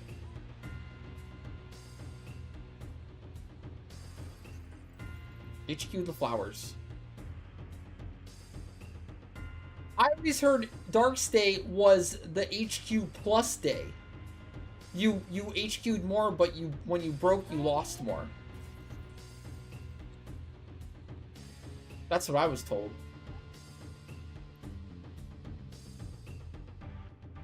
How am I wrong? Show me your proof. I want to see your evidence, chat.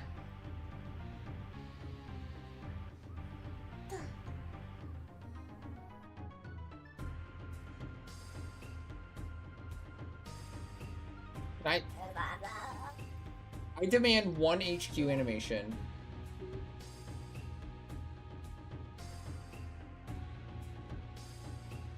Chat is smart and kind. There it is! There it is! Oh. HQ1. I don't think you guys can see it yet.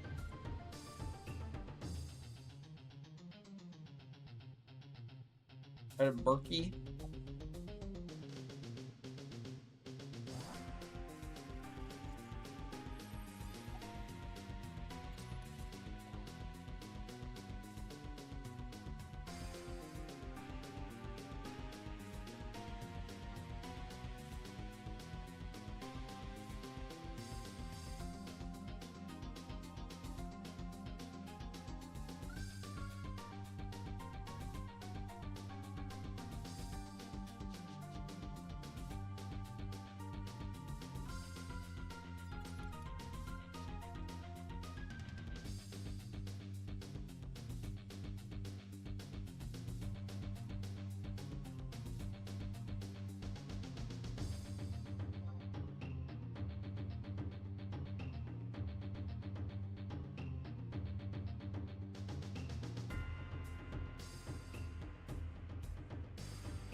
Thank you, Suji-san. Thank you.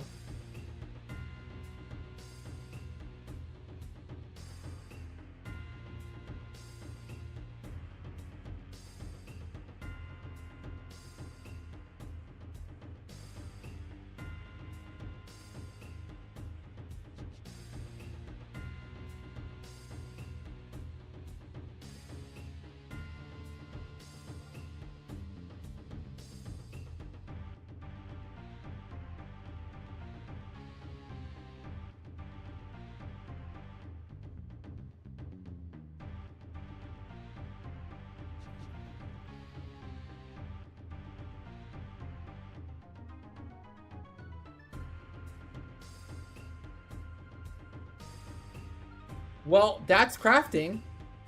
That's the stage 5. That's the finished shield. That's just how it's designed. That's exactly what it is and what it's always been. Unless you use a crafting exploit.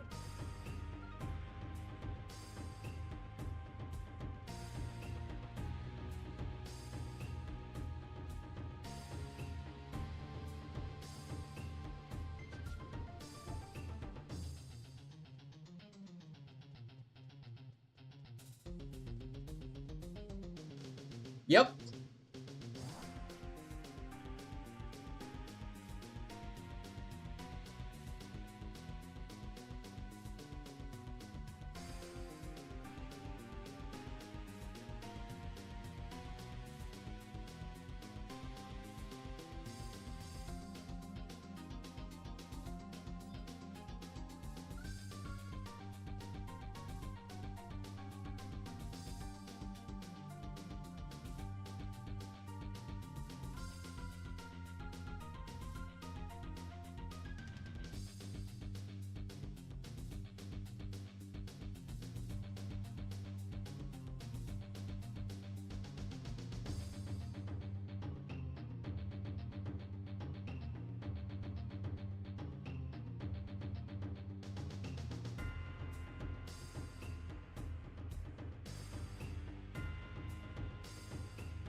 chat, that's going to do it for me tonight. Thank you guys so much, as always, for tuning in, hanging out, and as always, thank you guys so much for the support and making it all possible.